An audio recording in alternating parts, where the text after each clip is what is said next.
The sealed book.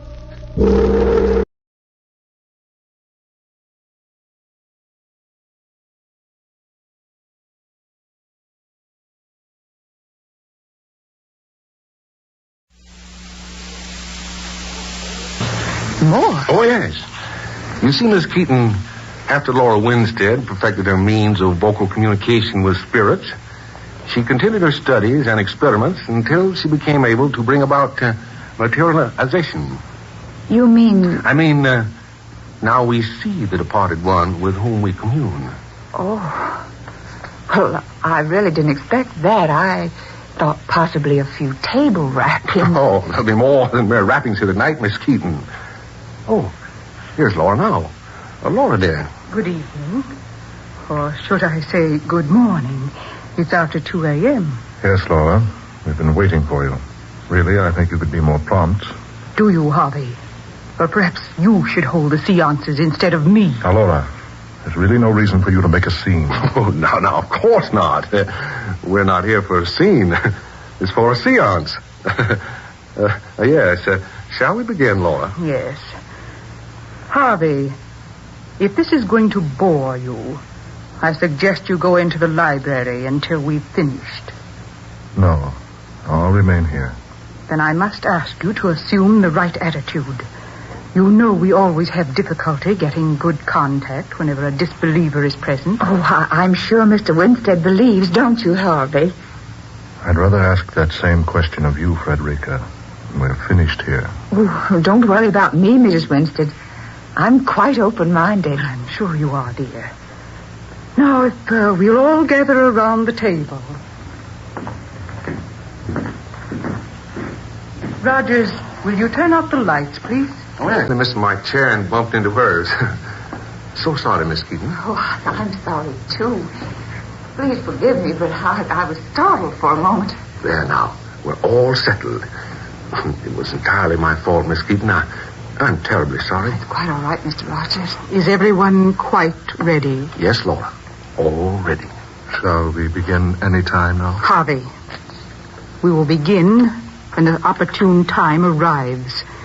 Let me tell you once again that if you are impatient, it will be best that you will leave us. Oh, no. No, Harvey, please don't go. Don't worry. I have no intention of leaving. You please all join hands. Roger, give me your hand. Miss Keaton, yours, please. Now you two clasp hands with Mr. Winstead. Yes, I understand. Harvey, where's your hand? Oh, there it is. All set, Laura. Now, whatever happens, no one is to break the contact. Is that perfectly clear? No one. We will soon make communication with one from another level. Where will we see this? I must ask you to be very quiet, Miss Keaton. No one is to speak. And when the materialization takes place, please do not utter a sound unless it addresses you personally. We're gathered here to commune with whomsoever wishes to contact us. We've gathered with open minds and with a unity of purpose. If there is someone who wishes to speak to us, or any one of us, will he or she please make herself known? Is someone seeking contact? Please knock twice for no, thrice for yes. Do you have a message for someone present? For me? No. For someone else who is present here? Do you wish to speak through me? Do you wish to show yourself to us? Oh, very well. We will await your appearance now. When you are ready to speak through me, please begin.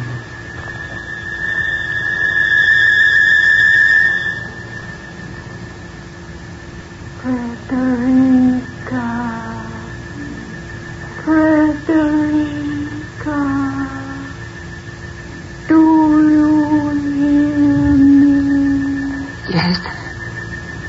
I hear you. I am calling to you, Frederica.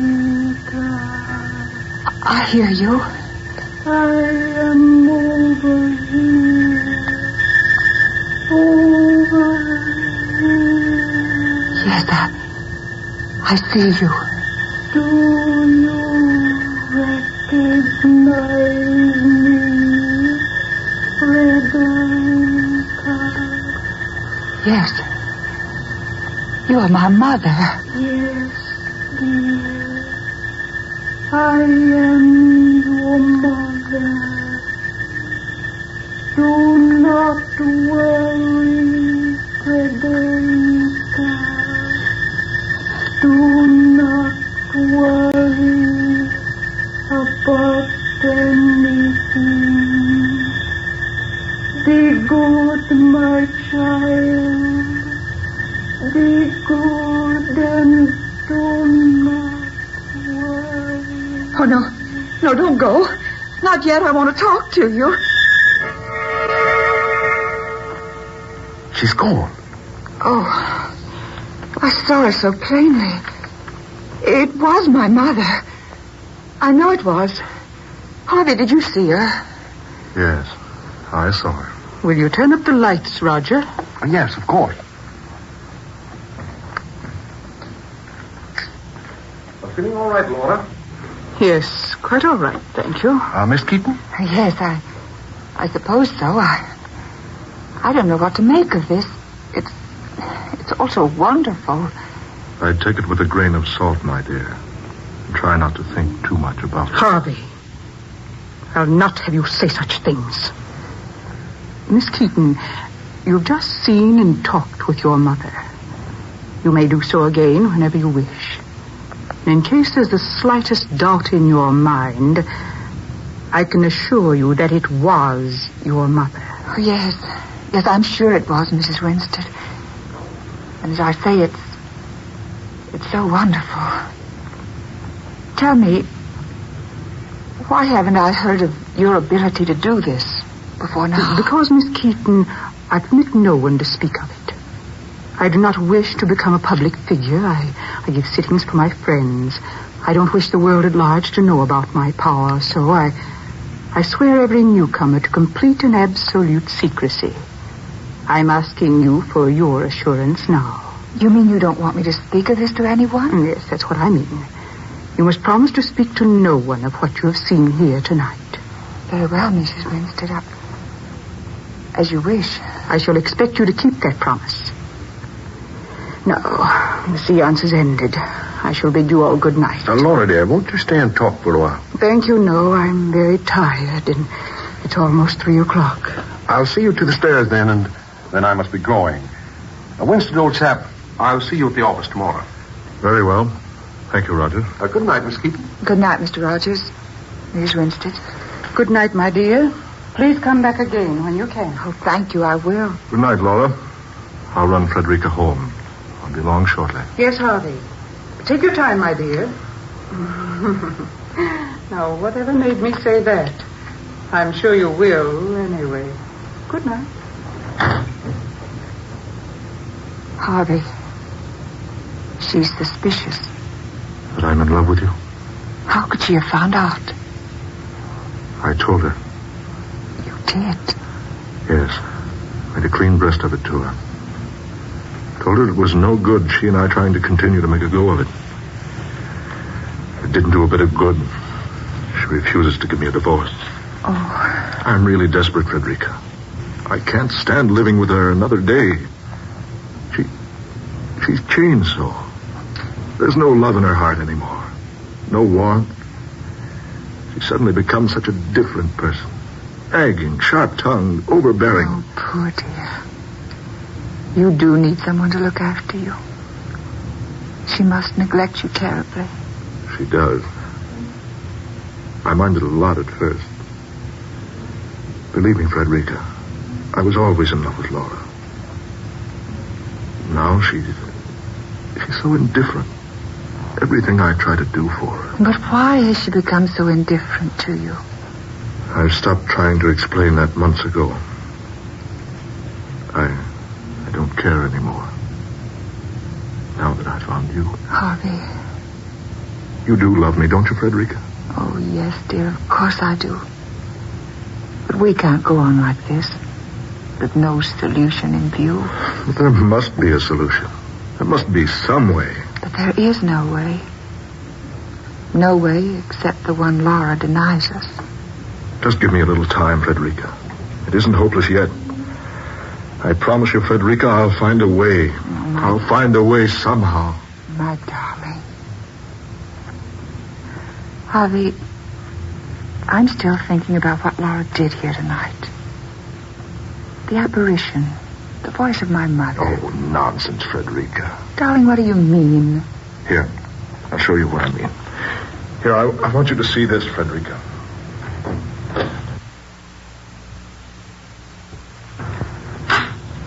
Here you are. See? Well, that's almost an exact image of my mother. Nothing but a papier-mâché face, painted to resemble an old lady, an old gray shawl and some old-style spectacles. But how does it work? How does she make it appear? Easily. Look, up above there. An almost invisible wire strung across the room. Laura simply releases an electrically controlled lock on this cabinet behind her chair.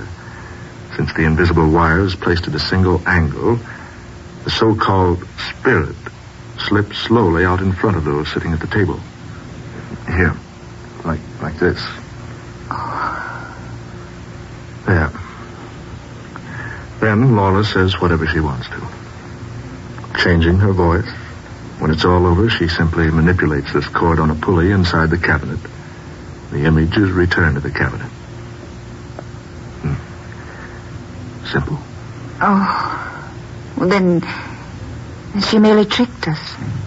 Tricked you.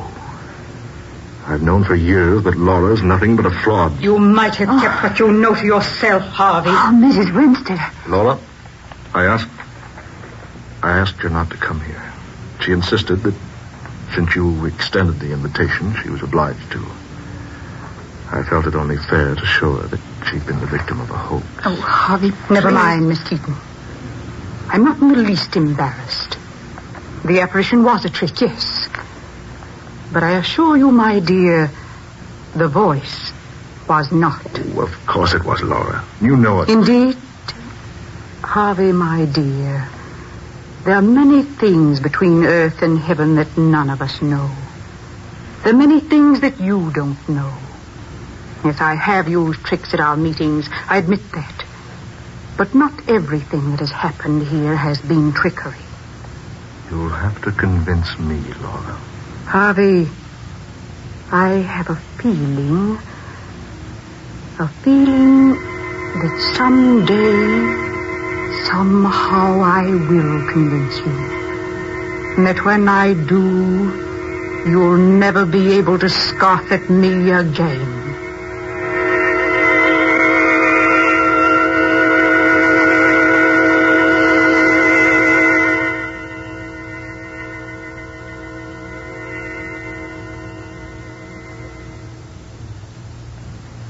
Laura, I'm sorry about last night.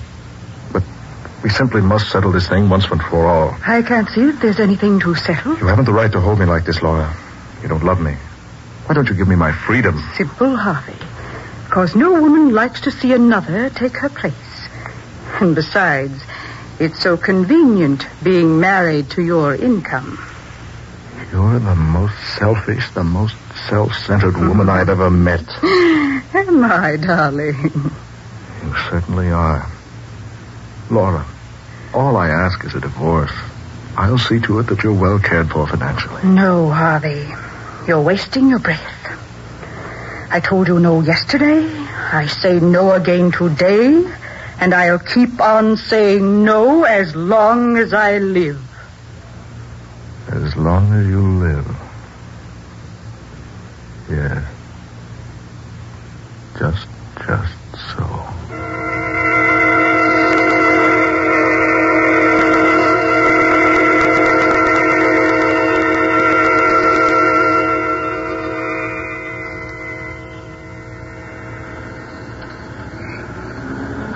Frederica, darling.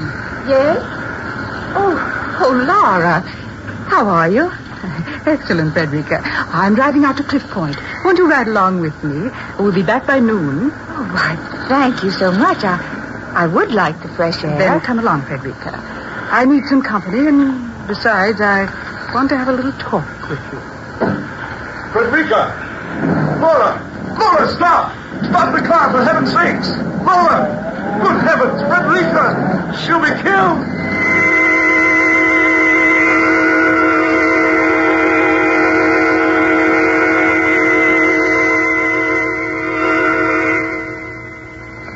Here's your evening paper. Harvey Winstead's wife dead and plunged over Cliff Point. 2 women forced off highway by unidentified truck driver. Mrs. Harvey Winstead killed instantly. Miss Frederica Keaton expected to die. There you are, folks. Here's your evening paper.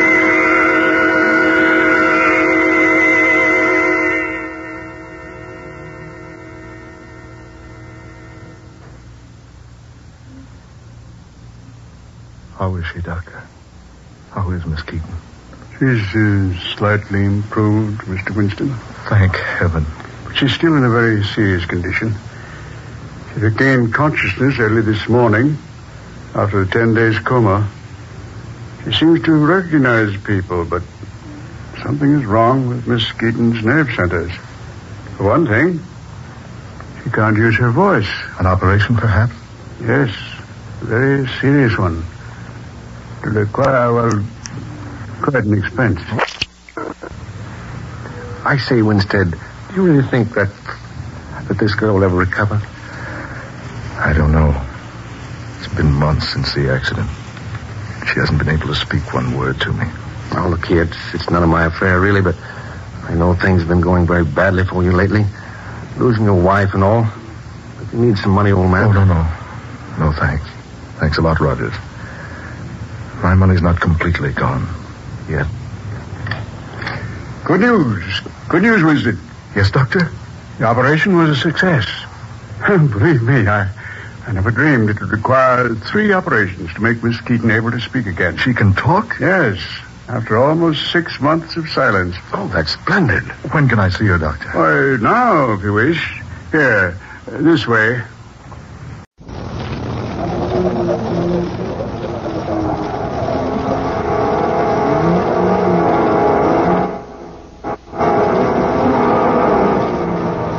Dark fantasy.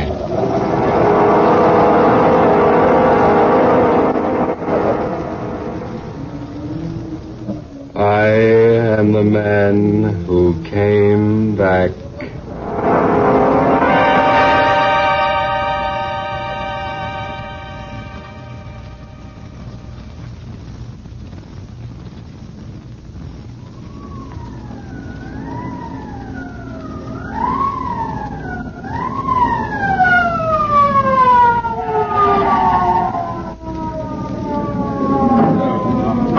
Break it up. This way, officer. He's in here. All right, miss. Casey. Yes, Captain. Now, you stay right there in that doorway and don't let nobody in or out. Right, Captain.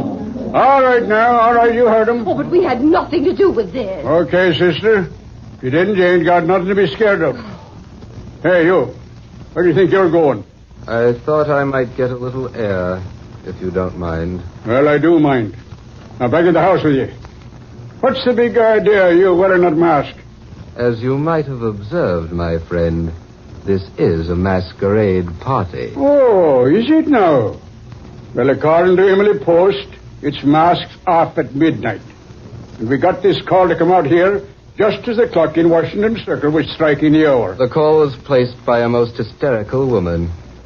And there is nothing you can do for the man in there, I assure you. Stop changing the subject.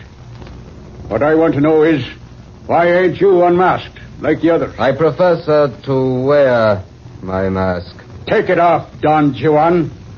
I want to look at your mug. It might be better, my friend, if you didn't see my mug. Now look here, Zorro. Perhaps while we are waiting, I might tell you a story. Yeah? What is this? Bedtime at Grandma's? The only story I'm interested in is what happened here tonight. Exactly. Eh? I said exactly. Perhaps I can tell you the story. All right, then, my fine, mysterious friend. Give. Well, you see, it's quite a long story. It really all began at least 3 years ago. I remember that evening quite well. I let myself into Granger's apartment. It was a golden key I used. A bright golden key. And there was no one there when I arrived. So I closed the door and waited.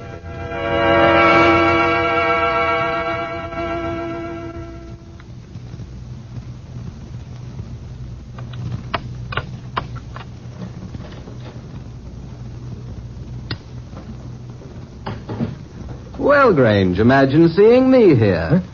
Blake. Oh, I say, you startled me. Did I now? I dare say, had I been someone else, you wouldn't have been at all startled. Incidentally, old man, how did you get in here? I suppose it would be quite facetious of me to say that I came in the same way you did. Oh, I say, a new piano. Do you mind? No, not at all. Go right ahead. Help yourself. Have a drink? No, thanks. You'd better have one, though. Oh, well, yes. I say, Blake, what's that you're playing? You've heard it before, Grange. Have I? I don't recall. You have a short memory. I usually remember pretty well. Well, when you choose to, you do, yes. What do you mean by that? My wife has played that tune for you every night this week, and last, and the week before that. You see, I happen to know. Oh. I see. Well, I'm glad you haven't the audacity to deny it. No. Oh, I don't deny it. Your wife has been here. Often. As often as she possibly could. But I assure you she came of her own desire. And as a result of your oily persuasion. I might agree, Blake, that she is easily persuaded. And of course, my curiosity prompts me to ask how you finally learned the truth. I accidentally found the key to your apartment here. It was in Sylvia's purse. A golden key. With your initials engraved on one side, hers on the other. Why, I thought that a rather handsome touch. Don't you agree? I've brought the key back to you. How gallant of you, old fellow. I'm serious. Sylvia will never come here again. Are you positive of that? Quite. For I shall ask her not to. You seem to believe she'll obey you. She will. And I ask you now, Grange, as a gentleman, kindly refrain from inviting her here again. In other words, hands off. Is that it? I'm glad I make myself quite plain. Why, you fool. You dull, stupid fool. What right have you to demand anything of Sylvia? Do you think for a moment, night after night, twiddling her thumbs while you're away from home? I admit I've been busy this past year, but another 6 months... You've no one to blame for Sylvia's being here but yourself. Here she's found what you denied her, Blake. And I doubt very much if she'll give it up. Why, you swine, if you think for a moment... Oh. I forgot you carried a gun. But if you'd care to put it away... Skip the heroics, Blake. You know, I think I've suddenly thought of a solution to all this. The only solution is for you to leave Sylvia alone. Oh, no. No, you're quite mistaken. This is the solution. Here in my hand. Indeed, I rather like the idea. Besides, with you out of the way, Sylvia need have no more qualms. Why, you low yellow rat. That's it, Blake. Come closer. Threaten me. Make me do it.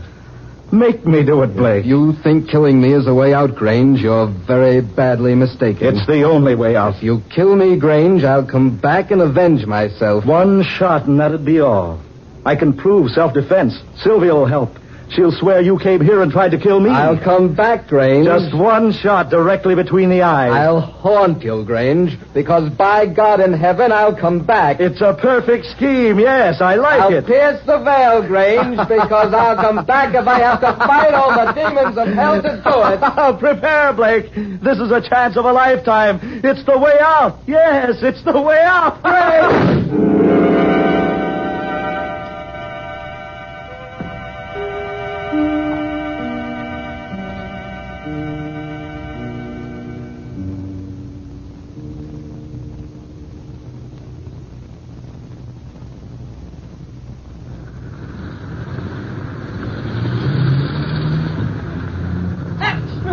Get your extra paper. Wealthy playwright slain in millionaire's apartment. Read all about it. Here you are, Mr. Keith Grange, playing self-defense in slaying a Philip Blake.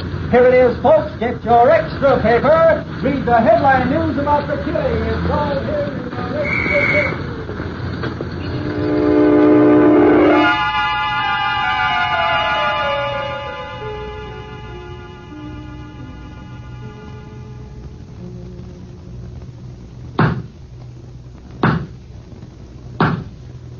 It is the judgment of this court that the defendant, Keith Grange, did shoot and kill the deceased Philip Blake on the night of April 16th, and that in so doing he acted in a line of self-defense. The court therefore decrees that Keith Grange shall not be held to account for this unfortunate incident.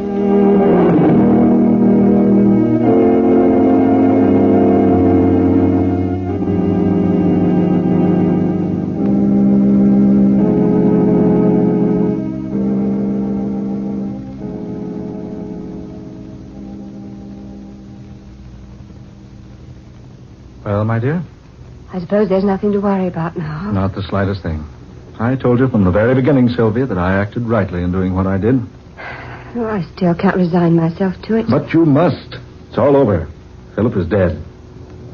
Now we can be together as much as we please. Keith, suppose you and I should have a misunderstanding. Suppose I should become angry sometime. So angry I might tell the truth to the authorities. That, my dear, would be most unfortunate. But it's a possibility, and by no means should we overlook possibilities. So allow me to remind you, Sylvia, my dear girl, that your hiding the true facts of the matter of the coroner's investigation automatically makes you an accomplice. Oh, I see. But why are we talking like this, darling? We'll both feel better after we've had a little rest. Of course we will, dear. Kiss me goodnight, darling. I'm going home. I'll take you. Oh, no. No, I'd rather go alone tonight if you don't mind. As you wish, my dear. Good night. Good night, darling. Sweet. Will you call me in the morning? Yes, of course I will. Good night, then. Good night, darling. Pleasant dreams.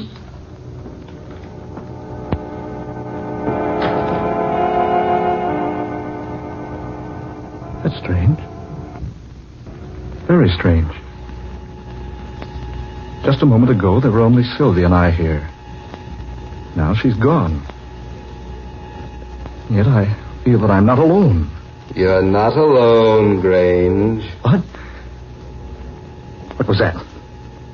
I thought I heard a voice. It was my voice. Who are you? Where are you?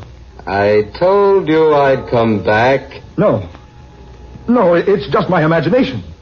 Is it your imagination, Grange? Yes, of course. I warned you. Remember? Come out. Come out in the open. Come out, I say. Do you hear me? Come out. Your gun is useless against me now, Grange. What do you want? Tell me, what do you want? Oh, not now. The time isn't right now. But I'll be back. Watch for me and wait. Watch and wait. For I'll come back, Grange. I'll come back.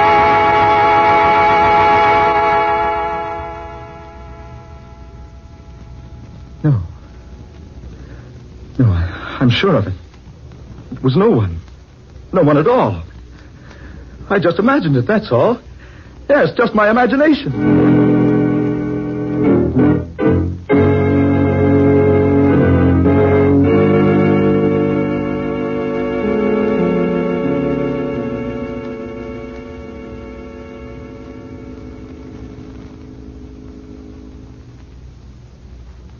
Sylvia, dear, you look so tired.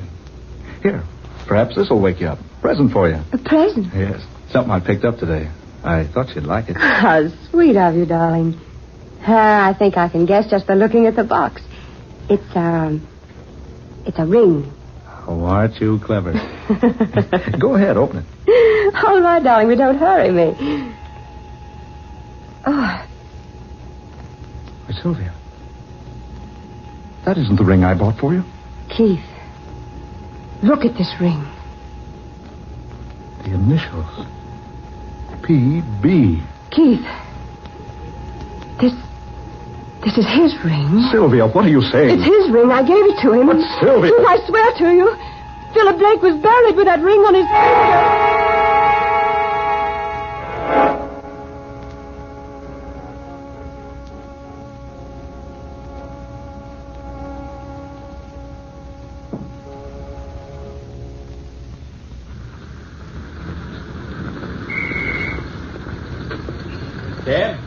Cab, mister? Yes, please. Do you mind coming around to the other side, please, mister? That door's busted and you can't get it open. Oh, very well. Sorry to ask that of you, but I ain't had time to get the other door fixed. Where to, friend? Huntington Arms Hotel, please. Right. Excellent. Huh? That's where I'm going. Oh, you startled me. I didn't know there was anyone in this cab. It's so dark tonight. Yes, isn't it? I say, I don't seem to feel anyone in the seat here beside me. Strange. You certainly bumped me hard enough when you crawled in here. Bumped you? I beg your pardon, sir, but I... Never mind, Grange. Never mind. You know me? I'm surprised that you don't know me. Why, yes. Your voice sounds familiar. Good Lord. Philip Blake. Do you mind riding with me? Blake, you're supposed to be dead. You're supposed to be buried. I am dead, Grange. I am buried. Cabby, stop this cab. Right, sir. Now, let me out of here. Let me out. What's the matter, Governor? Hey, you hadn't ought to jump out of a moving car like that. What in the name of heaven is in the back of that cab? Why, nothing, Governor. Here, see? I'll turn on the light. There. See? But there was somebody in there with me. Oh, now, mister, they couldn't have been. Look for yourself. The seat's empty there. And you just jumped out on this side of the cab. The other door won't open. No, brother, there wasn't nobody in that seat with you. Must have been your imagination.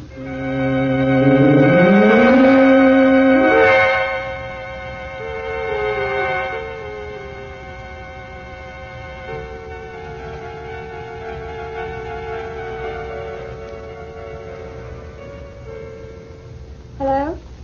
Hello, Doris? Dear, this is Sylvia.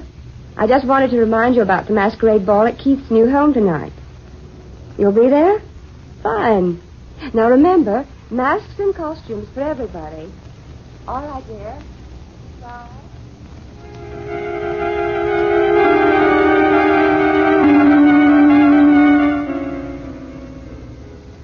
Now be sure to come in costume, won't you, Dorothy? Yes. And heavily masked, my dear. Yes, at Keith's new place. Oh, darling, wait till you see the place. It's really a mansion. Honestly, it's huge.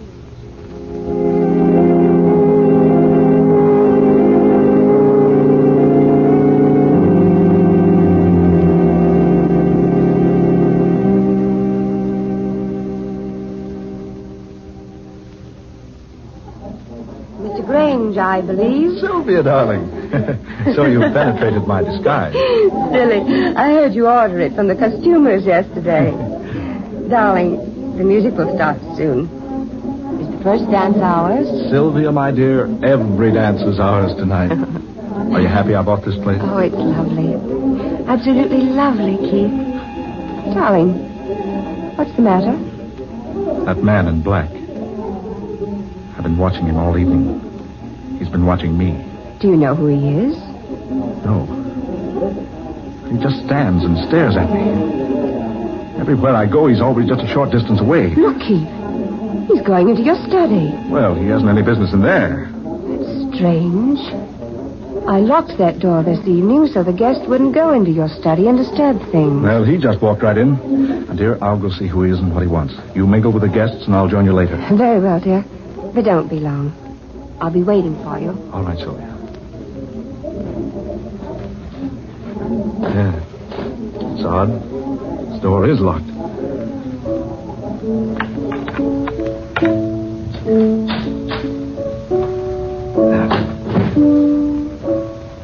Dark. Piano. Oh, confound it. Where's the light switch? There.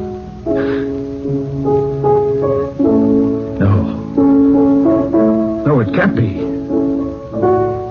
That piano. Someone's playing and... Yet there's no one seated there. The keys. Moving. Up and down.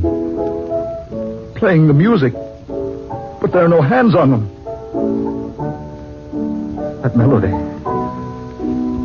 It's the melody he played the night I killed him.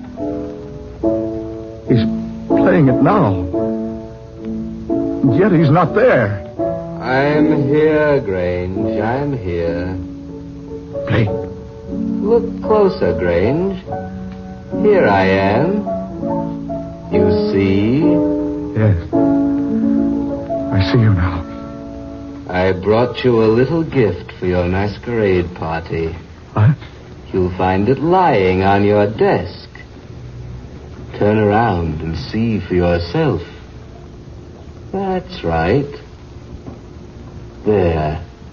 You see? A gun. It's the one you killed me with. Don't you recognize it? Where did you get that gun? I found it, Grange, and I've brought it back to you. I put one shell in its chamber. Just one, Grange. But that is enough. What are you trying to... Gone. He's gone. Lord, am I mad? Was I dreaming? No. No, the gun is here. It is my gun. One cartridge, he said. Only one. One cartridge. Yes. Yes, it's the only way left. He knew it was the only way. Now he's left me to take it. All right, Blake. You can have your revenge. You can have it. And you are right. It is the only way.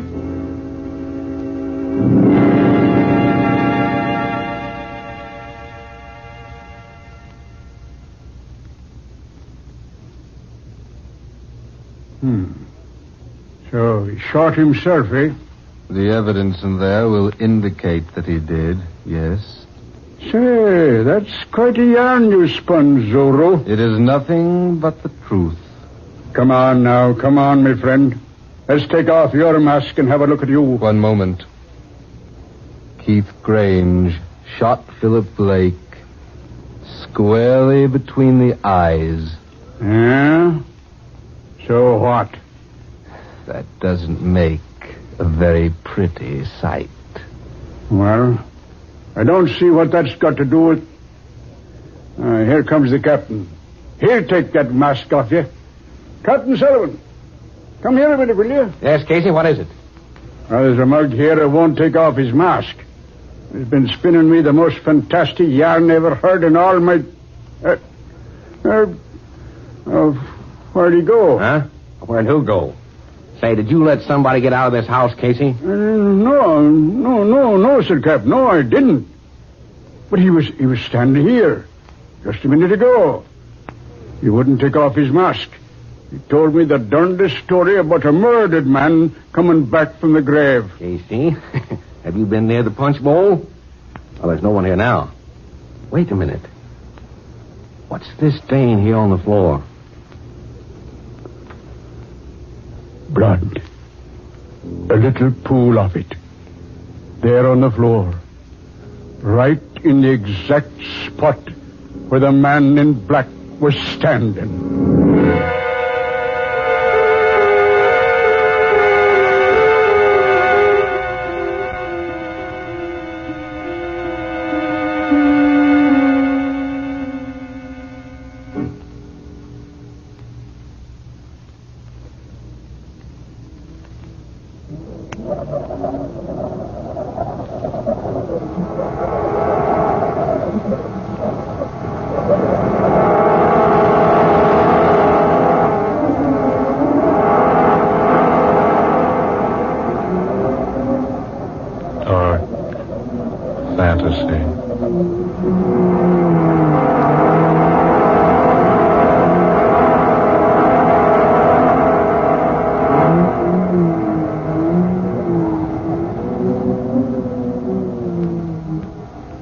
The Man Who Came Back, an original tale of dark fantasy by Scott Bishop. Ben Morris was Keith Grange. Eleanor Naylor Corrin was Herda Sylvia. Fred Wayne took the part of Casey. Muir Height was Captain Sullivan. Murillo Schofield, the cab driver. And Eugene Francis was the Man Who Came Back. Ladies and gentlemen, every Friday night at this time, the National Broadcasting Company will bring you Dark Fantasy, Tales of the Weird, Adventures of the Supernatural, created for you by Scott Bishop. Listen 1 week from tonight for the breathtaking story of the tombs of ancient China, the soul of Shan Haiwan. This is the National Broadcasting Company.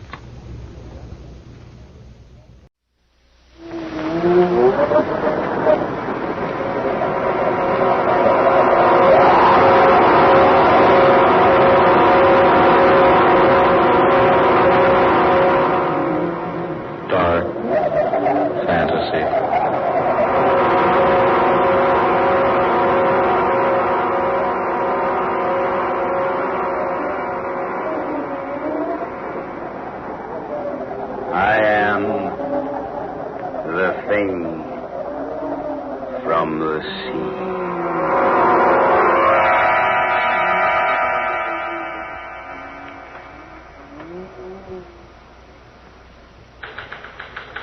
Sorry, Mr. Hedges. This is all we can dig up on that story about the missing Hollywood people. Well, we can't wait any longer. We got to go to press. Let's see what you got.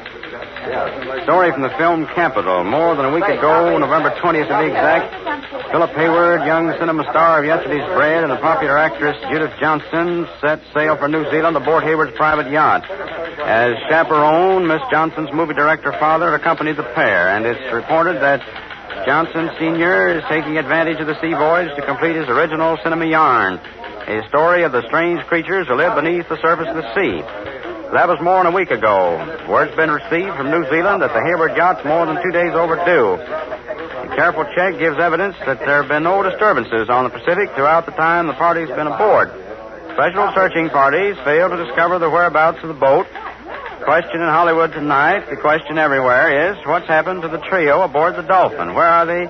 Have they become victims of the fantastic creatures created in the imagination of the author-director aboard the yacht? That is this week's Unsolved Mystery. Will it ever be? Oh, that's all right. Boy. Right. Get this down to makeup. Let's get rolling. Right away.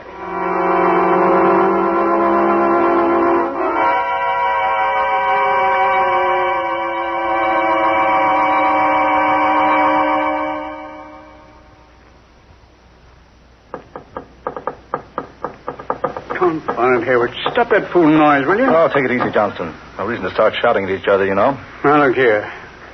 We've been becalmed for 2 days and a night now. We haven't moved a knot one way or the other. Well, I assure you there's nothing wrong with the motors.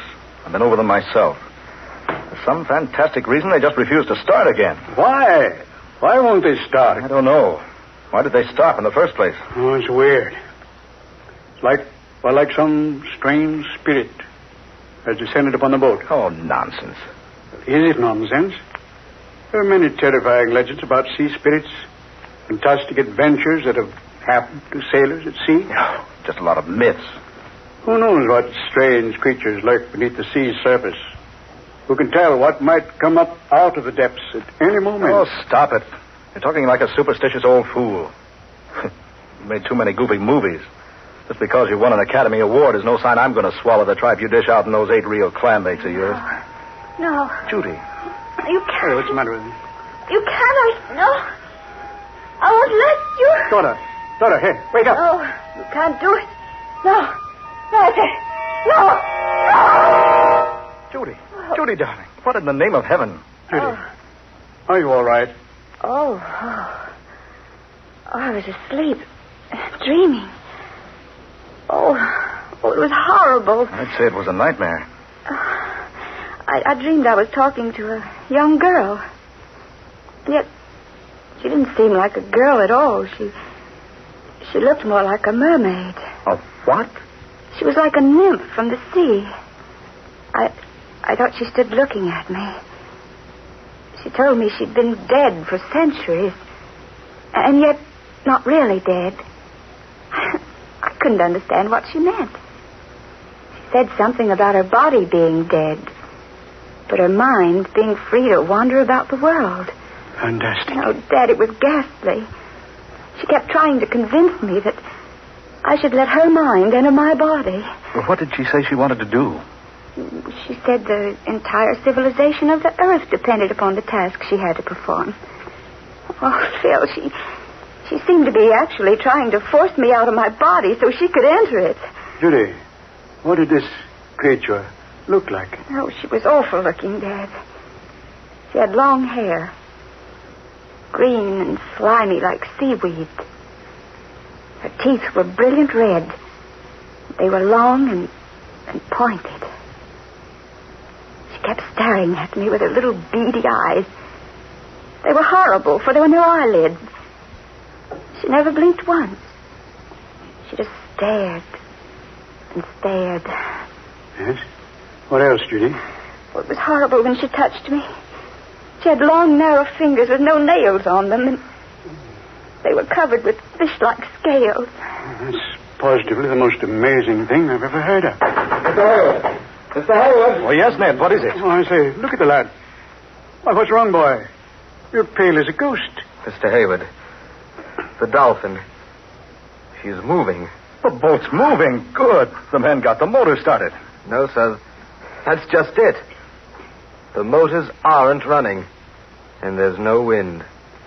But the boat's making about 20 knots an hour. Oh. Why, this boat couldn't possibly move without motors. That's not all.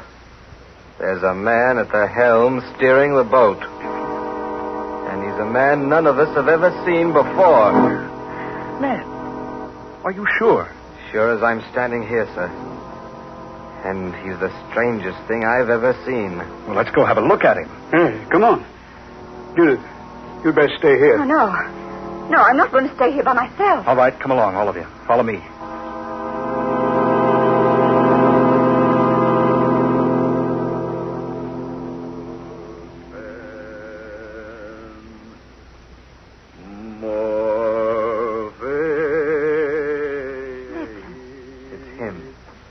Standing up there at the helm, singing. Some sort of an ancient sea chanty. Easy now. Maybe trouble.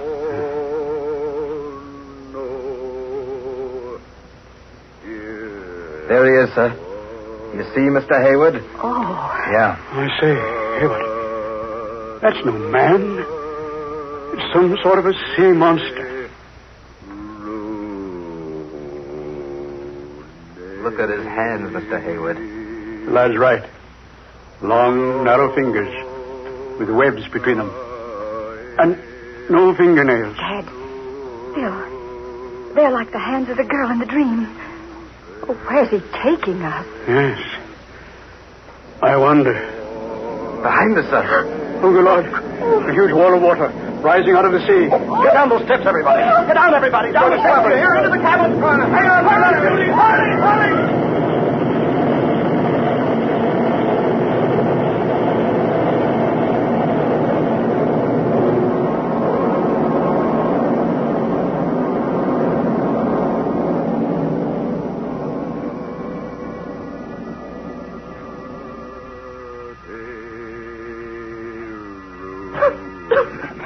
I say, everybody all right? Yes, I am.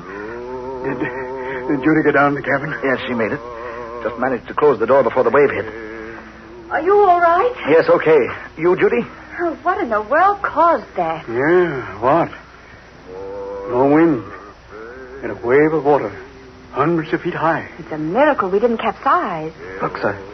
To the port side. Yes, Ned? It's land. Land, by heaven. It can't be. Not in these waters. There's no land for 500 miles. And what's that over yonder? Mirage? No, sir. That's no mirage.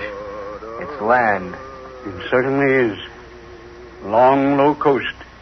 Extending north and south as far as you can see. A low, steaming land.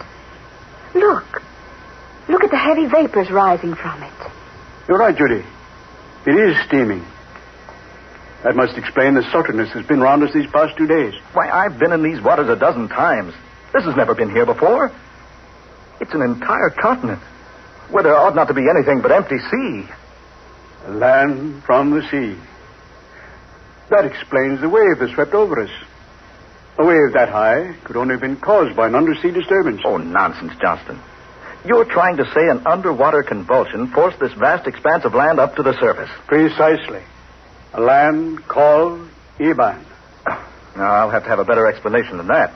Things like entire continents rising up out of the ocean just don't happen. Well, then, if Dad's not correct, what is the explanation? There is no other. A land called Iban did exist at one time, nearly 10,000 years ago. Ruled by a man named Bool and a woman named Lana. They both possessed wonderful powers and knowledge. Bool, the emperor, destroyed the continent of Iban. How? By releasing vast, unknown forces beneath the continent. Forces that only he and Lana knew how to control. But why did he destroy it? I don't seem to recall.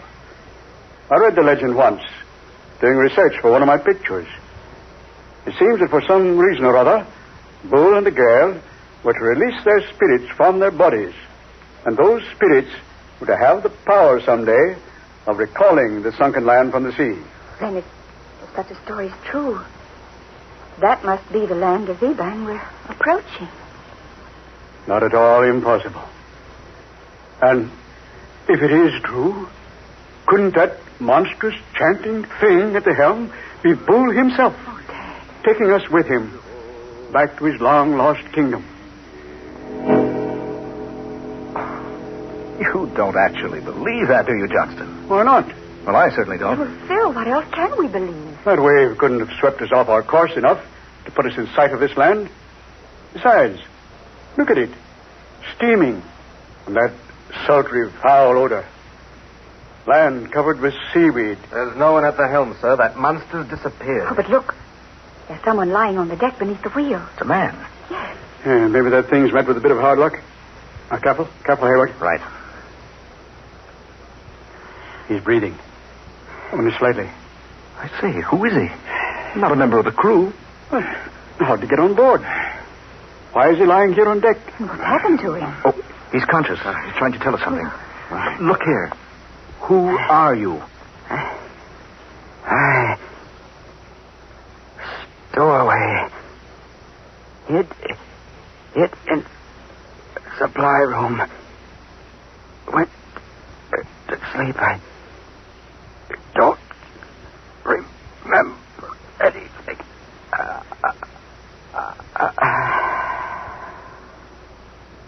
Stowaway, he says. Hid in the supply room and went to sleep. Wait a minute.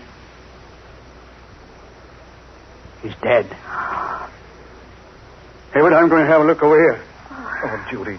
Oh, Phil, I feel so strange. Oh, dear, you look ill. So very strange. You'd better go below to the cabin, dear. Yes, I'd better. I'll lie down for a while. Shall I go with you, dear? No. No, I'll be all right if I rest a little while. All right, dear. Be careful going to your cabin. Yes. Oh, Ned. Get a tarpaulin and cover the body. Right away, sir.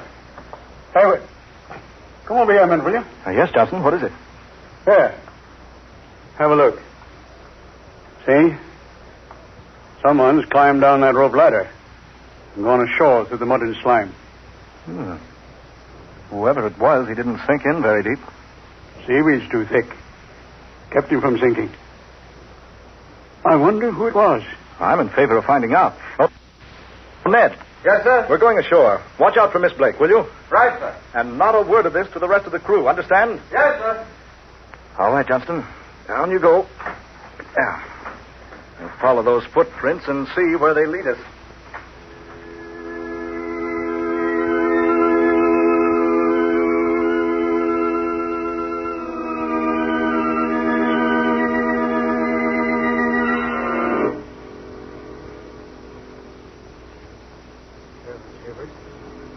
This is the most evil-smelling place I was ever in.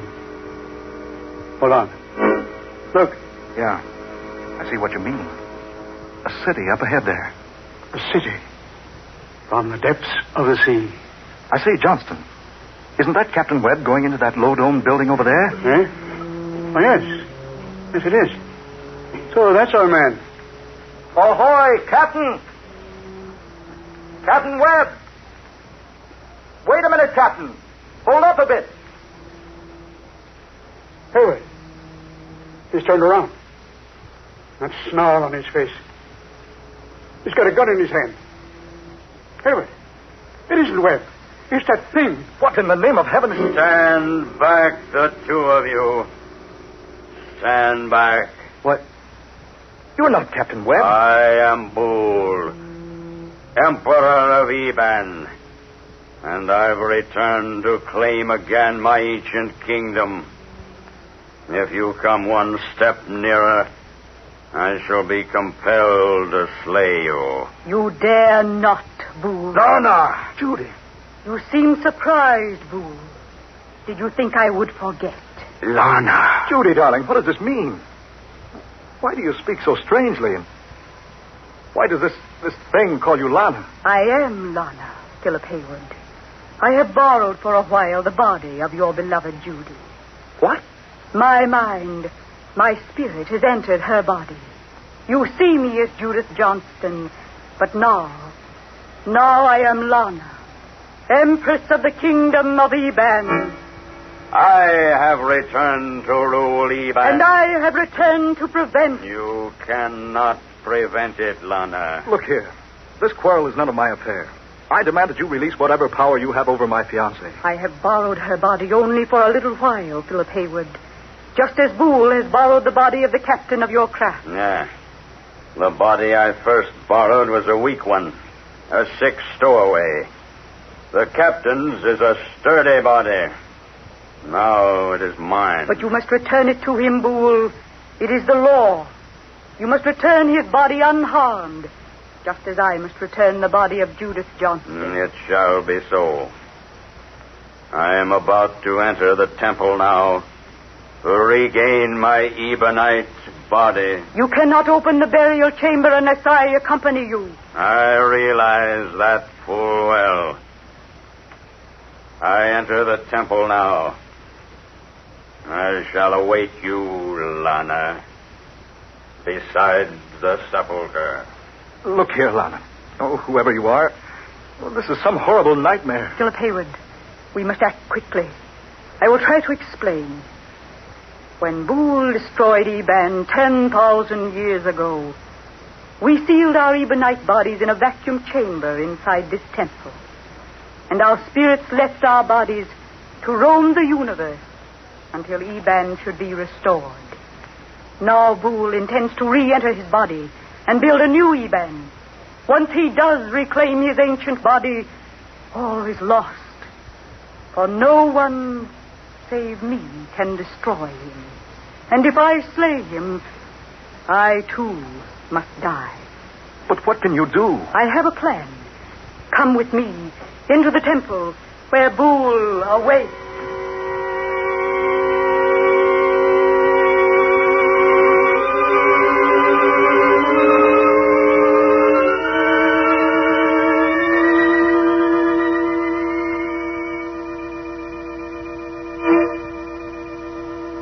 There is Boole standing beside our ancient bodies, just as we left them so long ago. All is ready, Lana. We will break the vacuum, permit our spirits to enter our sleeping bodies. Are you prepared? I am prepared, Boole. Then we begin.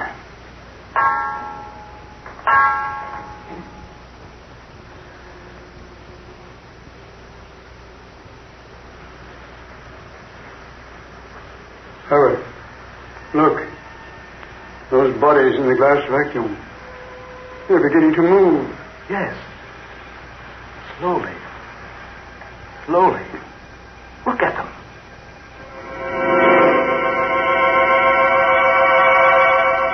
Oh, no. No, don't. Please, God. Judy, darling. Oh, no. Help me. Judy. He's here again. Oh. Where am I? Judy. How did I get here? Judy, thank heaven she's left you. You're yourself again. Look. They've left the vacuum. See? Up there. Oh, there she is. She's the one in my dream. You are free, all of you. Not so. The three of you will remain here forever to help rebuild the populace of Eban. You cannot, Boole. Boole is all great, all powerful. Boole is the law. No one can defy. No one, Boole, save me. You lack the courage, Lana. Not now. I have the courage now. You are cruel and wicked, Boole. Your rule of ancient Eban ended in horrible tragedy. It must not happen again. Put down the weapon, Lana. You dare not slay me. You'll die yourself. Then I call upon death to claim me. You dare not, Lana. You dare not slay the son of the Ancient One. Yes, Boole, yes. It has been written by the hand of destiny. Lana, think. Think before you slay me. It's beyond the realm of thought, Boole. No. I destroy you!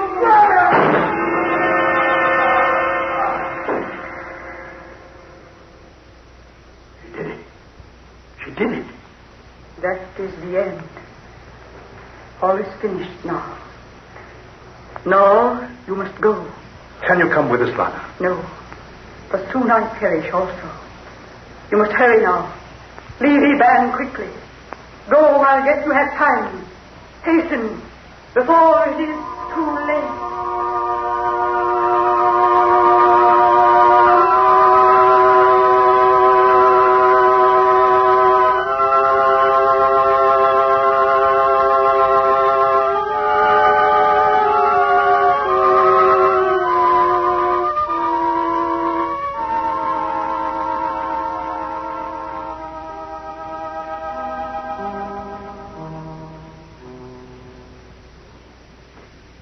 Well, Judy, darling, we're underway.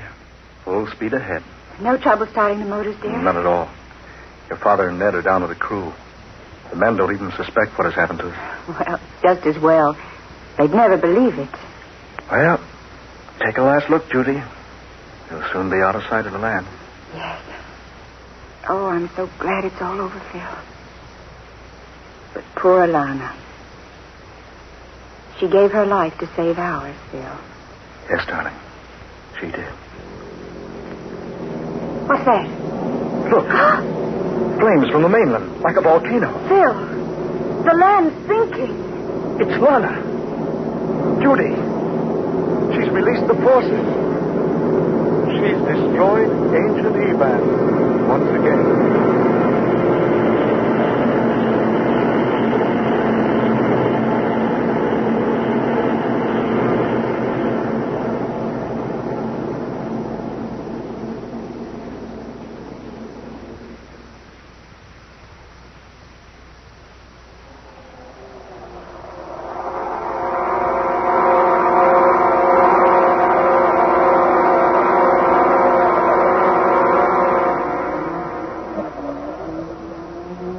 Dark fantasy.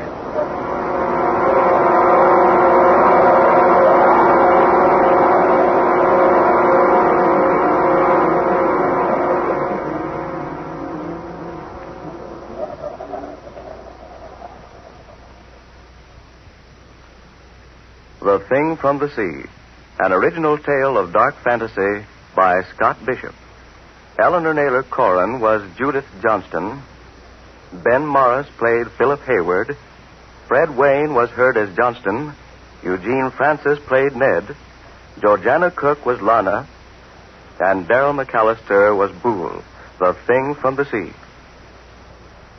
Next Friday night at the same time, the National Broadcasting Company will bring you another weird adventure thriller, The Demon Tree, another tale of dark fantasy, created by Scott Bishop and based upon the ancient legend of the strangling oak of Nano Woods in England.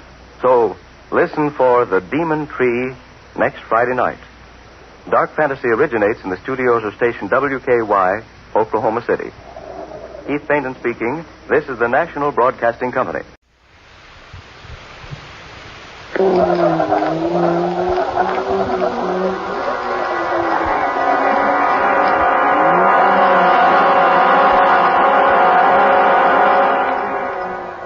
Dark fantasy.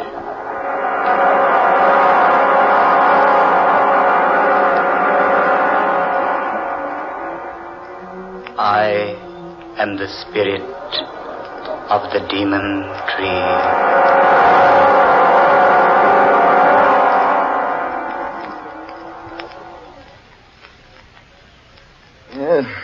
3 pounds on the Jack of Diamonds.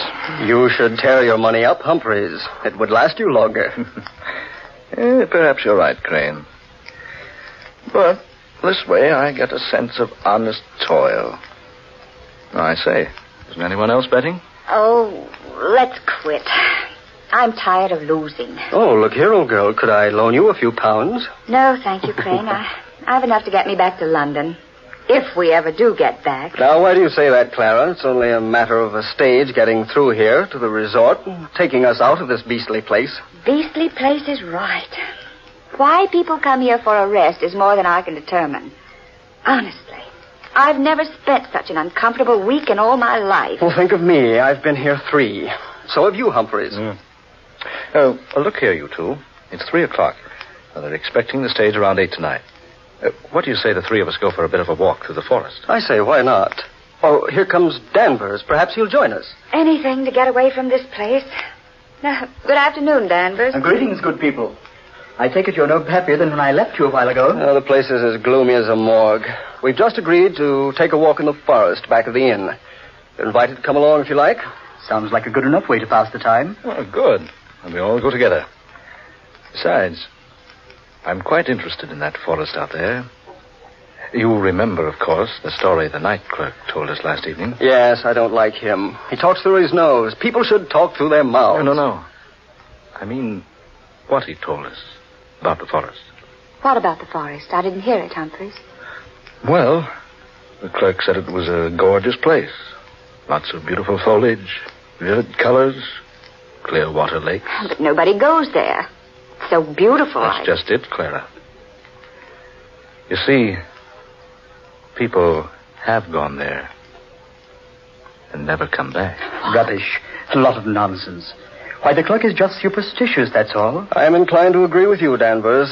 Why, he even told us an absurd story about a tree out there in that forest that's supposed to strangle people. Strangle them? How? Oh, I don't know. With its branches, I suppose. Just some absurd legend that people around here like to believe. I believe it's more than just a legend, Crane. Eh? And what makes you say that, old man? Here. I talked to the clerk again later last night. He dug out this old newspaper clipping for me. Read it, Danvers, aloud. Old is right. Almost illegible. Well, read it. It says, London, England, April 21st, 1857. It is reported that Sir Horace Wakefield, Earl of Dorset, was found strangled last night in Barlow Forest. his body was discovered entangled in the branches of a huge oak tree. Oh. Go on. Read the rest of it. Earl's death recalls to mind the weird tale of the witch of Barlow Forest, who is said to have lived in the 16th century. An evil old hag who, upon having a falling out with Sir Thomas Holly Wakefield, cursed him and warned him that any of his descendants who entered Barlow Forest would surely perish. Charming old girl, wasn't she? No. Don't scoff until you've heard the rest of it. Go on, Danvers. She also added that any person or persons with the Wakefield descendant would also die. She is said to have planted an acorn, smeared with her own blood. The acorn is supposed to have grown into a towering oak, capable of moving about from place to place in Barlow Forest. Sir Horace is the sixth of the Wakefield line to have perished by strangulation in the forest. Thomas Hurley Wakefield. I wonder. You wonder what, Crane? My mother's name was Wakefield. I was just wondering if she was related to Sir Thomas. Oh, of course not, Crane. It's just a story. But an extraordinary story, wouldn't you say? Well, yes. Wouldn't do very well as a bedtime story, would it? A demon tree. I wonder if we could find it. Well, let's have a try, shall we? I'm game. Don't let anybody say I'm not. Then let's go. Oh, Humphrey's going along. I say, Humphreys, are you daydreaming? No, I was just thinking. Wouldn't it be odd if the whole thing were true? If we all went in there and didn't come back.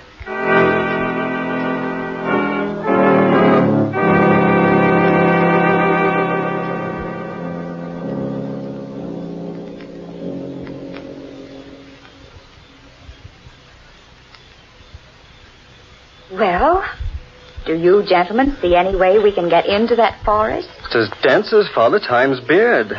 Doesn't seem to be an opening anywhere. I think we can get in over here. Oh, all right. Coming, Danvers. There seems to be a footpath over here. Only one along this line of the forest. There, see? Oh, yes, you're right. Come on, I'll lead. We'd better remember the way back.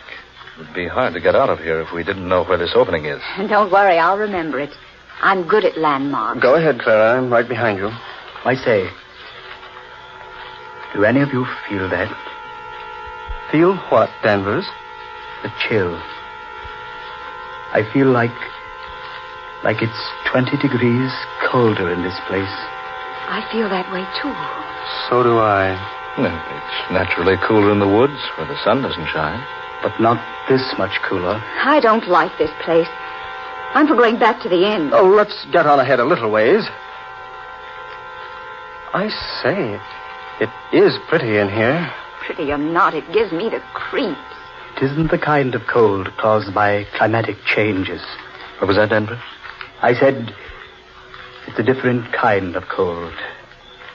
It's the kind that creeps up your spine when some evil comes over you. Oh, now, Danvers, you're just letting that newspaper story play on your mind. Wait a minute, eh?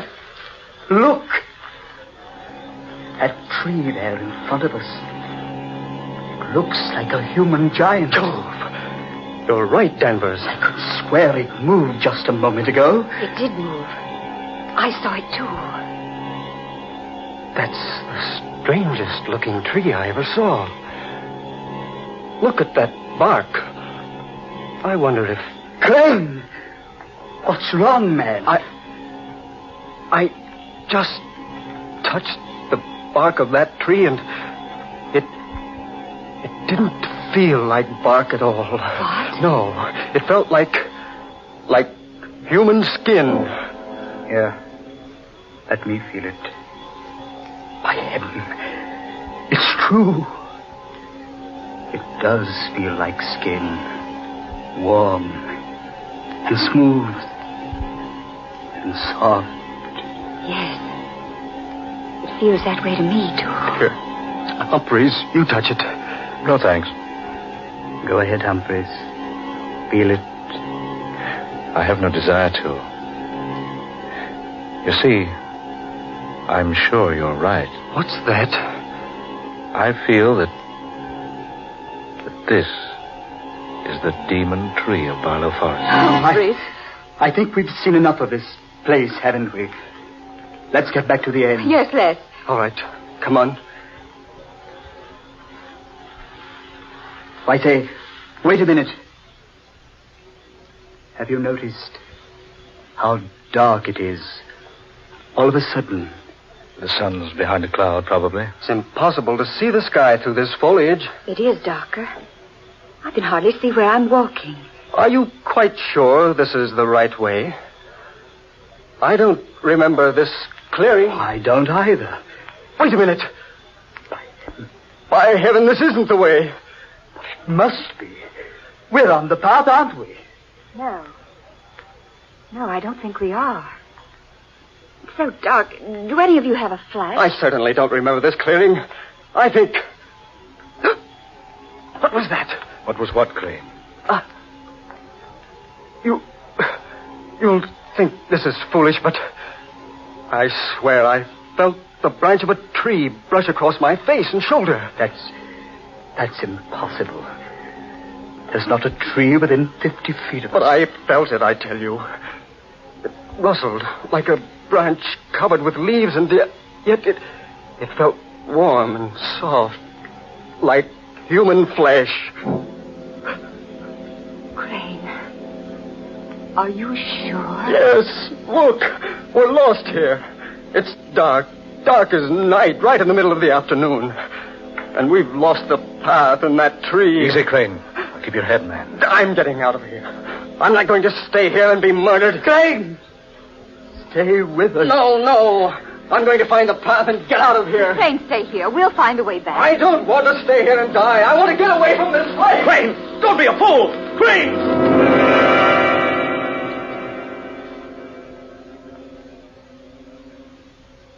Gone. Now he is in for it. We're better off by staying together. I don't know whether we are or not. Listen. It's Crane. Sounds like he's strangling. Come on. Oh, he couldn't have gotten far. Right over here, I think. Now, take it easy now. Be careful. Oh, there he is. Yes. Stretched out on the ground. Like he was dead.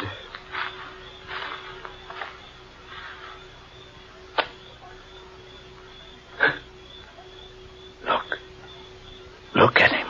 Oh. Marks on his throat. Like hands would make.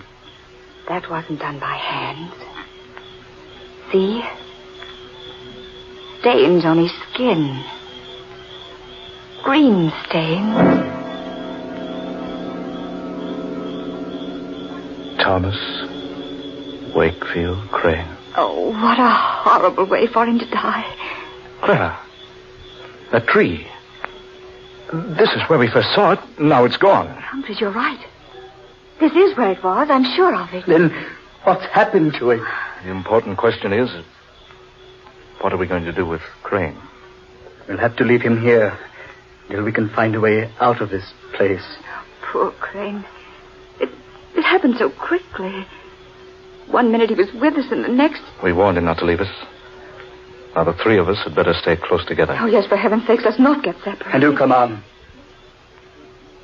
There's nothing we can do for Crane now. We've got to find our way out of here. It doesn't seem right, leaving him there. It's all we can do. Come on. How do we know which way to go? We don't. All we can do is keep moving and hope to find the path again. Oh, it's horrible. Wandering about like this, like nothing but a group of marionettes. Controlled by what strange puppeteer? What's that, Humphreys? I said, controlled by what strange puppeteer? Humphreys, surely you don't think we've been purposely led into this? Who can say? Oh, now, Humphreys. Crane went off the deep end. We've got to keep our heads. We found a way in. Surely we'll find a way out. Yes. we did find a way in. But what about the chill? The darkness? There's some explanation. Perhaps a storm is coming up. Yes, that could be it. Couldn't it? Storms don't rise that quickly in this part of the country. And the darkness. It came down on this forest like a shroud. Yes. Came so quickly. Reminded me of how a corpse must feel in his coffin when the lid is put over him. Look here, Humphreys. I'm about fed up with that sort of talk. Only a fool refuses to face the facts, Danvers. You know this isn't any ordinary situation we're in. The chill of winter in the summertime. Darkness in mid-afternoon. And a tree that strangles. It was probably just an accident, Crane's death. Why don't you stop trying to tell yourself that the tree was only an imaginary thing? We all know that it's real. Humphreys. And as alive as any of us. The bark did feel like human flesh. Danvers. Humphreys. Look. What is it? A glow of light there ahead of us. It's the tree. There. Now, what do you think, Danvers? Look. It's the tree moving along in a glow of phosphorescent light. Good heavens. It's the same tree. It looks like a human giant. It was nowhere near here. It was back there. Do you two see what the tree is carrying? It's carrying Crane. It's got him tucked up under that huge branch that looks like a human arm. It's fading now. Disappearing again. Fading away. Yes. Gone. He's gone. Now do you believe, Danvers? Now do you admit that the tree is alive? What else can I believe? I don't know. Danvers, look out! He's fallen into a water pit. Oh. Help! Humphreys! It's quicksand! Humphreys, he's sinking. Help! I'm into my waist! Get me out of here! Stand still, Danvers. You'll just sink deeper. Quick! Help me out of here! Get something I can get onto! Here, Danvers. Danvers, grab the end of that pole. Here, let me help, Humphreys. Grab it, Danvers. Grab it. The pole, Danvers. Grab the end. I you off. I can't. That tree branch. It's beating me. Good Lord. Listen, Clara. A tree branch. But we can't see it. I can't get near the pole. The branch keeps beating me back. Humphreys, do something. He's up to his shoulders now. I can't make it. I can't help. Save me. Save me. Die. He'll go under the quicksand and strangle. Danvers, there's nothing I can do. That tree. The demon tree. There's no escaping from it.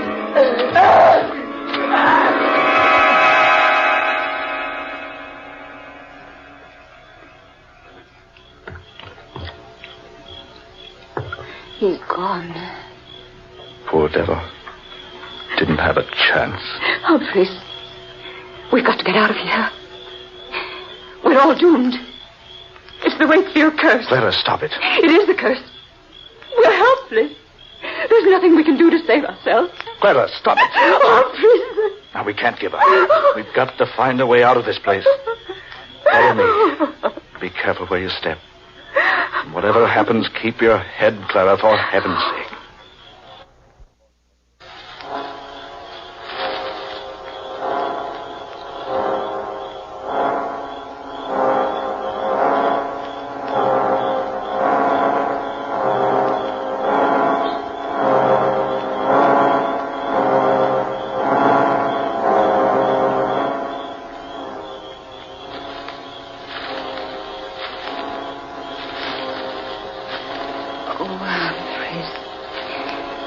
I'm so tired. We've walked for hours. I say, it's getting a little lighter. Clara, up ahead there. Isn't that a path? What? Oh, you're right, Humphreys. It's the path we came in on. And look, There's an opening through the tree. Yes, I remember the landmarks. Oh, thank God for the light. Come on, Clara. Out of this place. There's nothing we can do for Danvers or Crane now.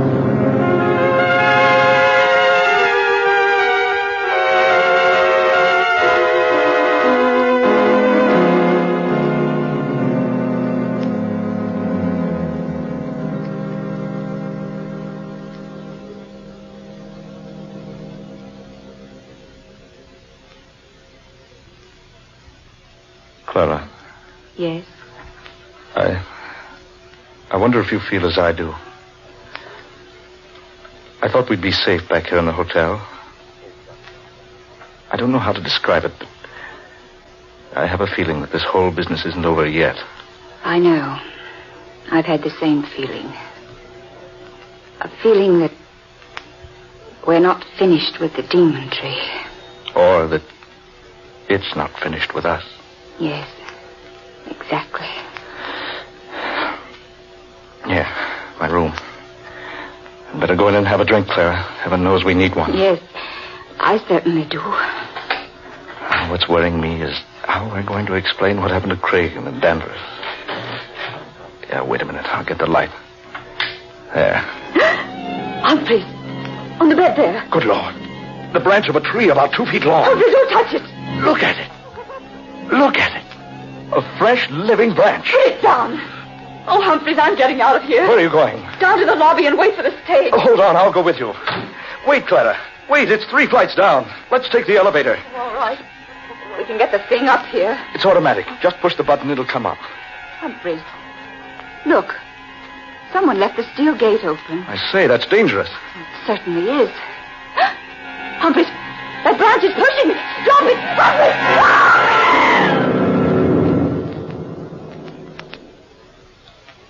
Good Lord. Clara! Clara! That branch! It pushed her down the shaft. It's after me. Get away! Get away! Help me! Help me, somebody! The tree! The demon tree! It's choking me!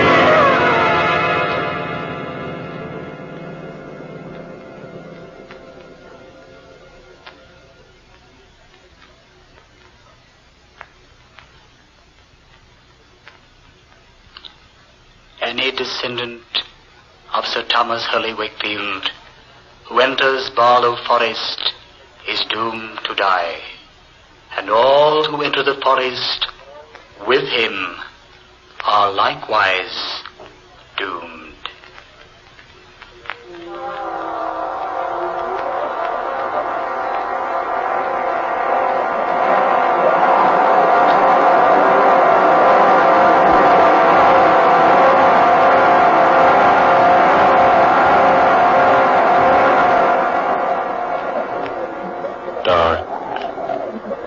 Fantasy.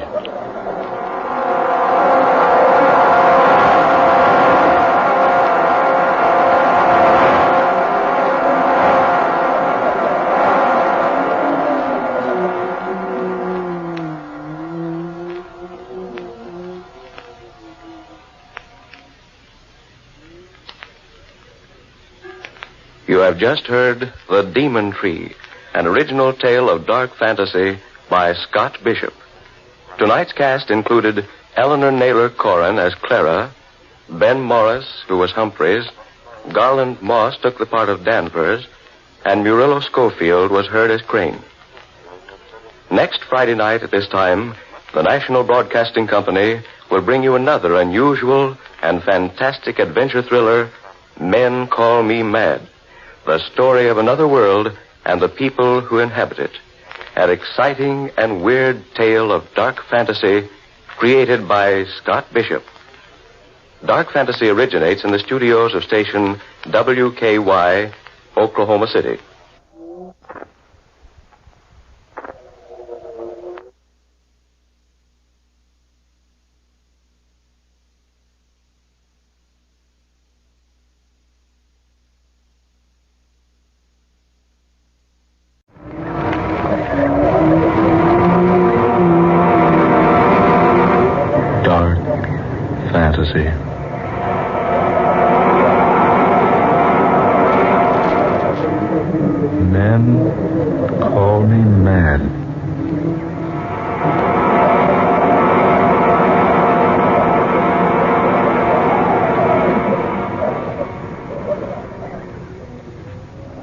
Dr. West, you please close the door. Certainly, Dr. Terhune.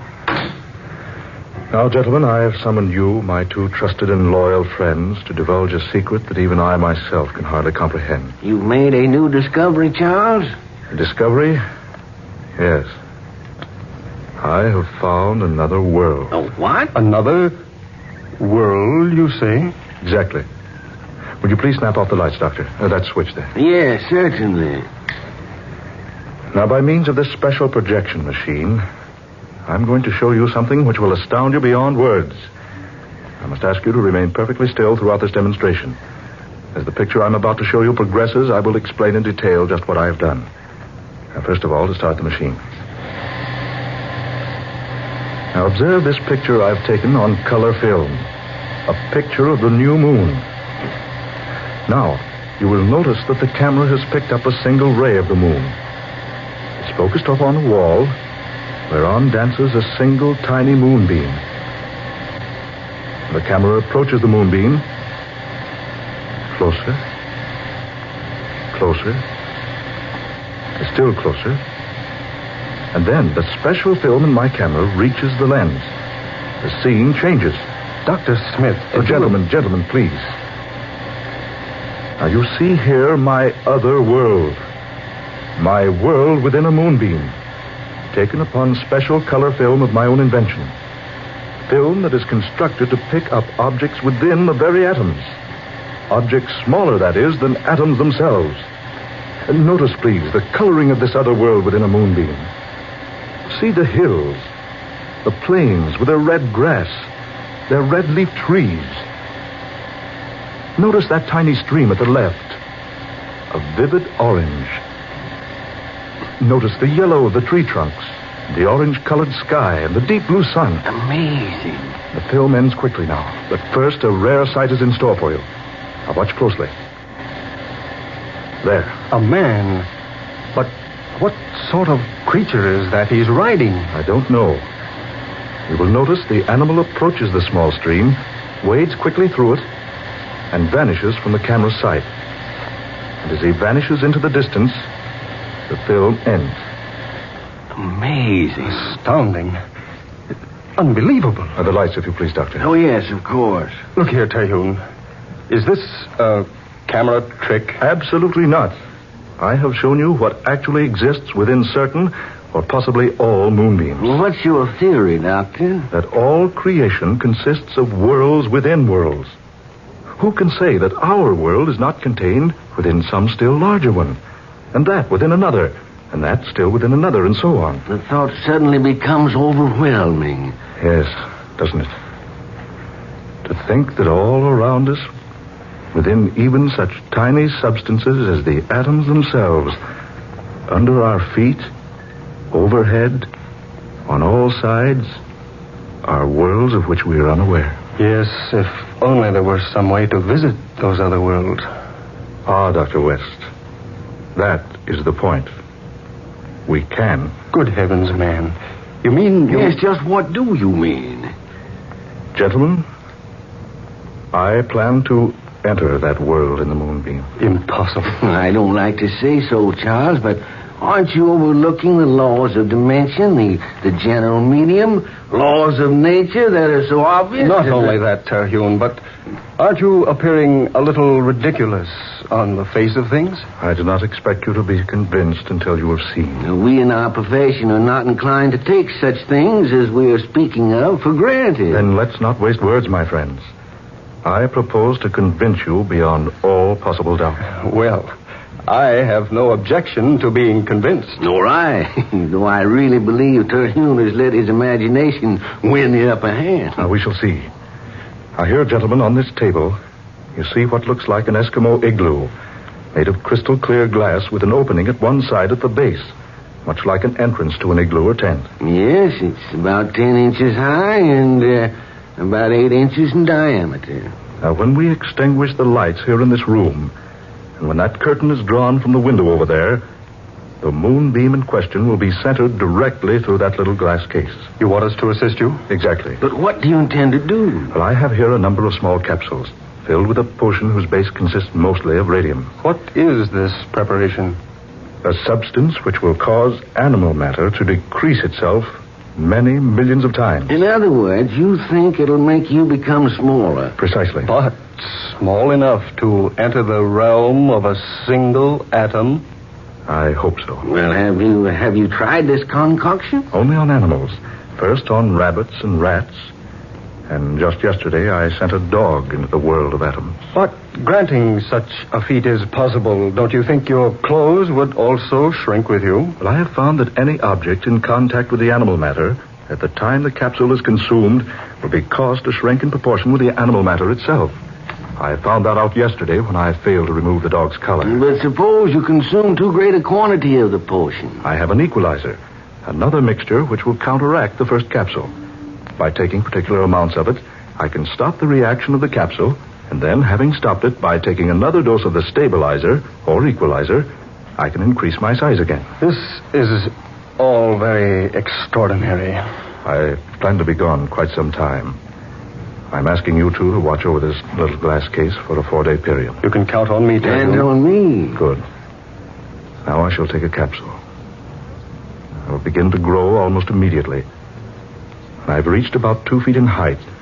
I want you, Dr. Smith, to bend down to the floor and pick me up and place me on this table here, beside this little glass case, putting me directly in front of the opening or door of the case. Is that clear? Quite, yeah. Good. Gentlemen, my hand. Good luck, Charles. Smith? We'll follow your instructions carefully, Doctor. Good. I knew I could count on you two. Now the capsule.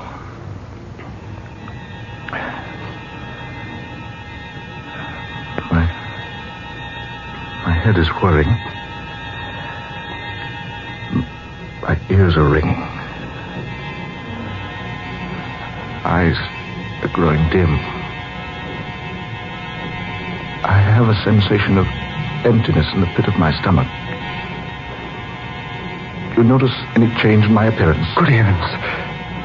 He's lost a foot in height. Why, you're growing smaller, Terhune. You are, man. You're actually growing smaller. He's 2 feet smaller now. I hope I regain my eyesight before I become too small. Are my clothes diminishing too? Yes, quite. I cannot describe my sensations. I feel a strange weakness. My senses seem to be deserting me. I find it rather difficult to talk. Look, he's just about 2 feet high now, Wes. Do as he told you, Doctor. Pick him up now. Place him on the table. Yes, just so. Careful now. There. Here. Put him closer to that door so he'll have no trouble finding it. Watch your arm, Doctor. Don't cut off the moonbeam. There. That's good. See, he's only about 6 inches high now. There he goes. Into the glass case. See? The moonbeam is completely covering him. He's so tiny now you can hardly see him. The size of a small ant. He's faded into the light of the beam now. I wonder what he'll discover in there. I wonder what he'll discover.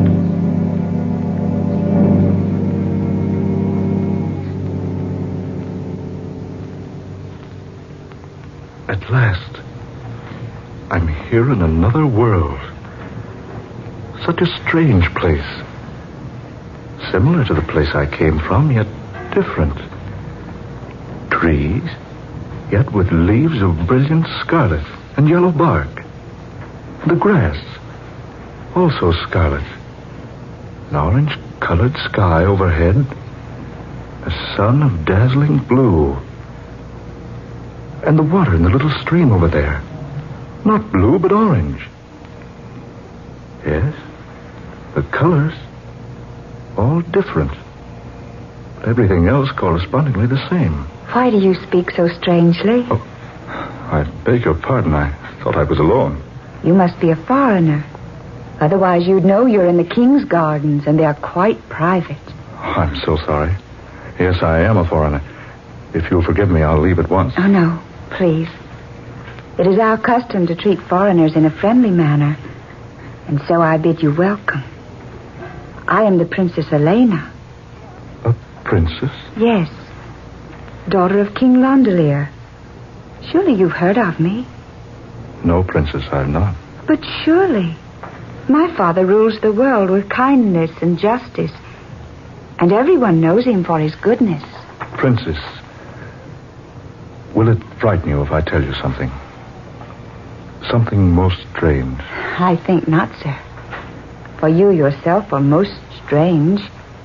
Your clothing, the colors, not in the least ordinary. And your features are so different.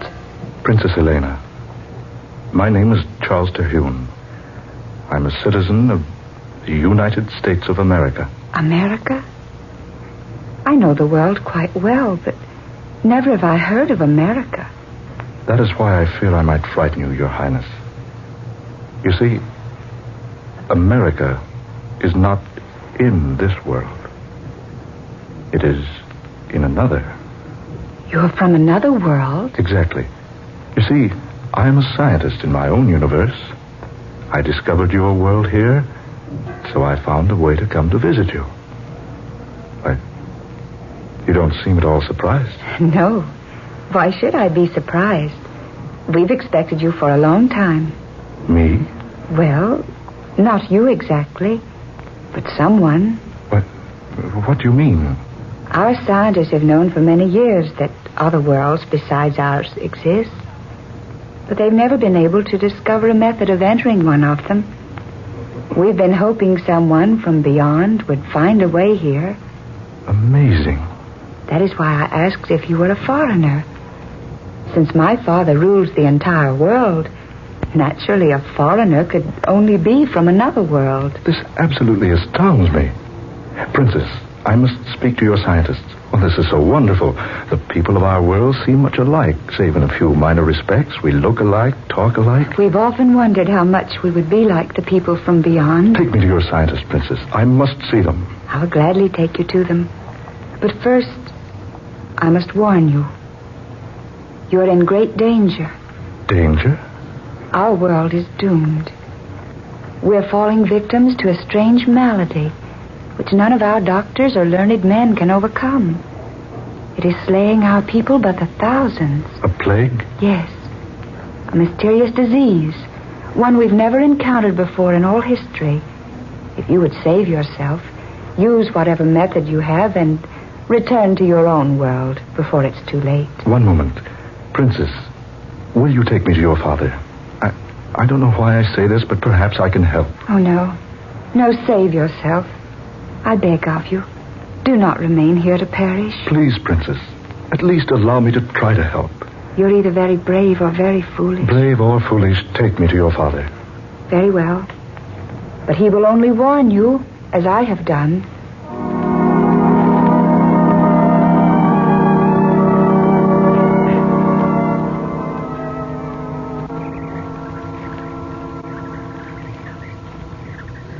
That, Your Majesty, is how I found your world and the way to enter it. It's interesting. At one time I would have said amazing. But with our discoveries of other worlds around us, it's now only interesting. I've warned Dr. Terhune to return to his own universe before he falls victim to the plague. Yes, my son, you must. But I would like to help. I'm a doctor where I came from. Perhaps I could do something. I fear it is useless. Our most brilliant physicians are powerless to even make a diagnosis, much less a cure. But I have a knowledge from another world, Your Majesty. That's true, Father. He found a way of reaching us, while we here have been unable to reach the other places beyond. Yes, daughter. You reason wisely. Please, Your Majesty, permit me to see some of the victims. I can't return home until I've at least made an attempt to help you. Very well. As you wish. Come with me. My son lies dying in a room above. I will permit you to examine him.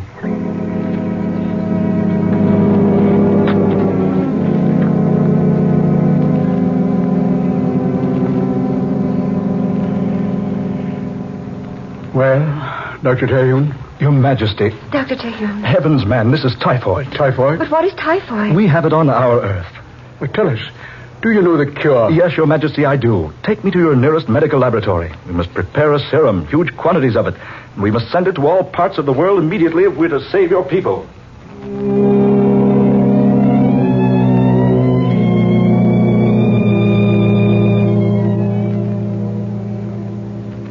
Daughter, these reports from all parts of the universe, the deaths grow fewer and fewer each day. It's a miracle, Father. And Charles Terhune has saved us all.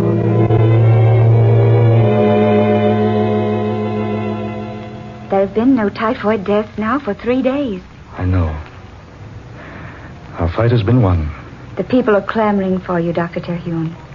They almost consider you a god. I am no god, Princess. Merely a man with a little knowledge. But you came to us like a miracle man, in time to work the greatest wonder of all history. I'm happy that my journey here has been for a purpose. Anything you ever wish in the world will be yours. I know, Elena. There's so little I want. And yet, so much. Will you remain here with us? Forever? I cannot, Princess. You called me Elena a moment ago. I cannot, Elena. I must return to tell my people what I've discovered. Oh, but if you go now... Yes, Elena? Oh, why must we always be governed by rules of propriety? Elena, if you're thinking what I hope you are... Charles? Elena, my darling. Is it wrong to say I love you? Charles, is it wrong for stars to shine? Or for flowers to bloom? Oh, my darling princess. Charles. I love you, Elena. And I love you. Please, don't leave me, my darling. Just for a little while. I will return to you, Elena. I promise. Then I will wait for you, beloved. And when you return, nothing in this world or any other will ever take us apart.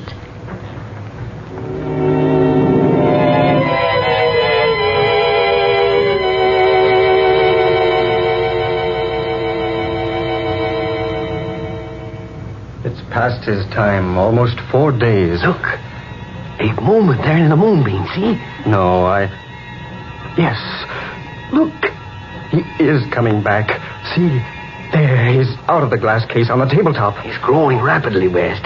You better place him down on the floor. Look, larger and larger. This is perfectly astounding, man. I wonder what his adventures have been. Dr. Terhune. Can you hear me, Dr. Terhune? He's almost 4 feet tall now. Can you hear me, Doctor? Water. Some water, please. Water, Westly. West, quickly. Over there in that goblet. Yes, just one moment. Here we are. He's all right now. Full size again. Here, Terhune. Drink this. Yes. Thanks. That's better. Are you all right, Terhune? Yes, quite all right, thank you. Gentlemen, I have had the strangest experience imaginable. I have visited a world that's amazing and wonderful. Tell us about it. Yes, I will. When I became small enough to enter the moonbeam, I found myself in the exact spot you two saw in the picture I displayed for you.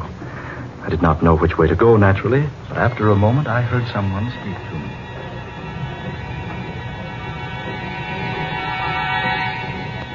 And that, my friends, is precisely what happened to me. And you say those people knew all about the existence of other worlds, but were not familiar with such a disease as typhoid. Exactly. You must have been somewhat of a hero to him. Yes, somewhat. You know, if I hadn't seen this demonstration with my own eyes, I'd never have believed it. Well, Dr. West, even though I was the one who experienced it, I'm still wondering if it actually happened. Well, it happened all right. Yes, we saw you grow small right before our eyes. So small you became almost invisible and disappeared in the moonbeam. I trust you two will confirm any statements I might make to the public about all this. No, absolutely. Certainly, Terhune. By the way, was my sister here during my absence? Why, yes, she was. She acted very strangely, too, but we told her nothing. Well, gentlemen, perhaps I should have told you this before. You see, my sister and I jointly own several hundred acres of valuable oil land in the south. She's a greedy woman. She's tried for years to obtain full possession of the property. She's tried many ways, but her latest method is by charging that I'm insane. Oh, that's ridiculous. Yes, exactly. But she has preferred the charges. Tomorrow at 9, I must appear before a group of alienists who will decide whether or not I'm mentally unbalanced. That is why I had to make my experiment before tomorrow.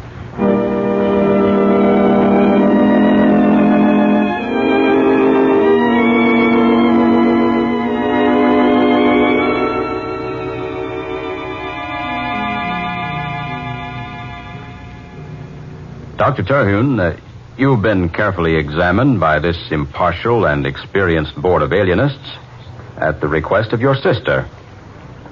It's our decision that you must submit yourself to a series of treatments at whatever sanitarium your sister might choose. No, stop.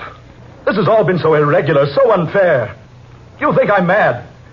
Well, the story I've told you is true. I can prove everything I've said. Please, Dr. Terhune. My two friends, Dr. West and Dr. Smith. Ask them. Why haven't you let them testify for me? They saw it. They'll tell you everything I've said is true. One moment. Yes? Oh. Yes, he's here with me now. I see. Yes, all right. I'll tell him. I'm sorry, Dr. Terhune. I'm afraid I have bad news for you. Doctors West and Smith were to have testified in your behalf. But I've just received word that they were both killed a few moments ago in an automobile accident.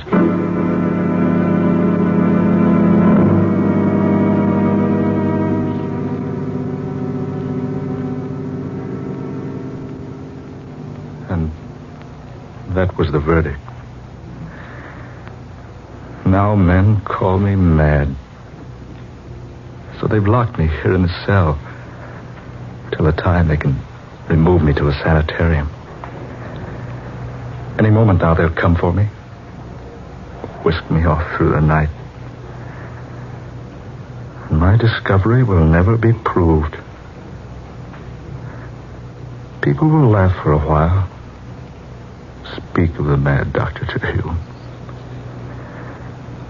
And then I will forget. And for me, no escape. Charles, my darling. Elena. No escape. No escape. Oh, what a stupid fool I am. The moonbeam, of course. The moonbeam.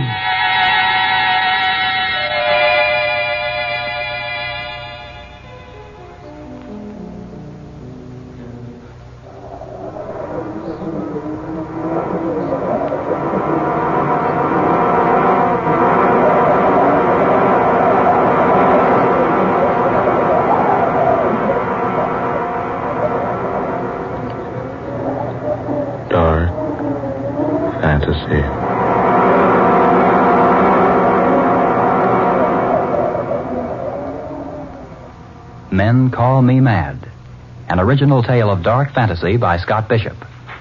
Ben Morris was heard as Dr. Charles Terhune. Eleanor Naylor Corrin was Princess Elena. Fred Wayne was King Londelier. Murillo Schofield was Dr. West. Muir Height was Dr. Smith. And Darrell McAllister was the specialist.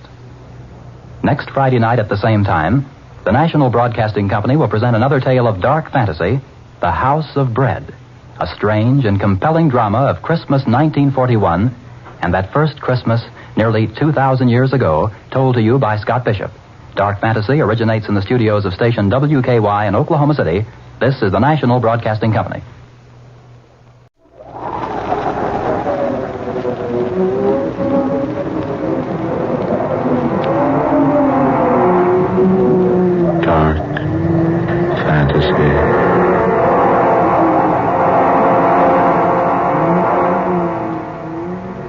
I am the dweller in the house of bread.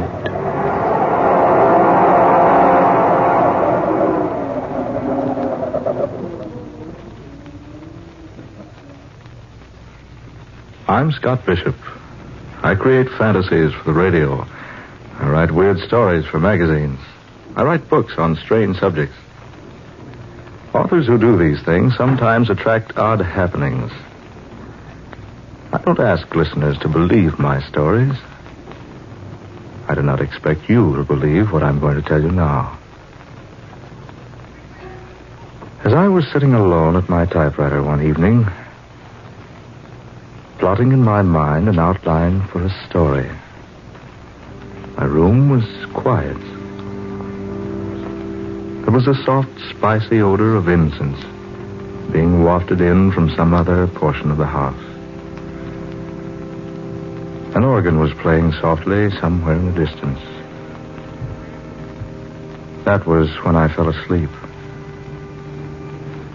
And in my dream, I found myself alone high on a precipice, the highest in all creation, where I could observe with a naked eye all the far-flung wonders of the universe, where I could overlook that common clay that mankind calls the earth.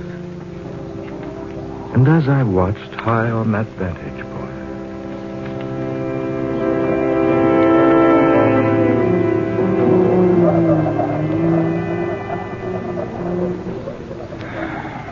Why do you sigh, my son?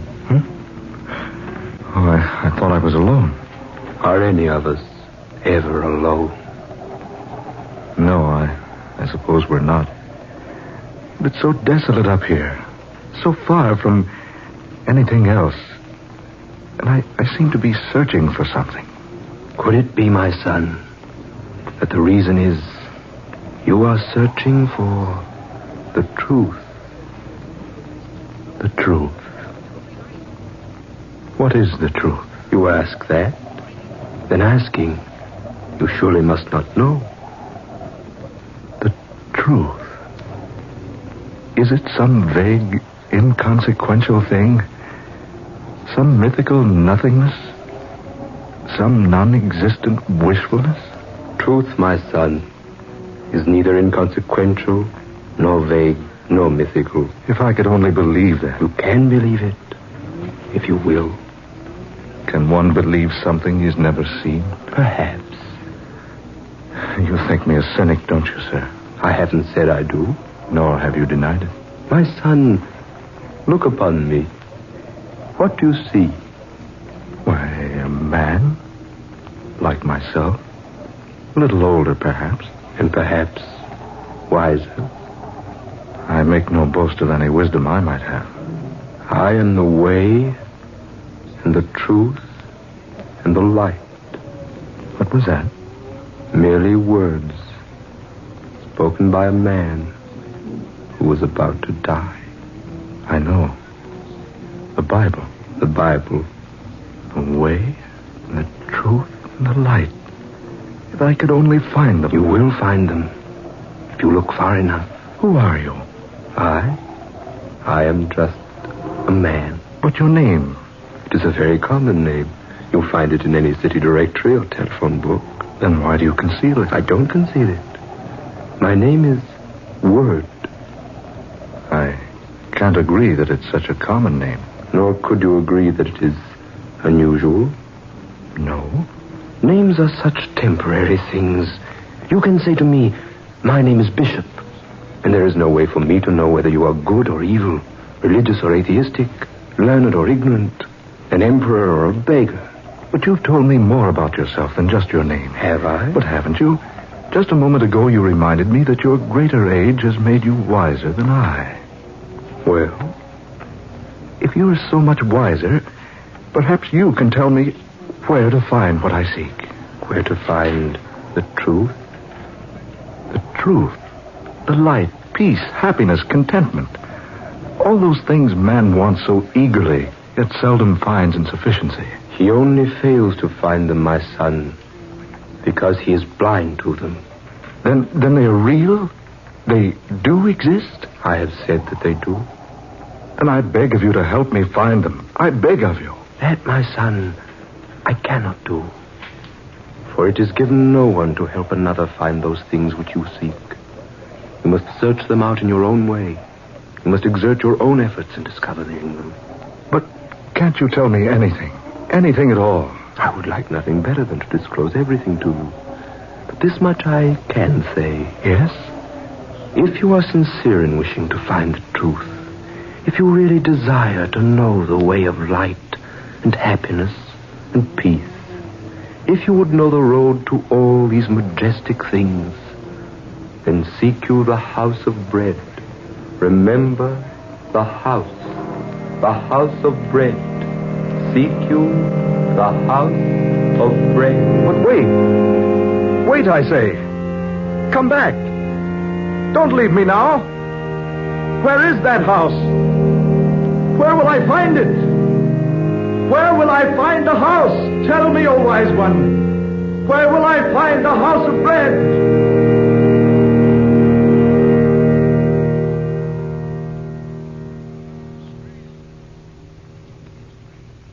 I've already told you I was dreaming. I make no secret of that. At first, I didn't tell my dream to anyone. Instead, I cherished it. Gave it many hours of deep thought and serious contemplation. I didn't even tell Sonia. Not at first. I gave much thought to the things the man on the mountaintop had said to me. Those lines he quoted from a book almost as old as Christianity itself. And the house of bread. Where was it? Could I find it? I resolved to try, so I went to my boss.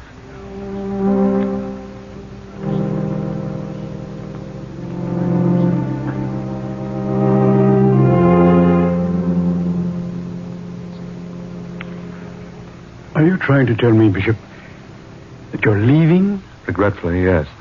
But your work, your future. I wonder, sir, if there is a future. Well, Bishop, what in tarnation's come over you? You've got a great future. Your books are selling like peanuts at a circus. Here's a wire from fantastic periodicals. They want a contract for a series of 12 short stories about the supernatural. That's $3,000. $250 apiece. That's not hay. Oh, good Lord, man. Are you out of your mind? Why, think of the years you've spent building up the reputation you've got. Think of those years you studied Greek and Latin and philosophy during the day and wrote cheap, sensational nonsense for the pulps at night to earn your education. And think of the trunk full of rejection slips you got from the slicks before you made the grade. Think of the money you've spent on travel and research. That's just it, boss. I am thinking of all those things. So what? So I've worked hard and maybe I'm a success. Who can say? Maybe you're a success. Maybe you're a success. Well, if you do leave, where are you going? I'd be glad to answer that if I possibly could. You mean you won't tell me? I mean, I don't know. Bishop, I'll tell you what I'll do. You take a vacation. Yeah, that's it. A rest. A week. 10 days. 2 weeks. Take as much time as you like. Then, when you come back for it, you'll feel better. I don't think it's going to be that easy. Oh, Bishop, what in the name of heaven's come over you? Don't you think you at least owe me an explanation? Yes, I guess I do. If I owe anyone an explanation, it's you. Well, some satisfaction in that, at least. Well, it's like this. It all happened about 3 weeks ago, out at my study. I had a story to write for the radio, the Egyptian mummy thing. While I was trying to come up with a reasonable plot, I drifted off to sleep.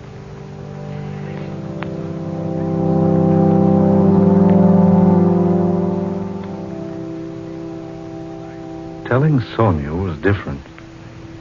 The difference between telling her and the boss was like the difference between saying, I love you to an actress on the stage and the same thing to the girl you adore.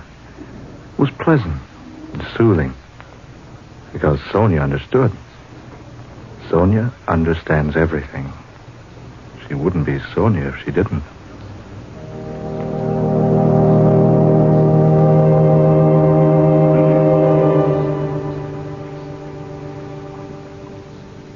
That's the way it is, Sonia.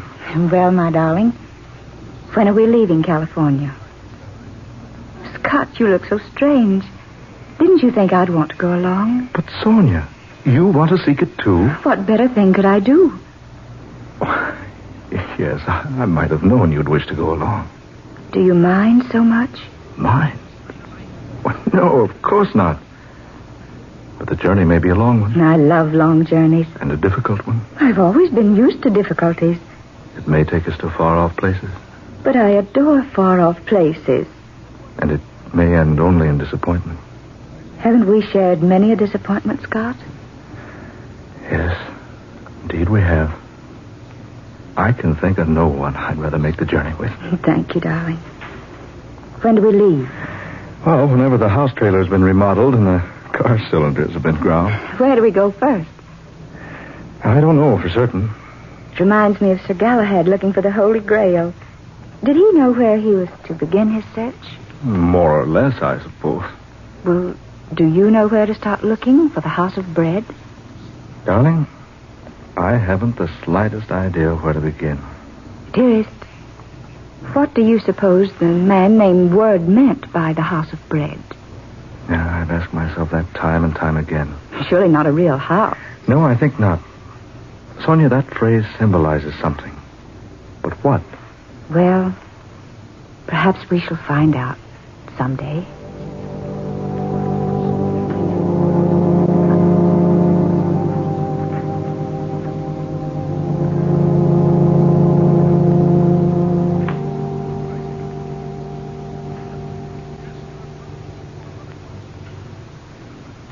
That was when we decided to go seeking a house of bread. As I look back on it now, I don't blame the boss for thinking I was bombing. Here we were, Sonia and I, two supposedly sane, sensible people throwing up everything, kit and caboodle, and taking out to look for something more vague and unknown than Shangri-La or Arcadia or Nirvana, some other synonymous place. And all because of a dream.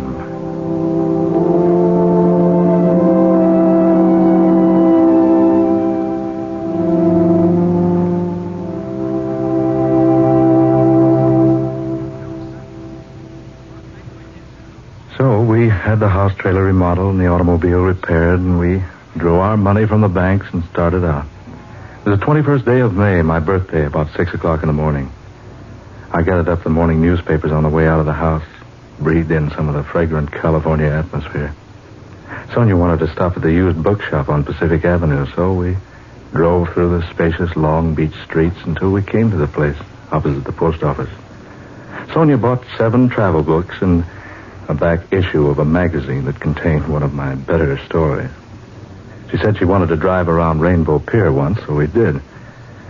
Then we scooted over to L.A., picked up Highway 66, and drove to Las Vegas. We stayed in a tourist cabin at Boulder that night. Bright and early the next day, we drove over to the dam. So we began driving through the mountains out of the place. I noticed Sonia laboriously riding in a small but bulky boat.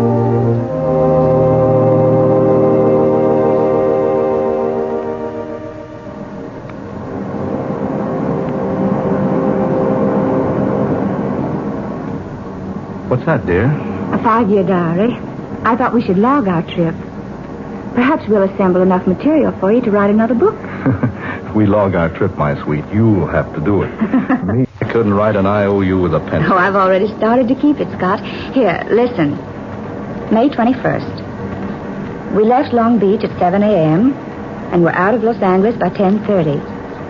The trip across the desert was uneventful, but quite pleasant, and we arrived at Las Vegas, Nevada, around...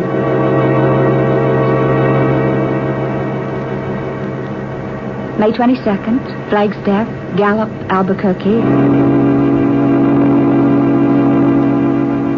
May 23rd, Amarillo, Oklahoma City, Tulsa. Kansas City, St. Louis, Chicago. Philadelphia, Washington, New York City.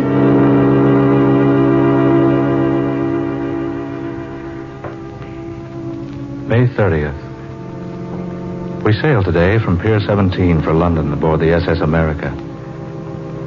As we stood at the ship's rail together, Sonia and I, we wondered just why we decided to leave the good old United States behind. Did something tell us our goal was far beyond the sea?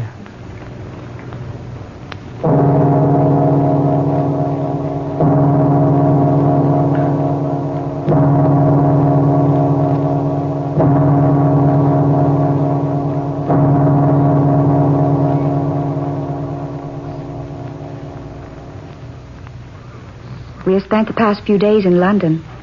It is now June 27th. We have seen the River Thames, London Bridge, Trafalgar Square, Downing Street, Westminster Abbey, Buckingham Palace, Piccadilly Circus, and many other points of interest. We were especially attracted by a place called the Light of the World. But the people we asked there, and everywhere else, had never heard of the House of Bread.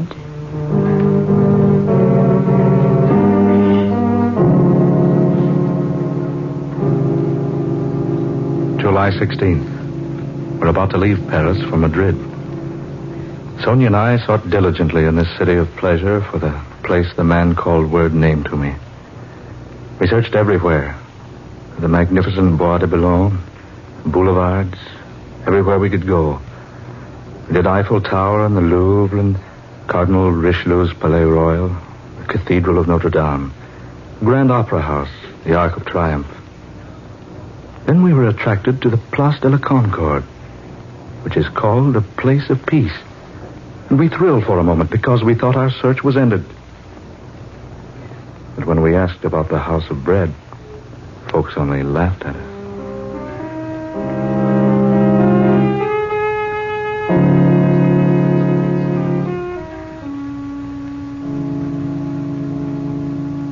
July 30th, Madrid, where there are two classes of people, those who go to bed after 3 a.m. and those who get up before 4. No Spaniard had ever heard of the House of Bread.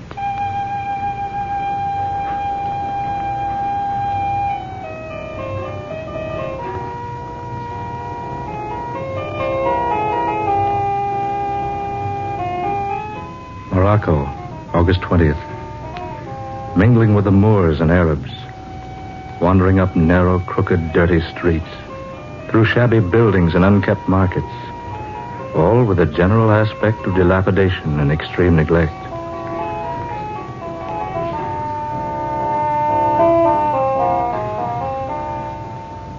Tripoli, September 15th. Sponge fisheries, ostrich feathers, gold, ivory, rugs, and the ruins of a triumphal arch erected to Marcus Aurelius.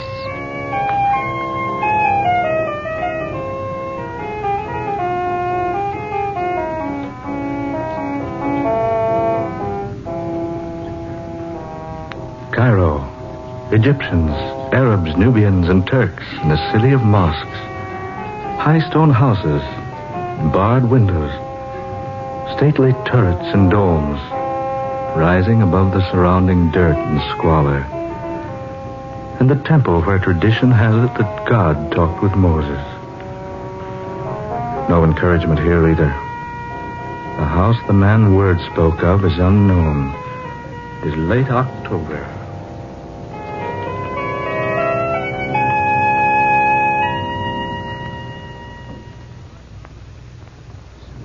November 6th.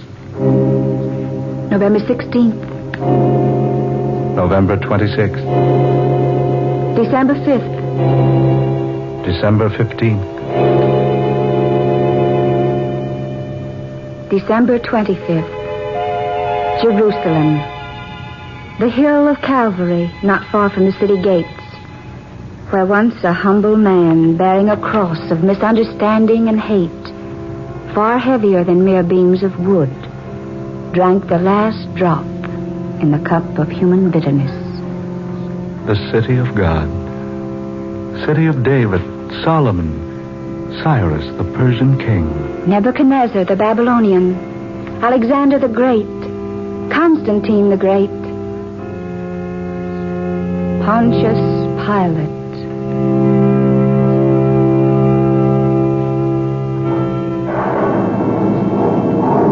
Swoops down. Rain begins to fall. The newborn stars are hidden, all save one, There is one star to the east, quite close by. It scintillates through the gloom, through the downpour. It sends out its rays and engulfs us, enfolds us, becomes almost a part of us. And Sonia writes that we must follow the beam it sends pounding vigorously earthward.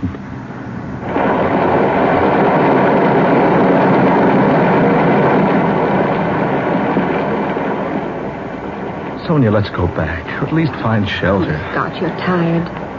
We've tried to find shelter. It's strange. The lodgings are completely filled. Then we'd best go back to Jerusalem instead of wandering about here in the darkness. Here. There's some sort of a shelter here, Scott. Let's step inside a moment, shall we? It's all right, dear. There seems to be a light in here. Yes. And there's someone here beside us. Scott, look. I bid you welcome, good people. We beg your pardon. We thought this place was unoccupied. No, do not go. You are welcome here. I say, haven't we met before? I believe we have. Yes, we have. Now I remember. You're the one in my dream. Your name is Word. In the beginning was the Word, and the Word was with God, and the Word was God.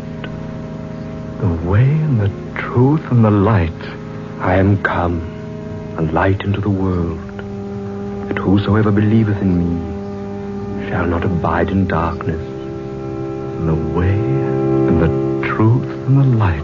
And lo, the angel of the Lord came upon them, and the glory of the Lord showed round about them, and said unto them, Fear not, for behold, I bring you good tidings of great joy.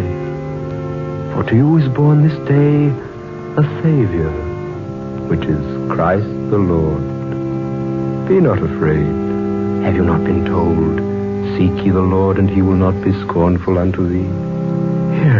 Here in this humble manger, you were born. 2,000 years ago. Verily I say unto you, I am with you at all times, in all places, even unto the consummation of the world. Then this is our answer. This is what we have been seeking so earnestly. Because you have seen me, you believe. Blessed is he who has not seen me, and still believes.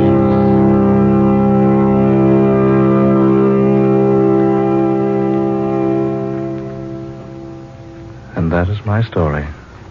We awoke the next morning feeling more refreshed than we'd felt in all time. The sun was bright, the rain had gone. What was the significance of the house of bread? We didn't learn that until later when I consulted the Britannica. I quote as it is written word for word. Bethlehem, a small town in Palestine situated on a limestone ridge 5 miles south of Jerusalem, a city called by the Hebrews the House of Bread. This is the National Broadcasting Company.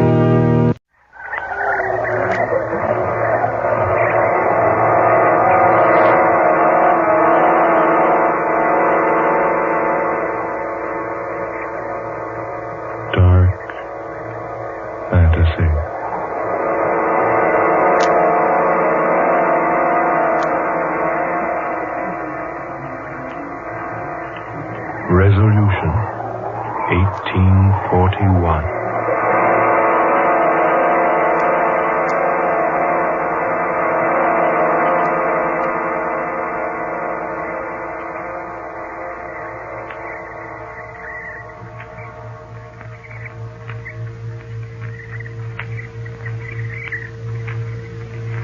My name is Laura Cabot.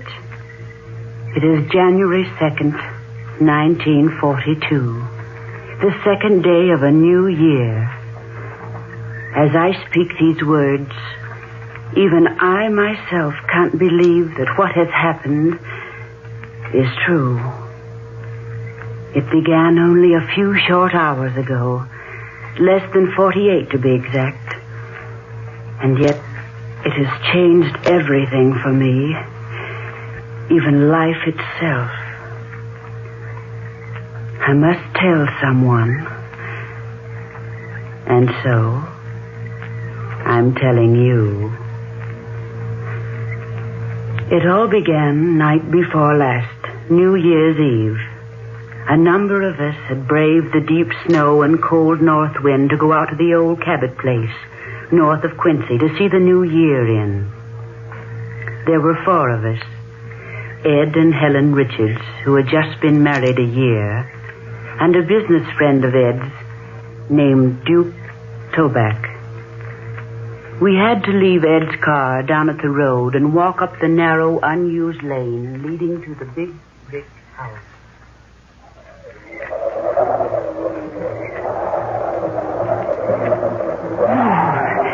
Talk about 1941 leaving with a vengeance. It's cold, isn't it? The snow's drifting deeper. Oh, Helen, to the right, dear. The house is over there. All right, Laura. I didn't know we'd have to walk. Yeah, it'll be good for us. I wonder what your friend must think of us. Out like this on New Year's Eve. Duke? Oh, Duke's a good sport. Besides, dear, haven't we made a practice of spending New Year's Eve in the old Cabot place for the last 3 years? Yes, Ed, we have. Besides, Duke wouldn't want to spoil the fun. Anyway, I think that he makes a fine partner for Laura, don't you? Yes. He's very handsome. And wealthy. Helen, do you think she likes him? Well, the way she's hanging on to him and laughing, I wouldn't exactly say she hates him.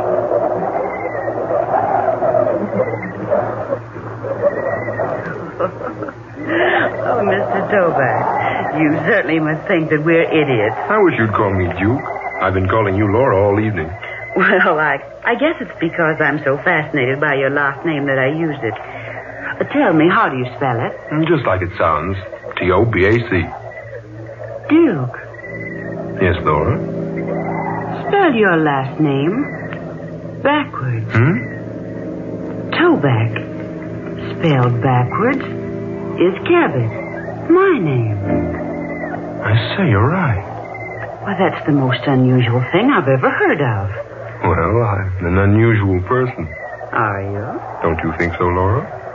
I really haven't had time to decide yet. But I'm awfully glad you came along with Helen and Ed tonight. We do this every year, you know. Yes, so Richards told me. Oh, this old house has been in my family for more than a century. It was just 3 years ago that I discovered it belonged to me. That's so? Oh, there were back taxes galore on the place. But I paid them up. And every New Year since then, the Richards and I have spent New Year's Eve A here. charming custom. You know, I rather think I'm going to enjoy being let in on it. I hope so, Duke. Really, I do. I want this to be the best New Year's Eve we've ever enjoyed. Helen, you and Ed wait up, or you'll have to stand at the door till we catch up with you. All right. Duke, what's wrong? Laura, wait. What is it? Is that the house? Why, yes. Why? I don't know. It seems so familiar looking. I've seen it before. Someplace. Well, if you've seen it, it's been right here. Come on, Laura. Unlock the door. Oh, all right. Here's the key. Here, I'll open it. There. In you go, Laura. Oh, for heaven's sake, Ed, come in and close that door. Yeah. Hurry, dear. Snow's blowing into the place. Here, old man, let me give you a hand with that door. Thanks. There. Quite a wintry blast.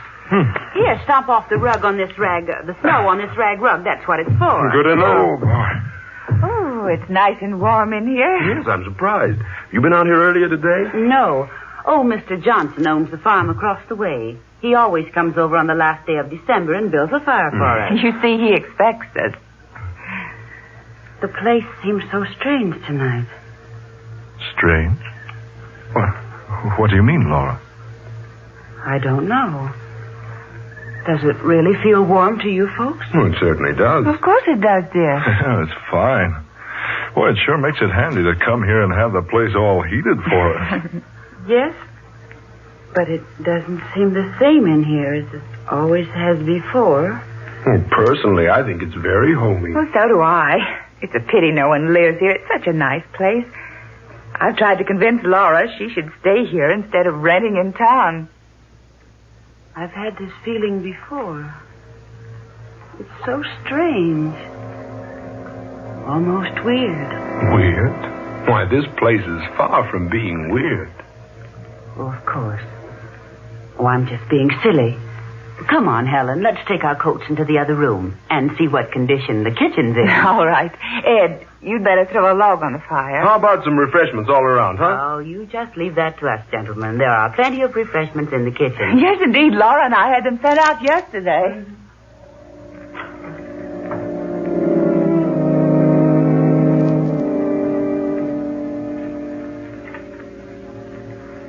Smoke, too? Oh, thanks.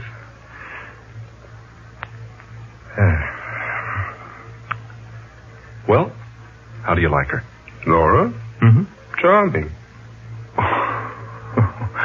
Oh, now, Duke, is that all you've got to say for her? Well, I haven't known her but a few hours. And yet... Yes, Duke? Yet, it seems that I have known her before. Somewhere. Sometime. What makes you think that? I can't say. Something about her. The way she acts. The way she talks, possibly. I don't know. Well, have you asked Laura if she'd met you before? Oh, I thought that rather a silly thing to say. Besides, that's what men always say to women when they're trying to make conversation. And, well, Laura's very easy to talk to. She talks so comfortably with me, and, well, it's as though she'd known me someplace before, too. Yeah, I know how you feel, Duke. I felt the same way about folks I'd just been introduced to. Sensations like that are hard to explain. They're generally not explained. Look here, Duke. This is your first trip to Quincy, isn't it? Not only my first trip to Quincy, it's my first trip to Massachusetts. Well, now, Laura's lived here all her life.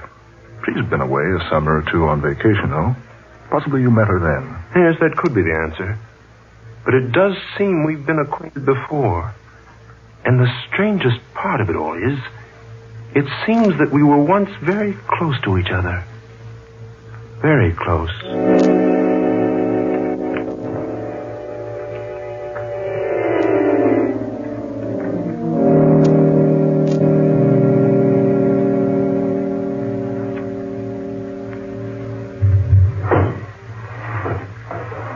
Oh, Helen, will you juice these oranges for me, please? How many? Oh, half a dozen to begin with, I guess. Oh, come on over here on the small table. Oh, all right. Laura? Yes? What do you think of Duke? Oh, I don't know. Give me a little more time. He seems to be attracted to you. Does he? Does he indeed? I caught him 3 times staring at you like, well, with a sort of fascination. Like he couldn't get used to you. Well, perhaps you're right. Maybe he can't get used to me. No, I didn't mean that way. I mean, well, he stared at you like he was trying to remember something. Yes, I noticed that. And I caught you staring the same way at him. Yes. What is it, Laura? I don't know. You like him all right, don't you? That's just it. I feel that suddenly I like him too much. Oh, now, you needn't fall in love with him right off the handle. Oh, no, it isn't that. It's a different kind of a feeling. An affection. But not the kind a woman has for a man. It's different from that. I don't understand what you mean, Laura. I wonder if I understand what I mean myself. It's something that seems to draw me very close to him. Oh, love at first sight. I've always believed in it. No, not that. Something else. Something different. Something Greater. He hasn't made love to you already, has he? Helen, will you please stop talking about love? Love has nothing to do with it. Laura, you need a lift. Come on, let me fix you one. No, not now. You know, Helen, I'm positive I've never met Duke Toback before. And yet it seems that I did know him once a long, long time ago. Well, it couldn't be very long ago. You're only 23. No, I mean farther back than that, even. Hey, wait a minute. His name. It's so strange. Toback. It's so very strange.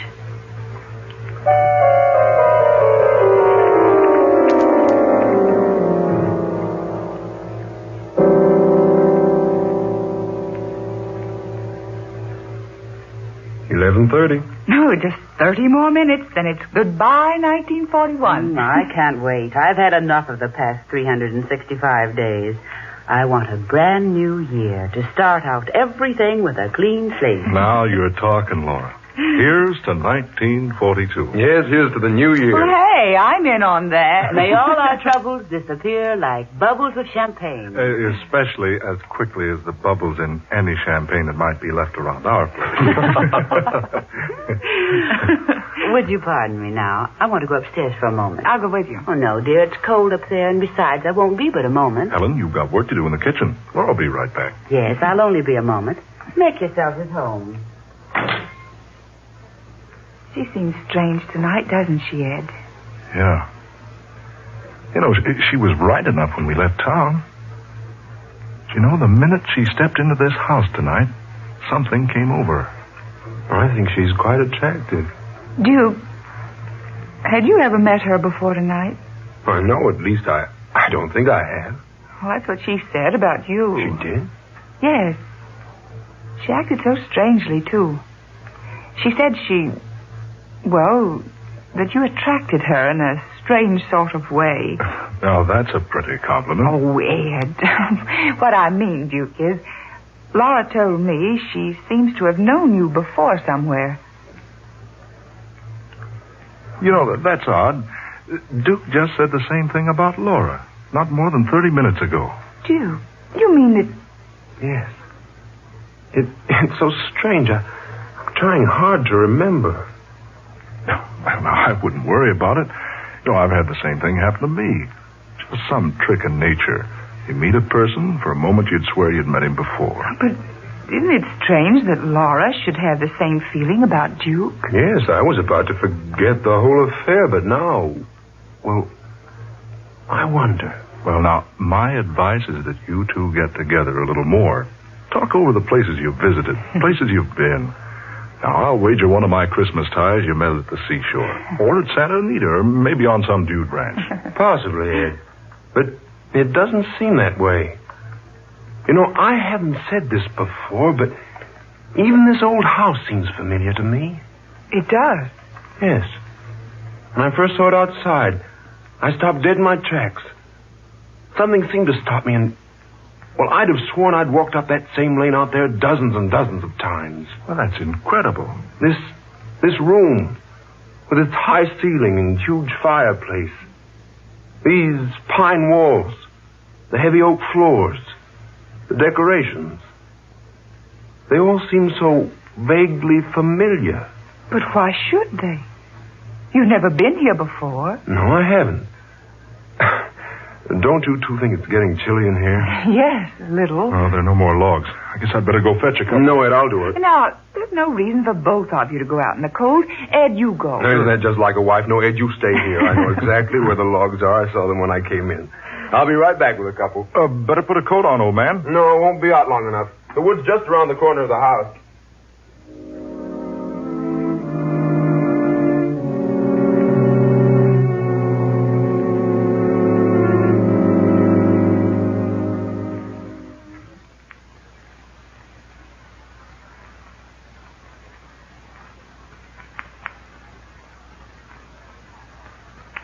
Oh, Laura, I didn't see you come back. Oh, he's gone to get some logs for the fire. Insisted on going alone. Laura, what a beautiful dress. Hey, Those aren't the clothes you wore out here. Wherever did you find such a quaint outfit, darling? It's a dress my mother used to treasure. It's been in my family for almost a century. Oh, it's beautiful. I thought it would be fun to put it on tonight. I found it upstairs in an old trunk. Just wait until Duke sees you in that dress. Maybe that'll help him remember where he knew you before. He thinks he's known me before. And Helen says you feel that you've met him before, too. Well, yes. I do feel that way, but... Oh, I don't know what to think. I'm so upset tonight. Laura, what is wrong tonight? Ed and I've both noticed it. Yeah, what's wrong, Laura? Oh, I didn't want to mention it, but... There. Something is wrong. Well, can we help you? No, I couldn't ask you to.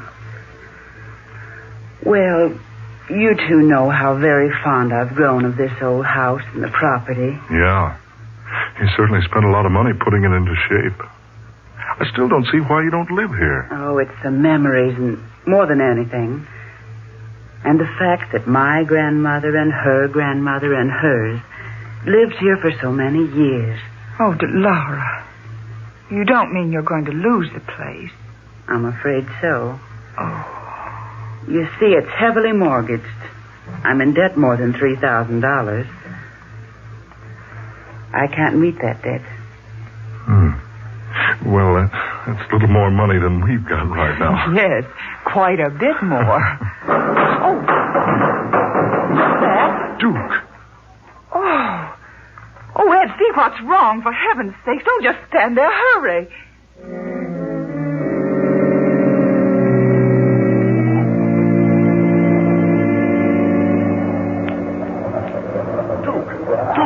Lord, man, your head. What happened? Speak to me, Duke. Are you all right? Here now. Take it easy.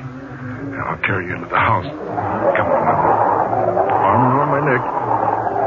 That's it.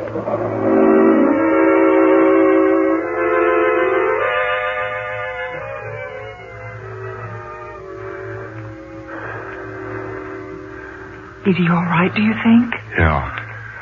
There's quite a pile of wood out there. Picked up a piece near the bottom, and the lot slid down on him.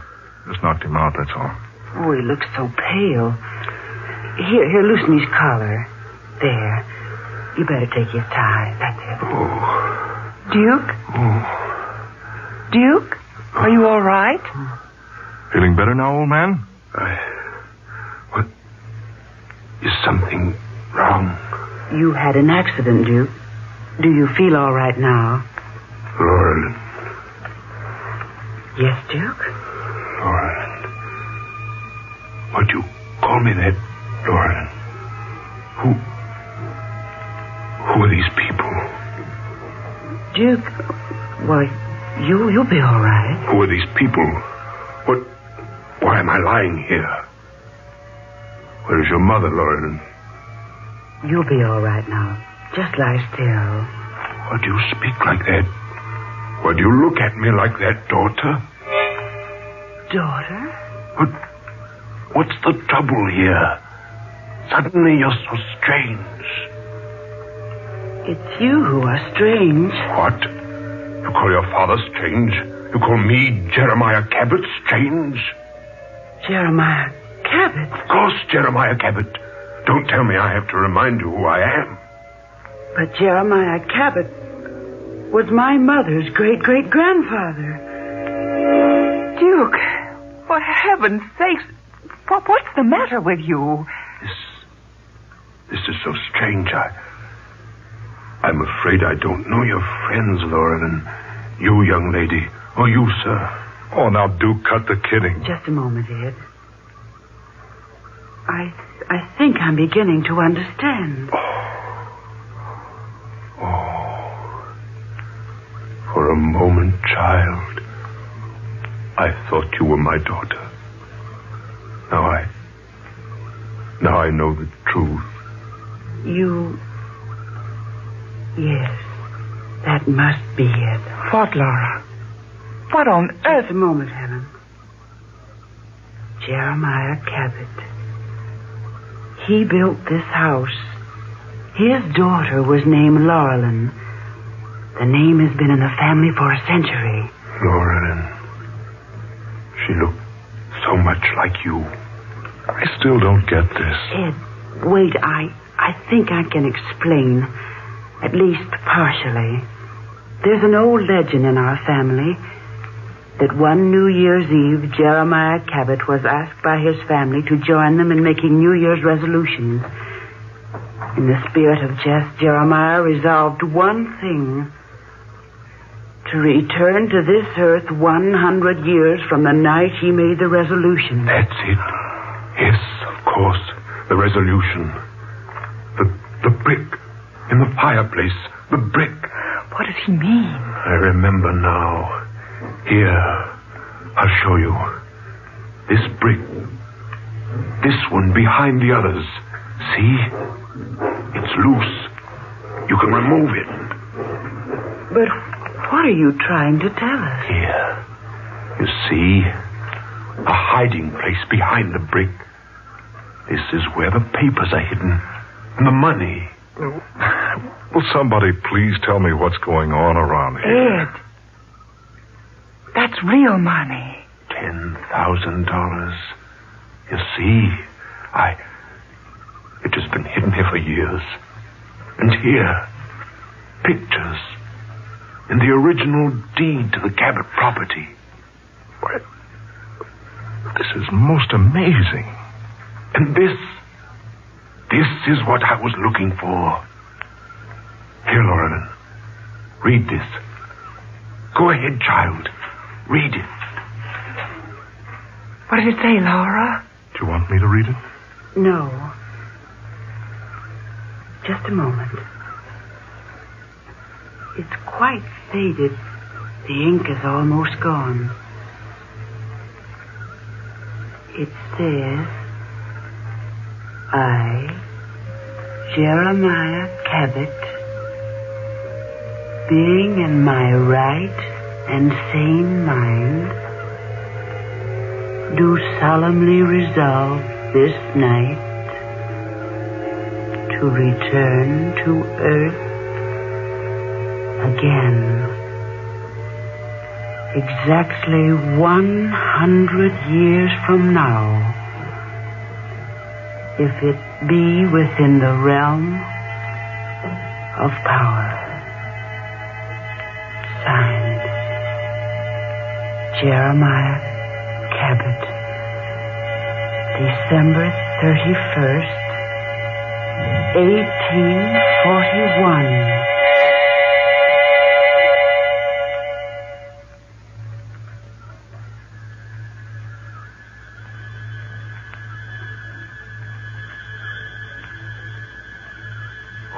What happened?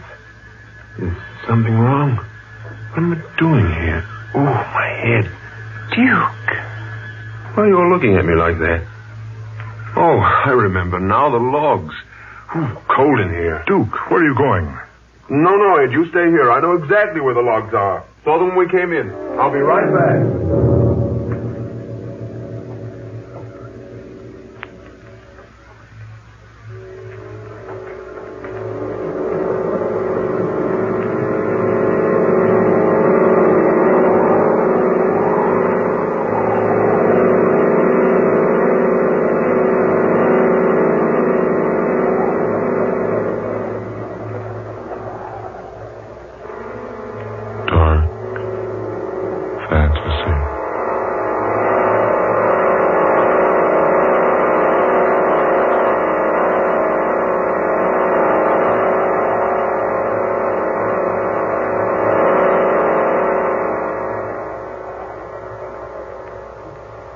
Resolution 1841.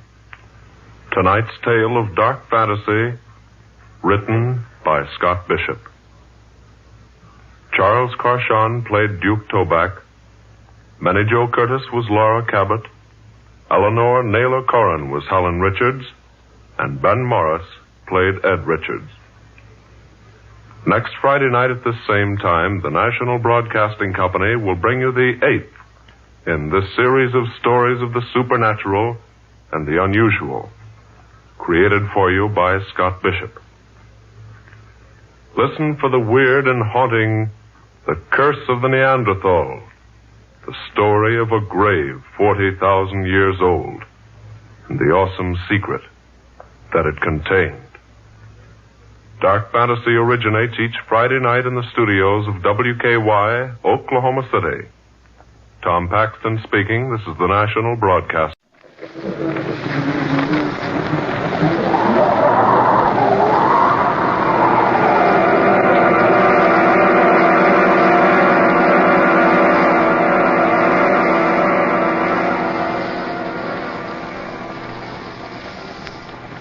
Dark Fantasy.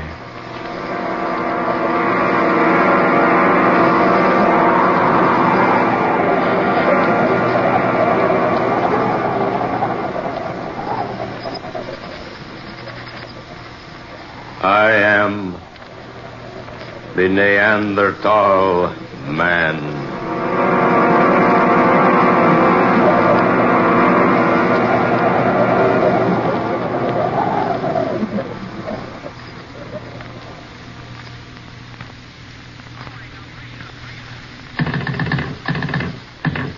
Operator? Are you there, operator? She's probably gone out for a spot of tea. Or a date with one of the music hall boys. You people be quiet. Isn't she pretty when she's excited, Hayes? Oh, quiet. Operator. Why would anyone be so anxious to call one's sister anyway? I can't for the life of me imagine. Will you two please go take a walk or something? Operator, are you there? You could write your sister a letter, instead of trying to call her long distance. I'd probably get in touch with her sooner. Are you there, operator?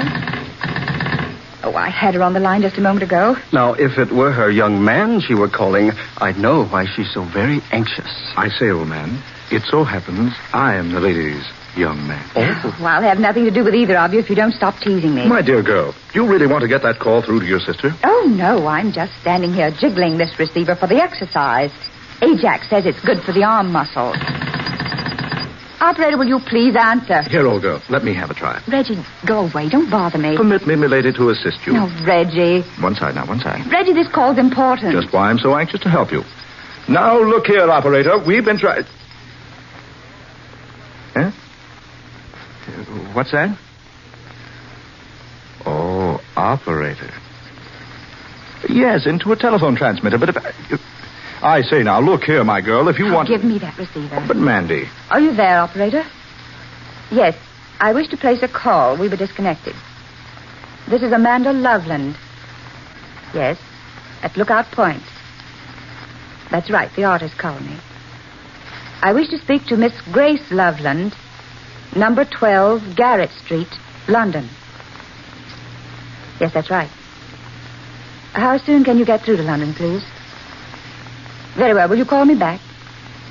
Thank you. There, you see? The damsels always come running when a gentleman calls. Oh, Reggie, save your humor for some other time, will you? I say, something wrong, old girl? I don't know. Why do you use that tone, darling? Well, look here, Amanda. Nothing wrong with your sister, is there? No, it's not that. But something's wrong. I can tell by the way you've been acting. Yes, you were certainly never in such a hurry to call Grace before. I'm anxious to know where she was today. Where she was? Yes.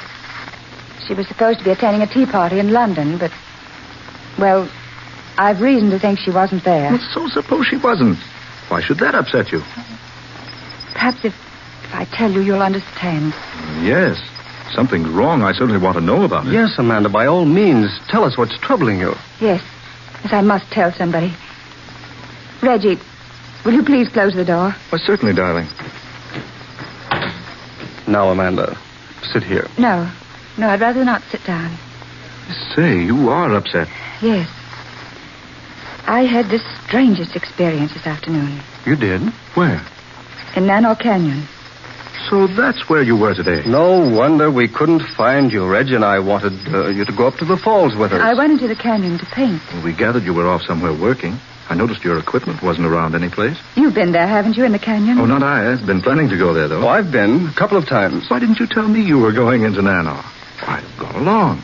There's only one way into the canyon from this end, you know. Yes, near Flagstone Point. It's 12 miles to the other end. Well, I arrived at Flagstone Point about noon.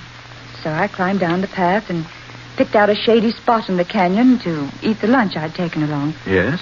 After that, I looked around a while and then picked out a scene near the entrance to the canyon. To paint? Of course, to paint haze. Oh, sorry. Go ahead, dear. It was a perfect scene. The light was just right, so I spent most of the afternoon there until the light began to fade. Did you finish the sketching? Yes. Filled in a great deal of the color. It was really going to be quite good. What do you mean, going to be? I'll never finish it. Why, dear? Because I never want to go back there again. Well, what on earth happened? Oh, why doesn't that operator get that call through to London? Amanda, tell us what happened in the canyon. Yes, for heaven's sake, the suspense. What happened was like a nightmare. Darling. Yes, like a nightmare. Just as I was getting ready to pack up my things, I heard a noise behind me. A low, rumbling noise. And when I looked around, I saw that a side of the canyon was caving in. My word. Landslide? Yes. The whole side of the canyon was falling away, making a terrific noise about it. Left a sheer vertical cliff there, where it had been sloping before. Yes? Right where the only path down into the canyon had been. You mean you were trapped there in the canyon? I certainly was. With night coming on. And you know the stories they tell around here about Nanor Canyon. Yes, they say the place is simply oozing with ghosts at night. Oh. No, really, Reggie. The place does have a reputation. Oh, I've heard the stories, but you don't want to believe everything you hear, you know. Well, how on earth did you get out of the canyon, Amanda? I had a beastly time of it. Did you get out before dark? I certainly did not. As soon as I saw that the path was cut off from the land side, I started walking along the side of the canyon, trying to find a way out. But there are no others. Didn't I find that out? I walked and walked, and all the time it was growing darker and darker, and finally the sun went down, and a ghostly gloom settled over the canyon. I began to walk faster, but I couldn't find any place that looked like a way out.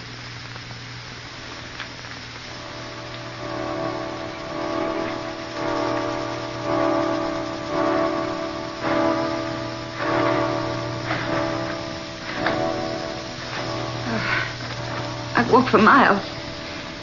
No way out of here. Oh, dear, it's so dark. All I can do is keep walking. Oh, what's that? Oh, some night bird. Yes, that's all. Such a weird sound. I've never heard anything like it before.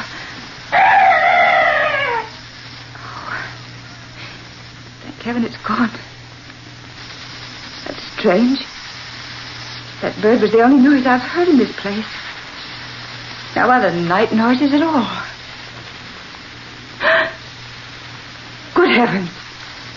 What's that up there? Light. Shining on a human figure.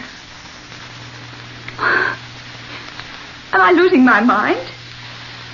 It's Grace there in the light. Oh, no. Oh, no, it can't be. Grace! Grace! That is Grace standing there in that strange glow of light. Pointing. Gesturing as though trying to show me a path out of here. Yes. Yes, she is directing me out of the canyon. The light. I can see the way out. Grace? Grace, is that you? Is that you, Grace? Oh, no, don't go! David. The light's fading away. She's gone. There's still that strange light shining on the way out of this awful place.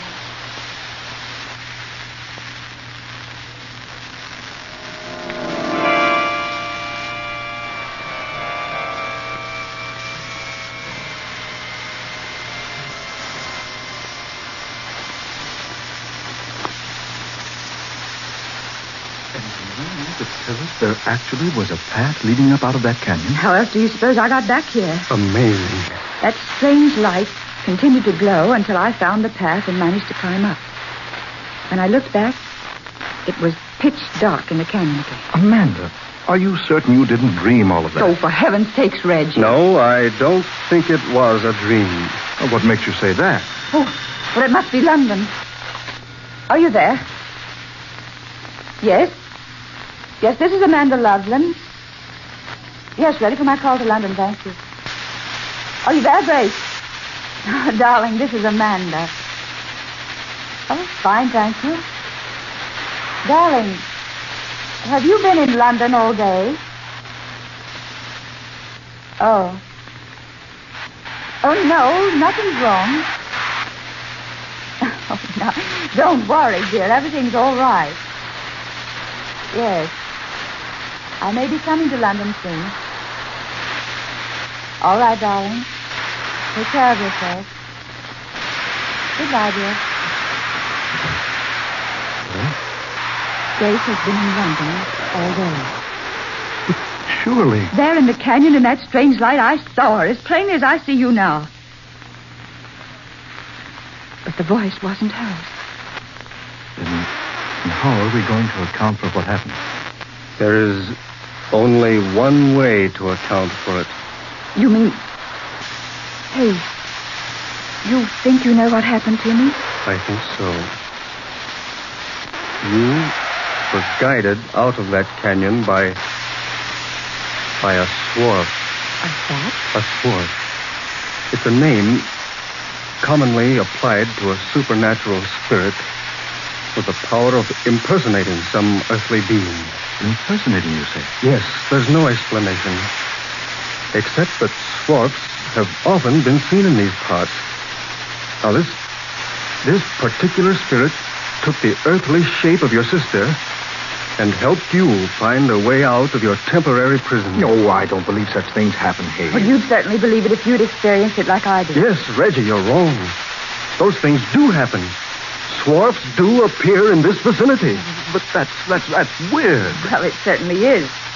See one's sister appear in a place in the darkness and speak in a voice, and then to learn she was actually hundreds of miles away at the time. Amanda, is this the landscape you were doing?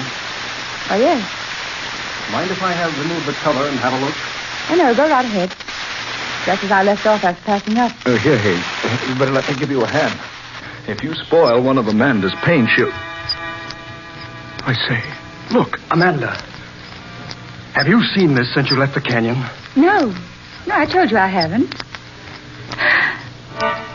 Look at it.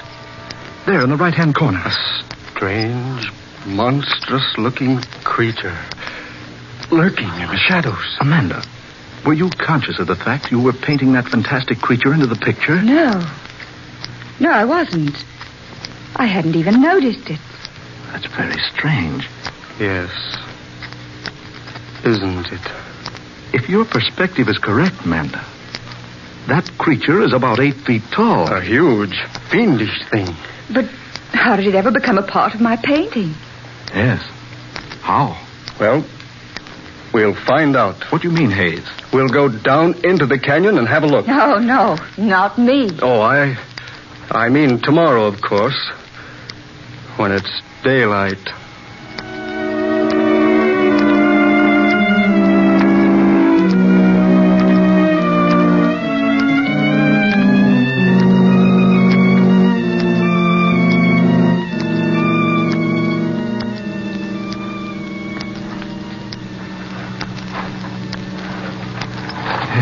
How much farther, Amanda? We're practically there. What amazes me is that you couldn't find the way the swarf pointed out to you last night, Amanda. I'm sorry, Hayes. It doesn't seem to be there today. Oh, well, what's the difference? It didn't take us long to come in from the other end of the canyon on horseback. Yes, the only thing that annoys me is that we couldn't ride the animals all the way. Oh, well, the walking won't hurt you. Besides, we've only been afoot a few hundred yards. Oh, here we are. This is the spot I was painting. I set up my canvas over there on that little mound.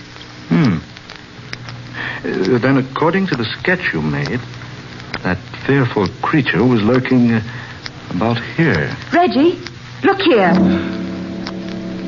Bones. Human bones down there in that crevice. Oh, I say, those can't be human bones. No, they're much too large. I should say so. You're wrong, both of you. They are human bones. I've studied anatomy enough to recognize the clavicle, humerus and ulna of the human arm, and the femur and fibula of the leg there. Joe, Hayes is right. This was some gigantic prehistoric creature. Heaven knows how many years old. Could this skeleton have any connection with the ghostly figure in my painting? It could, yes. It's just possible that the spirit of this prehistoric man is himself a swarf. And can take on a human shape. The spirit, I mean. Precisely. He saw Amanda sitting there on that mound, painting. He assumed a shape she couldn't make out, but one which her professional brush caught in the sketching. Then he could have assumed the form of my sister. If our theory is correct, yes. That's fantastic. But how can we learn anything about this thing that was buried here in this crevice? There's one way I know of. We can consult Dr. Gustav. By Jove, you're right. Dr. Gustav's staying at the colony. Well, then let's go get him and bring him here. Yes, let's. Who knows? We may have discovered something entirely unknown to our civilization.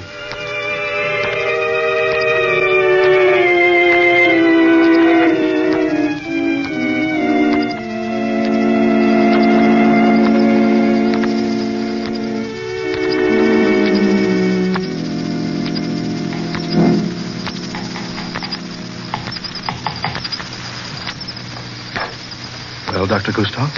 Yes. Your suspicions were correct, my friends. These are human bones. Can you identify them, Doctor? I most certainly can. This was a Neanderthal man. Neanderthal? Well, the Neanderthal man existed thousands of years ago. True, Miss Loveline. From 20 to 40,000 years ago. There's no mistake about it? Not the slightest. This is a fossilized remains of an ancient man. Here, look. Look at these peculiarly shaped molar teeth. Now, that's one sign. Every bone of his body shows some distinct markings. Many of them are of simian nature. Ape-like, you mean? Exactly.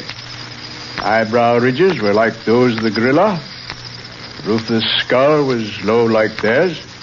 And yet, his brain most probably surpassed the modern Europeans in size and ability. How long ago did you say he existed? The date of his culture may be put down tentatively as extending from 40,000 to 20,000 B.C. The Neanderthal man appears to have been the sole occupant of Europe during the middle of the Pleistocene period, throughout the time in which the Mousterian culture prevailed. He buried his dead with great signs of respect. He worked flint implements with great skill. Was a fine hunter. Lived in caves and rock shelters. But, Doctor, after all this time, his remains should be quite deep in the earth. I know.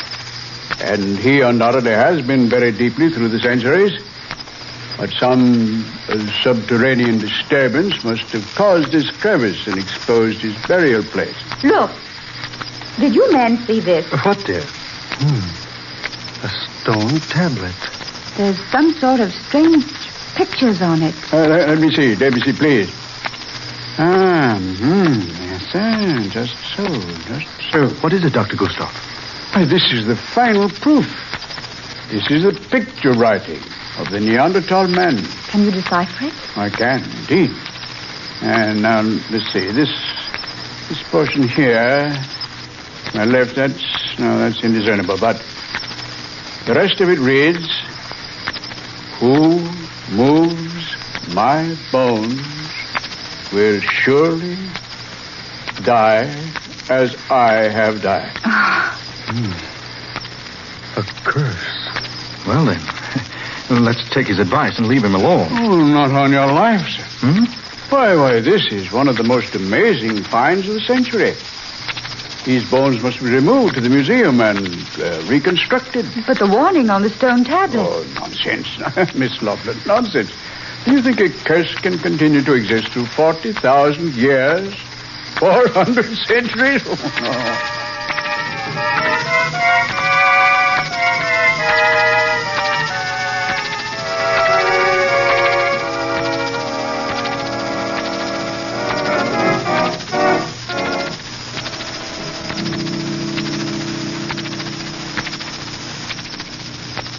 Well, Mandy, this is the museum. Ever been here before? Once, when I was a child.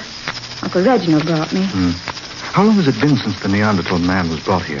Oh, at least 6 weeks. Well, Dr. Gustav said in his letter that the man had been completely reconstructed. The skeleton had been placed in a standing position in a special room. There's the room, see? Oh, yes. The sign over the door. The Neanderthal man. Let's go look before we visit the doctor, shall we? Right.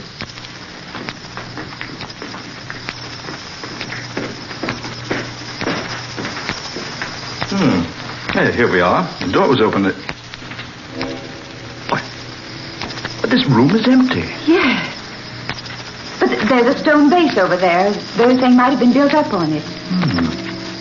That's strange. I beg your pardon. Yes, what is it? I am called Banff. Could you direct me to Dr. Gustav's study? Oh, why, yes. It's at the end of the hall. See, his name is in black letters on that frosted door pane. Oh, yes.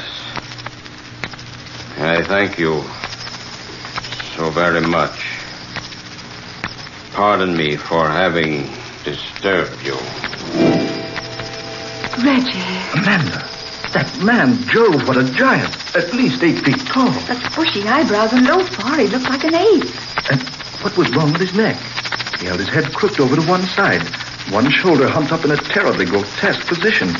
Did you see whether or not he went into the doctor's office? No, I didn't. Reggie, if I didn't know better, I'd think that man was... Was what, dear? Nothing. I know what you're thinking. That warning, Reggie.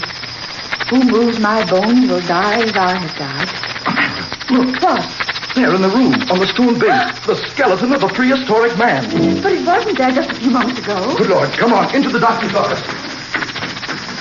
Dr. Gustav! Dr. Gustav! Dr. Gustav!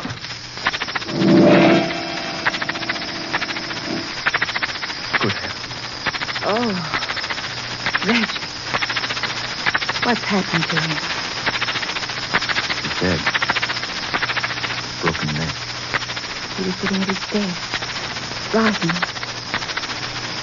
Writing a report on the Neanderthal man. Look. He just completed one sentence. It is my finding that the death of the Neanderthal man discovered in Nanos Canyon was caused by a broken neck.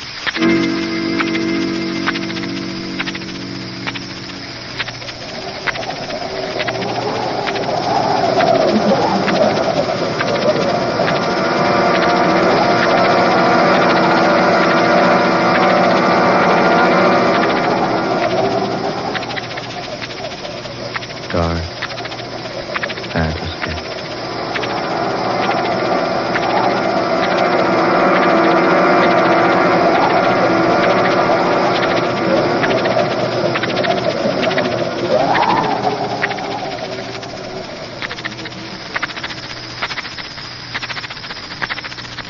The Curse of the Neanderthal.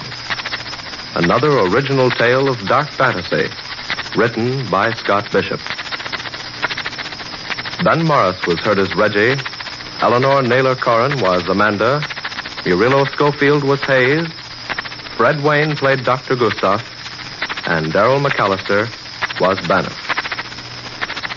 Next Friday night at the same time, we'll bring you another story of the fantastic and the unusual, created by Scott Bishop. Listen for Death from the Past, a strange, weird adventure laid in modern America with the flavor of the 19th century. The story of a businessman who was almost too honest and who found a method of paying a long-standing debt of honor, although 30 years in his grave. Dark Fantasy originates in the studios of WKY, Oklahoma City. Tom Paxton speaking. This is the National Broadcasting Company.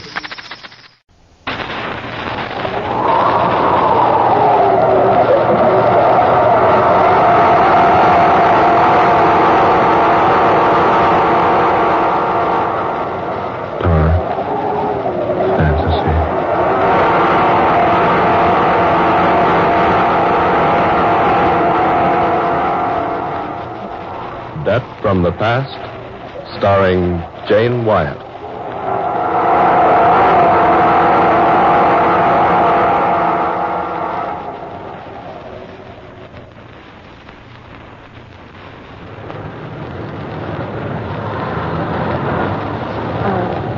I beg your pardon. Oh, yes? Is that your newspaper lying there on the park bench? Why, yes, it is. May I look at a moment, please? If you wish, of course. Here, I'll move over. Sit down. Thank you. Oh, there you are. I hope you don't think me forward. I'll only be a minute. Oh, take as much time as you like. Here, will you roll yourself a cigarette? What? Oh, no, thanks. Sorry, I can't offer you a tailored one. Oh, quite all right, thank you. Out of a job, Yes, but don't tell me I look that desperate. No, Well, I notice you've turned to the help wanted columns. Yes, but somebody seems to have been there ahead of me. These ads are certainly all marked up with pencil. Maybe you can say that again. I was lucky even to find a pencil. Oh. You, too. Yeah. Oh, I'm sorry. Oh, that's all right. Nobody needs to feel sorry for me. I'll get along. You've been to all these places you've marked here in this column. Sister, I've been there and then some. And you didn't get one of them? No, not one. Why, look at the soles on my shoes. Here, look. Those are yesterday's want ads I'm walking on. How long have you been out of work? Oh, I don't know, about 10 weeks. First, I had a lot of dough. I thought I was a wise guy. I wouldn't have any trouble getting another job. I was wrong. I dropped all my money, and I've been sleeping here on this park bench for the past 3 weeks. When do you eat? Whenever I can. Today, I'm all right. I got a chance to make a couple of Iron Men yesterday. Iron Men? $1, dollars. Oh. You, been around town much? Well, I've been here about 2 weeks. I came up from Sandville. You got people here? No. My father and stepmother live in Sandville. Well, my stepmother and I have never been anything more than barely civil to each other. Oh, I get it. So you've come here to get a job? No, I come here to get a job. How much money you got? Well, I really don't think that's anyone's affair. Oh, bother. If you got to be formal about it, my name's Mark Matthew. Mine's Luke John. Oh, I'm serious. My name is Mark Matthew. I was named after the two gentlemen who helped write the Bible. Well, my name's Mary Billings. Well, Miss Billings, I'm mighty pleased to know you. Now that we're thoroughly acquainted and completely good friends, you tell me when you ate last. I'm all right. You look hungry. Oh, yes, I guess I am. Join me for a hamburger? With onion? As you like, and a cup of coffee. Is that a date? Mary, well, I'm sorry I can't buy you a 35-cent blue plate. I'd love a hamburger, Mark. Then it's a deal. Okay, Mr. Matthew, it is a deal.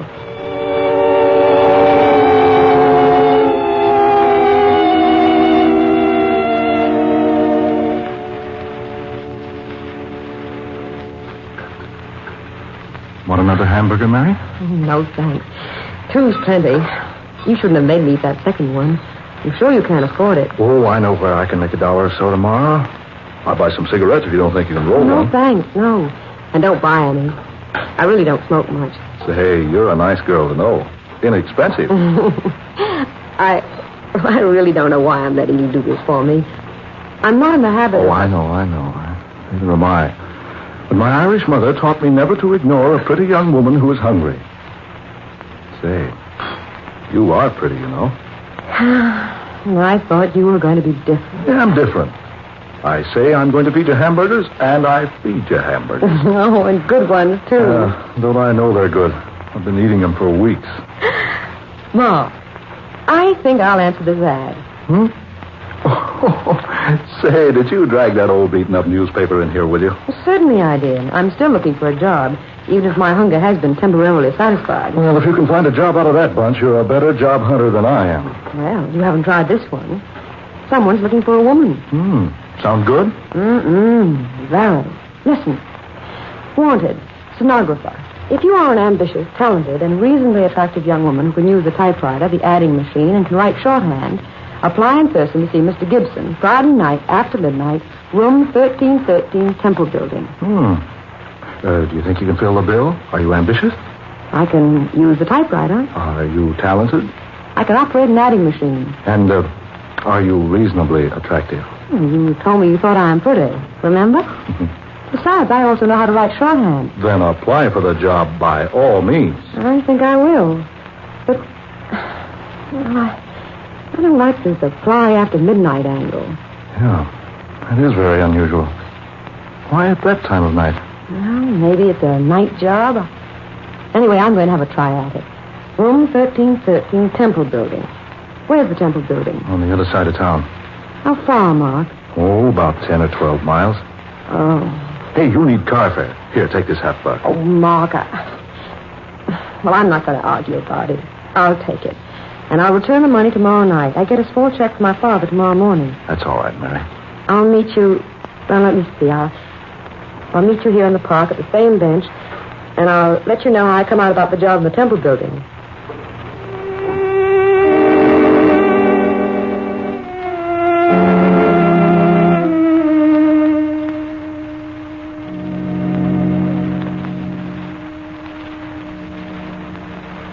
Yes, this is the Temple Building, all right.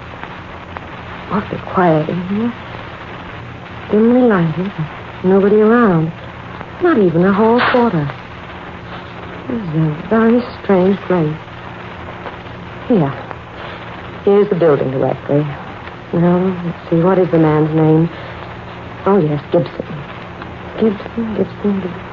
No, there's no Gibson listed here. His company's name is probably here, but I don't know that name. Now, let's see, how does one get up to the 13th floor? Here's an open elevator, but there's no one to operate it. Oh, this is the type you operate yourself. Just step in. Press the button marked 13. The door's closed. And up we go. Oh, my. Better say a little prayer that I get this job. Amen.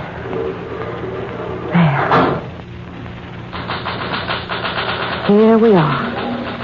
My, it must be a night job. This entire floor is one huge office. Row after row of desks with people working at them. And brilliant lights everywhere. This city must be a big country. May I help you, miss? Oh, yes, please. I've come in answer to the ad in the newspaper. Ad? Oh. Advertisement? Yes. I'm afraid I don't know what you mean. Mr. Gibson advertised for a young woman to do typing and shorthand. Here, I've cut out the ad. This is it. May I see it, please? Thank you. I see. Mr. Gibson failed to tell me he had inserted an advertisement in the Bee. Oh, but this isn't the Times. I'm sorry, young lady. Mr. Gibson uses only the Bee. You'll find his office right down this aisle, the first door to your left. Room 1313. Thank you. Just knock on his door and he'll answer you. Yes, thanks. That's strange. These people all seem very modern, and yet their dress so quaintly. Honestly, they look old-fashioned. Oh, here's the door. Come in, please. Mr. Gibson? Yes, come in, please, and close the door. Thank you. Sit down, young lady. Don't just stand there. Yes, sir. I've come about the job, sir. The one you mentioned in your ad in the Times? Times? I never advertised in anything but the Bee. You read my advertisement in the Bee, I'm sure. You want a stenographer. One who can type, use the adding machine, and take directions. Yes. I'm very ambitious, Mr. Gibson, and I feel that I can learn the work quickly. I'm easily taught. Good. Well, your ad asked for a moderately attractive girl. I'll try to be neat and tidy, sir. My dear young lady, if your qualifications are as you claim, I feel you'll do very nicely. Here, take this pencil, please, and this pad. There now. Are you ready to take a letter? Yes, sir. Address it, Mr. Hugh Lanning, 1501 Tower Building, City. Dear Mr. Lanning, we have received your order for the office materials listed on your invoice, and I shall personally see to it that the items ordered are assembled, boxed, and shipped to you immediately. We are exceedingly thankful for your order, and we trust you will find our service up to its usual promptness and carefulness. If we may serve you again in the future, please be assured every attention will be given to your desires. Yours very truly, the Acme Office Supply Company by Jonathan Gibson. Got that? Yes, sir. Now, will you type it up, please? Use that machine over there. You'll find paper in the drawer. Yes, sir. How old are you, young lady? 22. Your name? Mary Billings. Where were you born? In Sandville. That's about 35 miles from here. Are you ready to start work tonight if you prove satisfactory? Oh, yes. What salary will you expect? That'll depend upon the work, sir. You must know what's fair. Well, say $20 a week. So we say that to begin with. Then if I do more than $20 worth of work, I'll ask for a raise. It's my opinion that employees should be paid according to the amount of work they do. True, young lady. Quite true. What's your home address, please? 2122 Melrose. I'm only there temporarily. Will you please sign this, Mr. Gibson? What? Sign what? The letter you gave me. It's ready. Finished? Already? Young lady, you're quite efficient. Let's see. Typing is neat. I like it. Thank you, sir. I hope I may have the job. Yes, of course. But one thing, Miss Billings. Yes, sir? Your clothes, my dear. They're, shall we say, a little too modern. Too modern? I thought them quite conservative. The neckline and the skirt length and the sleeves. I'm afraid, Miss Billings, you'll be compelled to wear a tight neck dress, long sleeves, and a skirt to the ankles. Like the others outside I dressed, sir? Yes, exactly. And the rouge and lipstick. We don't use cosmetics for the Acme Company, Miss Billings. Very well, sir. And the short haircut. Bob, I believe it's called. You will let your hair grow out, Miss Billings. Meanwhile, you will add a switch to your hair. Yes, Mr. Gibson. Now, if you just step outside and speak to the young lady at the reception desk, she'll show you a place to work and assign your duties. Mr. Gibson, I can't thank you enough. I work very hard, and I'll try to be a credit to your company. I'm sure you will, Miss Billings. May I tidy up your office before I take over my work? Tidy up my office? Well, yes, if you pardon me. We really could stand a little cleaning and dusting. So many cobwebs and dust everywhere. But these windows look like as though they hadn't been washed in years. And your calendar needs changing, Mr. Gibson. My calendar? Yes, look. It says April 16th. This is January 16th. My dear girl, you're mistaken. This is the 16th day of April. And the calendar says 1912. That's right. This is 1912. But, Mr. Gibson, this is 1942. And it's January, not April. My dear young lady, are you in earnest? Why, of course I am. This is the 16th of January, 1942. Oh, certainly. You must be jesting. No, Mr. Gibson, I'm not jesting. This is not 1912. It's 1942. I can't understand what would lead you to say a thing like that. Here, young lady, this newspaper. Today's. Now look at the date on it. April the 16th, 1912. There, you see? Mr. Gibson, you say this is today's newspaper? Of course it is. Look at it yourself. Fresh ink. Smell it? Fresh paper. Yeah. Yes, you're right. But those headlines. Yes, a terrible disaster. The Titanic sunk at sea on her maiden voyage. Yes, she hit an iceberg. A sad tragedy. But that was 30 years ago. Long before I was born. What was that? I'm afraid I don't hear very well these days. Wait, it wasn't important. Shall I take over my work now? Yes, if you will. We need your services very badly. Business is exceptionally good, and I'll admit it's difficult to find a young woman with as much ability as you have. Thank you, Mr. Gibson. I'll try to live up to your expectations. I feel certain you will, Miss Billings. If there's anything you don't understand, just ask the young lady at the front desk. Yes. Thank you, I shall. Thank you very much, Mr. Gibson.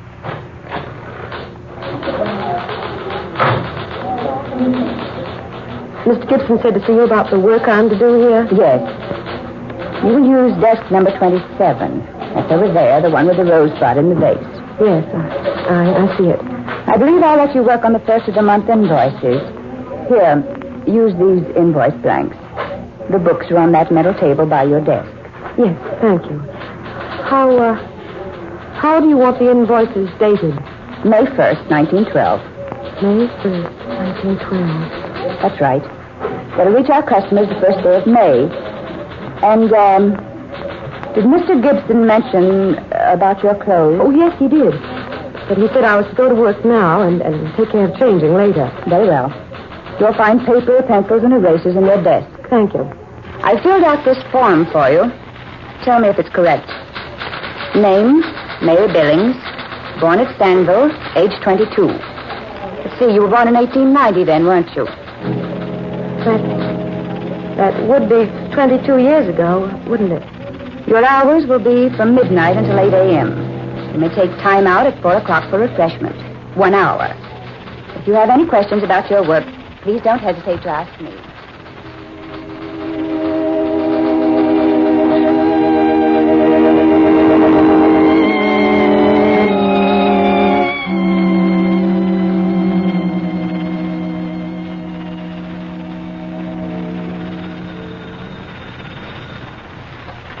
Miss Billings speaking. Yes, Mr. Gibson. In your office? Yes, sir. I'll come in immediately.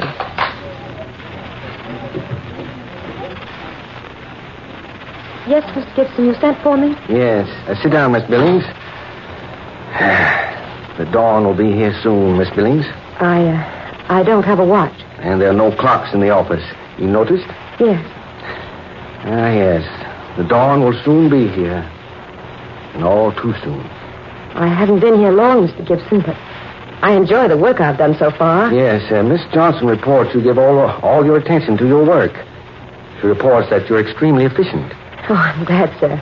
I've tried to apply myself. Yes. You were just as I expected you would be. What was that, Mr. Gibson? I mean, I could tell by the work you did in here for me that you would be quite capable. I hope you like me well enough to allow me to keep the job. I want you to go home now, my dear. You've done quite enough work for tonight. But I'd just as soon stay my full time. No. Won't pay to overwork the first day, you know. Here, Miss Billings, is your check. My check? Yes, you probably need a little money. Why, yes, but... No. Just cash the check and get what you need with the money. But this check is made out for $80. Yes. I believe that was the amount, wasn't it? Why, I don't understand. Would you mind going now, Miss Billings? The dawn will soon be here, and... Would you mind going now? I know if you wish. Thank you, my dear. And may I wish you every happiness, Miss Billings. Every happiness in the world. Good day now.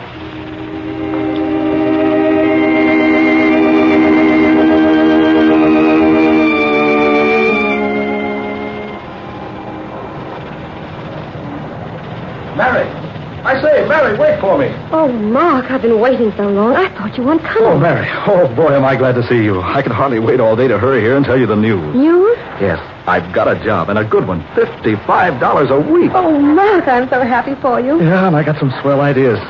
I'm going to tell you one of them before long. Hey, how about your job? Well, I got it, Mark, but I don't know what to think about it. Everything was so strange. Yeah? What happened? Well, I went to the Temple building, and I took the elevator up to the 13th floor.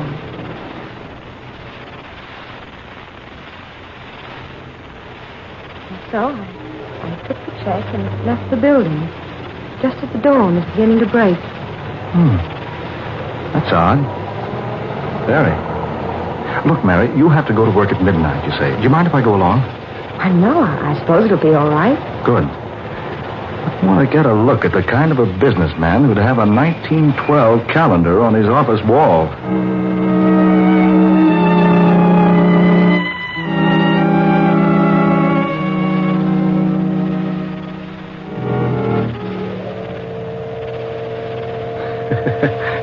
That's some elevator, You push the button for yourself. Yes, I guess they figured it cut down overhead. No operator. Here we are. Mark. Hey. Are you sure you pushed the right button? I'm positive. But look at this place. Oh, I thought you said this entire floor was an office. Yes, it was. But now, there's nothing but one dim light. heaps of junk and boxes, barrels, and excelsior. But this floor isn't used for anything but storage space. But there were desks here, lots of them, and people working. Oh, but Mary, there couldn't have been. Wait a minute. Mark, lying over there on the floor. Oh, let's see. There's something glittering over here. That's a lipstick. Mark, it's my lipstick. What? Yes. I missed it just after I left the building early this morning. I must have dropped it here while I was waiting for the elevator. Then what you told me did happen. Yes, Mark. I'm very certain of that. Very certain.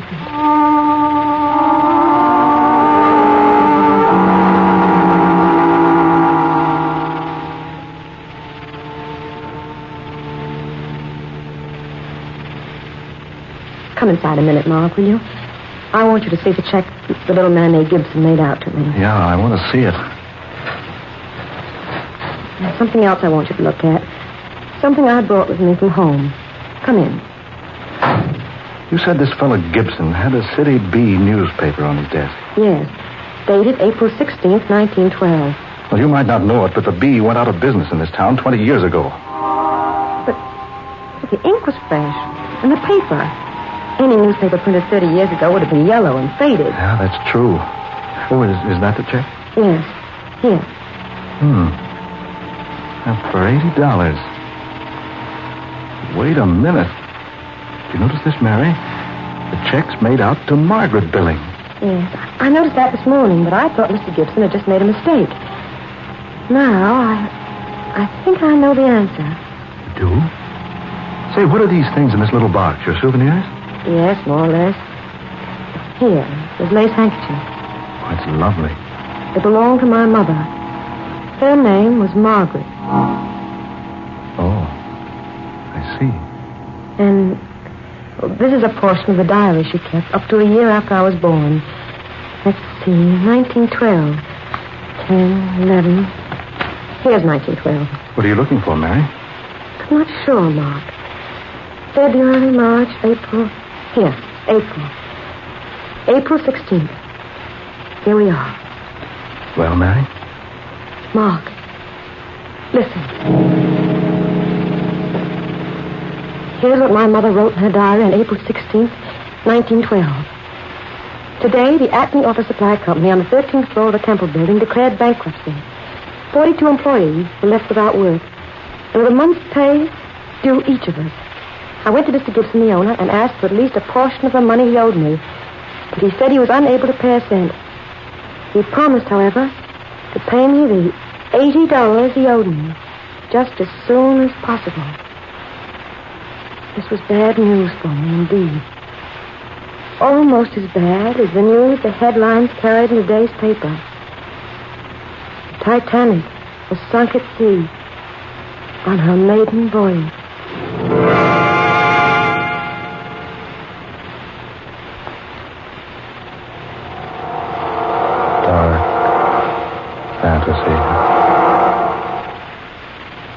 You have heard Death from the Past, a tale of dark fantasy starring that popular Hollywood actress, Jane Wyatt, and written especially for her by Scott Bishop. We wish to thank Miss Wyatt for her most excellent portrayal tonight of Mary Billings, and we join Jane Wyatt in urging you to do your bit toward the cause nearest to President Roosevelt's heart on his Diamond Jubilee. Give to your local Mile of Dimes committee. Ben Morris was heard tonight as Mark Matthew, Eleanor Naylor Corrin was the office manager, and Muir Height played Mr. Gibson. Next Friday night at this same time, we'll bring you another unusual tale of dark fantasy, The Headless Dead. Miss Wyatt appeared tonight through the courtesy of the RKO Studios. Dark fantasy originates each Friday night in the studios of WKY, Oklahoma City. Tom Paxton speaking. This is the National Broadcasting Company.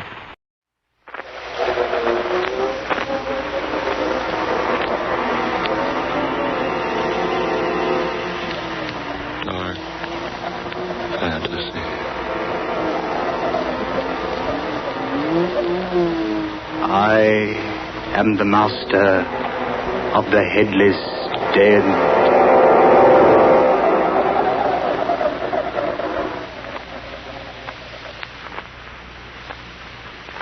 I say, guard. Just call me Swiss, sir. Spelled with an E at the end. Yes, of course. You reminded me before. What were you about to say, sir? I was about to observe that this Tower of London is quite a historic place. That it is, sir. Historic indeed. And haunted, I've heard tell. Oh, have you now, sir? Oh, yes. Don't tell me you haven't heard stories about the tower's ghosts. Perhaps I have. Perhaps not. Of course, I don't believe that sort of rubbish, you know. Rubbish? Certainly rubbish. Don't tell me, Mr. Swift, with an E. Don't tell me you believe in such things as ghosts and haunts. What I believe, sir, I believe. Certainly not the legend of the gambling spook of Wycott Hall. The ghost invariably appears whenever a gambling game is in progress at Wycott Hall here in the tower, and always wins the stakes. Yes.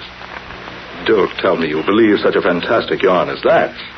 Or such an unbelievable story as the one about the pig-faced spectre of the rectory. I imagine Brother Randolph would tell you there's nothing fantastic about the story at all. Brother Randolph? Yes, sir. He's the overseer of the rectory. He's seen the spectre many times. No, it's probably just superstition. Brother Randolph says the thing is always dressed in a long black cloak. Has the body of a human, but the face is that of some grotesque and repulsive animal. It sounds like an old wives' tale. Oh, mind you, sir, I'm not trying to convince you about such things. That's the entrance to the choir loft, the chapel over there. Chapel. Didn't know there was one in here. It's a chapel of St. Peter Adventira. Is it possible for me to go in there? Begging your pardon, sir, that's what the climb up the stairs was for. We always like to show visitors the choir loft, the chapel. Well, then, let's have a gander at the place, shall we? Yes, it is, sir, yes. Yeah, the key. You always keep this locked. More habit than anything else. Nobody ever climbs those steps unless they're showing them through the tower.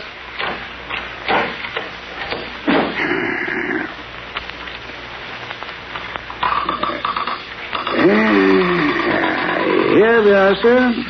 Yeah, I say. It's dark in there. How about a light, my man? Oh, no, blimey. I completely forgot to turn the lights on the fuse box down below. If you don't mind waiting, sir. Oh, no. Wait. I wouldn't ask anyone to climb those steps again. There's enough light coming through the stained glass panes. I say, would you lead the way? Yes, of course. Watch your step, sir. Step up here. There you are, sir. You can observe the chapel below, sir. Yes. Deserted looking, isn't it? It isn't as deserted as you might think, sir. What was that? You see only as far as you permit yourself to see, sir. I don't believe I understand. If you look for emptiness, sir, you see emptiness. But it is empty down there. Is it, sir? I suppose you're trying to tell me this chapel is haunted, too. Hasn't it a right to be, sir? Right. Yes, indeed. You see, sir, it's the burial place of the headless dead. It's another of those idiotic legends. Hardly a legend. You see those flagstones down there in front of the altar? Faintly, yes. Those stones form more than just the sanctuary floor, sir. They are also tombstones. Why do you tell me such a thing as that, Mr. Swift? Because it's truth. You mean people are buried beneath those flagstones? Including, I might add, 2 of England's queens. Not actually. Oh, yes, actually. I've never heard that before. Few people have, sir. Then that's why you say the place down there isn't deserted. In a manner of speaking. That's what I mean. Yes. Have you observed the huge pipe organ here in the loft, sir? Oh, yes. I noticed when we came in. But getting back to what you were talking... It's quite a famous instrument, I must say. Been played by dozens of famous people. Oh, it has? Could I play it? Well, it's against regulations, sir, but, well, if you play softly, sir. Oh, now, I say, that's mighty good of you. I do have somewhat of a reputation for playing the organ.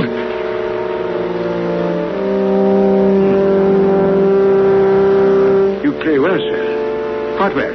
Thank you. A rather old instrument, isn't it? Beautiful tone, though. Beautiful. Et verbum erat in principio. What's that? Hoc erat in principio apud verbum. Keep playing, sir. Keep playing. What? Quickly, sir, before it's too late. Play.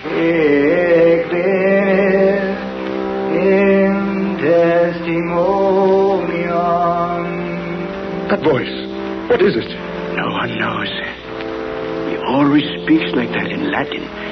Whenever a stranger plays his organ for the first time. Et testimonium periberet delumine. Can you see who it is? No one has ever seen who it is.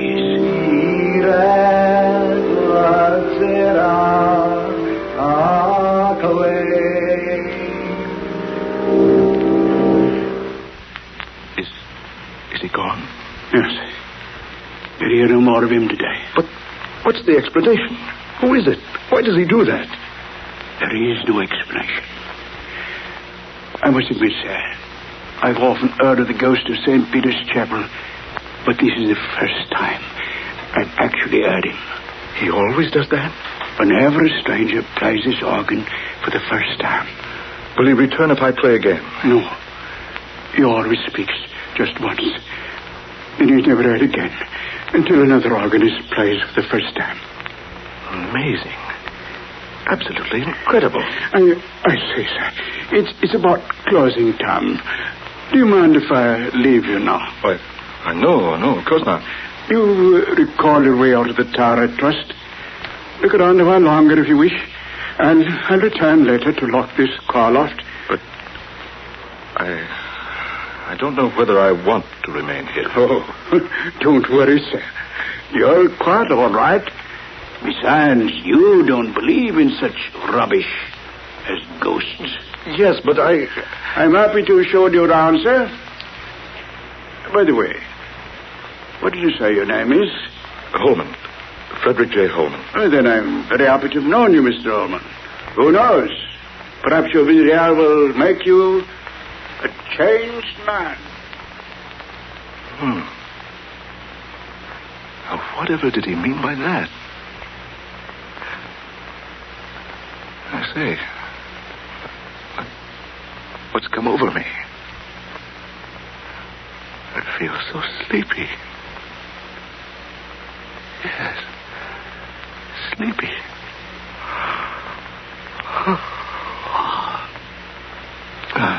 I'd best sit here in this pew. Strange. Never felt like this before. I'll sleep here a while, then go home.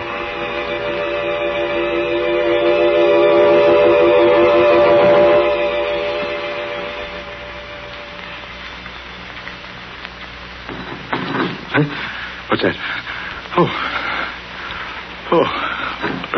Went to sleep. Oh, I remember now. I slept here in this chapel pew. I say, the door's closed now. Mr. Swift evidently returned, locked me in. That's strange. Why didn't he awaken me? What's that?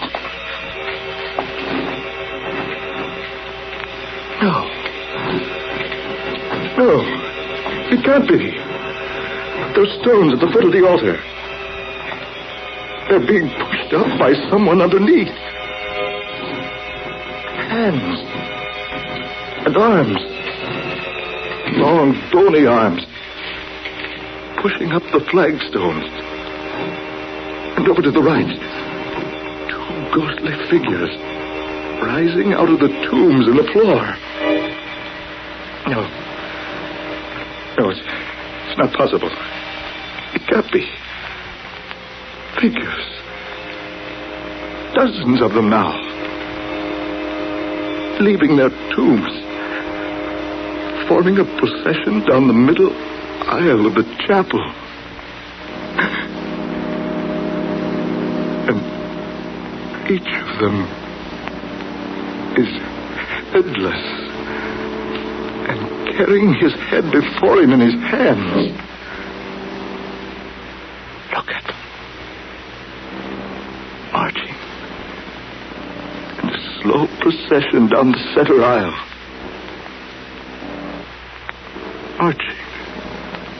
Marching. Marching. Marching. On soundless feet. That man in front. The one in ancient armor. He seems to be the leader of those fantastic creatures.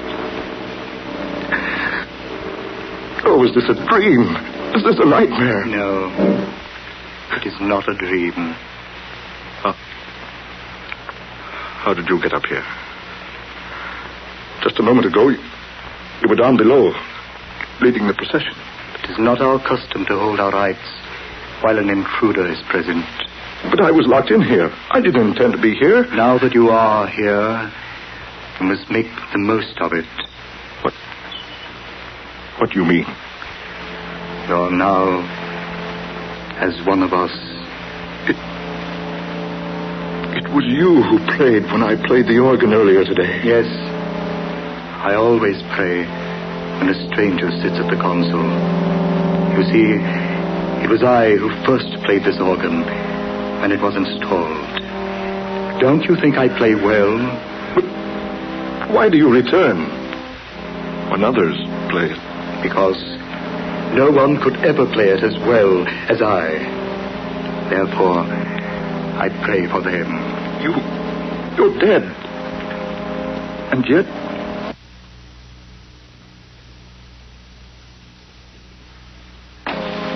And yet...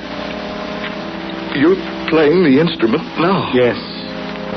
I always provide the music for our nightly meetings. I don't understand all this.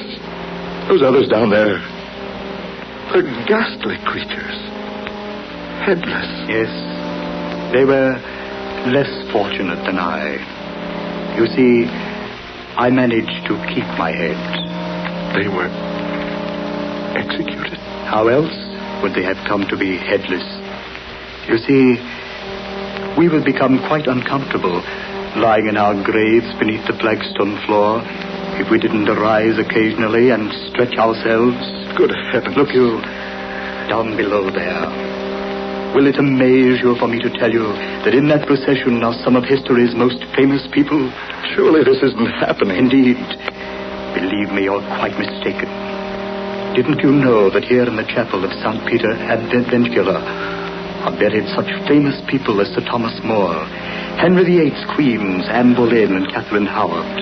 I do remember that, but as well as Lady Jane Grey and Dudley, her husband, and Sir Walter Raleigh and the Duke of Monmouth. But they have all been dead for hundreds of years. How true.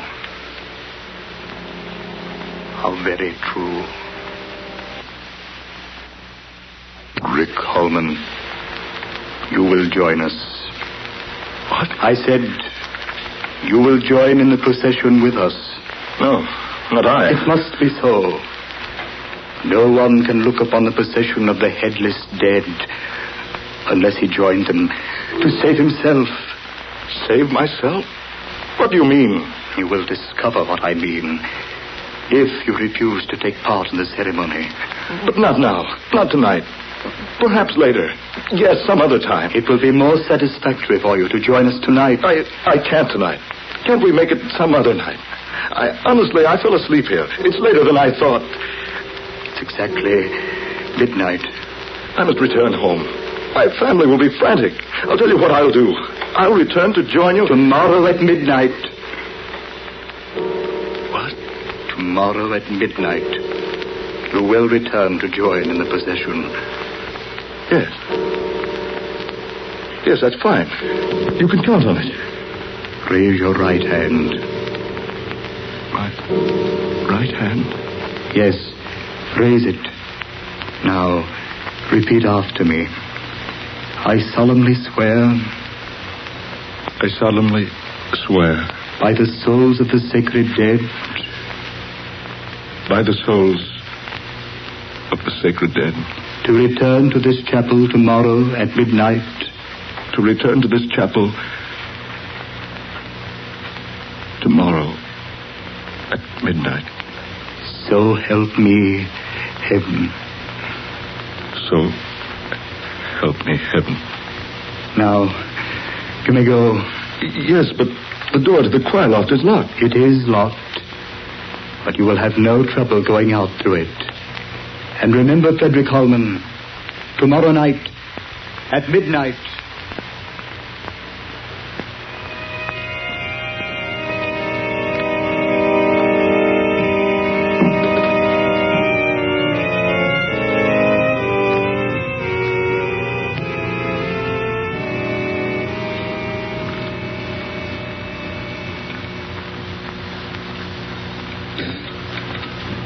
Frederick, dear, you're worried about something.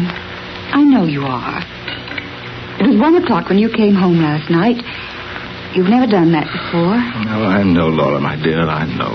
You acted so strangely when you did get home. What's more, you didn't sleep. You tossed all night long. Laura, I must tell you something. Well, I certainly think I have some explanation coming. Yes. Yes, you have. I don't know how you're going to accept this, but... Well, here goes. I went to visit the Tower of London yesterday. I saw the prison cells and the execution and torture chambers. Finally, the guard took me to the little chapel of St. Peter Adventure.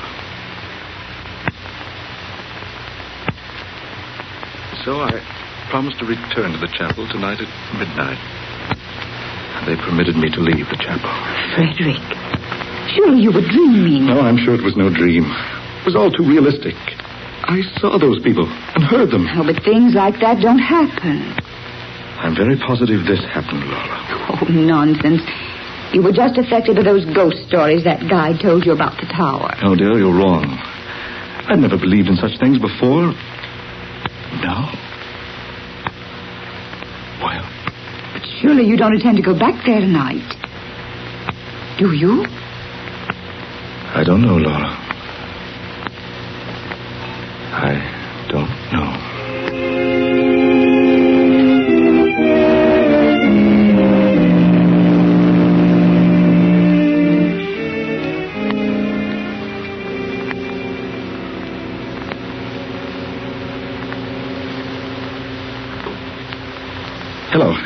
Hello, Laura. I say, Laura, are you there? Laura. Oh, I'm sorry, dear. I thought for a moment we'd been disconnected. Yes, I can hear you now. And what I called for, dear, was to say I'm dining at the club tonight. Yes, old Simon Joster is off to the Orient. We're having a dinner for him. Yes, I'll be home early. Huh? What's that? No, Laura. I've decided not to go to the tower tonight. I think you're probably right. It all must have been a dream.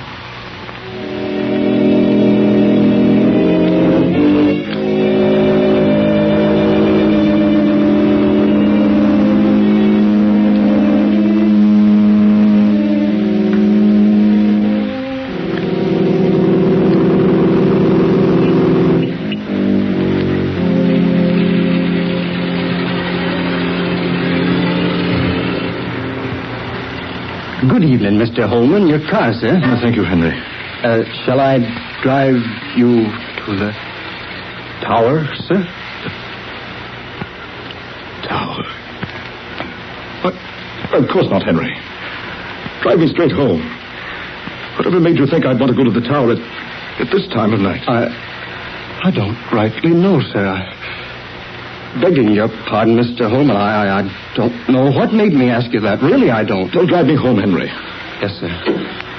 Oh, by the way, what time do you have, Henry? It's just a minute or two before midnight, sir. Oh, very well. Take me home at once.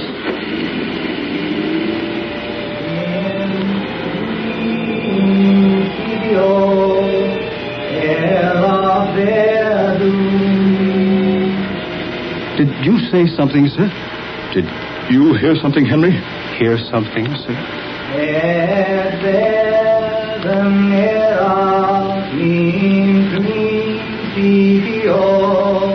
Yes, the voice. Voice, Mr. Holman. Don't you hear that voice? No, sir, I don't hear nothing, sir. Listen.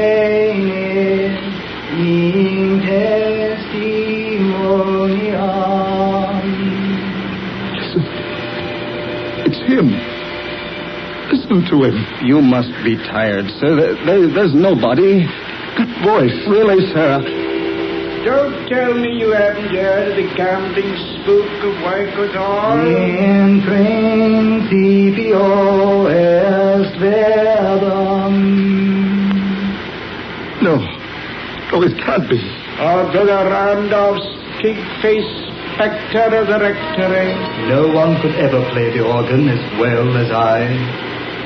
That's what he said. The man in armor. You see, only as far as you permit yourself to see, sir. You see, I managed to keep my head. If you look for emptiness, sir, you see emptiness. Then it wasn't a dream.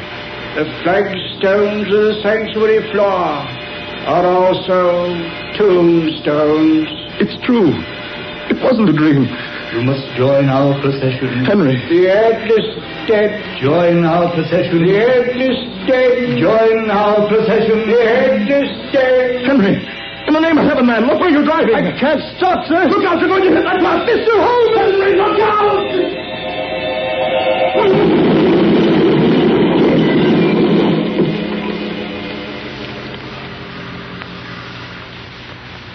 Mr. Holman.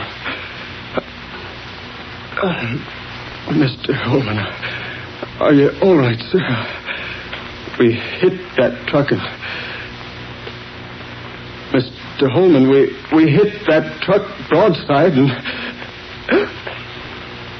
Mr. Holman, look at him.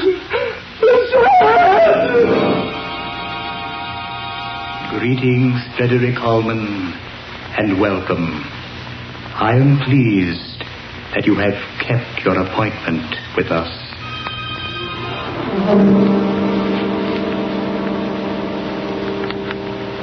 You have heard The Headless Dead, tonight's original tale of dark fantasy by Scott Bishop.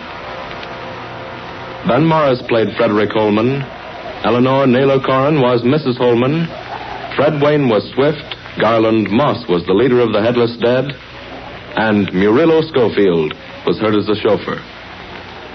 Next Friday night at this same time, we'll bring you a strange and weird tale of the unusual. Death is a savage deity, based upon Scott Bishop's novel of the same name. Listen for this breathtaking tale of witchcraft and black magic. Dark Fantasy originates each Friday night in the studios of WKY, Oklahoma City.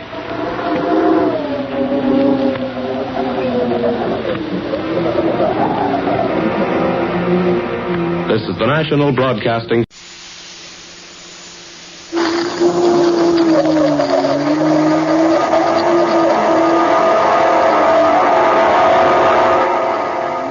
Dark fantasy.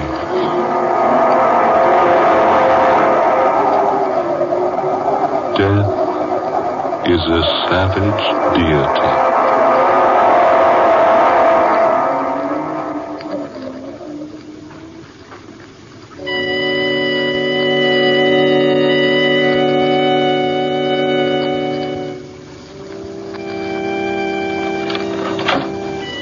Is that you, Dolores? Yes, Warner. Don't stop playing. I heard the music coming from the conservatory, so I stopped by. What are you playing? Just a simple melody of my own. So weird. I thought possibly you were playing a dirge. A dirge? Yes. Or Andrews. I fear neither dirge nor prayers nor candles burned on the altar will do Andrews any good. Oh, Warner, what made him do it? He was always so happy, so full of the love of life. Why did he do such a thing? He was blind. He couldn't stand the thought of being without the use of his eyes, so... Yes, but if only... I cautioned him. Over and over again, I warned him to take care of his eyes. But he wouldn't listen to me. Now he's dead. Poor Andrews. I suppose you and James will postpone your marriage a while, Dolores? Yes, I think it's best, don't you? It wouldn't be quite decent to have a funeral today and a wedding day after tomorrow, would it? I wouldn't permit it in my home. And this is still my house, you remember. Oh, now, who's that? Yes, come in. All right, Alma, what is it? Beg your pardon, Miss Jarvis. All right, out with it. Don't stand there stammering. Yes, Miss Jarvis. It's for Miss Dolores. Mr. Harvey's here. Oh, Jim said he'd drop by. Shall I show him in here, Miss Dolores? Yes, please do. Yes, ma'am. By the way, Alma. Yes, ma'am? How does your head feel today? Not so good, ma'am. It ached me all night long. I didn't get much sleep to speak of. Perhaps you should go to a doctor, Emma. I did, Miss Dolores. Yesterday. He said there was nothing wrong with me, but I know better. My head hurts something fierce all the time. Oh, I'm sorry. Thank you, ma'am. I'll show Mr. Harvey right in. Hello. Hello, Jim. Oh, Dolores, my dear, you look tired. How are you, Miss Jarvis? Very well, thank you. Oh, Jim, I'm glad you stopped by. We've rather had the doldrums around here the past day or so. Yes, I know. I thought I'd stop by now and be here for the funeral this afternoon. Poor Andrews. You loved him too, didn't you, Jim? Yes, dear. I guess I did. I've known Andrews almost as long as you have. Well, all I can say is I warned him again and again. If he'd only listened to Auntie, me... please. Jim, let's go outside and get some air. I've been in the house all day. All right, dear. You'd both better stay around close. I may need you. All right, Warner. We'll probably be in the garden. Very well. Oh, Jim. Yes? Remember about the lily pond? Oh, yes, of course I will. It's dangerous, you know. Be careful of it, Jim. Don't get too near to its edge. Yes, I'll remember. Come, dear.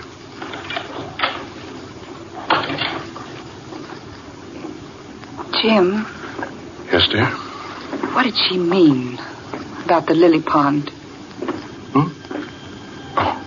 Oh, don't you remember that the railing around the pond was taken down for repairs? Hasn't been replaced yet. Yes, I know, but it's been down for almost a month.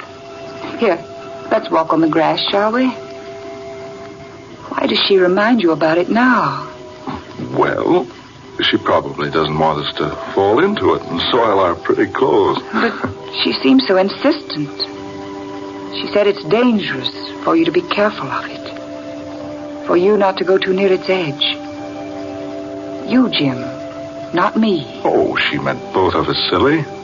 She just addressed me because she wants me to take care of you. Does she? Why, of course she does. What do you mean? Jim, I've had the impression for a long time now that she doesn't want us to be married. Oh, nonsense. She's delighted. No, she's not delighted. But Dolores... I've wanted to tell you this for a long time. But I've hesitated to say anything. I thought I might have been mistaken. Now I know it's true. She hates you, Jim. Juana hates me?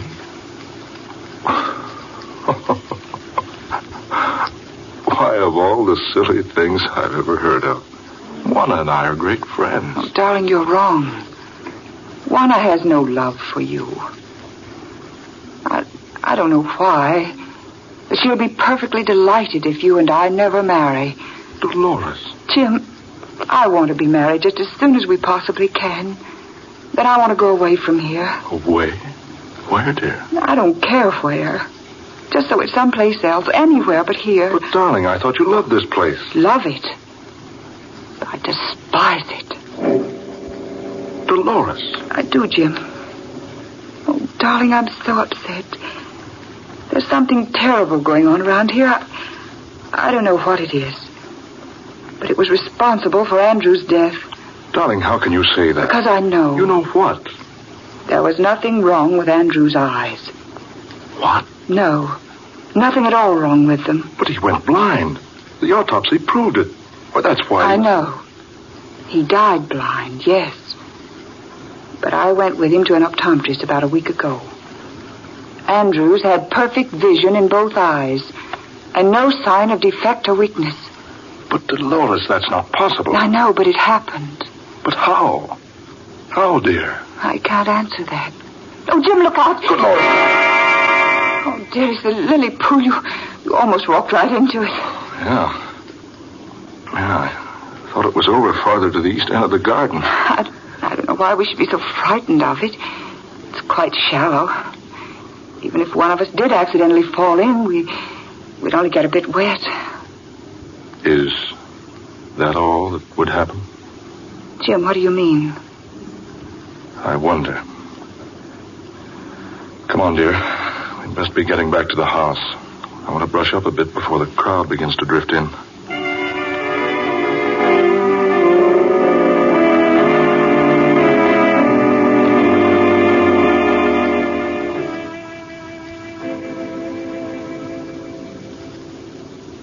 Dolores, will you play the organ a while? I'd like some music. Do you mind if I don't, Auntie? I'm rather tired. Look here, Dolores. How about a swim down on the beach? The moon's up. It's quite warm tonight. Jim, I think I'd like that. Certainly, if you're too tired to play the organ, you're too tired to swim. Oh, it'll be good for her, Miss Jonas. She needs some fresh air and exercise. Yes, Auntie. You don't mind so much, do you? No, I suppose not. Good. Is there a suit in the men's quarters of the bathhouse I can use? Yes, you'll find several there, James. Take your choice. Oh, fine. Come along, Dolores. No, let's not go that way, Jim. Let's take the back door and cut through the garden to the bathhouse. All right, dear. We won't be long, Auntie. Just a plunge and we'll be right back. Very well. Oh, James. Yes, Miss Jonas? Remember about the lily pond. Oh, yes. Oh, all right. It's still quite dangerous, you know. Don't get too close to its edge. You may fall into it. Yes, all right. We'll be careful, Miss Jonas. We can see it all right in the moonlight. Come on, Jim. There. You see? She keeps reminding you about the lily pond. Oh, well, that just proves she doesn't want anything to happen to me. I told you she doesn't dislike me. Jim, don't you think for a moment she doesn't. She dislikes you terribly. I think she even dislikes me. But why? Good heavens, Dolores. She took you in when you were a mere infant, less than 3 years old. She's kept you. Clothes, a fine home, everything. Yes, I know it. Still, she hates me. Dolores, I don't understand. If you've known this all along, why didn't you say something to me about it? Because it's just recently she's changed. I don't know why she's changed, but she has. Well, dear, suppose we forget everything for a while. This has been a trying day for all of us. Come on. I'll race you down to the bathhouse.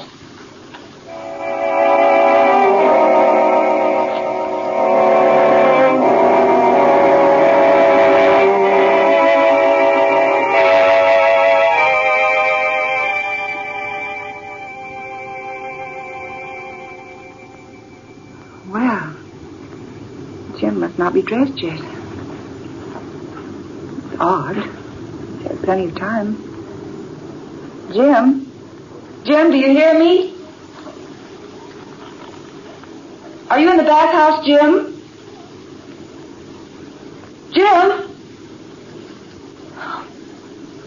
there. Surely it can't... Oh, no. Jim! Jim! The lily pond. It's head beneath the water. The lily stems around his throat. Oh, Jim! Jim, my darling, what happened to you?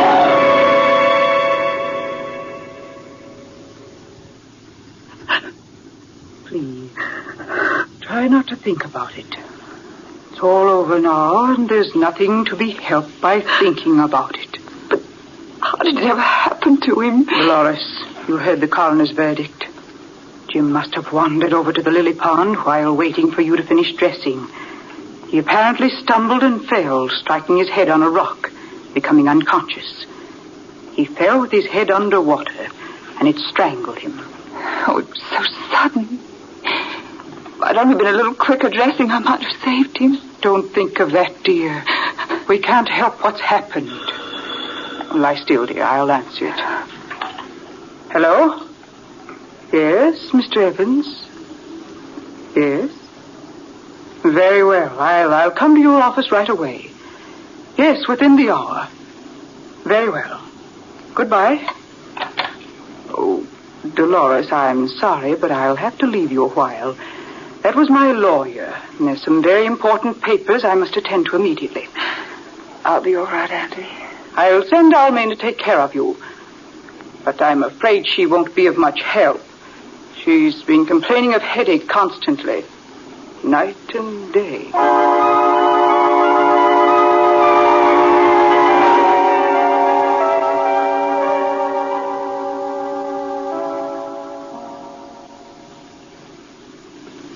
Did you call me, Miss Dolores? Yes, several times. You were so long answering. I'm sorry, Miss Dolores. I was downstairs. Can I do something for you, ma'am? Yes, Alma. I want the key to this room. That room, Miss Dolores? Yes, and I want it right away. My aunt has kept this room locked for 18 years. She's always told me she wants no one in there because her father died in that room. Yes, ma'am. That's it. Nothing else. I'm not so sure. I intend to go inside that room now. Get me the key. Oh, Miss Dolores, I beg you, ma'am. Don't go into that room. Whatever you do, ma'am, in the name of heaven, don't go into that room. Why not? Tell me, Alma.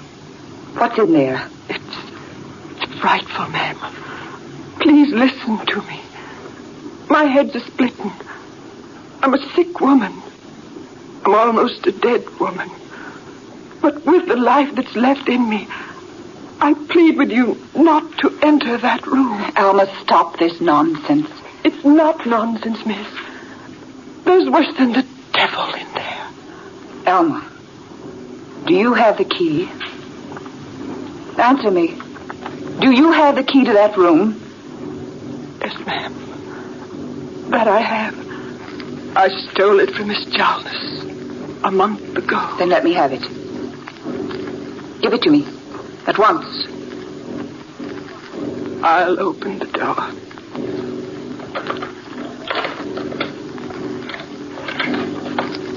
There you are, ma'am. I'll turn on the light. Why? Well, this room is empty. Nothing here but an old table covered with a huge black cloth.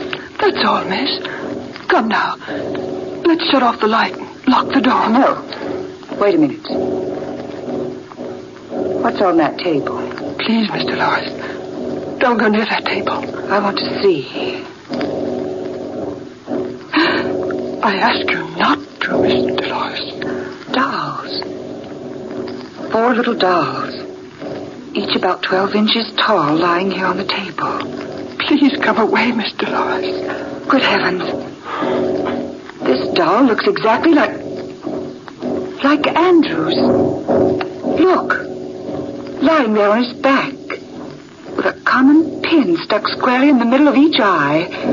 He went blind, Mr. Lawrence. Good heavens. An exact image of Jim Harvey. Lying with his head submerged in a miniature lily pond. Mr. Harvey died in a lily pond. In the garden. This doll. Alma. It's an image of you, with a pin stuck into its head. Oh, Miss Dolores, ma'am, my head's killing me with its aching. Alma, this fourth doll, it's you, Miss Dolores, with another pin stuck into the doll's body so it pierces the heart. Don't you feel pains in your heart, Miss Dolores? Alma, what in the world does all this mean? It's witchcraft. Witchcraft. Black magic. But I don't understand. It's Miss Jonas, your aunt. First, she convinced Andrews he was going blind. Then she convinced Mr. Harvey he'd die in the lily pond. And now she's trying to kill me with a headache. And you with a heart attack. But how? How? They use it where she came from, miss. Where she came from years ago. Where was that? Haiti. Haiti? Yes. When you've got an enemy in Haiti, you want to get rid of him. You make a doll that looks like him. You put hair from his head on the doll's head. Cloth from his clothes for the doll's clothes. Then you stick a pin in the part of the enemy you want to make hurt. And it works. Alma. It does, Miss Dolores. Look at Andrews. Blind because of the hex. Look at Mr. Harvey. Dead in the lily pond. Look at me. Me with my terrible headache. And the pin sticking in the head of that doll. We'll pull out the pin. Oh, no, don't. If you do that, I'm sure to die. Right away. Alma, tell me how you know all this. I've been listening, Miss Dolores, and watching. For years, I've been watching and listening. And, oh, Miss Dolores. Alma. Alma, what's wrong? Alma, speak to me. Are you all right? Alma. She's dead.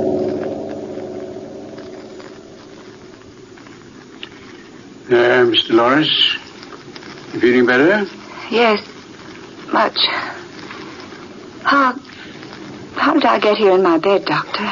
Your aunt found you here, unconscious. Oh, then I did manage to get here before I fainted.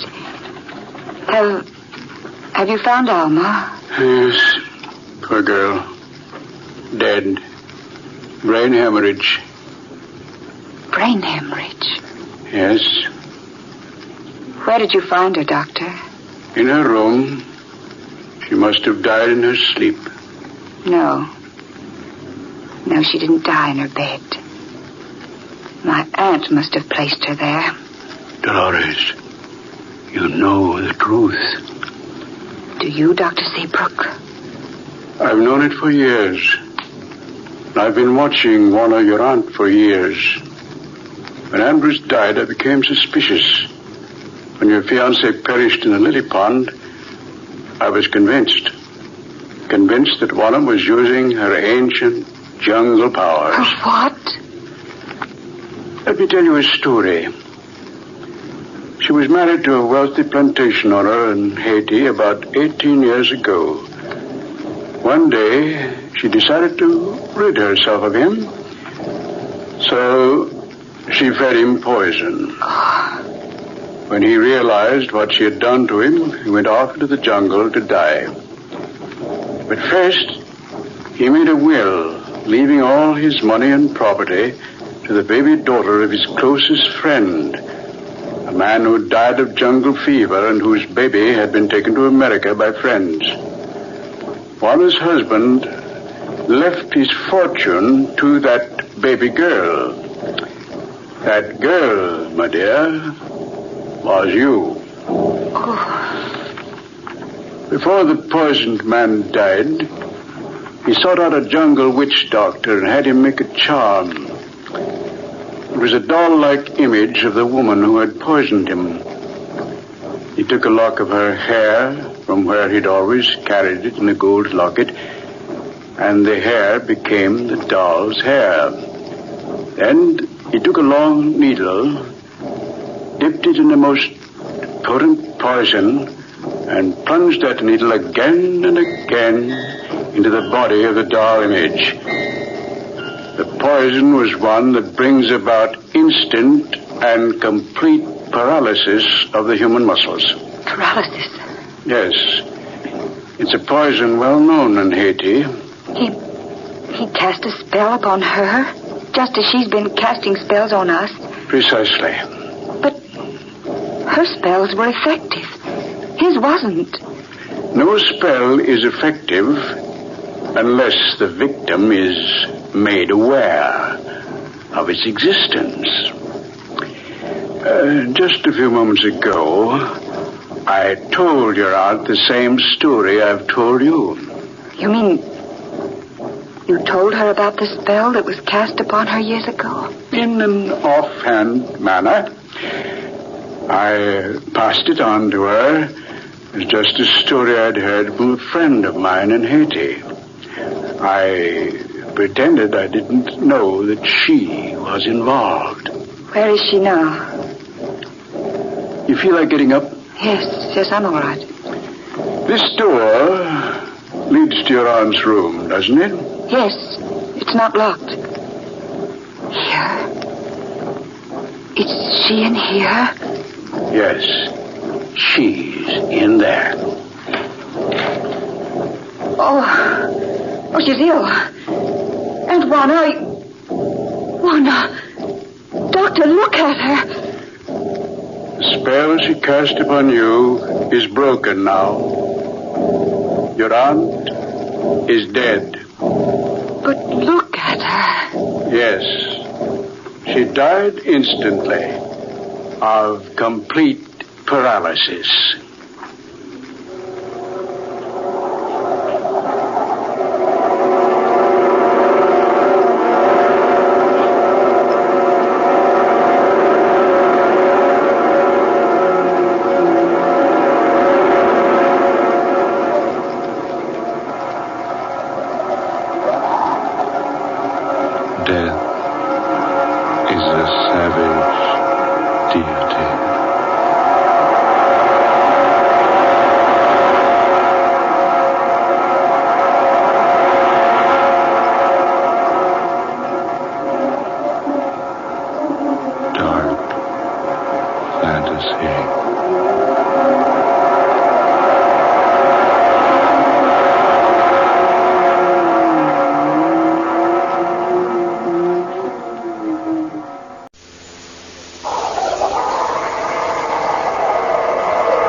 What's all the rumpus?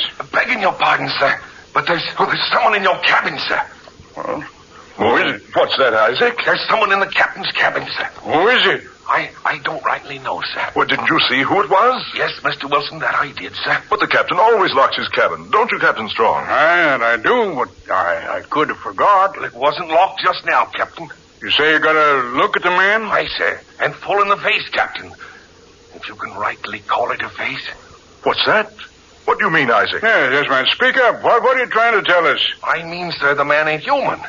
He's nothing but a skeleton. What? Nonsense, Isaac. Oh, no, sir, and that is not. I seen him, sir. Looked plumb into his face, I did. And there's nothing there but bones. White, bleached bones, sir. Oh, that's ridiculous. With empty eye sockets and a gaping mouth, and he was writing on your slate, sir. Writing on my slate? Aye, Captain. Writing with a piece of white chalk held between his fingers. Fingers with no flesh on them, sir. Well, you've been dreaming, Isaac. Come on. Let's get down to my cabin and have a look. Come along, Mr. Wilson. Right, Captain. Isaac, come on. Aye, sir. Oh, it's impossible for anyone to be in my cabin. All hands are either on deck or down in the engine room. That's what I say, Captain Strong. He ain't one of the crew. He ain't rightly nobody, sir.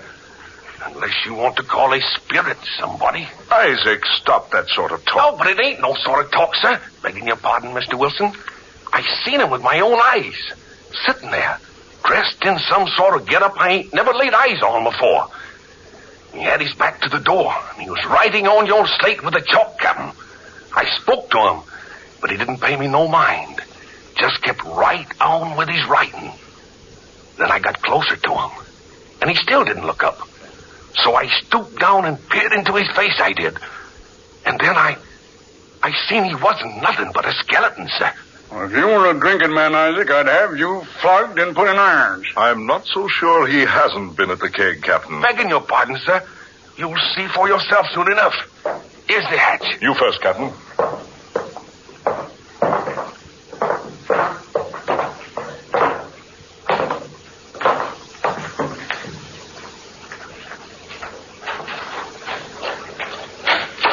Just as I thought. Nobody here. Ah, cabin's empty. But I locked this door, Captain. So whoever it was couldn't get out. Well, you must have done that all right. I certainly unlocked it just now.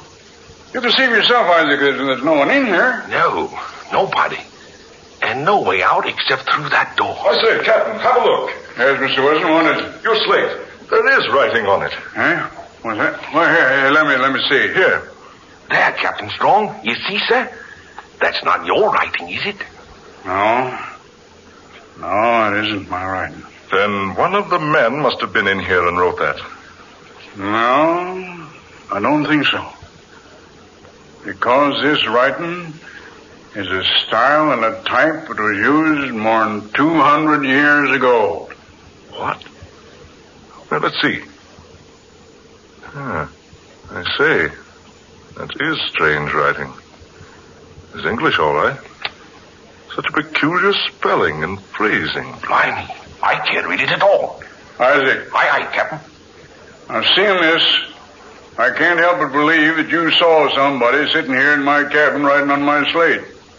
But I won't be convinced that it was a skeleton. But I tell you, sir, It was your imagination, Isaac. Oh, no, sir, it wasn't no imagination. I said it was your imagination. You understand? Aye, sir. Now, I don't want you to open your mouth about this to the crew. You hear me? There's some explanation. I'm not going to have you stirring up the crew with this. They're all superstitious enough without that. Aye, sir.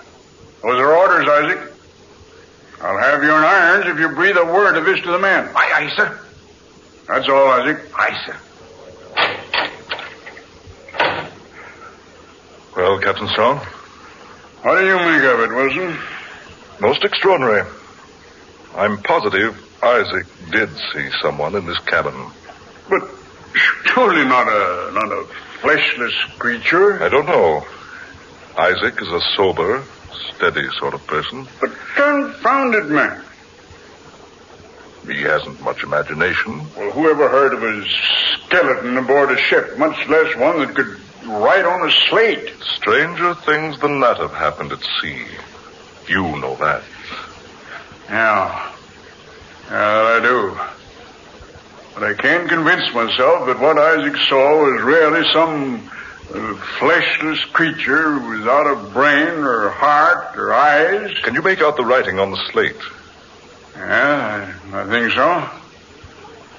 Says, it is not correct, the information you have about the sea phantom.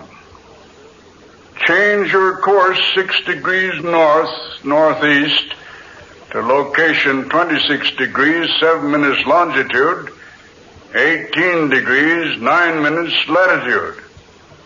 Jonathan Strange. Jonathan Strange? No, it can't be. He was the famous captain of the Spanish galleon, the Sea Phantom. The one we're hoping to locate. Yeah, he was. Jonathan Strange. Dead for 224 years. Lost in a gale in 1718. Yes. But not in the position this message on the slate directs us to. No, indeed. The Sea Phantom was supposed to have foundered at 20 degrees longitude. The message says 26 degrees and 7 minutes. Yes. Could this be a trick? A trick, Captain? Someone else who's heard of the immense treasure that went down with the Sea Phantom. Someone who's trying to steer us off our course. Get to the treasure themselves. I doubt that. What do you say you doubt it, Mr. Wilson? Well, sir, we've kept the entire expedition completely secret. Not even the crew know what we're up to. We've tried to keep the entire expedition a secret. I'm positive I haven't mentioned to anyone. Nor have I, Captain Strong. When I stumbled upon the information about the Sea Phantom, I knew there was an excellent opportunity to recover almost $1 million worth of gold. And naturally, I needed a boat. You were the first one I thought of. And neither of us would have had a reason for disclosing our knowledge about the treasure. That's just it. That's why I'm so inclined to believe Isaac was telling us the truth. About the thing without flesh, right in this message? Precisely. That's unbelievable. Even so, Captain, you must admit that a man who's been dead more than 200 years certainly wouldn't be much more than a skeleton.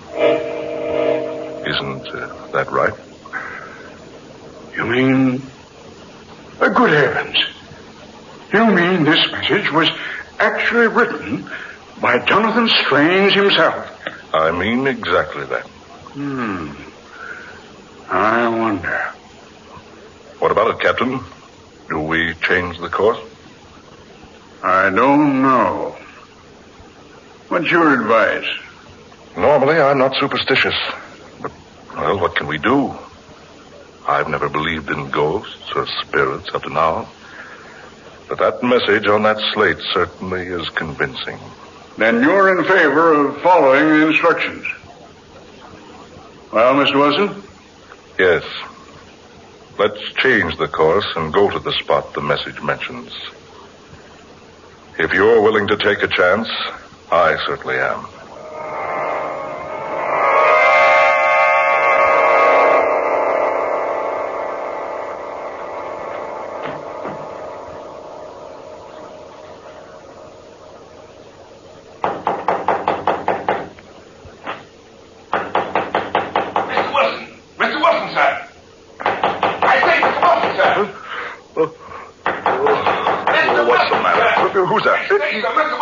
Yes, who's there? Me, sir. Isaac Newton, sir. Well, come in and stop that noise. No, it wasn't thunder's gotten into you, waking me up in the middle of the night. What time is it anyway? 8 bells, sir. Midnight. Midnight? A big day ahead tomorrow. Oh, confounded man, what do you want? Well, I'm standing watch alone tonight, sir. Maybe I should have told this to the captain, but I come to you first. Well? I've just sighted a boat to the port side, sir. Well, have you identified her? Oh, no, sir. You see, she ain't carrying no lights, sir. No lights? Oh, no, sir. And she's not like any ship I've ever seen, sir. To the port side, you say? Aye, sir. She's riding with full sail. What? Aye, sir. She looks to me like one of those old-time boats you see in pictures. Hand me my boots there, Isaac. I'll come up on deck and have a look.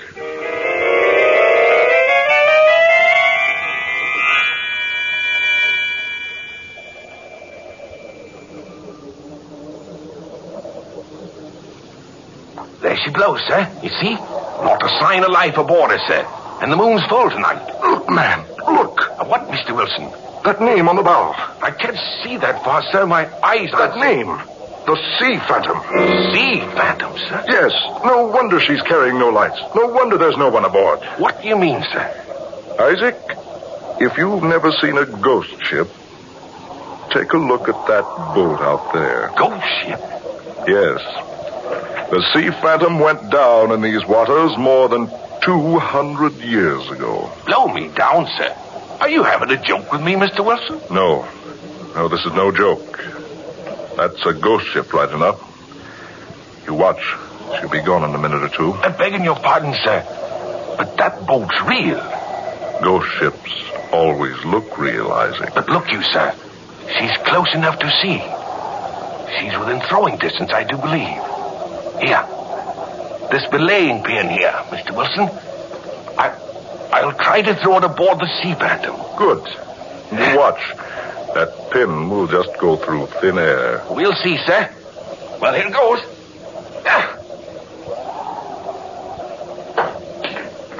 There, sir. You hear that? She is real. But that boat's so old, she should have fallen apart years ago. And besides that, she's supposed to be at the bottom of the Atlantic. She looks old enough, all right, sir. But I don't understand what you mean about her supposed to be... Isaac. Aye, sir. Lower a boat. A boat, sir? Yes, confounded a boat. Lower one at once. Are we going aboard the Sea Phantom, Mr. Wilson? I am, yes. Now lower a boat to the port side and double quick about it.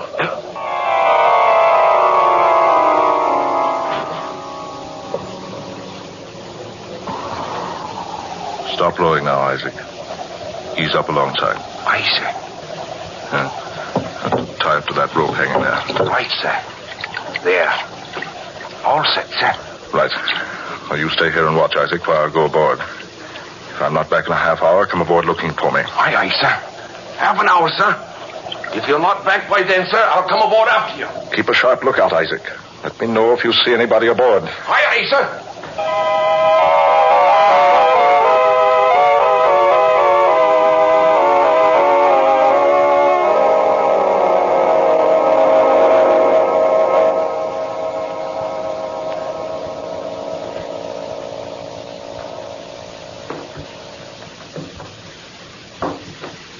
Quiet aboard. Can't even hear the wind. No sign of life. No sign of life having been here for score upon score of years. Rotting timbers. Sea-soaked deck. Twisted, tangled ropes. Empty kegs with rusted hoops and warped staves. Strips of time-worn sails and canvas swaying on the masts. Everything so quiet. Quiet as though in reverence for the dead. Here, the hatch. Captain's quarters must be down here.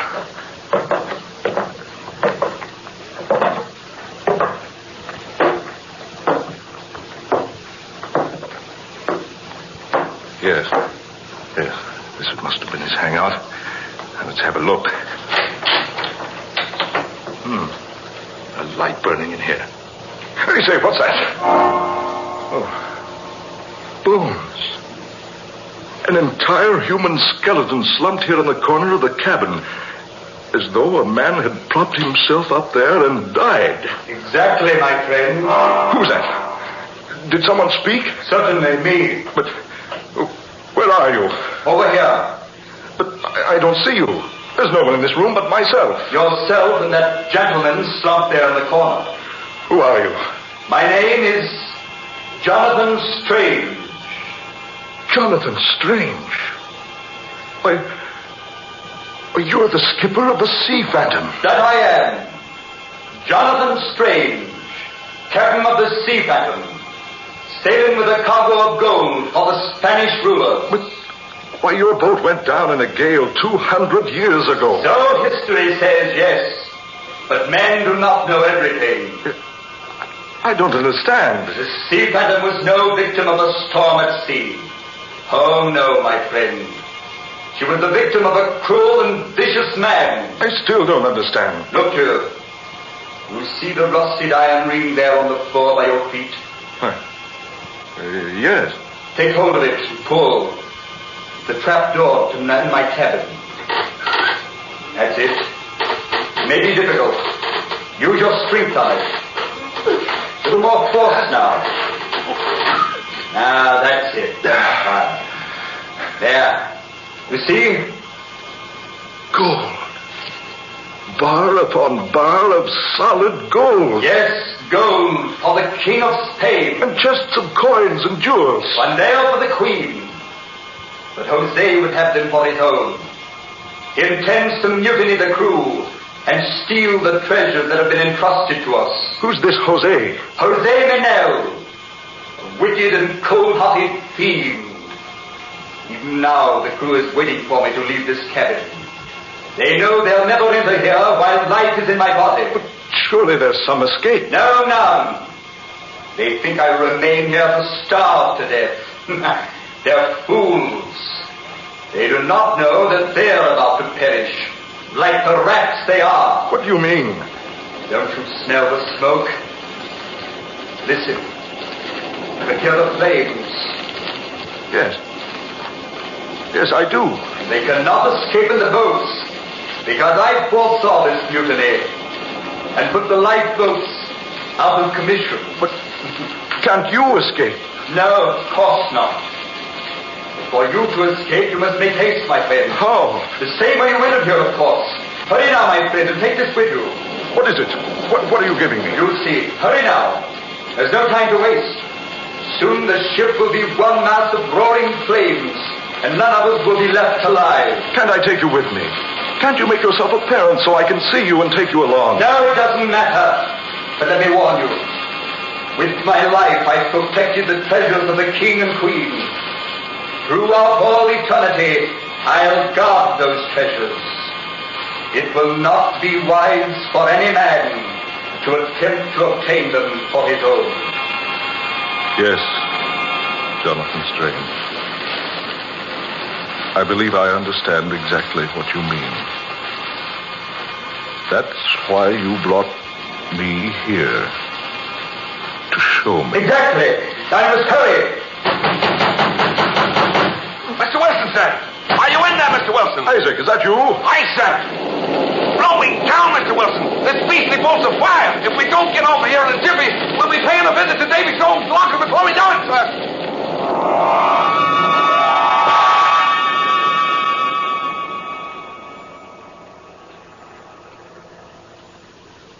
And so, Captain Strong, that's exactly what happened. And I repeat, it was no nightmare. Isaac here can vouch for that. It's the very truth, Captain Strong. Word for word. So help me heaven. And that was fair warning.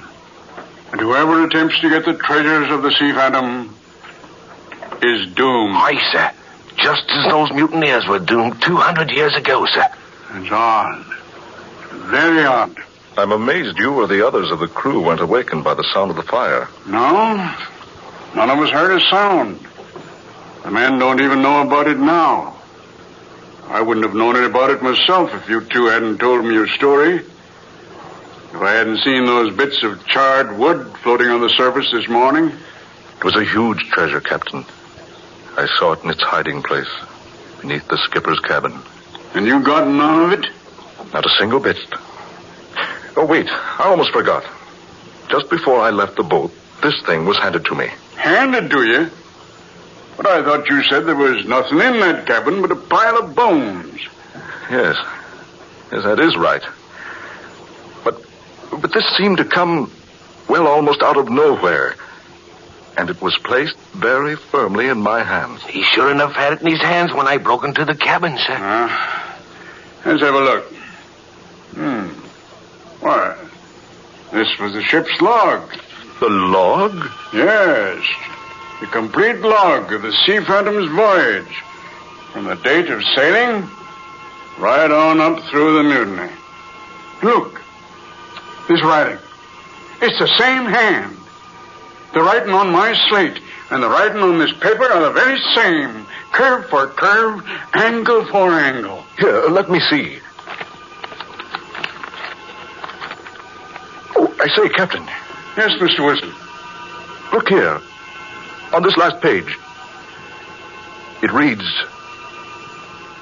"Now that it has become my solemn duty to protect the treasures which have been entrusted to me, I will send the Sea Phantom to her ocean grave together with the treasure.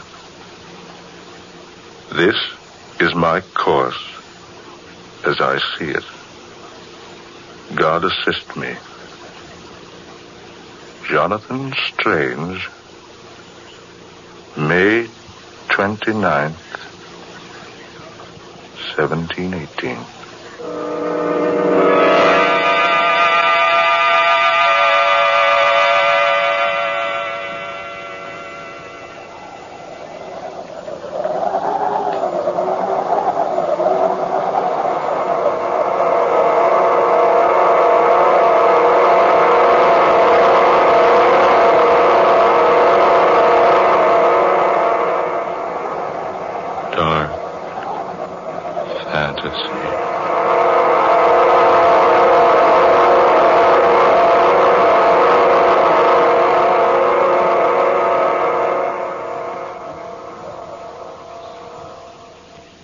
You have heard The Sea Phantom. Tonight's tale of dark fantasy by Scott Bishop. Ben Morris was heard tonight as Mr. Wilson. Fred Wayne played Captain Strong. Muir Height was Isaac, and Garland Moss was Captain Jonathan Strange, skipper of the Sea Phantom. Next Friday at this time, we'll bring you another dark fantasy drama. Being the 13th story in this series, and next Friday being Friday the 13th, Scott Bishop defies superstition utterly and completely to bring you one of his most exciting and unusual tales.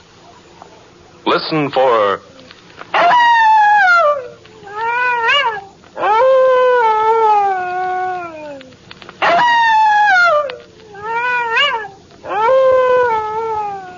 W is for werewolf. A weird adventure laid upon a sunny tropical island where all seems peaceful and serene, but where a grim and vicious destiny festers slowly into breathtaking, unbelievable reality. Dark Fantasy originates each Friday night in the WKY studios, Oklahoma City. Tom Paxton speaking. This is the National Broadcast.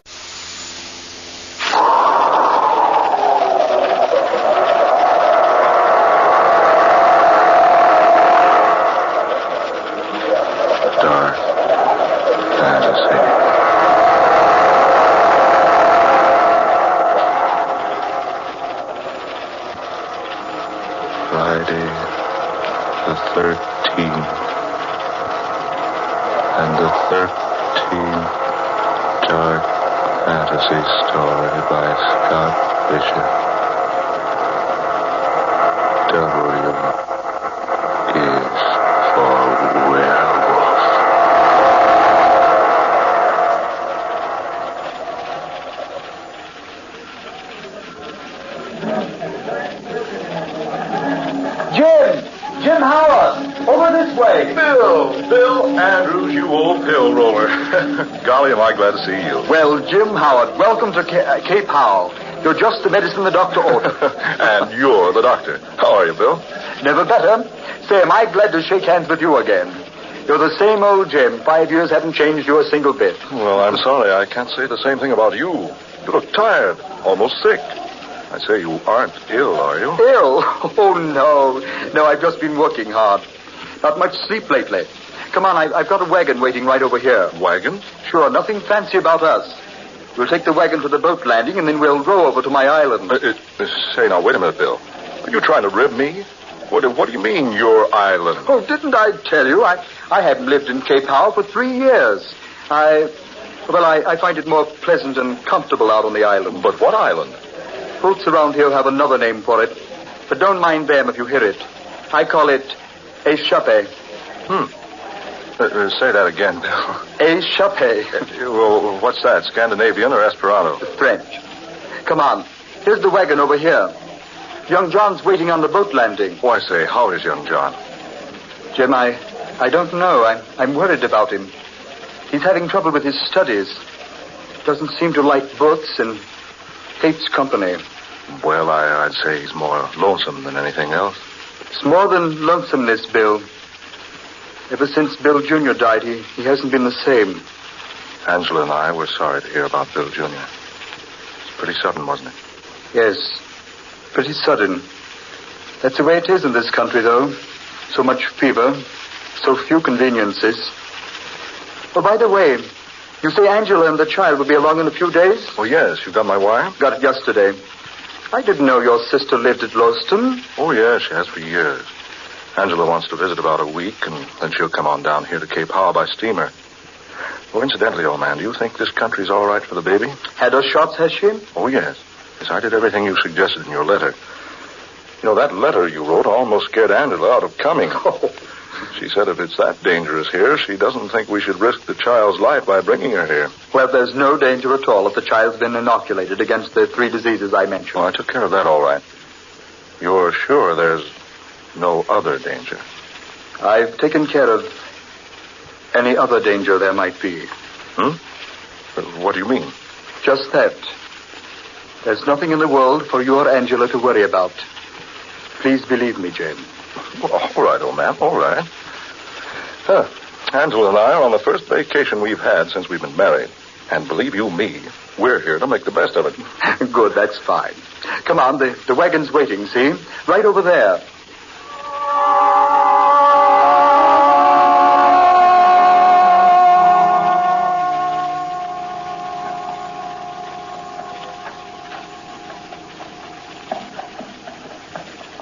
Fine country, eh, what, Jim? Oh, marvelous.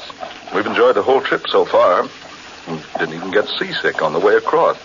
Not even the baby. And she only a year old. And say I'm anxious to see that girl. How come you named her Sandra? Oh, that's one of Angela's favorite names. Pretty name, I like it. Oh, this is the blamedest means of transportation I've ever had to endure. I thought you would at least have your own limousine. No, Jim. I haven't been doing so well lately. I hope you'll be able to put up with what I have to offer you on the island. Rough and rugged, is it? Quite. I built the cabin myself. It's not much, but it's comfortable. Oh, by the way, did you bring the books I wrote you about? Books? Oh, yes, they're in the trunk. Good. I must say, that's the strangest collection of books I've ever heard of. What kind of experimenting are you doing on that island anyway? It's pretty serious, Jim, I assure you. Well, it must be. I read your books on the way across. You did? Yes, indeed. Dr. Elgin Woodward's book on lycanthropy and Henry Joseph McClure's pamphlet on the disease Lumpus vulgaris and Guy Ender's story, Werewolf of Paris, and 2 other books on werewolves. Can't for the life of me imagine, Andrews, what you want with books like that out here in this wilderness.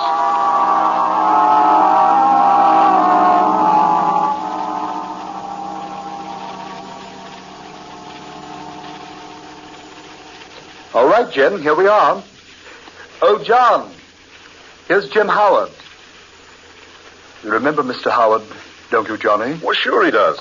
How are you, John, old boy? All right. Glad to see you, sir. Oh, I say, where's that old smile I used to see? Here, let me shake your hand. No, sir.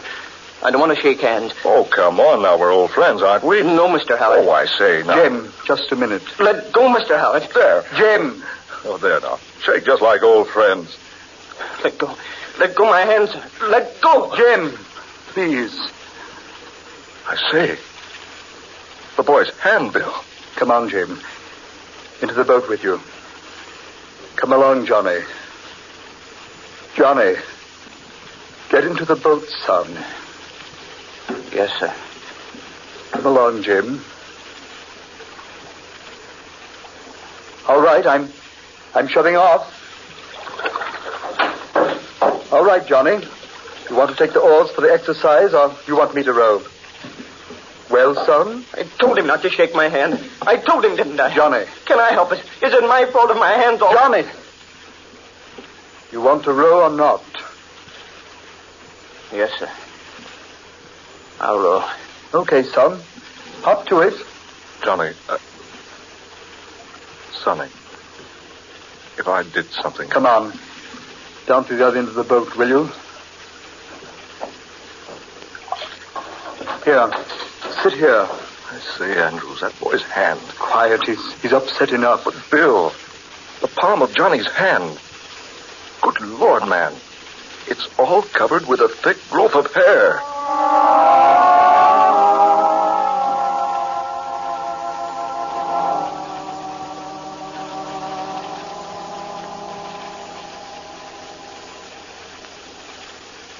Okay, Jim. This is your room. Say, this is fine. You say you built this yourself, Bill? Every bit of it. How do you like my island? Oh, I think it's perfect. But pretty inconvenient. Oh, I don't mind. Sorry we had to arrive here so late. I'll show you around in the morning. Yes, I'm anxious to see the rest of your place, Bill. I want to talk to you more about your work. Yes, of course. Tomorrow.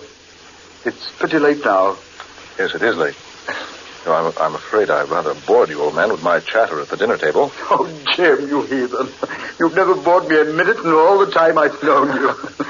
Oh, that man Rayfield of yours is certainly an excellent cook. Yes? He's an excellent tutor for young Johnny, too. You'll find him quite helpful if you want anything. Fine. Oh, by the way, the people in this spot are a superstitious lot, Jim.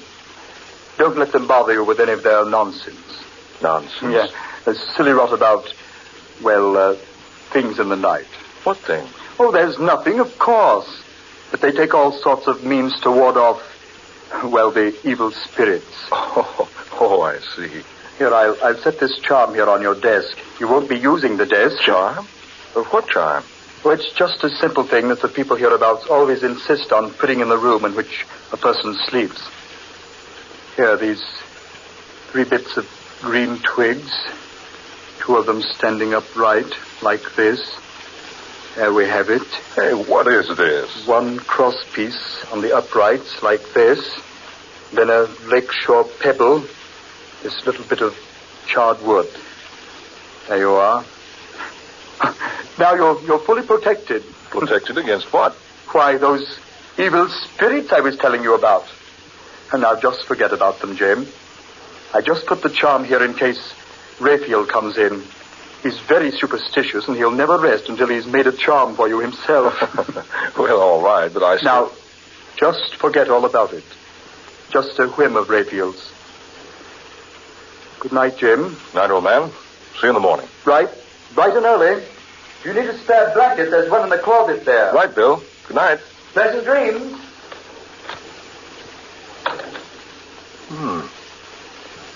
A whim of Rayfield's, huh?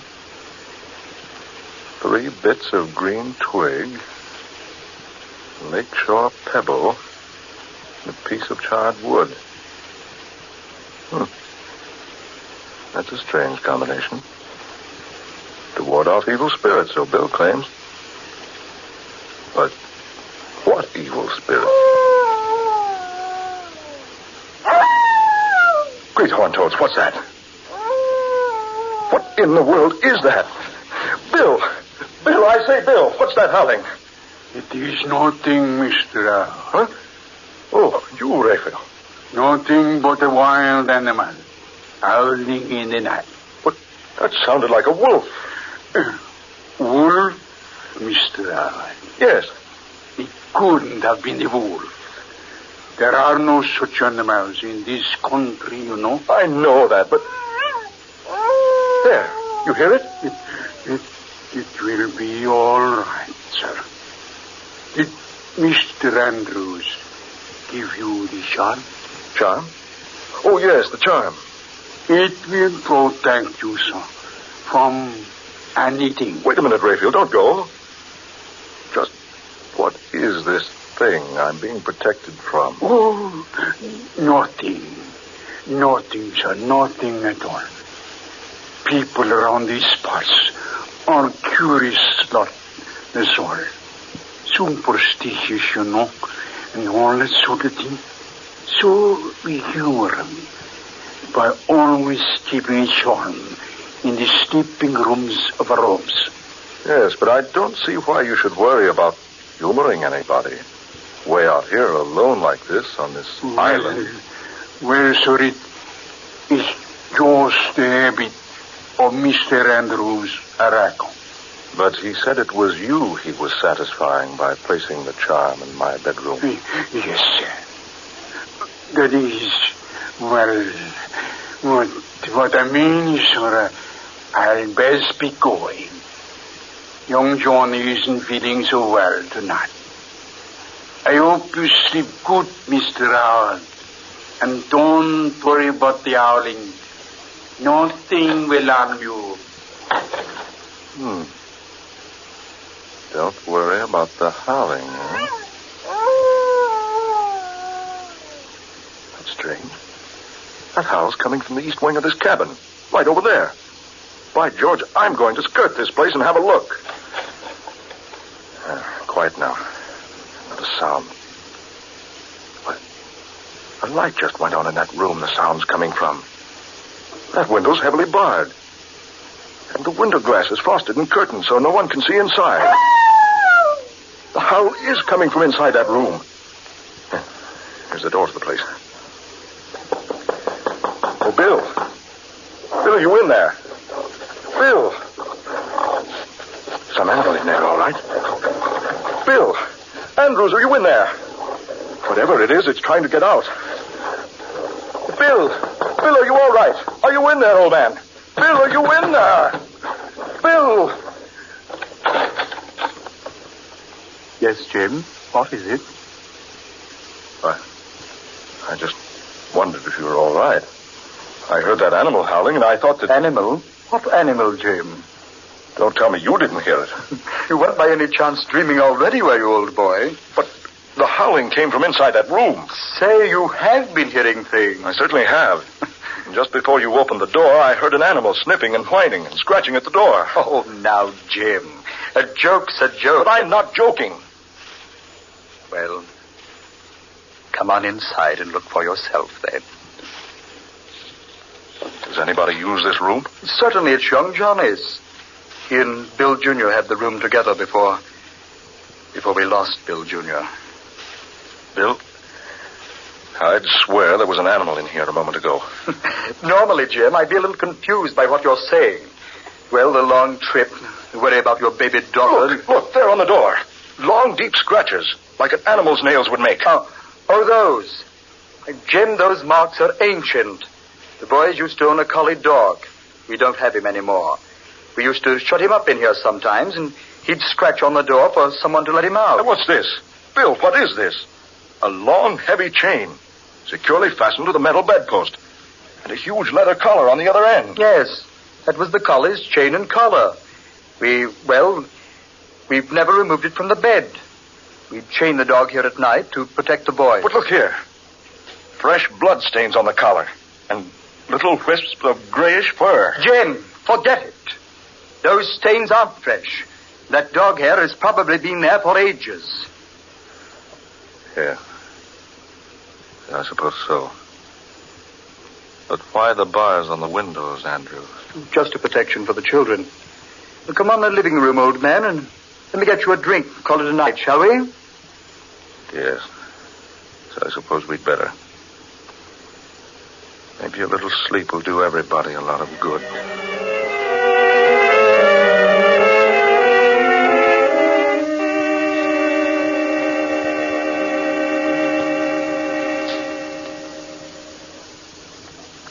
Angela, I can't tell you how happy I am to have you and Jim here to visit me. Oh, we've looked forward to this for 6 months, Bill.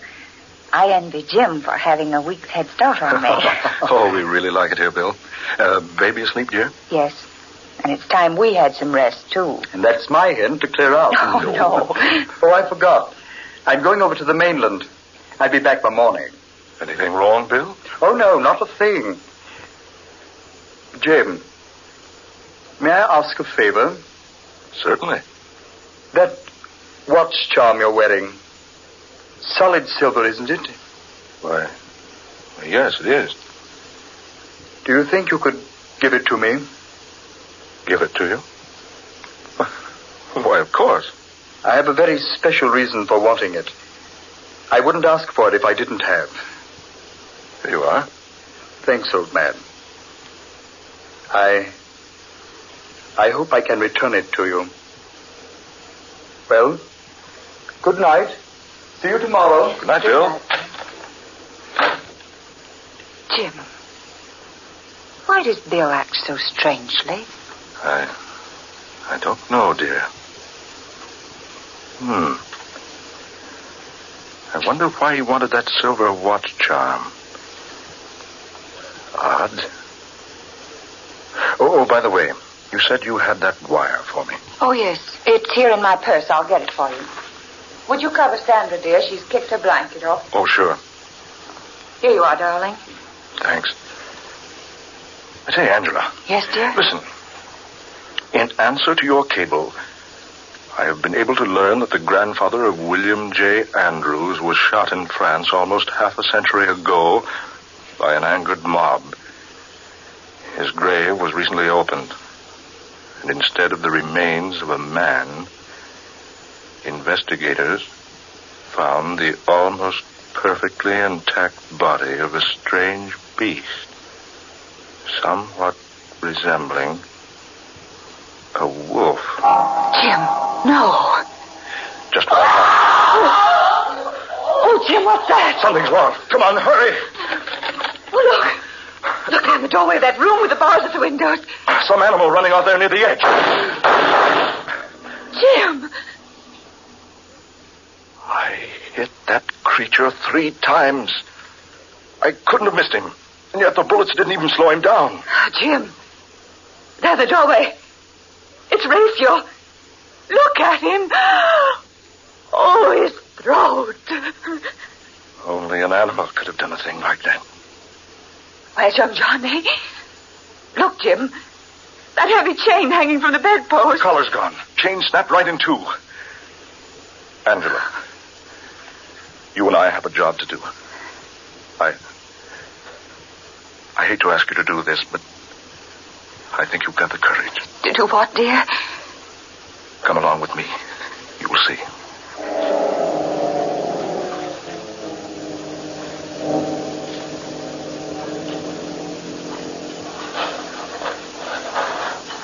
You about ready to get the lid off the box now?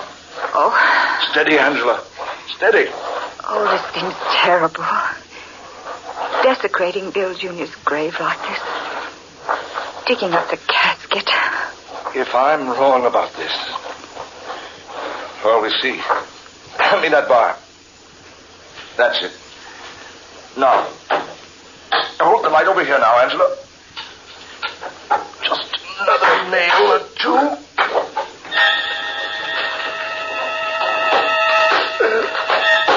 Jim. Just exactly what I thought. That's not a boy's body in that casket. It's what was Bill Jr. But look. Woolly fur all over it. And the head and face. Like a dog's. Like a wolf's. Oh, Jim. Young Bill Jr. died. A werewolf. His great-grandfather before him had the same disease. That's why Bill Jr. died so mysteriously. That's why Andrews had to leave the mainland to move out here. And all the while, he's been studying, trying to effect a cure. The hair on the palms of young Johnny's hands. Not wanting me to shake hands with him. Now I see why Bill was so insistent about the charm of twigs, Stone. Charcoal. My watch charm. A silver bullet. Jim! That howl again. That's coming from our room, Jim. Come on, hurry. Hurry. Look, there's no light in the room. We left it on, didn't we? Yes, we did. Oh, Jim, hurry. There. The light went on. Look out, dear. Let me in there. Oh, locked. This door's locked. Who's in there? Open this door. Open up. Oh, Jim. Open up this door. Open up, I say.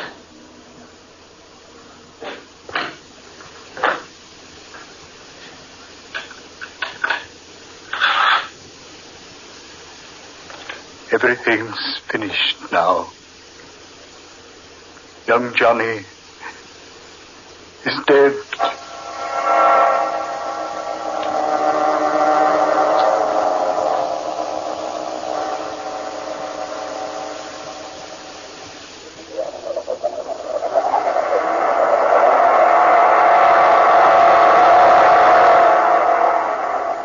Dark fantasy.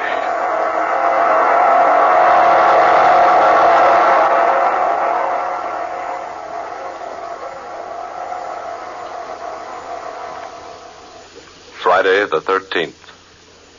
And you have heard Scott Bishop's 13th original tale of dark fantasy. W is for werewolf. Ben Morris was heard tonight as Jim Howard. Garland Moss was Bill Andrews. Eleanor Naylor Corrin took the part of Angela Howard. Fred Wayne was Raphael. And Don Stoltz played young Johnny. Next Friday night at the same time, listen to the 14th in this series of dark fantasy dramas. An intriguing, exciting story called A Delicate Case of Murder, written by Scott Bishop. A strange, weird tale of a spiritualistic medium who suddenly finds herself in the midst of a vicious and well-planned murder plot, with herself the victim. Murder and fantasy combined to produce one of the most eerie adventures you have ever heard in A Delicate Case of Murder.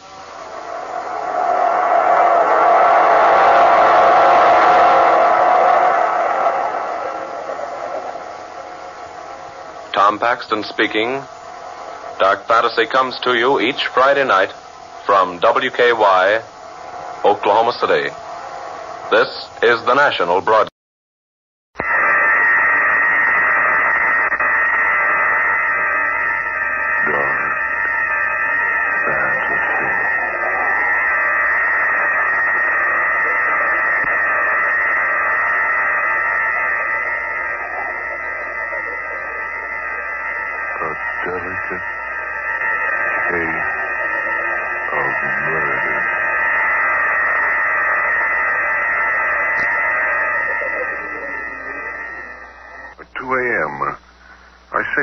Will your wife be down shortly? Yes. Laura promised a special seance from Miss Keaton here at 2. Yes, and I can hardly wait. I've always been so curious about things like this, but I've never attended a seance before. Well, I assure you, Miss Keaton, you'll find it most fascinating. I've been watching Laura practice for almost 5 years. She makes more progress with every sitting. It's absolutely astounding what she can do. Isn't it, Winstead? Yes, quite. Oh, yes. She really didn't know she had the power, until about 1937. Remember, Winstead, the penthouse party gave the beastly thing. Do you remember? Yes, I remember very well. It was Quentin Ramsey. Oh, yes, that's who it was. Ramsey had a mystic oracle board, Ouija. No one could get the thing to work until they coaxed Laura to sit down and have a try. And she made the board work? Oh, indeed she did. All over the place. It was absolutely weird. She got messages from several of the guests' friends who had passed on some time ago. People she'd never heard of until that night. Wow, wonderful. She used the board for about a year and then found out she could get pencil messages. pencil messages. Yes, she simply substituted the pencil for the little heart-shaped board with the isinglass window. Her messages came in more rapidly that way, more complete, and this method was less tiring for her. You mean she actually contacts departed spirits that way? I mean, she did. But she gave up the writing method 2 years ago, didn't she, Winstead? Yes, thank heavens. Every place I'd go, I'd find a paper simply covered with strange scratching, harebrained, so-called messages. But look here, old fellow. Do I detect a shade of sarcasm in your voice? I dare say you do. Rather bored with the whole thing. But why, Winstead? Simply because it's all a lot of... Well, go on. Oh, never mind. No, I wish you'd come on downstairs and get this thing over with. Frederica, I urge you not to waste your time with this foolishness. Foolishness? Now, look here, Winstead. You can't talk about your wife's work like that. No, darling, really. I'm absolutely fascinated by it all. I can't wait for Mrs. Winstead to come down. Well, she'll be down in a moment. I say, Winstead, really, I can't understand your attitude about Laura's work. Why, you used to enjoy watching her work immensely. Yes. I used to love her immensely. What? I say, does that mean that you... Mr. Rogers, you said a moment ago that Mrs. Winstead doesn't communicate by means of pencil writing any longer. Why, no, she doesn't. After about a year of it, she undertook a profound and comprehensive study of spiritualism and communication with those who have left this level.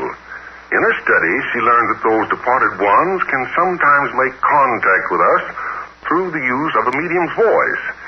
She began very slowly at first, lying relaxed on a couch, eyes closed, and eventually her contact began to use Laura's own voice for their messages. And that's what she'll do for us tonight? That and more. More? Oh, yes. You see, Miss Keaton, after Laura Winstead perfected her means of vocal communication with spirits, she continued her studies and experiments until she became able to bring about materialization. You mean... I mean, now we see the departed one with whom we commune. Oh. Well, I really didn't expect that. I thought possibly a few table wrappings. Oh, there'll be more than mere wrappings here tonight, Miss Keaton. Oh, here's Laura now. Laura, dear. Good evening. Or should I say good morning? It's after 2 a.m. Yes, Laura. We've been waiting for you. Really, I think you could be more prompt. Do you, Harvey? Or perhaps you should hold the seances instead of me. Now, Laura, there's really no reason for you to make a scene. Oh, no, of course not. We're not here for a scene. It's for a seance. Yes. Shall we begin, Laura? Yes. Harvey, if this is going to bore you, I suggest you go into the library until we've finished. No, I'll remain here. Then I must ask you to assume the right attitude. You know we always have difficulty getting good contact whenever a disbeliever is present. Oh, I'm sure Mr. Winstead believes, don't you, Harvey? I'd rather ask that same question of you, Frederica. We're finished here. Oh, don't worry about me, Mrs. Winstead. I'm quite open-minded. I'm sure you are, dear. Now, if we'll all gather around the table.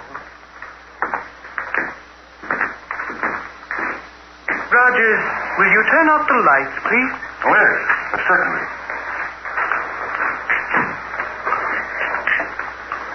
There we are. Now we'll all... Oh, what's that? What's wrong?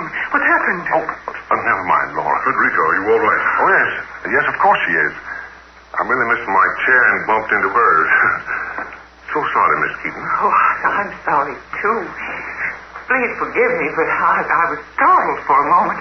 There now. We're all settled. It was entirely my fault, Miss Keaton. I'm terribly sorry. It's quite all right, Mr. Rogers. Is everyone quite ready? Yes, Laura. All ready. Shall we begin any time now? Harvey, we will begin when the opportune time arrives.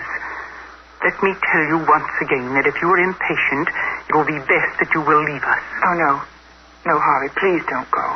Don't worry. I have no intention of leaving. You please all join hands. Roger, give me your hand. Miss Keaton, yours, please. Now you two clasp hands with Mr. Winstead. Yes, I understand. Harvey, where's your hand? Oh, there it is. All set, Laura. Now, whatever happens, no one is to break the contact. Is that perfectly clear? No one. We will soon make communication with one from another level. Where will we see this? I must ask you to be very quiet, Miss Keaton. No one is to speak. And when the materialization takes place, please do not utter a sound unless it addresses you personally. We're gathered here to commune with whomsoever wishes to contact us. We've gathered with open minds and with a unity of purpose. If there is someone who wishes to speak to us, or any one of us, will he or she please make herself known? Is someone seeking contact? Please knock twice for no, thrice for yes. Do you have a message for someone present? For me? No. For someone else who is present here? Do you wish to speak through me? Do you wish to show yourself to us?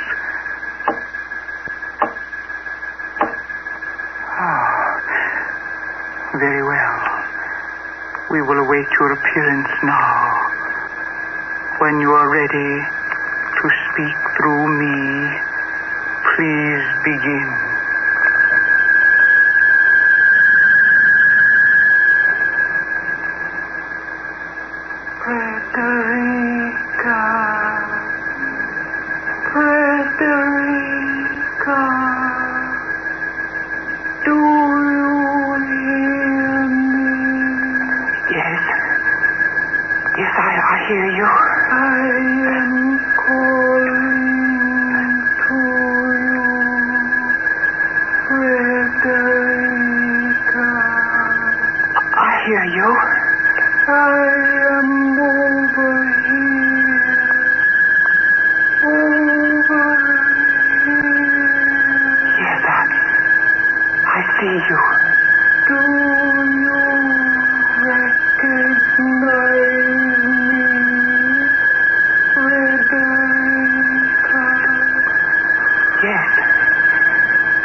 Turn up the lights, Roger. Yes, of course.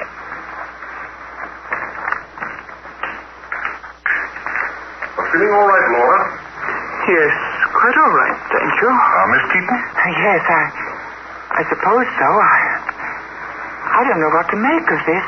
It's all so wonderful. I'd take it with a grain of salt, my dear. Try not to think too much about it. Harvey, I'll not have you say such things. Miss Keaton, you've just seen and talked with your mother. You may do so again whenever you wish. And in case there's the slightest doubt in your mind, I can assure you that it was your mother. Oh, yes. Yes, I'm sure it was, Mrs. Winstead. And as I say, it's so wonderful. Tell me, why haven't I heard of your ability to do this before now? Because, Miss Keaton, I permit no one to speak of it.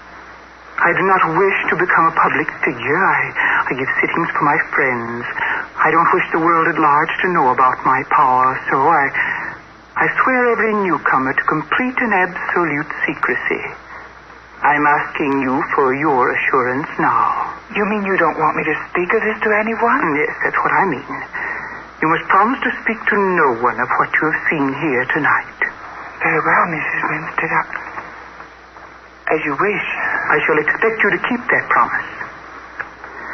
Now, the seance is ended. I shall bid you all good night. Laura, dear, won't you stay and talk for a while? Thank you, no. I'm very tired, and it's almost 3 o'clock. I'll see you to the stairs then, and then I must be going. Winston, old chap, I'll see you at the office tomorrow. Very well. Thank you, Rogers. Good night, Miss Keaton. Good night, Mr. Rogers. Mrs. Winstead. Good night, my dear. Please come back again when you can. Oh, thank you, I will. Good night, Laura. I'll run Frederica home. I'll be along shortly. Yes, Harvey. Take your time, my dear. Now, whatever made me say that? I'm sure you will, anyway. Good night. Harvey. She's suspicious. That I'm in love with you? How could she have found out? I told her. You did? Yes. Made a clean breast of it to her. Told her it was no good, she and I trying to continue to make a go of it. She refuses to give me a divorce. Oh. I'm really desperate, Frederica. I can't stand living with her another day. She's changed so. There's no love in her heart anymore. No warmth. She suddenly becomes such a different person. Nagging, sharp-tongued, overbearing. Oh, poor dear. You do need someone to look after you. She must neglect you terribly. She does. I minded a lot at first. Believe me, Frederica, I was always in love with Laura. Now she's so indifferent. Everything I try to do for her. But why has she become so indifferent to you? I stopped trying to explain that months ago. I don't care anymore. Now that I found you. Harvey. You do love me, don't you, Frederica? Oh, yes, dear. Of course I do. But we can't go on like this. There's no solution in view. There must be a solution. There must be some way. But there is no way. No way except the one Laura denies us. Just give me a little time, Frederica. It isn't hopeless yet. I promise you, Frederica, I'll find a way. I'll find a way somehow. My darling. Harvey, I'm still thinking about what Laura did here tonight. The apparition. The voice of my mother. Oh, nonsense, Frederica. Darling, what do you mean? Here, I'll show you what I mean. Here, I want you to see this, Frederica. Here you are. See? Well, that's almost an exact image of my mother. Nothing but a papier-mâché face, painted to resemble an old lady, an old gray shawl, and some old-style spectacles. But how does it work? How did she make it appear? Easily. Look, up above there. An almost invisible wire strung across the room. Laura simply releases an electrically controlled lock on this cabinet behind her chair. Since the invisible wire is placed at a single angle, the so-called spirit slips slowly out in front of those sitting at the table. Here. Like this. There. Then Laura says whatever she wants to. changing her voice. When it's all over, she simply manipulates this cord on a pulley inside the cabinet. The image is returned to the cabinet. Simple. Oh, then she merely tricked us. Tricked you. I've known for years that Laura's nothing but a fraud. You might have kept what you know to yourself, Harvey. Oh, Mrs. Winstead. Laura, I asked her not to come here. She insisted that since you extended the invitation, she was obliged to. I felt it only fair to show her that she'd been the victim of a hoax. Oh, Harvey, never mind, Miss Keaton. I'm not in the least embarrassed. The apparition was a trick, yes. But I assure you, my dear, the voice was not. Well, of course it was, Laura. You know it. Indeed. Harvey, my dear, there are many things between earth and heaven that none of us know. There are many things that you don't know. Yes, I have used tricks at our meetings, I admit that. But not everything that has happened here has been trickery. You'll have to convince me, Laura. Harvey, I have a feeling that someday, somehow I will convince you. And that when I do, you'll never be able to scoff at me again.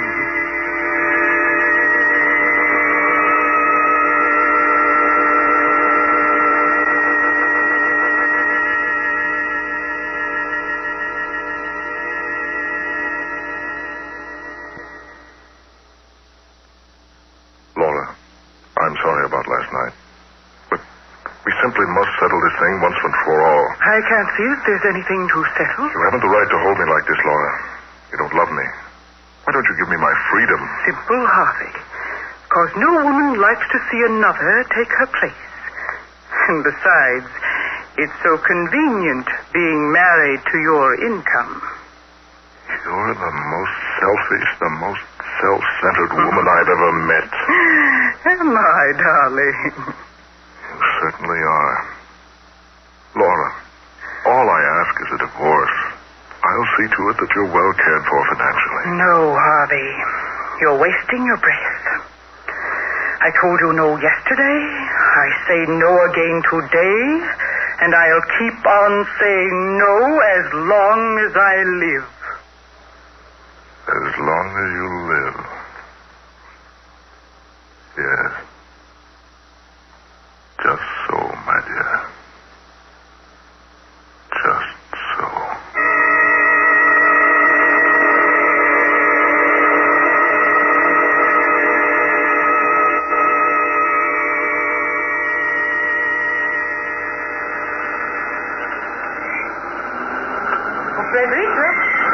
Frederica, darling. Yes? Oh, Laura. How are you? Excellent, Frederica. I'm driving out to Cliff Point. Won't you ride along with me? We'll be back by noon. Oh, why, thank you so much. I would like the fresh air. Then come along, Frederica. I need some company, and besides, I want to have a little talk with you. Frederica! Laura! Laura, stop! Stop the car, for heaven's sake!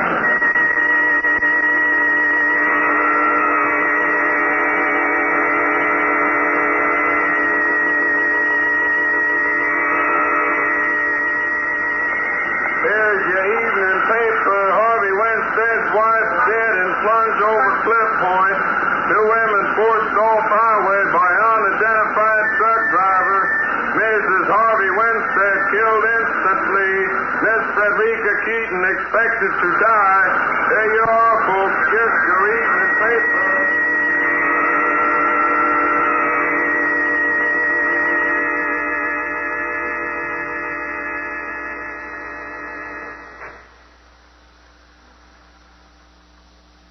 How is she, Doctor? How is Miss Keaton?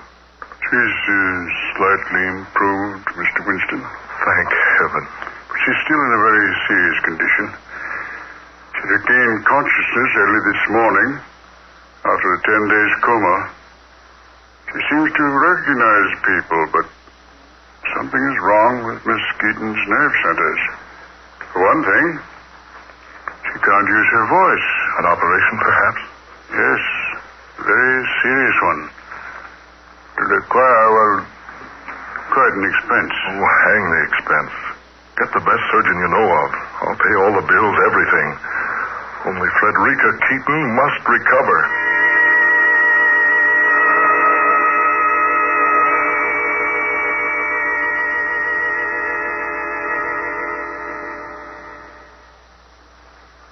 I say, Winstead, do you really think that this girl will ever recover? I don't know. It's been months since the accident. She hasn't been able to speak one word to me.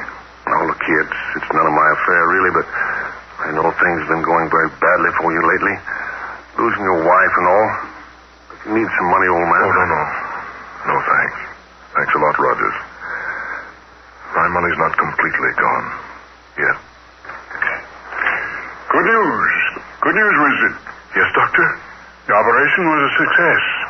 Believe me, I never dreamed it would require 3 operations to make Miss Keaton able to speak again. She can talk? Yes, after almost 6 months of silence. Oh, that's splendid. When can I see her, Doctor? Why, now, if you wish. Here, this way. Just a few minutes now. She's very weak. Yes. Hello, Frederica. Harvey, darling. Oh, my darling, at last. Isn't it wonderful, dear? Oh, my dearest one. To hear your voice again. I thought I'd never speak to you again. You must forget all that, darling. Get well soon, please. Because just as soon as you're strong enough, we'll be married, dearest.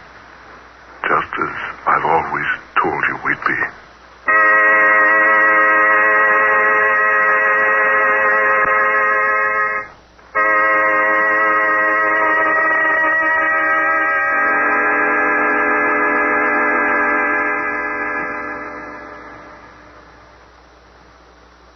Oh, no. Wait a minute, Frederica. I want to carry my bride over the threshold. Up you come now. There we are. Now.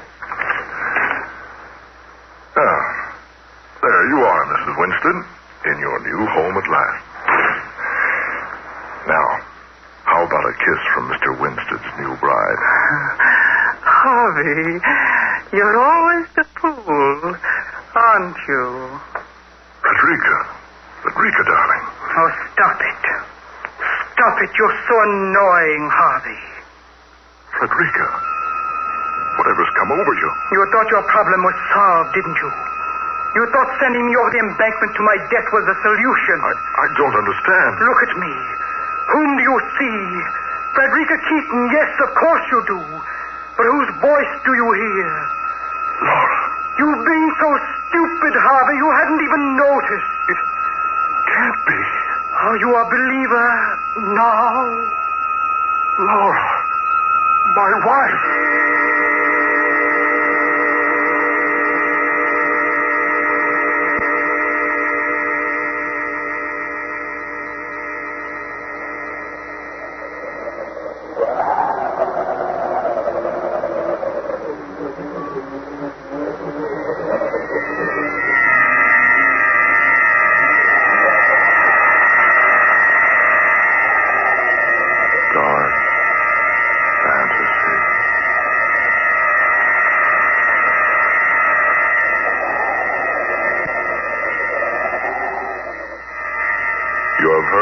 A delicate case of murder. The 14th original tale of dark fantasy by Scott Bishop. Georgiana Cook was heard tonight as Laura Winstead. Ben Morris was Harvey Winstead. Eleanor Naylor Corrin played Frederica Keaton. Muir Hype was Rogers. And Fred Wayne was the Doctor. Next Friday night at this same time, listen to the 15th unusual tale in this series of dark fantasy. Spawn of the Subhuman, in which the nation's favorite soprano star makes an aeroplane flight to an incredible destiny that awaits her at the hands of a strange and mysterious madman. Tom Paxton speaking. Dark Fantasy comes to you from WKY, Oklahoma City. This is the National Broadcasting Company.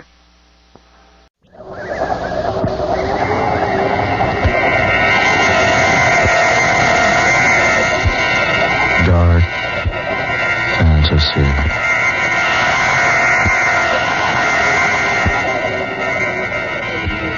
Spawn of the subhuman.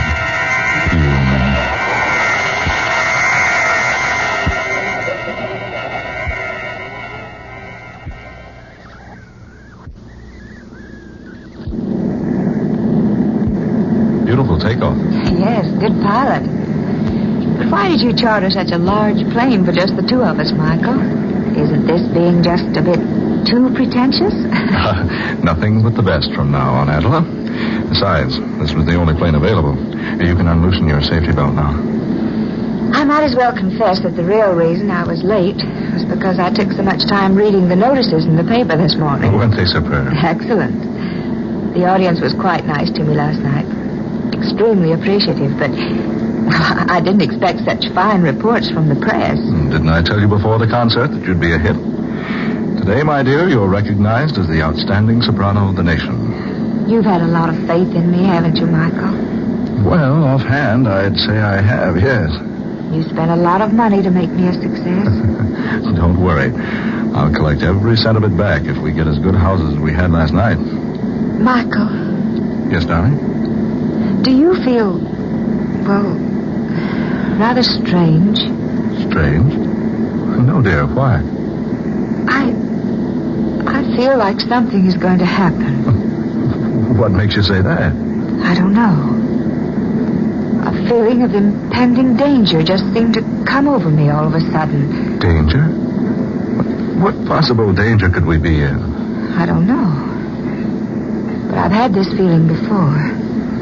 It's like someone had spread a shroud down over this airplane. Oh, now that's a peculiar way to talk, Adela. It's the same sort of feeling I had that day Stephen disappeared. Stephen Wilder? Yes. Adela. I was riding in my car that day. I'd been to a matinee with several of my friends. We'd had a glorious time. I was quite happy. So I drove out into the country with the top down on my car. The wind was blowing against the car, just as it's blowing against the plane now. And the sun was glistening on the bright metal of the car, just as it's glistening on the wing out there. Darling, please don't think of that now. Oh, it was a lovely day. Just like today. My heart was very light. I was happy. Thrillingly happy. Stephen and I were to be married within a week. Adela, please. And then, for no reason at all, I had that strange feeling. It just came out of nowhere and settled down around me like a huge cloth might cover the body of someone who had just died. Don't talk that way, darling. It was the strangest feeling I'd ever experienced. Weird. Terrible.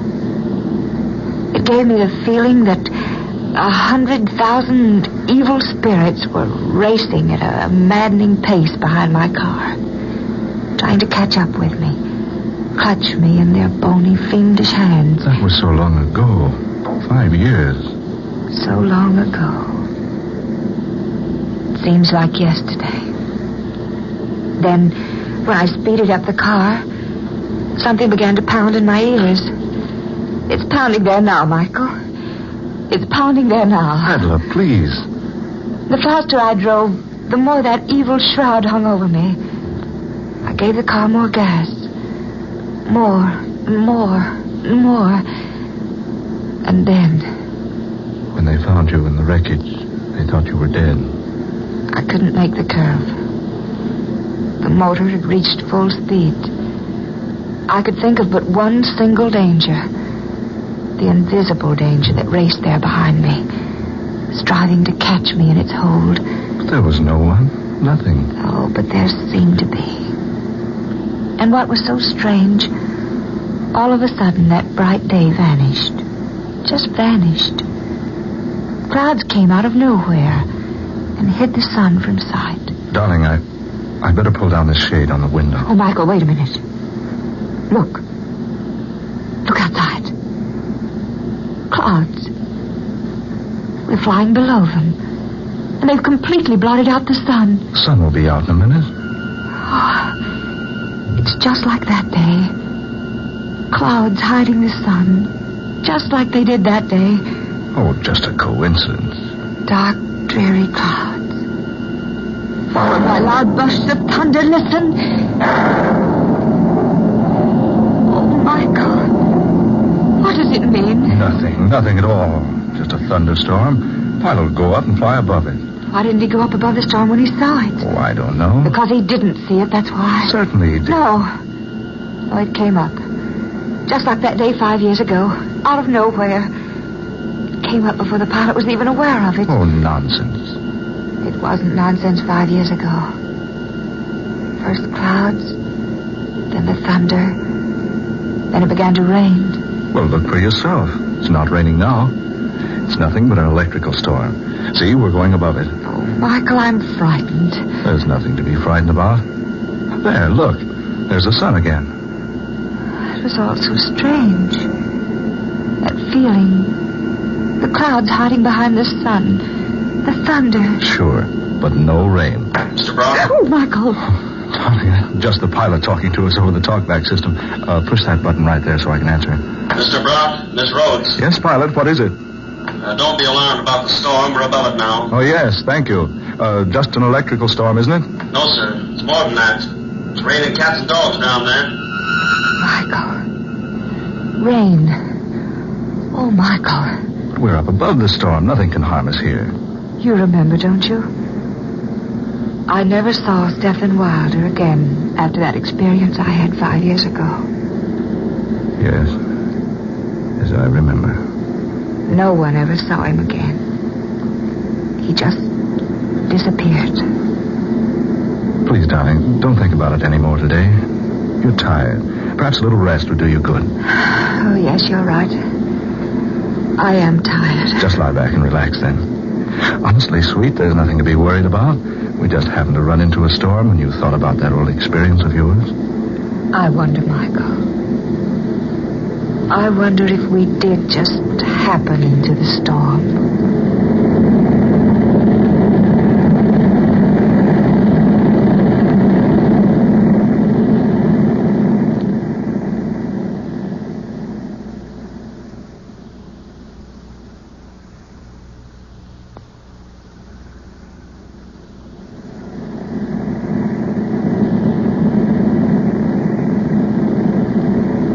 Michael, where are you, darling? Over here, dear. Did you have a good sleep? Oh, I did sleep after all. Why are the lights out? Oh, I turned them out so you'd sleep as long as you could. Yeah, I'll switch them back on.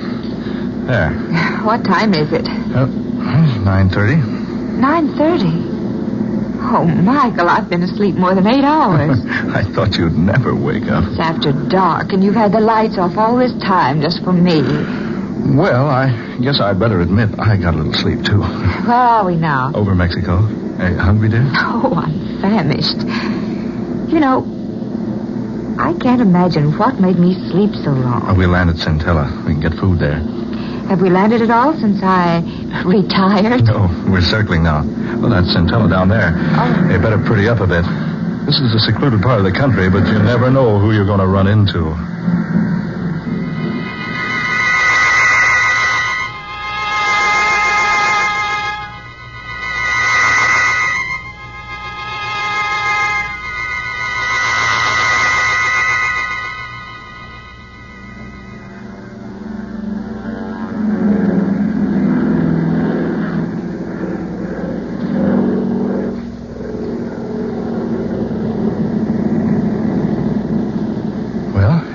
Centella. How long before we're in Monterey? Oh, about an hour. Did you get good reservations? The best. Did you enjoy your dinner? Oh, immensely. That was a nice place. Certainly a rough landing field, though. Well, it's not actually a landing field. We had to land someplace to refuel before we got to Monterey, so I picked Centella. I enjoyed it. A quaint little place. It's a funny thing, Michael. Did you notice the plane? What do you mean, dear? It didn't look a bit like it had been in a rainstorm. I thought you'd forgotten all about that. Of course it didn't look like it. We flew above the rain before it started. Oh, yes, that's right. Well, if you don't mind, I'm going to spend the next hour looking through my fashion magazines before we land at Monterey.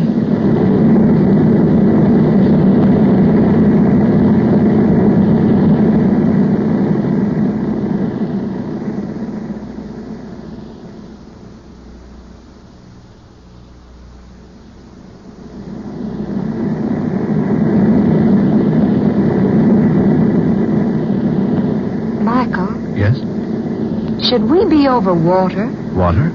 Well, no, of course not. Well, we are. There's water all around us. Well, let's see. By heaven, Adela, you're right. The pilot's off his course. Well, surely you must realize it. Oh, you better go up and find out. Yes, I will. I'll be right back. Hurry, Michael, for heaven's sake. Right. The door to the pilot's cabin's locked. I say, pilot.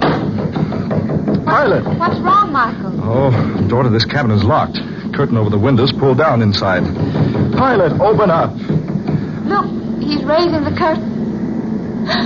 Michael. Good Lord. A thick, hairy arm. Michael. That's not our pilot at the controls. It's a monkey. A gorilla. Oh, Michael. Are we dreaming? No, it's true. A live gorilla piloting our plane. Oh, but that's impossible. No, confounded door's locked. Open this door. Open up. Oh, Michael, be careful. Look at him. Peering back at us with little beady eyes and an expression on his face that almost human. This is fantastic. How in the world did we ever come to be in the air with a creature like that? We had our regular pilot when we landed at Centella.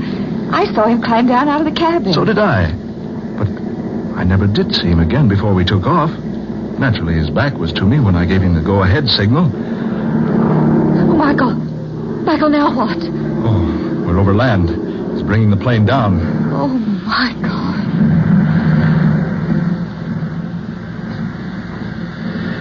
We're on the ground. An absolutely perfect landing. He's unlocking the door now. Michael, what's he going to do? Just take it easy. Don't get excited. Whatever you do, don't run or make a fast movement. Don't let him know you're afraid of him.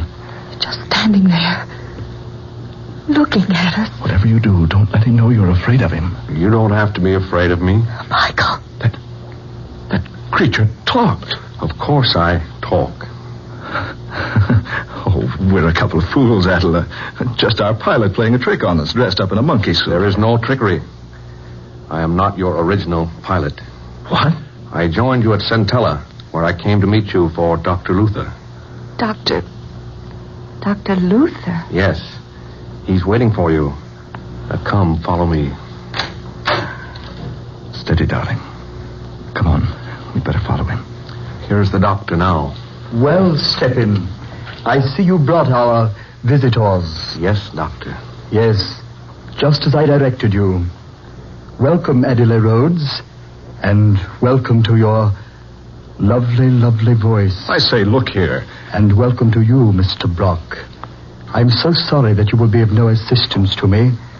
However, you may be interested in what I have planned. Now listen, Dr. Luther. I want to know what this is all about. You will learn what it is all about, and without delay, I assure you.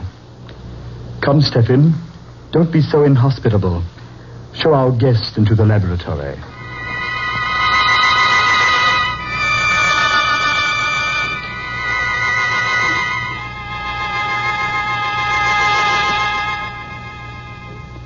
Sit down over there, my dear.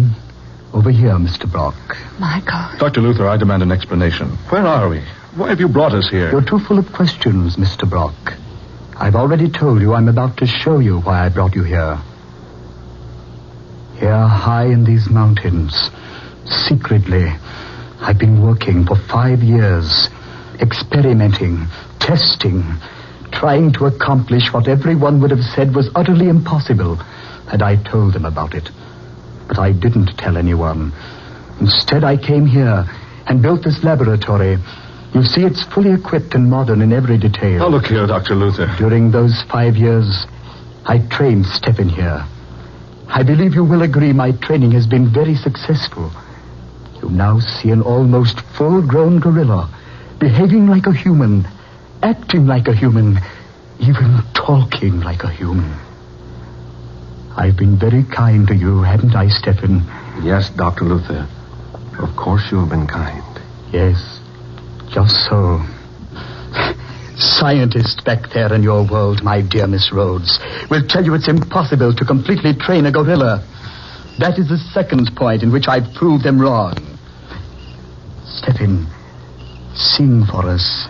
Yes, Doctor. Si può, signore, signori. Doesn't he have an excellent voice? Michael, did you hear that? Impossible. Sing again, Stephen. Oh,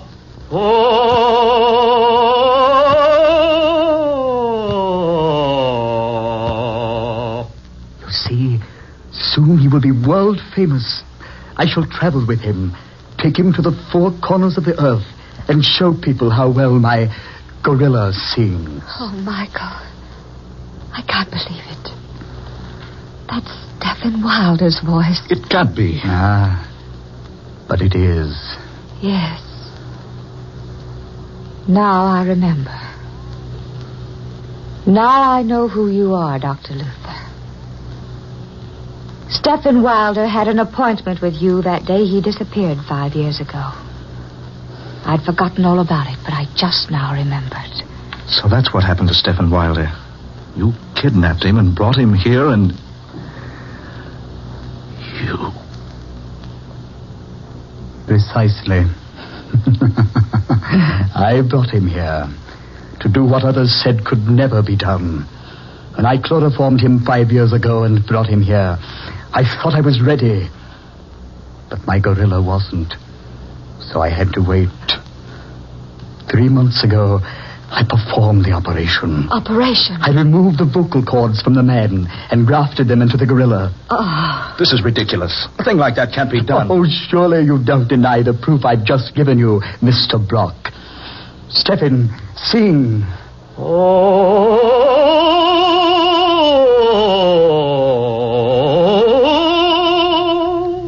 You recognized that voice, Miss Rhodes, the moment you heard it, because you'd sung operas with Mr. Wilder so much.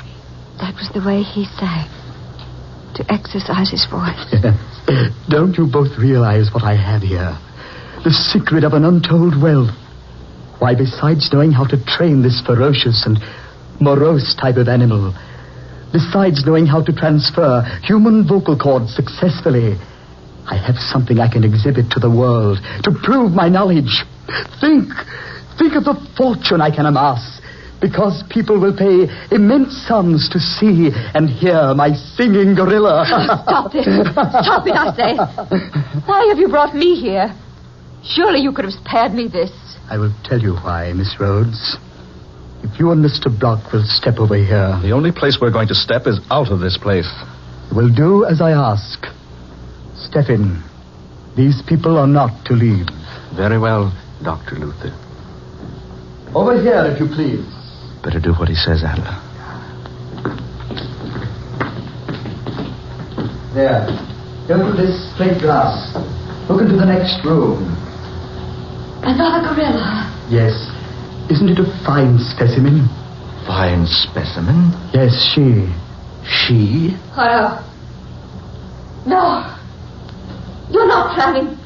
I've trained her very carefully. She was so much more responsive than the male. Now that she's able to obey me, I'm quite ready for the rest of my plans for her. Oh, no. No, you can't. I won't let you. I'll say he can't. Neither of you will be able to prevent it. Soon I'll tour the world with the most amazing exhibition on Earth. A male and a female gorilla singing all the world-famous operas. Look here, you... Wait a minute. I just happened to think of something, Doctor. Yes? Do you remember the day Stephen Wilder had that appointment with you 5 years ago? Yes, certainly I remember. I've been planning to obtain possession of him so I could bring him here.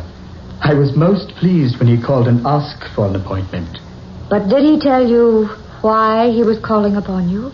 I know. No, he didn't. He came to you, Dr. Luther, because he was losing his voice. You must be wrong. I am not wrong. I am the only one he told about it. It had been worrying him for a long time. You see, the more he sang, the worse his voice became. He was gradually losing it. But that's impossible. Do you think so, Doctor? You're a specialist on that subject. That's why he was coming to you that day. You must be wrong. After all the work I've done. Your gorilla will lose his voice, Dr. Luther. And I assure you, before you'll do anything to me, I'll see to it that my voice is ruined too. He won't. He can't. He's an excellent voice. Excellent. Yes, of course he is. We've worked together. I trained him. His voice can't go bad on me now. Not now. Just when it's finally successful. Oh, you'll see, Dr. Luther. No, you're wrong. You're mistaken. He'll sing all right. He won't lose his voice. Will you, Stephen? No, of course not. You're in an excellent voice, Stephen. Sing. Sing your head, Stephen. Show him. Si può, signore, signore. There, you see? Did you hear that? A beautiful quality, beautiful tones. Oh, Maria. Listen, Doctor. Stephen! What's wrong? Try again. Oh, Maria. Now you think I'm wrong. So, it's true. Stephen, you devil. After all I've done, after all my work, this is what I get as a reward. I've sacrificed everything. My position, my career, all my money. And this is what happens. Well, there's one way, Stephen. By heaven, there's one way. Get back, Adler. He got a gun. No, Dr. Luther. That would have hit that beast, but look at him. Stop! No, Stephen! Stephen, no! Stephen, let go of me! Oh, Stephen!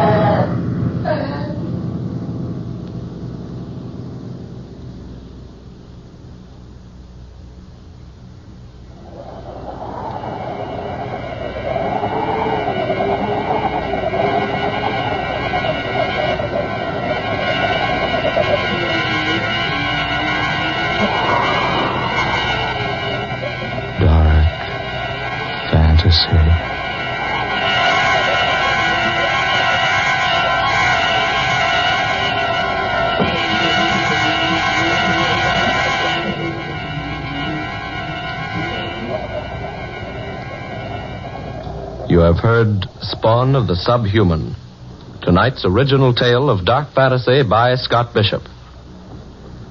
Ben Morris was heard as Michael Brock, Eleanor Naylor Corrin was Adler Rhodes, Garland Moss played Dr. Luther, and Muir Height was the gorilla.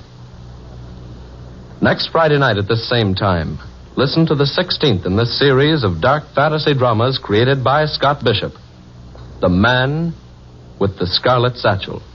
The story of an aged millionaire who receives a child's set of modeling clay as a practical joke, but who turns the gift into an incredible and weird instrument of destruction.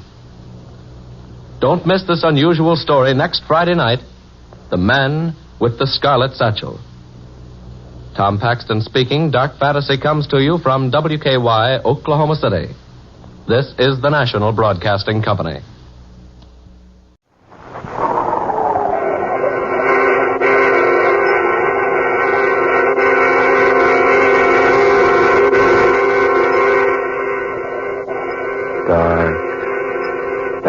kid.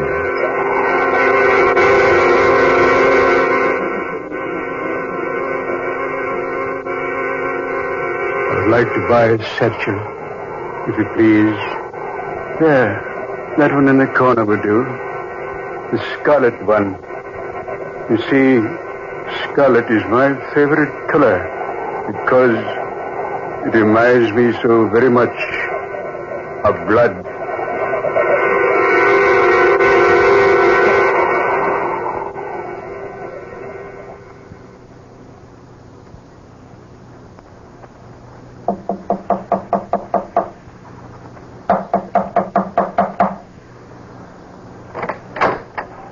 Oh, Rose. Come in. Well? You know what I came about, Sam? Sit down. Do you have a smoke? Yes, of course. Do you think Mr. Craig knows what we're doing? I believe he suspects. What are your plans? Tonight, Peter Craig will sign over the last of the estate to me. And when do I get the money you promised me? Within a week. Why wait that long? Because it's the best that way. You should wait longer. It would not do for the private nurse, Rose Esther, to become suddenly rich overnight. You remember the price, don't you? $100,000. I should have more. You're netting a cool $1 million. The deal was all right with you when I made it. Yes. Yes, it's all right. What time tonight? About 11. When he's good and sleepy. So he'll take the powder without suspecting. You said he already suspects. Not everything. He doesn't know we give him dope to make his mind go blank. We can be pretty sure of that. Or that he signs those legal papers while under the influence of the drug? He couldn't possibly know that. He's been taking medicine for so many years. When you hold a glass of it in front of him, he takes it automatically. He has one more paper to sign? One more. I'll give him the powder the minute you come into the house tonight. After that, disappear. Yes, I will. But remember, Sam, I expect my share of the money within a week. I think I've been quite patient with you since we went into this thing. It wouldn't be wise for me to become suddenly impatient.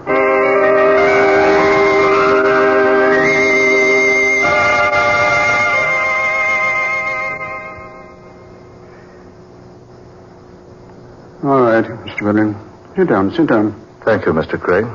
Nurse, hand me my glasses on that table over there. I can't see a thing without my glasses. Your medicine, Mr. Craig. Eh? Medicine. Oh, all right. Thank you, nurse. Now, you get my glasses. Here they are. Do you wish warm milk before going to bed tonight? Warm milk? No, not on your life. And don't you go locking my laboratory tonight. I'm going to tinker around in there a bit as soon as Mr. Willard leaves. Yes, sir. Just ring if you need anything, Mr. Craig. You look well, sir. I never felt better in my life. Now, what's on your mind at this hour of the night? Well, Mr. Craig, I've been handling your legal affairs for quite some time now. Yes, you have. 7 years, I believe. That's so. This afternoon I stumbled upon something that absolutely astounded me. And what was that? I happened upon the deed to your estate. I noticed it had never been turned over to you in a legal manner. Well, it's a small technicality, but I thought I should advise you about it. Have you done anything about it? Why, yes, I have. That's why I came out tonight. I have the papers with me. Put everything in perfect order. I say, Mr. Craig, is something wrong?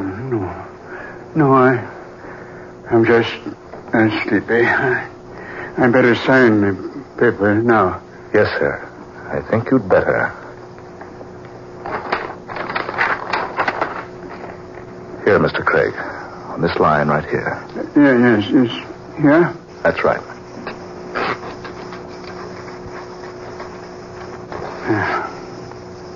That's all, Mr. Craig. Thank you very much. This is just exactly what we needed. Just exactly.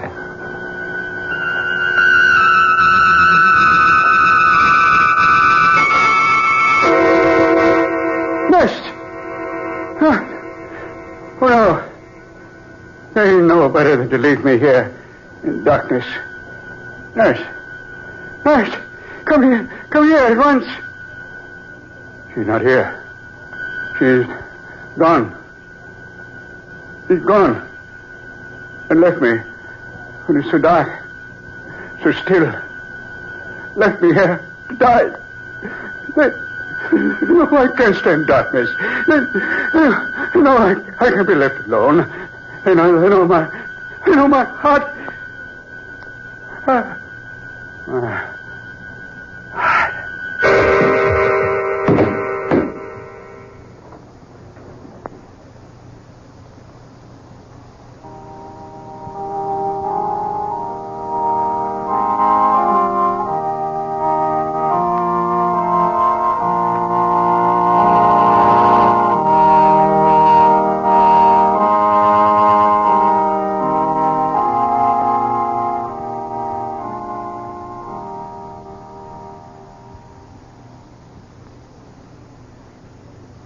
And to my manservant, Alex Monroe, I bequeath the sum of $5,000.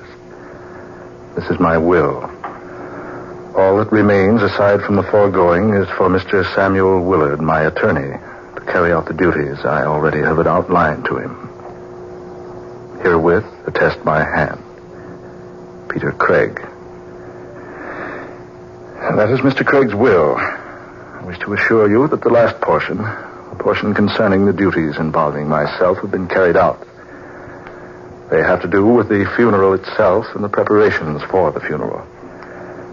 I wish to thank each of you for coming here tonight to hear the reading of Mr. Craig's will. You will each receive your individual shares of the estate in the next 2 weeks. Now, good evening.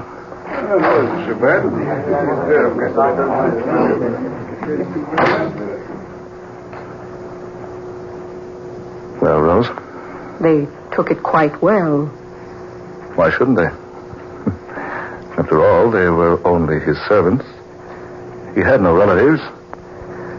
It didn't strike any of them as strange that Craig should have left the bulk of the estate to me. You played your cards very well, didn't you? I think so. The smartest thing was giving the servants a share. Yes. Now, I suppose I'll receive my share. Of course. Within a week. Good. Would you mind answering a question for me? I know. What is it? Those instructions about the funeral. I saw nothing unusual about them.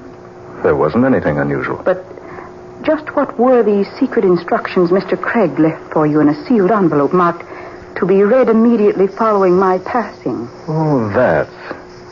He just stated he wished to be buried in the family vault. But there was something strange at that. Yes? He directed me to his laboratory, a certain compartment where I found a box, wrapped in brown paper and tied with a heavy cord. He instructed that this box was to be buried with him. And was it? Yes, I had it placed in a coffin. Do you know what was in the box? Yes. I don't mind saying I was curious, so I opened the package. Well? It wasn't anything worthwhile at all.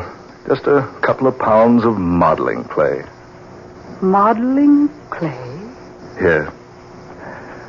What in the world do you think his idea was in wanting to be buried with such an insignificant thing as modeling clay?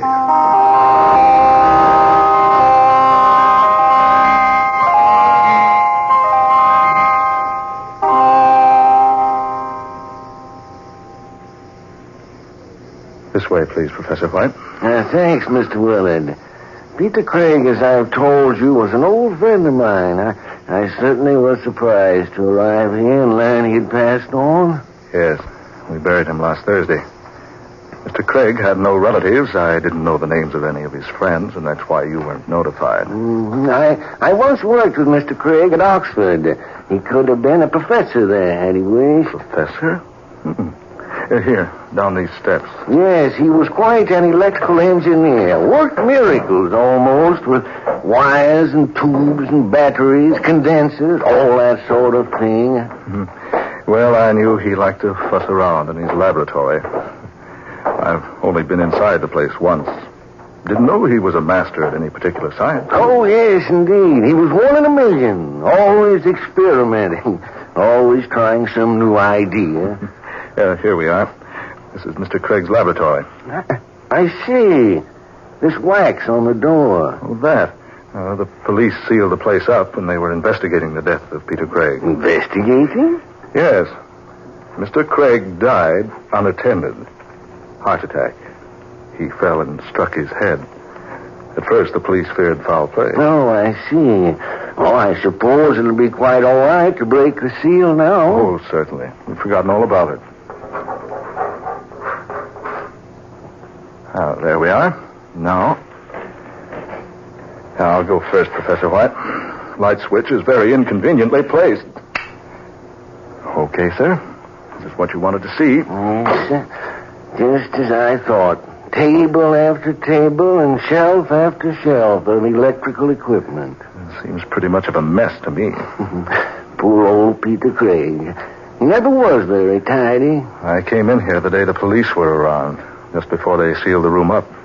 I'd never been here before. All these wires and electrical panels and tubes and things give me the creeps. Well, Craig certainly could put weird contraptions together. He spent many hours here. I believe his experiments were the only things that gave him a desire to keep on living. Say, here's a strange-looking workbench over here. What do you mean, Professor? Well, look for yourself here. See, the tabletop is littered with short links of almost invisible copper wires and with little bits of fresh putty. Putty? No, it's not putty. It's modeling clay. Yes, you're right. Yes, and here's a cardboard box of the stuff. That box, the brown paper, this heavy cord. Yeah, why, it appears that there was a great deal more of the clay in this box. You can see that a good portion of it has been torn away from the original mass. It's the same box. The very same one I put into the casket. What? What could Peter Craig have been doing with modeling clay and thin copper wires? Mr. Willard. Yes? Is that the only entrance to this laboratory, the one the police sealed? Well, yes, it is. No windows, no other door. And yet that seal was unbroken. We both saw it was. Yeah, but look here on this workbench here. These bits of clay, still moist, not dry and hardened like they'd be if they'd lain here long. This hand towel here, look at it. Damp. As though someone had just recently dried his hands on it. Mr. Willard. What's this, do you know? A locket on a golden chain. Where did you find it? Oh, here on the floor near the wall over there. His picture is a child inside. You know what's in the locket without opening it? Yes. It was Peter Craig's request that he be buried with this locket in his hands.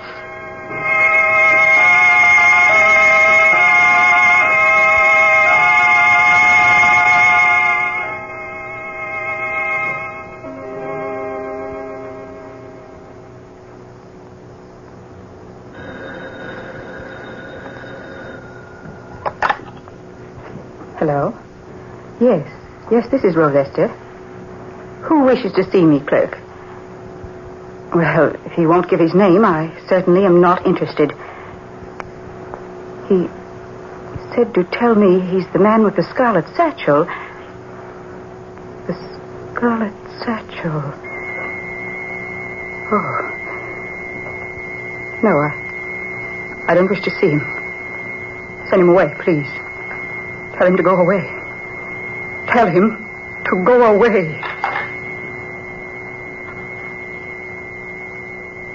Peter Craig. Good evening, my dear. You. The man with the scarlet satchel. I remember when you bought it. You took me with you. And when I suggested a black or brown-colored bag, you said... I said that scarlet is my favorite color. because it reminds me so very much of blood. Yes. Oh, no. No. Oh, this isn't true. It can't be true. Peter Craig is dead. Yes, my dear. So he is. But you were Peter Craig. I was Peter Craig. Once upon a time. Now, I am merely an old man with a scarlet satchel. What is in that satchel? I am just returning a gift, my dear. A gift? Oh, it was a most excellent jest, I know. But hardly becoming of so charming a person as yourself. What do you mean? Do you remember the modeling clay? I see you do remember. It was merely a joke. We sent it to you only in fun. We? And Mr. Willard and I. Oh, yes. Mr. Willard. Well, I never did tell you how much I appreciated receiving a child's plaything from two such thoughtful people. But now I've come to return the gift. Go away. You're some imposter, pretending to be Peter Craig. The real Peter Craig is dead and buried. I am going, my dear. But I leave the gift with you. You'll find it there in the satchel. You'll find its contents most interesting, I'm sure. And now, good night, my dear, and goodbye.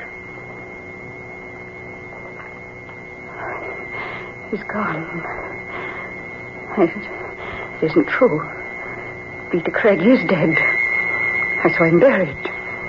Oh, this is just a horrible dream. Yes, I'll wake up any minute now and... That satchel. Scarlet. More scarlet now than it ever was. There on the floor, where he left it. Oh, it's opening. Yes, opening. And yet, there are no hands to do it. Something inside. Something is opening that satchel from the inside.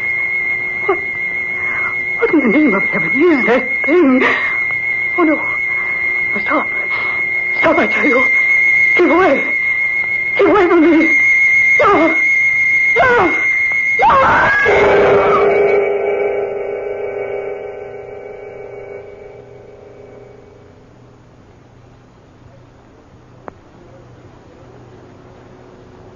Miss Esther was a friend of yours, Mr. Willard? Yes, she was. And that newspaper certainly gives a startling account of her death. Yes. Rose Esther was heard by neighboring tenants screaming hysterically. When investigators broke their way through her locked door, they found the nurse sprawled upon the floor of her living room. Both the girl's hands were clasped tightly to her face. Her eyes were staring blankly, wide with terror. Her last gasping words were, "Scarlet satchel." The terror-stricken girl undoubtedly died from fright. Scarlet satchel. Yeah, sounds like a murder plot from Sherlock Holmes. Scarlet satchel. Just a minute, Professor. Mr. Willard, man, don't jump like that. Why, you startled the life out of me. It's gone. Gone? What's gone? He kept it here in this closet. I remember when he bought it. Who bought what, Mr. Willard? What in heaven's name are you so excited about? The scarlet satchel. He always kept it here. Now it's gone. I still don't understand what connection... The cemetery. That's it. We've got to go out to the cemetery. Come on, Professor White. We've got to go out there and see what's happened to the grave of Peter Craig.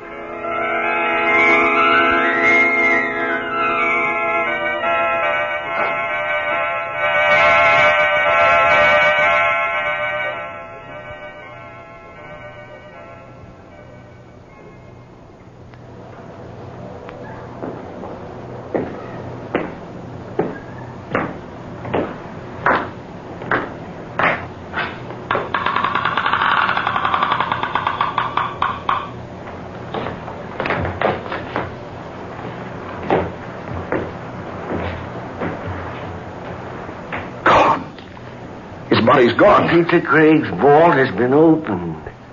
Opened? As though someone inside had pushed up the coffin lid to escape. That lid was heavy.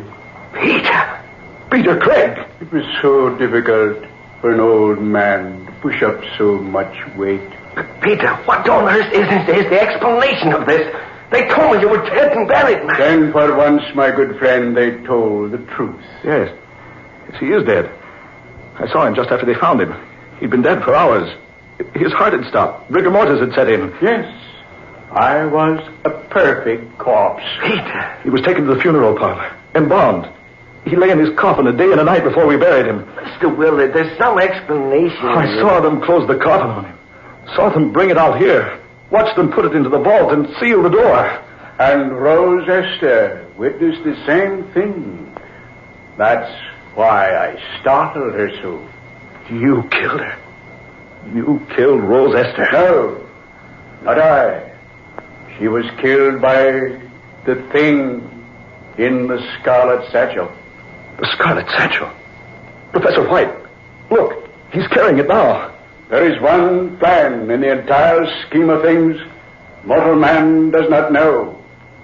That those who are murdered never rest easily within their graves until they have wrought a full and perfect vengeance. Murdered? They left me alone in the darkness and stillness of a night to die.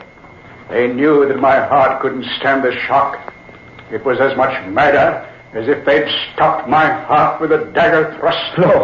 No, I had nothing to do with that. You and your friend Miss Esther once thought it very hilarious when you sent me a child's plaything to the mails.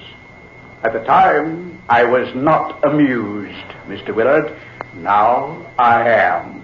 The clay modeling set. Exactly. Peter, man, what are you doing? The scarlet satchel. He's opening it. I'm taking out my little pygmy friend. Peter, that thing looks alive. No, it can't be. It's nothing but a little figure modeled in clay. Just a little clay doll. It can't be human. Then watch it come to life. Peter, good heavens. It's moving, walking like a man. You see, I have put the modeling clay to good use. I have created with it your damnation. No. Keep it away from me. Don't let it come any closer. Keep it away, I say. Don't let it touch me. Stop it. Keep that devilish thing away from me. Don't let it touch me.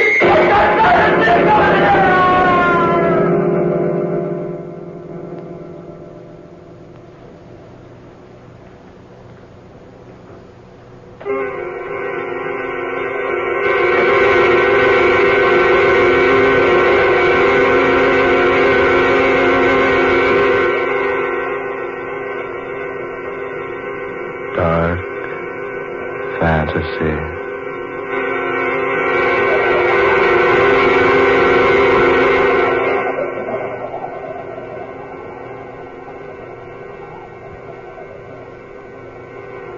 You have heard The Man with the Scarlet Satchel, the 16th original tale of dark fantasy by Scott Bishop.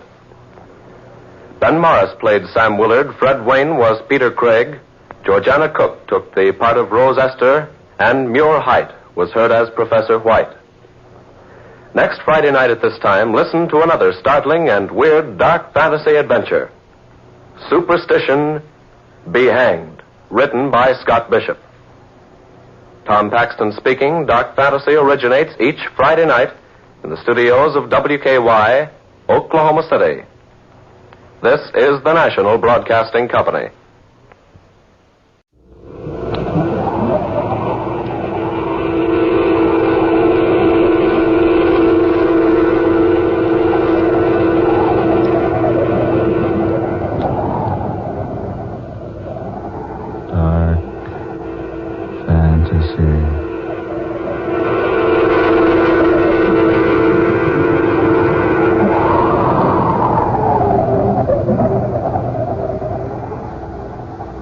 Superstition, be hanged.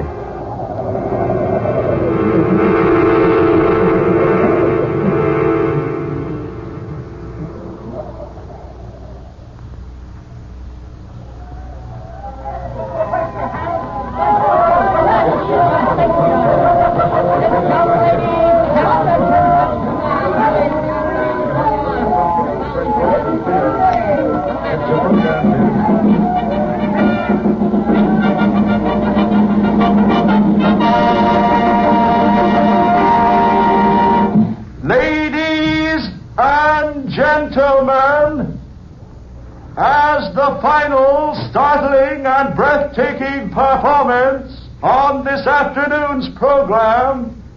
And just before the grand and glorious finale, it gives me great pleasure to introduce to you the one, the only, the incomparable, world's most daring trapeze performer, Flyer Samson.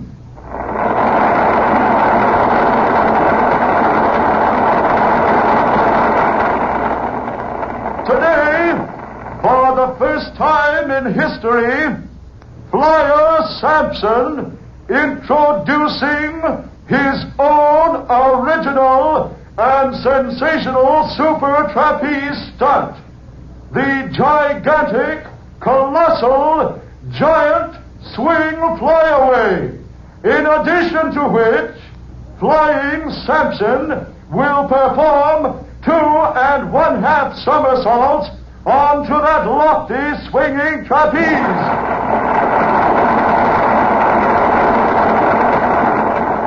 The most difficult, the most spectacular, the most daredevil performance of all times, ladies and gentlemen, and you are about to witness it for the first time.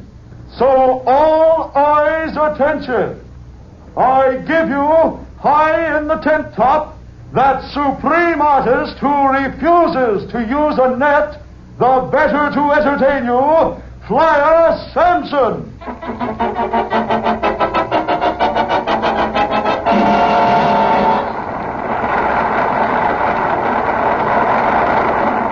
Barker?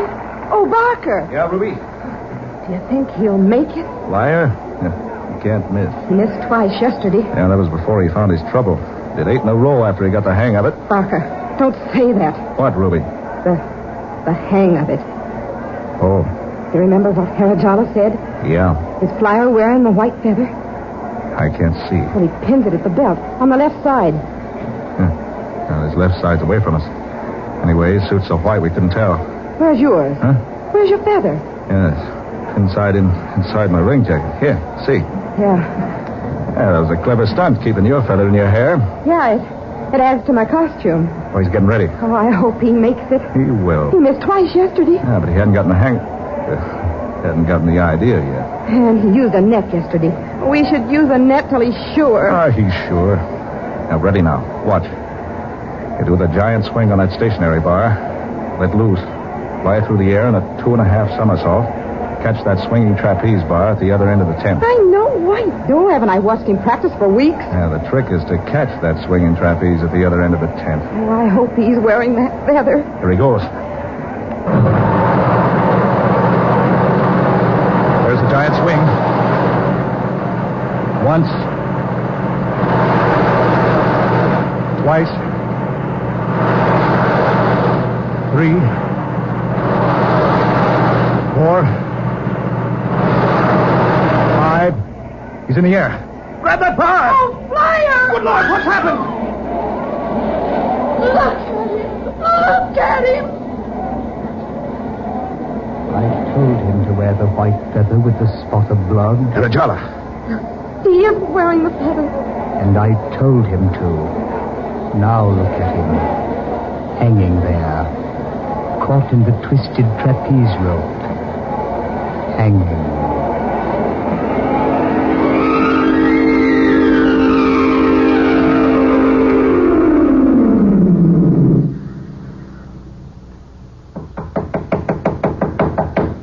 Excuse me. Oh, Ruby. Barker, the feather. I couldn't find it in Flyer's dressing room. Ruby. Oh. Come in, Miss, Ruby. I take it you're talking about the dead man's dressing room. Why, yes. Uh-huh. Thought so. Excuse me, please. Murphy. Cover Sampson's dressing room. Nobody in or out. Right. Now, Miss Ruby, suppose you tell me about the white fella. Ruby? Police Inspector Guilfoyle. Inspector, this is Ruby Brooks. Well, Ruby Brooks. I must say you don't look a bit like your pictures on the billboards. All right, wise guy. I don't have to stick around here and be insulted. I know my rights. Insulted? My dear girl, what I meant was you're so much more attractive than those horrible posters they have up all over town, honestly. Now, stow it. Barker, what's a copper doing in here? Just asking questions, Ruby. Routine stuff, you know. Be nice to him. Sure, Ruby. That's not a bad idea. What do you want? Just checking up. We run a pretty respectable town here. And we run a pretty respectable circus, mister. I'm sure you do. Except every now and then, somebody winds up in a casket. Meaning what? Oh, nothing.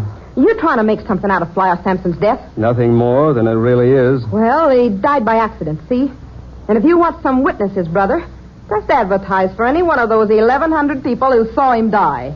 They tell me Flyer Sampson was a first-rate acrobat. He's the best in the business. I mean, he was. They also tell me he was trying out a new trick today. Yeah, new on the public. He's been working on it for 2 years. And I also understand today's the first time he's tried it without a net. So what if it is? Strange, isn't it, that a man should die trying his new stunt for the first time? I don't see anything so strange about it. No? You use a net for your trapeze act, don't you? What's that got to do with it? Well, I was just thinking. With Flyer Sampson not using a net and perfecting a stunt nobody had ever done before, was liable to put out your spotlight, huh? Now, look here, wise guy. If you're insinuating Ruby. that... Now, take it easy, baby. Take it easy. I wasn't insinuating anything, Ruby. I was merely telling you what I was thinking. Now, Barker. Yeah? What's your real name? Jeff Kilby. People in the business call me Barker Kilby. And the young lady? She's my wife. I see. I presume you performed as usual today, Mrs. Kilby? Naturally. I have the high spot of the program. I'm afraid I rather disagree with you. The high spot seems to have gone today to Flyer Sampson. Now, about the white feather. Well? Barker, do we have to put up with this? After all, Flyer wasn't murdered. Are you positive he wasn't murdered? Of course I am. It was an accident. Ask anybody who saw it. Then what's the white feather got to do with it? Nothing. Nothing at all. Suppose you let me decide. I don't know what you're talking about. Yes, you do, Ruby. Remember? The first thing you said when you come in here was you couldn't find the white feather in Flyer's dressing room. I don't remember. A very bad memory. And why, Ruby, if you're Barker's wife, did you knock before coming in here? Oh, yeah, just a habit. We've only been married 2 days. I understand, Mr. Kilby. You've been married 2 years. You see, before I investigate a case, I always do the preliminary work beforehand. Well, we didn't announce our marriage until a couple of days ago. I see. Now, about the feather. There's no feather. I rather think there is. Isn't there, Ruby? You're blame right there is, wise guy. In your hat. And you're talking through that. In other words, you won't talk, huh? We've got nothing to say. Now or ever. Flyer Sampson died by accident. And if you happen to find out he was murdered, we didn't have anything to do with it. That the way you feel too, Barker? Sure he does. Barker? Yeah. Now, that's the way I feel about it. Very well. I realize I can't force you to tell me about the feather yet. But I'll be around. Sure. I'll be around. So long.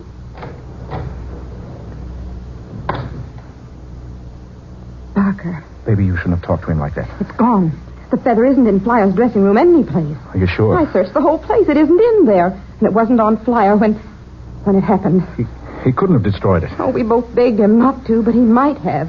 Yeah. He laughed at us when we told him what Harold Jala said. Told us we were a couple of superstitious fools. Yeah, I remember. Oh, but he finally promised to wear the feather just to please us. Well, he didn't. And now that what Harold Jala predicted has happened. Harold Jala's predictions always happen. Harold Jala? How did you get in here? You've always taken me for a fraud. There's but one entrance to this room. But you didn't come in that way. No, I didn't, did I? How observing you are, Ruby. What do you want? Why, I just thought I should speak to you as a friendly gesture. Speak to us about what? About the white feather with the spots of blood. Well? It's a pity that Flyer Sampson ignored my warning. The copper's right. Flyer was murdered. To the contrary. You saw him misjudge his distance, brush the trapeze rope with his shoulder, and become twisted in its coils. Because he wasn't wearing the feather. Yes, exactly. Because he refused to take my warning. I told the three of you, wear the white feather of a baby swan, spotted with the blood of a dove, lest a horrible fate overtake you. He did say that, Barker. Flyer Sampson only laughed. Even when I gave him the feather for his own protection, he laughed. But he took it. Because I compelled him to. But the feather isn't in his dressing room. Oh, where is it? I have it. You? Yes. Here, you see. Where did you get it? From Flyer Sampson, naturally. He gave it back to you? Oh, no. I gave the matter much thought. I disliked his laughing at me. I told him what I saw in his future. I told him that he, and you, Barker, and Ruby, all have the same fate. Death by hanging. And that fate can only be avoided by wearing a white feather of a baby swan, spotted with the blood of a dove. How did you get the feather back? I took it back. Took it back? Yes. Flyer Sampson was a fool. He wouldn't believe me. Called me a fraud. He said he wasn't superstitious. You stole the feather from Flyer. You knew he'd die if he didn't wear that feather. Certainly. I saw it in his future. Just as I've seen it in yours and Ruby's. You killed him. He killed himself. No, you did. You knew he'd die if you took the feather. Barker. He laughed at me. I do not like being laughed at. Oh, you dirty rat. Barker! You killed him just as sure as if you strung him up yourself. Barker, that knife! Don't come any closer with your knife, Barker. No, Barker, no! I always knew you were a rat. Regret it if you kill me. I've never regretted killing a snake in my life. Keep back. Barker, no!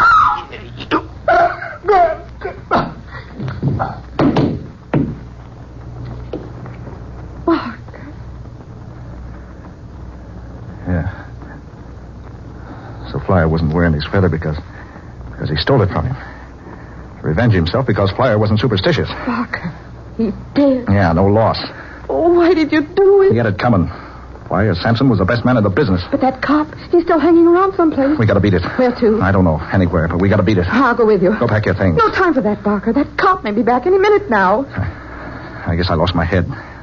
Seen him standing there, holding Flyer's feather. Oh, come on. Got any dough? Yeah, a couple of hundred. I've got 50. Thank heavens I've got it with me. Come on, we've got to get ahead of that cop.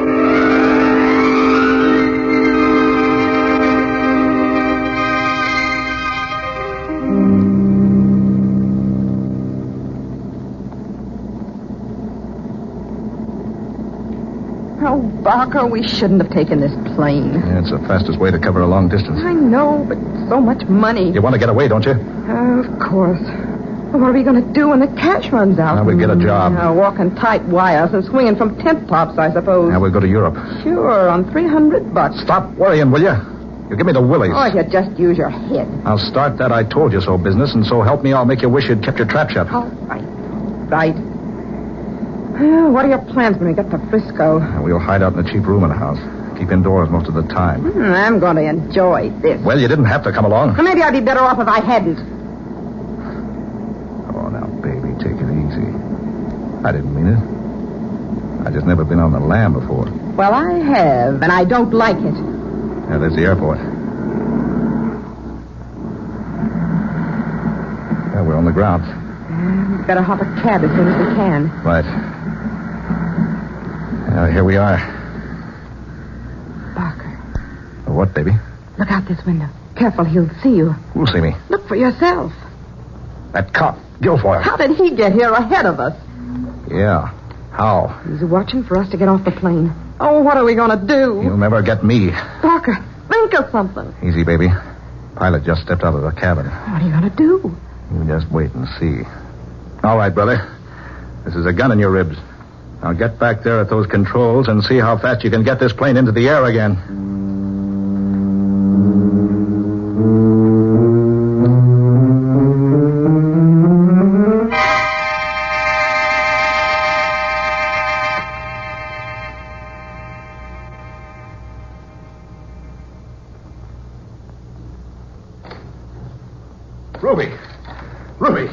Ruby, wake up.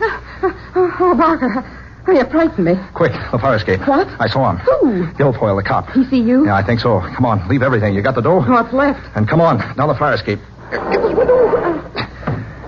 Hurry now, out the window. Barker, look down below. Go up, Ruby. They haven't spotted us yet. Half a dozen cops down there. Yeah. How did that smart cop get on our trail? I don't know. 6 weeks on the run, and he's still right behind us. Come on, baby. Here's the rooftop. Barker. Come on. Barker, I forgot the feather. Oh, come on. There's no time for that. I've got to go back and get it. No. I haven't got time. Besides, Harajala's dead. Nothing can happen to us now. Oh, Barker. Come on, baby. Hurry. Along these roofs until we can find a place to get down. Barker, I'm frightened. Take it easy. They won't get us. Hunted like this. Always hiding. Now, this way, Ruby. Over here. Oh, I should have brought that feather. You know what Harajala said. He's dead. The spell's broken. It wasn't a spell. It was something he read in our futures. He said that because you and I and Flyer Sampson were born on the same day that... Oh, I have to jump here. One building to the other. Just a couple of feet. Here. I'll go first.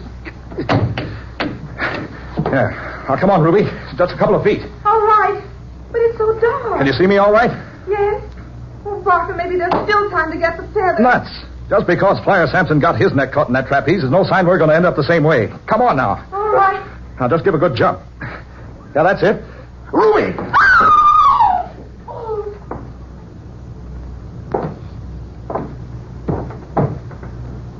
Good Lord. Those wires. Around her neck. Ruby!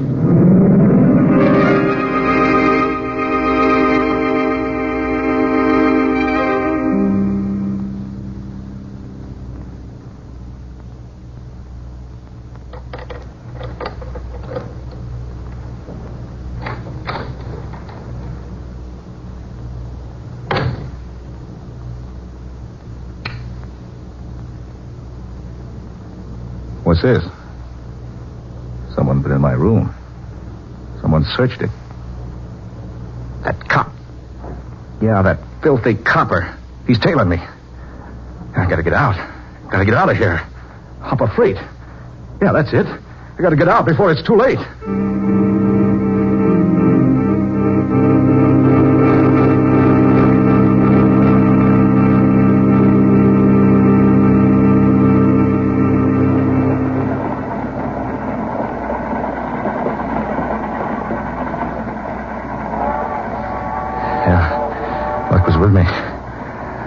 Boxcar, an open door. I made it just in time. Better close the door.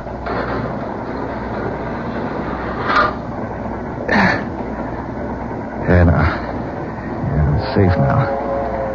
No one followed me. I'm sure of that. Tired. Running from that copper. Better find a place I can lie down. Rest. Yeah, that's what I need. Yeah, lucky to find an open boxcar with no one in it. But there is someone, Barker. Who's that? Don't you recognize my voice? It's so dark in here. You remember Barker? Who are you? Who are you, I say? I've got a gun. Then why don't you use it? Yeah, I will. You couldn't miss in this small place, could you, Barker? Who are you? What kept me from hitting you? Your knife was more effective, remember? Rajala. Do you have the white feather, Barker? Rajala. No. Give me the feather. No, anything but that. I gave it to you once. I want it back again. No. Then perhaps I can convince you. No, keep away from me. Don't touch me. You can't see me, can you, Barker? No, keep away. There. You feel me? Now, hand me the feather.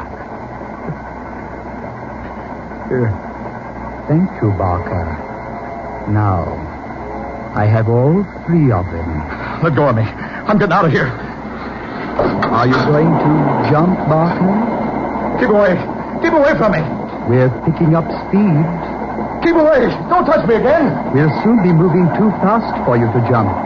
You better do it now. Yeah, I will. You don't want to stay here with me, do you, Barker? No, you got the others. You'll never get me.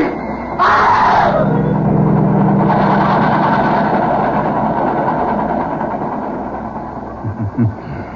You did jump. Poor Barker. And how pretty you look, hanging back there on that nail hook.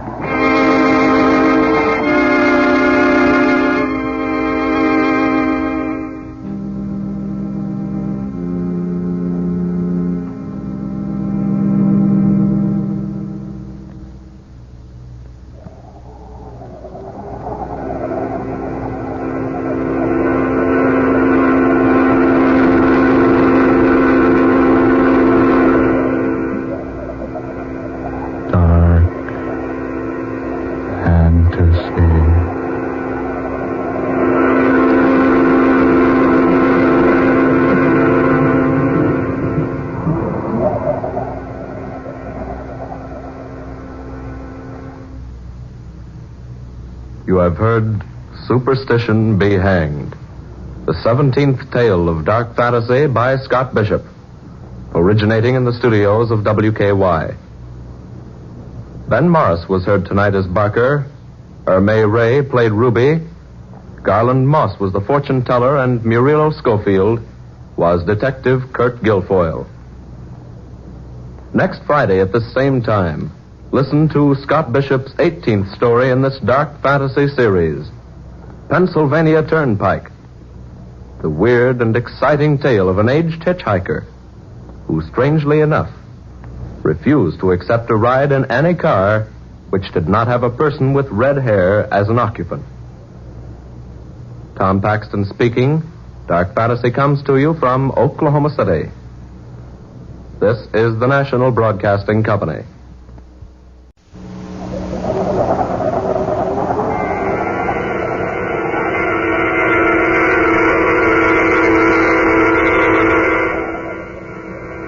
Dark Fantasy.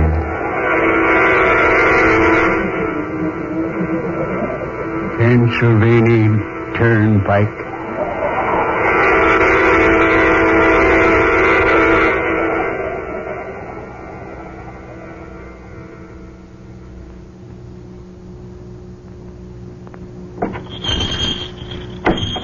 Howdy, stranger. Howdy, mister. Mind if I come in and sit a while? Nope, reckon I don't. Gets sort of dad blame lonesome along this highway. Much obliged. My feet wouldn't hold up another mile. Are you hitching? Yep. Going fur? Don't know. You come fur? Yep. Come a right smart piece. Getting pretty old to be hitchhiking. Get many rides? Yep. Had anything to eat lately? Not much. Coffee smells good. It is good. Make it myself. How about a cup? Warm you up. All right. Matter of fact, I'll have one with you. Got any manse bread? Any what? Manse bread. Never heard of it. No. I forgot. Reckon you never have. Here you are, mister. Nice and hot. How much? Oh, just a nickel. I don't know what a nickel is, but take it out of that. Much obliged. Hey, hold on. This ain't no nickel. What's that, mister? I say this ain't no nickel. It's a gold coin. Hey, don't you know it's against the law to have gold in your possession these days? Against what law? Why, well, we went off the gold standard years ago. Everybody turned in their gold. Well, they turned into the government, and, well, they got silver in exchange. I see. You best return my coin. Well, this coin is old, ain't it, stranger? Somewhat. Yeah, old. Got the head of the King of England on it. Can't see the date very well. See, 1700 something. Take this coin instead. I gave you the gold one by mistake. Well, brother, I ain't making no mistake when I give it back to you. To my way of thinking right now, that gold coin ain't worth a plug nickel. Yeah. I think you'll find this one's legal tender. Yeah, thanks. How about a sandwich? What? A sandwich. I don't know what you're talking about. You're a queer one. Here, wrapped up in this wax paper. A sandwich. Never seen nothing like that before. Yeah? Why don't you try one on the house? Eh? I said try one. No charge, yours. Oh, thanks. Good coffee. Yeah, got to admit it is. Folks around here always have a good word to say for Joe Davis and his coffee. Don't you know where you're heading for, stranger? No, haven't the slightest idea. How come? You mean you're just a roaming about with no particular end in mind? No. I've planned what I intend to do for years. Well, what are you intending to do? That I'll discuss with no one. Okay. Don't get the idea I'm nosing into your business. How's the sandwich? What's that? I said, how's the sandwich? Oh, this. Not so good. Tastes funny. Well, that's good boiled ham. Don't like it. Well, you got no kick coming. Didn't have to pay for it. I intend to pay you. Nope, no charge. But I always pay all my debts. Well, this is one you don't have to, stranger. Especially since you don't like the thing. I've paid every debt I ever owed. Except one. Well, one's not so bad. You'll probably get it paid off someday. Yeah. I'll pay it. I waited long enough. I can wait a while longer. Want more coffee, stranger? No. This is plenty. By the way, do you happen to know many people in these parts? Quite a few, yes. Ever run on to any folks with red hair? Red hair? Yeah. Well, let me think. No, can't say as I have. Why? Oh, I'm just interested in folks with red hair. Are you? Only take rides in cars with men with red hair. Why is that? Oh, I got a pretty good reason. You see, the man I owe that debt to has red hair. Oh, has he? Brilliant red. Where are you putting up for the night? Ain't sure. Depends. Well, there's a tourist cabin about 2 miles up the Turnpike. Might stop in there. Place have many customers? Yep, quite a few along this time of year. Might stop there then, have a look around. Mister, if you don't mind my saying so, you've got me puzzled. And so? Yeah, you sure have. Those clothes you're wearing. Never seen anything like them before in my life. You probably never will again. What do you mean by that? Oh, nothing especially. You're sure the mysterious one. You better have another cup of coffee. No, thanks. Well, how about a cigarette then, huh? No, I'm old-fashioned. I smoke a pipe. Well, okay. Fill her up then. Say, what kind of tobacco is that? Eh? Oh, it's King's Choice. Never heard of it. No. Reckon you never have. Something new? Older than you are. Mm-hmm. Where can you buy it? Reckon you can't anymore. Oh, quit making it, huh? About 100 years or so back. Hmm? You wouldn't remember. Oh, you're ribbing me, huh? Of course I wouldn't remember 100 years back. Neither would you. You'd be surprised, mister. What do you mean? Nothing. especially. I don't get it. Look, you smoking tobacco 100 years old. Nothing particularly remarkable about that, is there? I always say what's old belongs to the old. I reckon you're not more than 60. 60? Sure, 65 at most. My friend, suppose you take 60, double it, and add a century. What? Double 60 and add 100? Why, that's 220. Your arithmetic is excellent. Have a match? Match? Match? Where? Sure, match. Here you be. Thank you. You have a customer. Oh, yes. Generally, somebody stops for a few gallons of gas along about this time. Better throw away that cigarette around that gasoline. Be back in a minute, old hammer. Yes, sir. A little gas? No, I'd like a little information. Well, got a lot of that, too. Can you tell me the way to Pine Knob? Pine Knob? What's that, tourist camp? No, it's a town. Pine Knob, Pennsylvania. Never heard of it. It's out this way someplace. Supposed to be about 80 miles out of Pittsburgh in this direction. Well, see, Pittsburgh's about 78 miles back. Well, then I should be pretty close. Never heard tell of no Pine Knob. Been living here, man and boy, for 40 years. Ain't never seen nothing of the place or heard tell of it. Well, I know it's out here someplace. I followed my directions here. I don't know whether to take that crossroad or follow the turnpike. Sorry, can't tell you, mister. Perhaps I can. Eh? Oh, you. Pine Knob, you say, mister? Yes. It's a small town somewhere in this neighborhood. Not in this neighborhood, it ain't. You don't happen to remember anything about it, do you, old timer? That's a nice hat you're wearing. Huh? I said that's a nice hat you're wearing. Yeah, thanks. Did you ever hear of Pine Knob? Mind if I see it? You see what? Your hat. Oh, forget my hat. Do you know anything about Pine Knob? I might. After I've seen the hat. Look here. If you know how I can get to Pine Knob, I'll... Hey, look, mister. Let him have a gander at the hat. You know the old boy. He hasn't got all these marbles. Oh, very well. Here. You can buy it in any hat shop for $10. Free initials if you want them. Yeah. Quite nice. What's that? The hat? Oh, you haven't even looked at it. No. I was admiring the gentleman's hair. What about my hair? I said it's nice. Right? Red. Yeah, red hair runs in my family. Now, how about the hat back and a little information? Oh. Your initials in the band. K.M.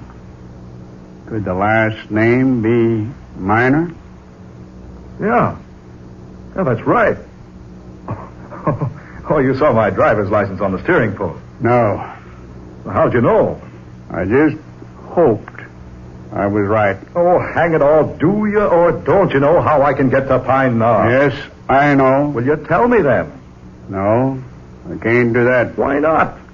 Because the way is seldom traveled. You'd never find it by directions. Then can you go there with me to show me the way? There's nothing I'd like better than to take you to Pine Knob. Yeah. Well, now, that's more like it. I'll pay you for whatever your time's worth. I'll collect all right. But I assure you my time's of practically no value whatsoever. Come on around, get in. I'll ride in the back. No, come on in front with me. No, thank you. I prefer the back. Say, mister, you better humor the old boy as much as you can.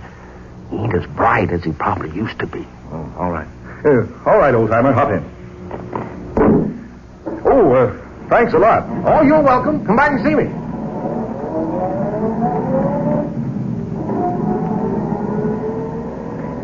Well, I see him come and I see him go. But that old gent beats anything I've ever set eyes on.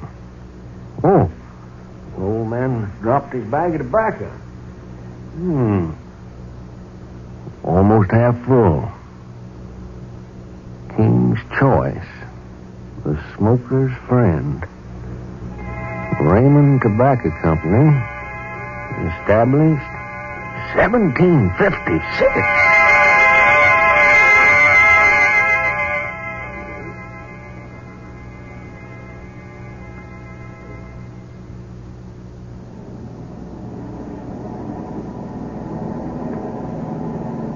We leave the turnpike in a minute or two.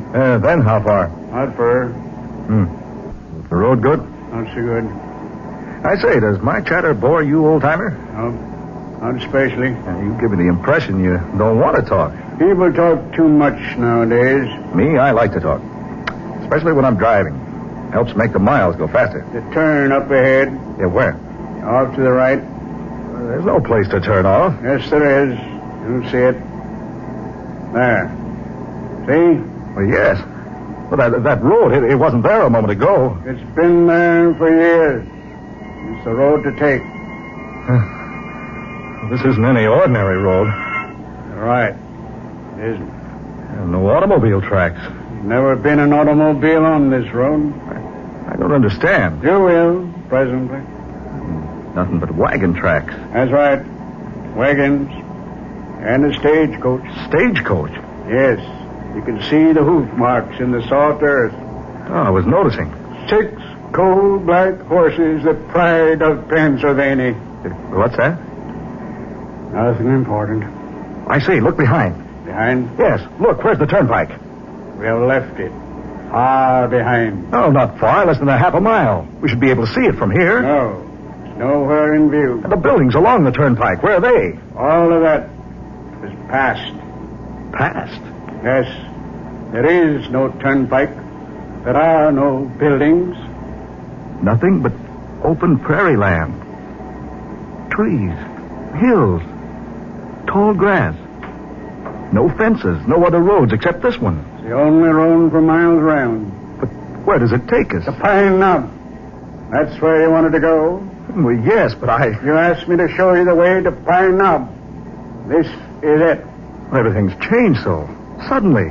Everything's different. Yes, naturally. But why? Did you ever ask yourself what time really is? Time? Yes, Mr. Miner. Time. I don't follow you. Suppose a long time ago something had happened to you. Suppose that incident was so important, so outstanding in your life, it was necessary for you to do something about it. I still don't understand. Let me put it into the present instead of the past. Suppose today something should happen to you. Suppose it is so out of the ordinary that you'd never forget it. Probably something you think needs revenge. Revenge? And suppose you decided your spirit would never rest until you'd found that revenge, even though many scores of years had passed away. But I don't understand. Now, what would you do, Mr. Miner? What could you do but roam from place to place seeking that revenge? You're talking over my head. Am I? You certainly are. What I'm getting at is this. If you'd find yourself in just such a situation, time would suddenly have no meaning to you. You'd think no more about the past or the present or the future. Time would be something unknown to you. Things you call the future now wouldn't be future at all. Incidents you call past wouldn't be past. They'd be now. What you call present, all rolled up into one. That's a strange way of reasoning. Not so strange once you've experienced it. Have you ever experienced it? I assure you, yes. You mean that things that have happened in the past are actually happening now? Precisely. And things in the future are taking place now, too? Naturally. One case being possible, the other naturally follows. Oh, just some philosopher's theory. It's much more than a mere theory. Oh, you know better than that, and so do I. What's happened in the past has happened. What's going to happen certainly isn't taking place now. Possibly I'll change your mind about that before this day ends. Oh, no. Not me, mister. By the way, you haven't told me your name. Names are unimportant.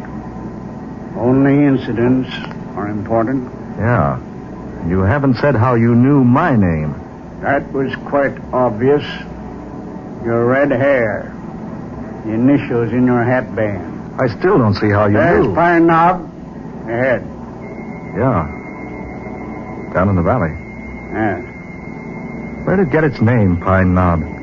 Because in the center of the town you'll find a little mound with 3 pine trees growing from it. It was under these trees that men have been trying for their lives. It's from them that men have been hanged. That's a pleasant thought. The town seems deserted. Yes, I suppose it is by now. What do you mean? You'll see. There. Stage office is over there. The stage is in. See? Across the road. Pull up here. Across from it. Yeah, right. So this is Pine Knob. I see. That man on the stagecoach with the reins in his hands. And that other man handing up that metal box. Quiet. Listen to what they say. All right, Hank. That's a gold. Better take good care of it. You know where they're going to get this gold? It's going right on through to Kelby. If anybody tries to stop the stage this trip, I'll be ready for them. Now, so long, partner. See you in a week. Come on, boy. Get up there. Gee, get up.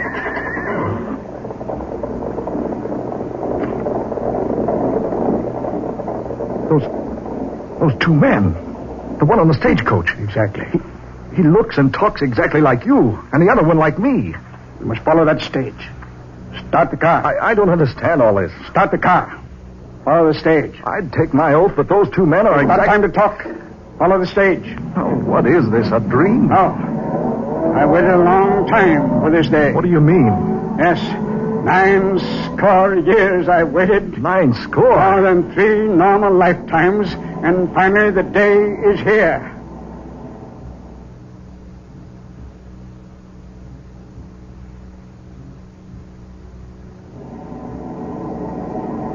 Look here. Whoever you are, would you mind telling me just what this is all about? Why are we following that stagecoach? You see? It's beginning. What's beginning? Stage. See? It's stopped. Yeah. Something's wrong. More than you think. Drive right up behind it. Maybe we can help. No, there's nothing we can do. Stop right behind the stage. Yeah. Hey, look. Look at that man standing at the side of the stagecoach, talking to the driver. I'm watching him. He's the man with the red hair. The man who looks exactly like me. And the other one on the stage, he's the exact image of you. Quiet. Watch what happens. Listen. What's up, partner? Called me out of town, did you? Yeah. I sure did, Hank. I reckon I'd better take that gold. Take the gold? Where? Just take it. Hand it down, Hank. Hold on. Why do you want that gold, Ken? Stop asking questions. Just hand down the box. I don't think I'd better, Ken. Now, look, I mean business. You drawing a gun on me, partner? I mean business, Hank. Hand down that gold. You're robbing this gold. I'm taking it and clearing out. Here tell folks is settling out west. I aim to go there. Ken, I done trusted you like a brother. I never thought the day'd come when you... Hand me down the gold, Hank. This gold's going to Kelby. It ain't going no farther than it is right now. I'm taking it with me. Put away your gun, Ken. Don't argue with me, Hank. I'll shoot you if I have to. Then, by Ginger, you'll have to. I ain't handing down this gold. Keep those hands on the reins. Not on your life, partner. Don't go for that gun.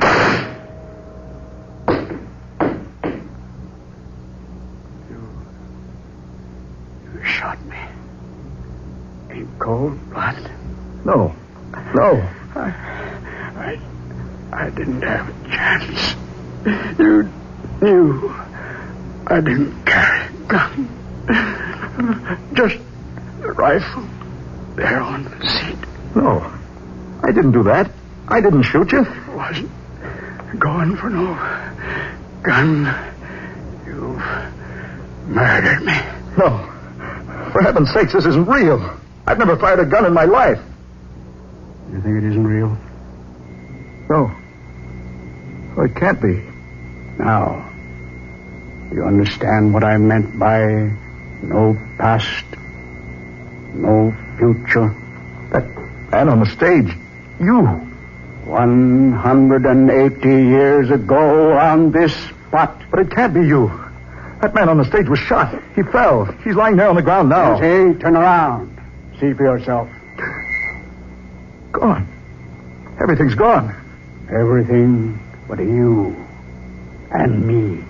I didn't kill you. That man with the red hair, the one who spoke like you, looked like you, was the first member of your family to settle in his country. He was my partner. I trusted him. He murdered me. But I didn't. Now, the debt is about to be paid. No, you can't blame me for something that happened almost 200 years ago. I waited this long for my revenge. I won't let it pass by now. Get into the car. No, keep away. Don't come near me. Don't touch that wheel. Time has come. I'm driving now. No, I say. There's no way to escape. You can't murder me. I had nothing to do with that shooting. You can't escape. I will escape. I will. You're doomed. I knew you were some devil. You brought me here to kill me. But you can't. The road ends around the turn up there. Nothing but a 1,000-foot drop down the mountainside.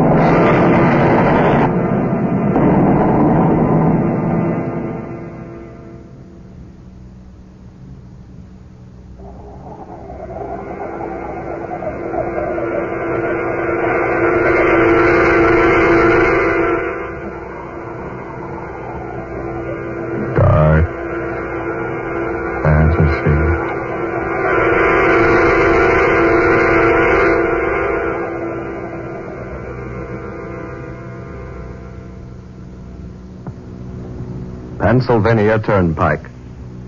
Tonight's original tale of dark fantasy by Scott Bishop, originating in the studios of WKY. Ben Morris played Ken Miner, Fred Wayne was heard as Hank, and Muir Height was the filling station attendant. Next Friday night at this same time, listen to the 19th in this series of unusual and original tales of dark fantasy, created by Scott Bishop. Next week's story is called Convoy for Atlantis, a fantastic yarn of ships that disappear in the night, and of strange and valuable treasures which arise from the sea. An adventure that takes us down to the very bottom of the mighty Atlantic Ocean for a special observation of the Convoy for Atlantis. Don't miss this weird tale of an ancient race that lives again on a mighty sunken continent. Tom Paxton speaking. Dark Fantasy comes to you from Oklahoma City. This is the National Broadcasting Company.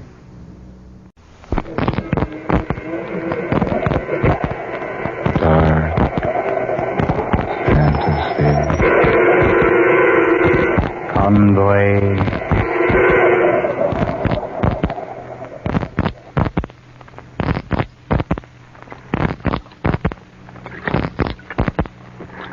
Weary days, hot and stink.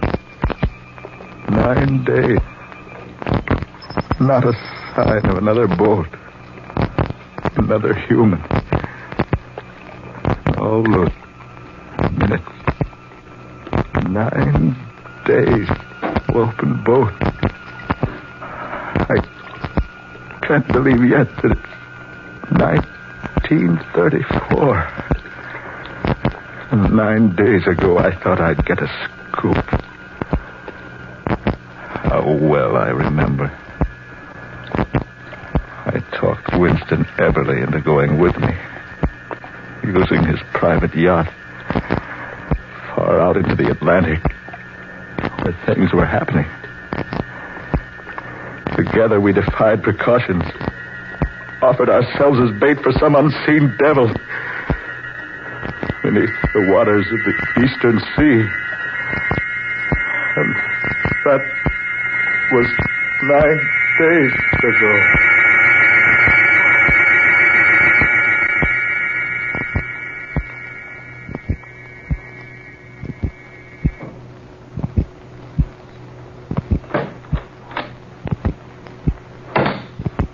Well, I've been on deck an hour. There's nothing. I told you it was useless, didn't I? I'm still not convinced that it is. Something has happened to those 3 missing ships. Certainly something has happened to them. They simply sank, that's all. But it isn't all. It's plain nonsense. Thinking those 3 boats went down with all hands on board with not a clue to their disappearance. Besides, what about their radios? Not a distress signal was picked up. All 3 cases. I know, but that's still not a sign something unusual has happened. Well, just use your head, man. This is 1934. Boats just don't go down in the Atlantic without someone somewhere knowing about it. These 3 certainly did. Just disappeared into nothingness without leaving a trace. And I still say something went wrong in each case that can be explained in a natural, normal manner. And I say that you don't know what you're talking about. Well, don't be so violent in what you have to say. After all, I've gone this far with you. I might as well see it through. I'm sorry. Just anxious, that's all. Yes. So am I. There's no sense biting each other's heads off. We may need them before we're through with this. I've set the automatic pilot.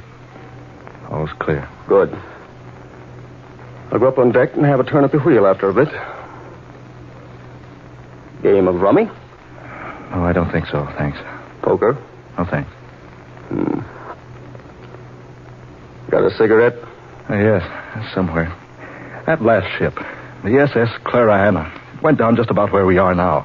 The other 2 somewhere in this vicinity. Oh, here's a smoke. Thanks. Why do you say the ships went down in this vicinity, Adams? No one knows where they went down. What I mean is they were last heard from within a vicinity of, 50-mile radius sphere, all of them. I admit it would be a strange coincidence for all 3 of them to disappear in such a small area, but, stranger things than that have happened at sea. It's not a coincidence. Something has happened to those boats which none of us can explain. Something that isn't ordinary. Mr. Everly. Oh, what's that? Brown in the radio room on the talkback system. Mr. Everly. Hand me that microphone, will you, Adams? Sure, here. Yes, Brown? Just got a report that all passengers on those 3 remaining ships have been reported safe. You mean the boats have been found? No, sir. The passengers from all 3 ships were set adrift in the lifeboats. Well, what's happened to them? Well, none of them seem to know. They're all in perfect health, though. But they're all in a stupefied condition, as though they've been drugged. That's strange. Any further news? No, sir, none. I just picked it up from a news broadcast from the States. Thanks, Brown. Now, what do you think, Everly? Strange. All hands from all 3 ships set adrift in the lifeboats, and none of them knowing what happened to them. And all of them in a drug condition. That doesn't make sense. No one could drug 3 boatloads of passengers. Through the drinking water? Half of them don't drink water when they're aboard. Still, they were drugged. But how, man? How? That's another mystery I'd like to clear up. Then perhaps you can. What? I say. Where did you come from? Who are you? My name is Siegfried. How did you get on board? Where did you come from? One question at a time, if you please. I came on board in the same manner I boarded the other boats lately. The others? The 3 others. You're responsible for what happened to those boats? Yes, I am. But how? Why?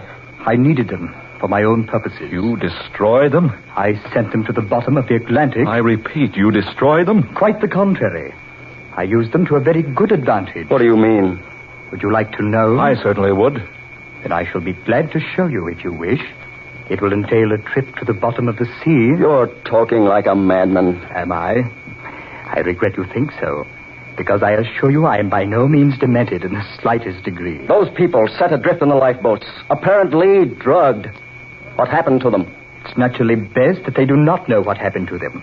They were not harmed. They were carefully guarded against danger. And no harm shall come to them. But the boats? The cost of the boats and the inconveniences which naturally arise through their loss have all been taken care of. And each passenger has been repaid 10 times for everything he was forced to leave behind when placed in the lifeboat. I don't understand all this. Who are you anyway? I shall tell you soon.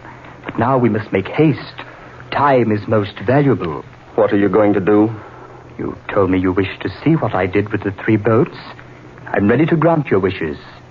And to take you to the depths of the Atlantic. But, You see, I need your boat. My boat? Yes. I've come to take it. I welcome you to go along with me, if you wish. But Where? What are you going to do with the boat? I've already told you I need it. Together with the others, I have use for it. At the bottom of the sea. That's perfectly ridiculous. No one has need for a boat down there. I have. How do you propose to take us there? I cannot tell you that. You will merely do as I say.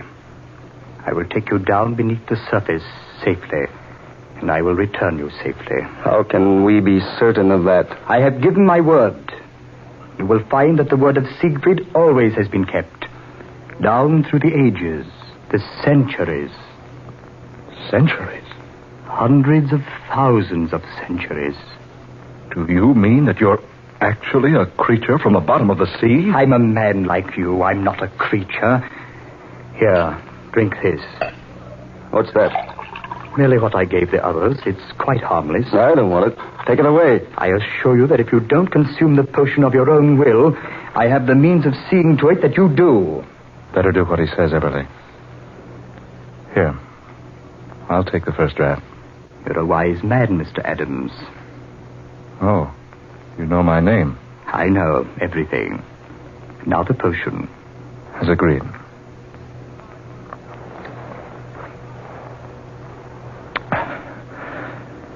All right. Now, Mr. Eberly, your radio man and mechanic have already been set adrift. They will arrive safely ashore within a few days. None the worse for their experience.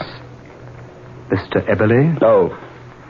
No, I won't take it. Take it away. Get away from me. Too late to change your mind now.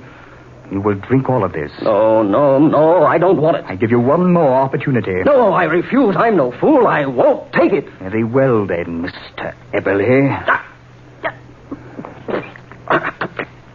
There. What have you done to her? I told you I had the means of compelling you to take the mixture. Now it's well with both you and Mr. Adams. I shall take your boat and the two of you along with it.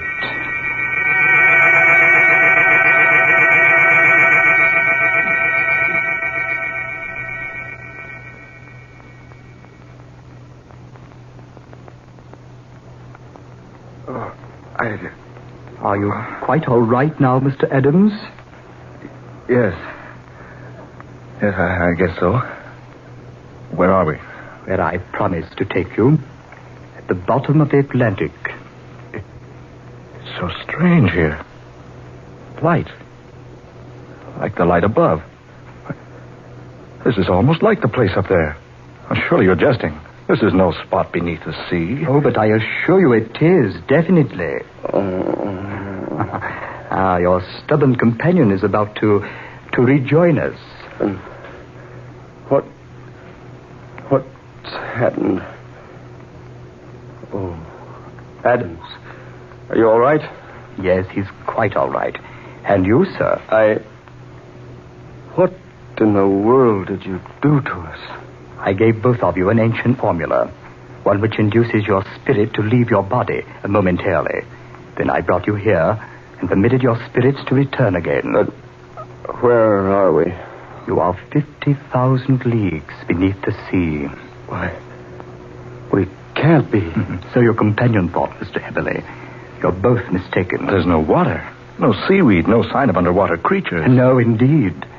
And that's because you've been brought not to just an ordinary place. What do you mean? What place is this? This is the ancient continent of Atlantis. Atlantis, you say? I've never heard of the place. That's because you're not a student. Your friend, Mr. Adams, seems to know quite a bit about it. Yes. An ancient continent, once located in the Atlantic Ocean. Thousands upon thousands of years ago. And which disappeared beneath the surface of the Atlantic. But that sinking of the continent began more than 1 million years ago, according to our scientists. And so it did. Slowly, over thousands of years, Atlantis began to decline, to be claimed by the waters, and new lands began to rise. South America, your continent, they had no existence in the days of Atlantis. And far to the west lay the mighty land of Mu. But what about you? Well, finally, after hundreds of thousands of years, All of Atlantis had been consumed by the hungry waters, except the island of Poseidonis, so named after the god of the sea. Yes, I know that.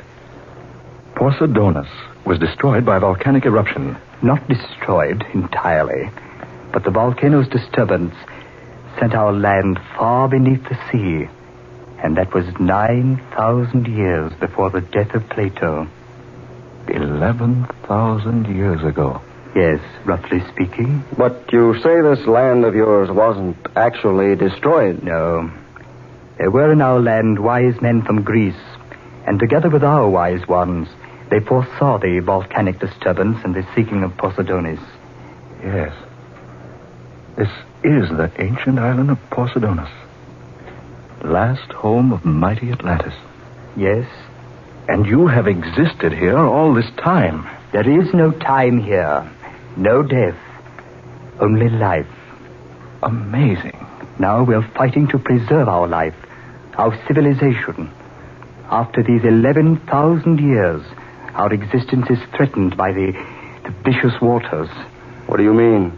I mean, we suddenly found ourselves without sufficient materials to keep our underwater fortress safe against the water's destruction. Wait a minute. Now I'm beginning to understand. We needed metal, and lots of it, to use for reinforcing the portions of our continent which was threatened by the water. And that's where the 3 ships went, and Eberle's yacht. That's correct, Mr. Adams. In our desperation, I saw no other solution. I chose the boats containing the most metal, went aboard, and saw to the complete safety of the passengers. And then our men brought the ships down here to be dismantled and to salvage the metal. Here, I will show you. A sliding panel there. Half of the room sliding away. You see out there? The men of Atlantis putting the final touches upon the patchwork that will make our fortress secure for hundreds of years to come, thanks to the metal from your continent. Why, this place is just as modern and advanced as our civilization. You will find in many instances that it's more advanced. Now I will show you that we are as honest and as upright as any other people of the world.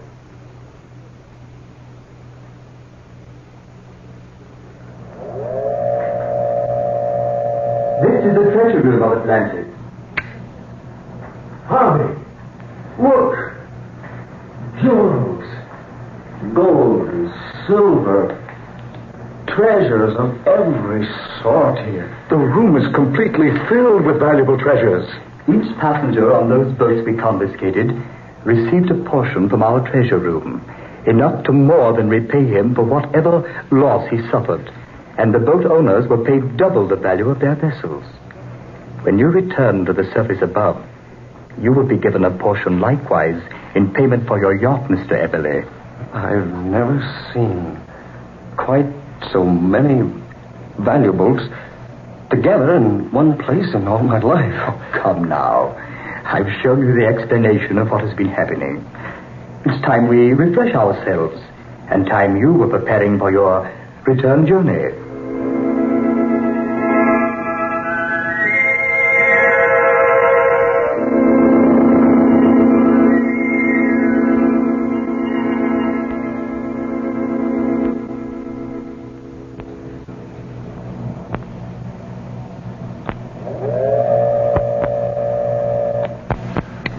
I knew I could find my way back to this vault.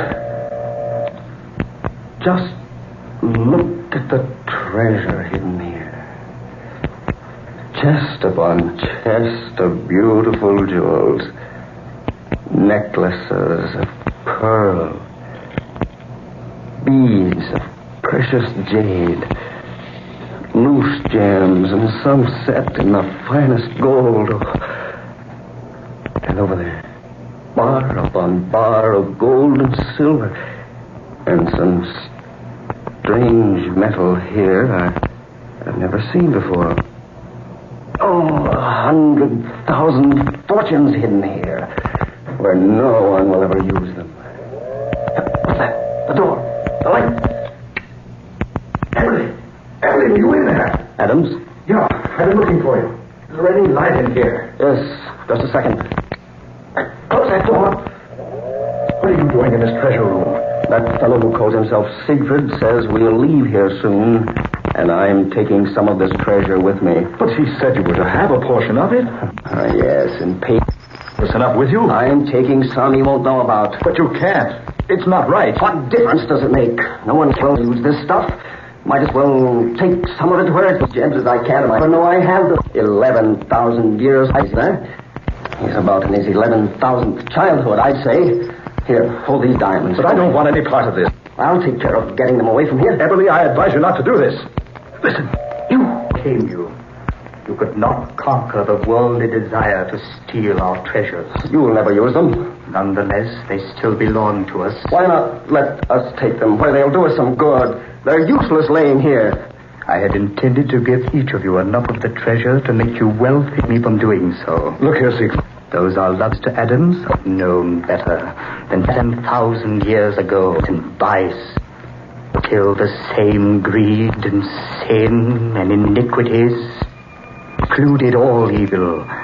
And so I gladly send you back where vote to pay for your... You get not before you reach the safe of torture.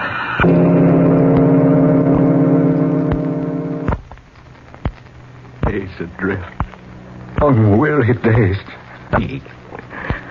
Big sun or food. Unconscious from the bottom of the... Moving. Lifting his head. Eberly. Oh. Eberly, man. Eberly. Still. Steady, man. Oh, will this never end? Will torture never end? Easy, man. Take it easy. A month? 10 years? Only 9 days. 9 days. Only 9 days.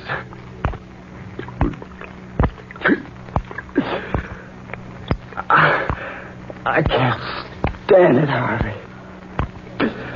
I can't stand it any longer. Save your strength, man. I'm going mad. I can't stand it. There in the bottom of the boat. The chest of treasure in payment for my yacht. Eberly! Eberly! What good will it do now? We'll be dead when we reach shore. Oh, we'll be dead. Steady. But nobody else will get it. What are you going to do? There won't be left here for anybody else. I'll see to it that no one else gets his hands on it. Eberly! He cheated us out of the rest of that treasure. Eberly, don't jump! No one else will get this. Eberly! I'll take Eberly!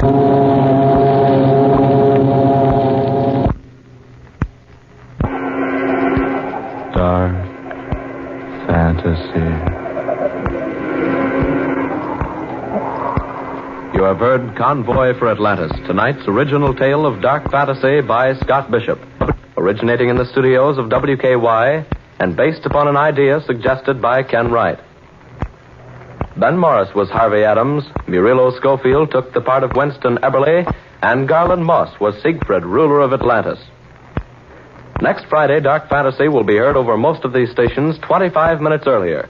Listen for The Thing from the Darkness from Oklahoma City.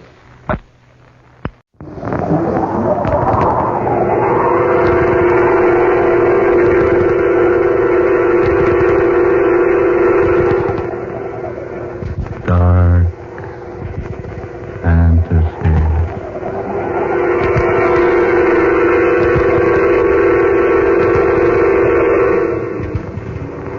Greeting from the darkness.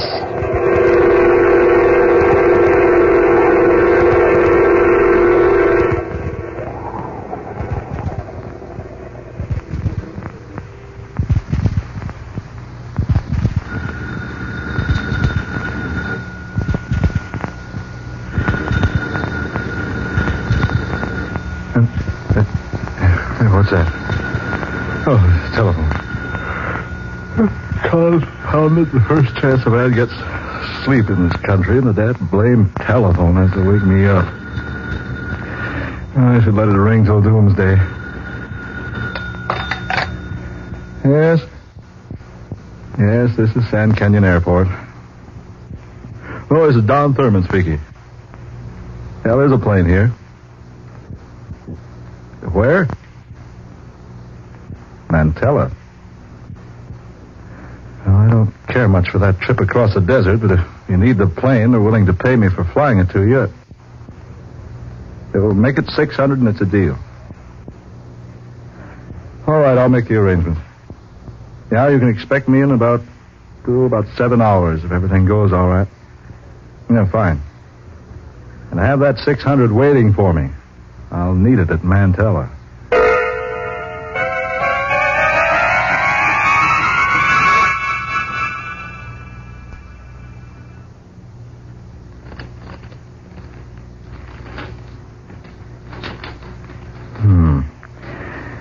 Let's see.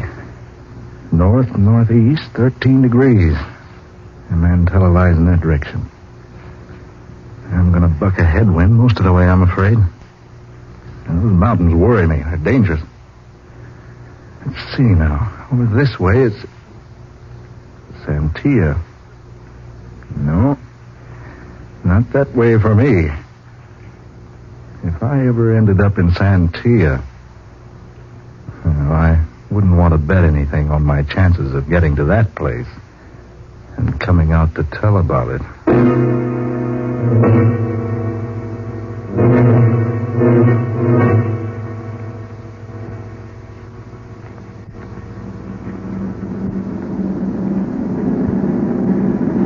I can't stay up here much longer. That sandstorm over the desert's getting worse every minute. I can't see a thing down there. Thick as pea soup. Oh, confound it, there goes the motor, choked up with sand. Well, here goes. I can't see where I'm heading, but maybe I can bring her in on her belly.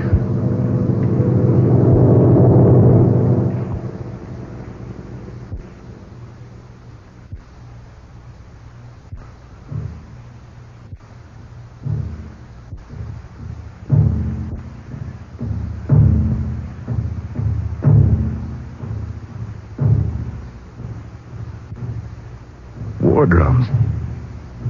Trouble. They've been pounding in my ears for hours. Oh, my eyes blinded by that awful sandstorm. I can't see. Don't know whether it's day or night. All I know is that someone found me out there on that desert and brought me here. Is that someone? Someone there. I have come to take you to the king. You will be placed in the den of the leopards. Leopards? It is our custom here to feed uninvited guests as a sacrifice to the leopards of the pit. What is this? It nears the time of the full moon. When the moon is full, its rays affect our leopards, maddens them, makes them vicious beyond control. Only the flesh of man will quiet them. And only the king can perform the ceremony of sacrifice. King? What king? King of Santia. Am I at Santia? You are. Yes, you have come where white man is forbidden. But my plane was forced down on the desert. I was purposely avoiding Santia. I was trying to reach Mantella. You were 500 miles from Mantella. But I can't be. I was only in that storm for a few hours. The storm has been raging for 3 days. 3 days? Why, I've been only 2 hours on the desert. The storm came up only a few hours ago. The entire desert has been covered with the storm for 3 days. But I don't understand. You were discovered only because Iana has once again displayed her temper towards her father. Iana? Daughter of King Genasi. It has been arranged that Iana is to wed within the changing of the moon. And Iana has rebelled. She attempted to flee Santia through the desert storm. She was followed. She was discovered there With you. Then she found me. Yes. The two of you were returned here to tear to the village. Now you will come with me. My eyes. I can't see a thing. It is the justice of Santia. What do you mean? Come. You will have to guide me. Then take my arm. Now. All right. Let's go. This way. How far? Wait. Tanamahasi! What's the matter? Tanamahasi! What in thunder are you talking about? They're in the sand. Tanamahasi. Big foot. I told you I can't see. Big foot, Tanamahasi. Big leopard foot. Followed by man. Leopard foot? Yes, they're in the sand. Leopard tracks, followed by man tracks. Come, hurry. Wait a minute. We must hurry. Evil spirits set loose again by full moon. Tanamahasi, big leopard. Come, we hurry.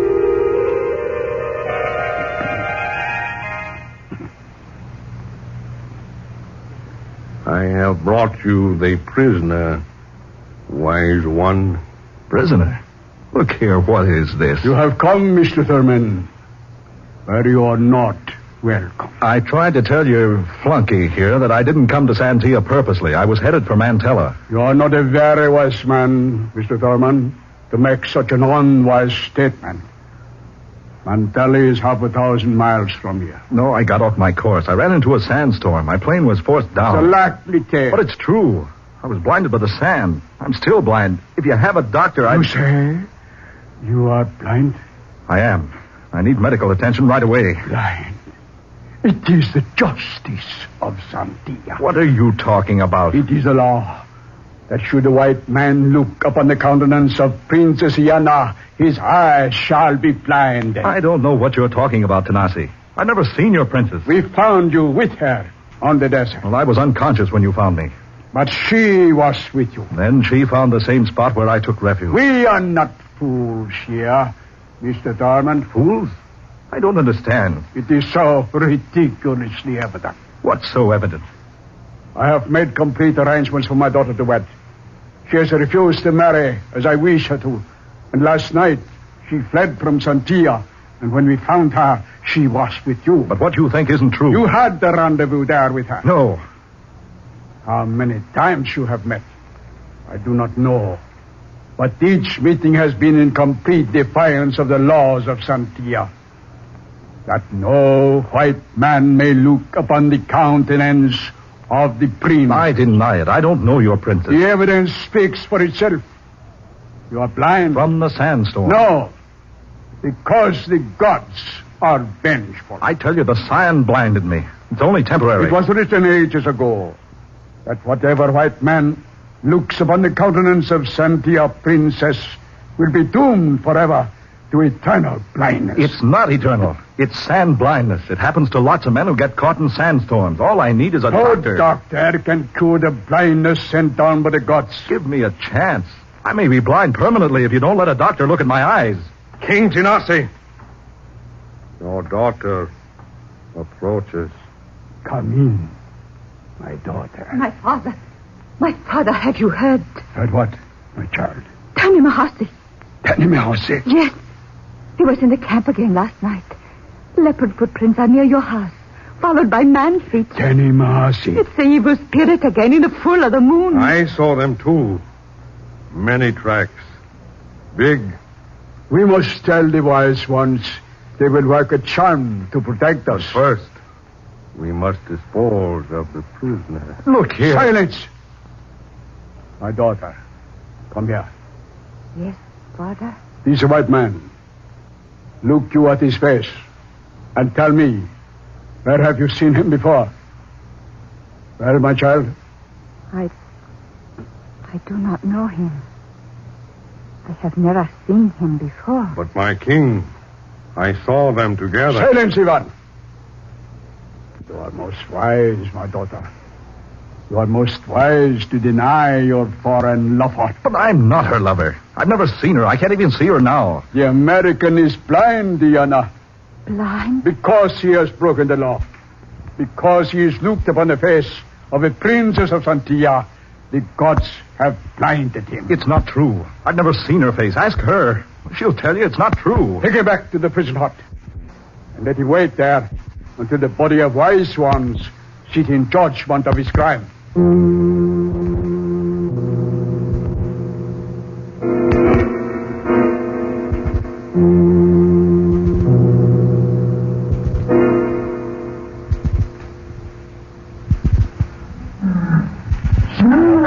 Silence, Naomi.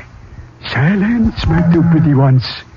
Tonight is a night of the moon. The night is a night we hunt.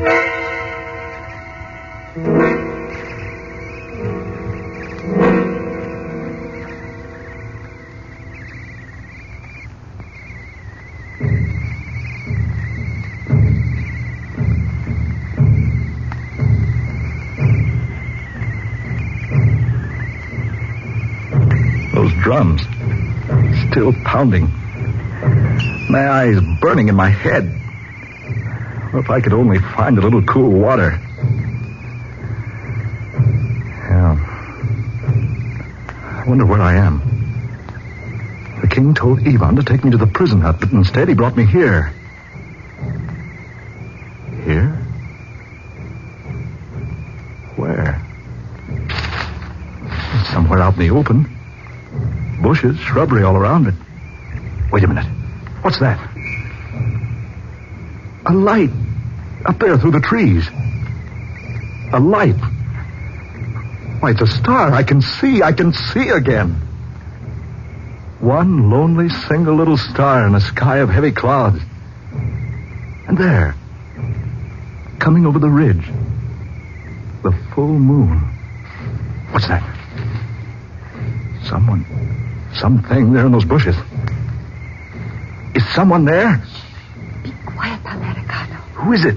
Iana. Princess Iana? Do not speak so loudly. Why are you here? I came to see you. I went first to the prison, but it was empty. Then I knew there had been trickery. Ivan did not do what my father ordered. No. He brought me here instead. Where are we? On the edge of Decano. Decano? The precipice? Yes. It is hundreds of feet over the side of Decano. Listen. This rock. I will show you.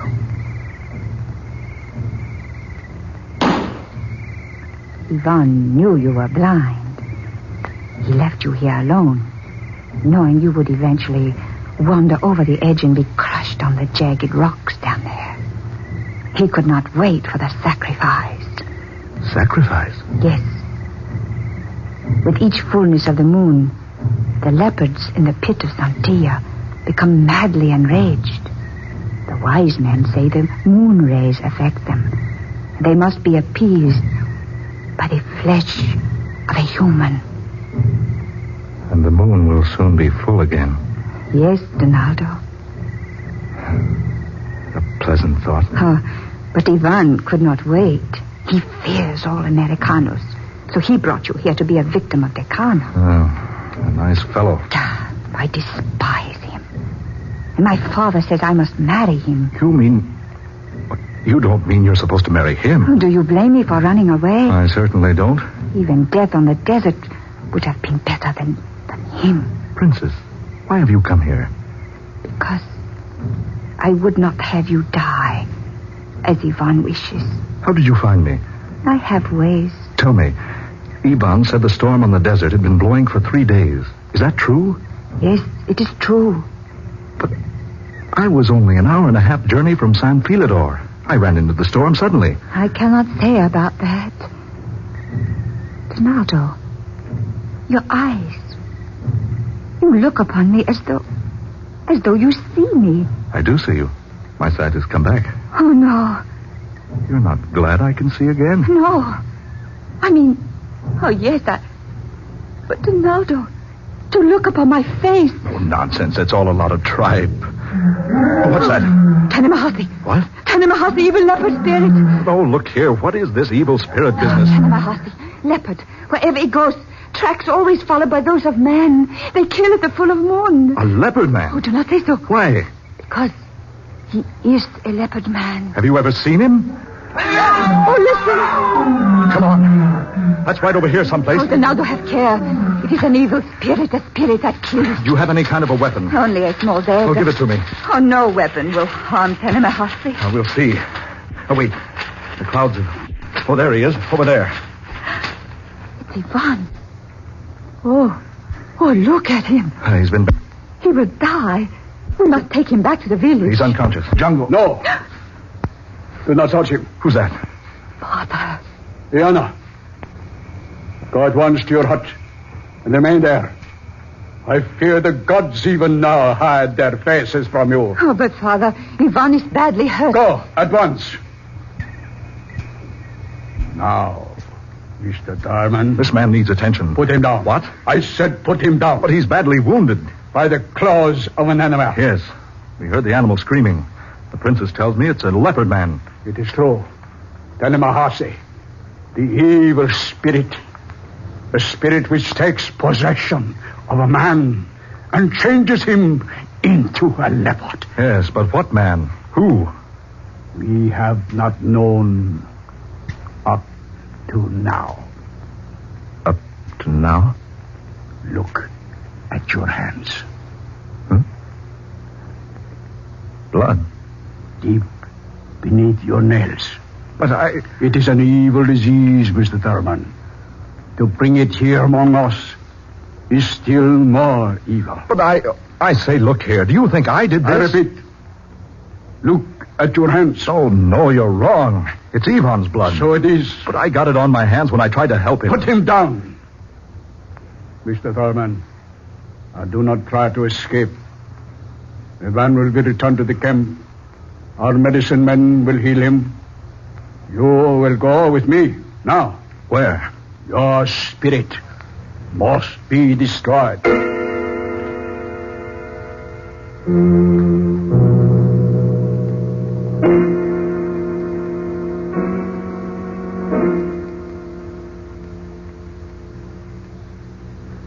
You have had the wisdom of our elders, Mr. Thurman. You are guilty of a most foul sin against us. You must pay the penalty. And you, unfortunate daughter, are equally guilty with him. I cannot plead for you. The law is so written. You have seen too, Iana. Tomorrow night, the two of you shall perish.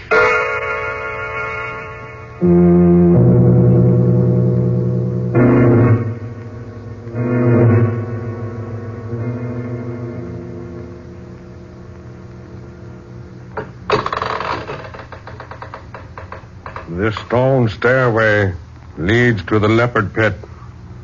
The two of you go first. Come, Donaldo. Be brave. I'm thinking of you, Iana.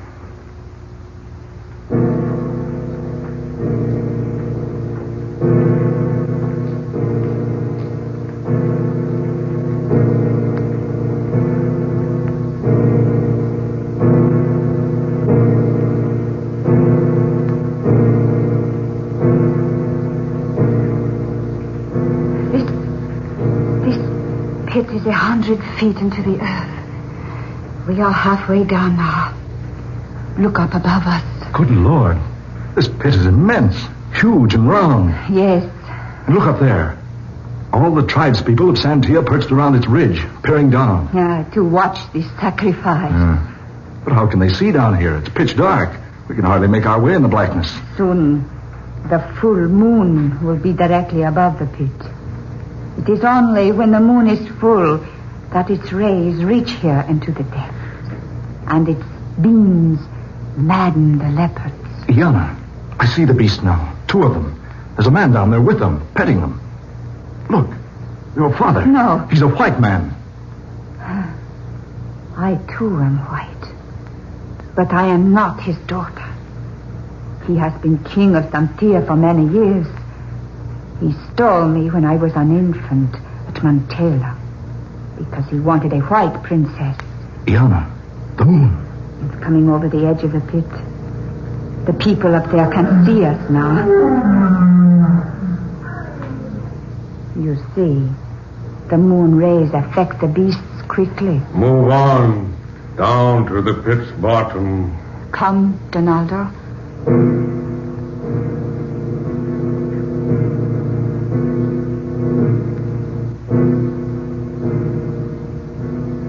Iana, there must be some escape for you. I am not afraid, Donaldo. No, isn't there any way to escape? Only one. An impossible one. What does he mean? It has always been the belief that if the prisoners are not truly guilty, the leopards will not harm them. There. The full moon is directly over the pit. I remain here. You two, through this iron gate. Come, Donaldo. There is only one more gate now. The one that separates us from the animals. Come. Look how that man controls those animals. It is the power of the full moon. Then there is another way out. If we can keep away from the animals until the moon has crossed the pit. No, that would be ours. The leopards will be released upon us any moment. This is as far as we go.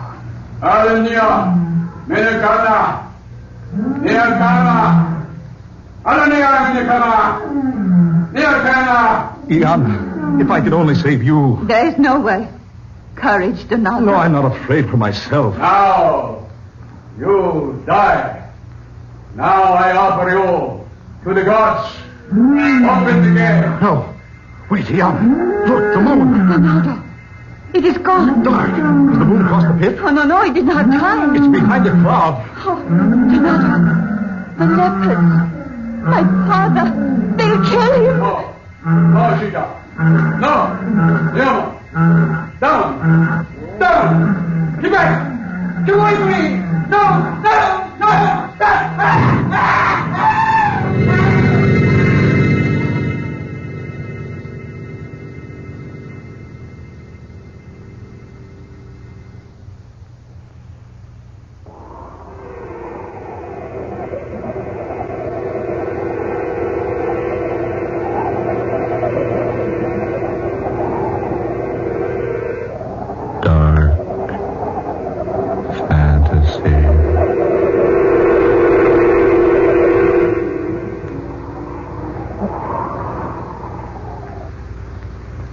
You have heard The Thing from the Darkness, tonight's original tale of dark fantasy by Scott Bishop, originating in the studios of WKY. Ben Morris was heard tonight as Donald Thurman, Eleanor Naylor Corrin was Princess Iana, Fred Wayne played King Tanasi, and Muir Height was Yvonne. Next Friday night at this same time, listen to the 21st tale in this series of weird and unusual dark fantasy adventures, created for you by Scott Bishop. Next week's story is called The Edge of the Shadow, which tells of a dairy farmer in Vermont, of a strange dream that is all too real, and of what this dream finally means in the scheme of his destiny. Tom Paxton speaking. Dark Fantasy comes to you from Oklahoma City. This is the National Broadcasting Company.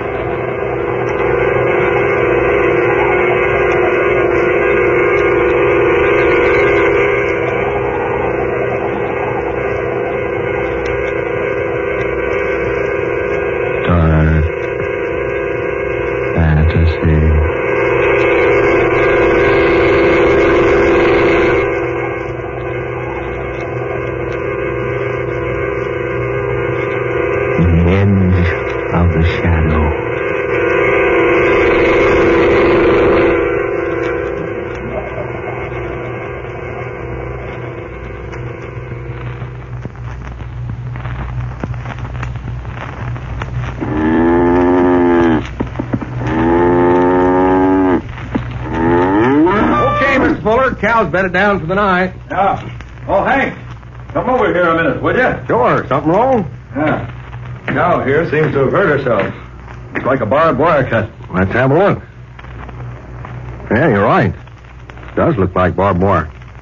There's no barbed wire where this animal's been. Only wire like that on your property, Mr. Fuller, is over south the road. Yeah, that's right.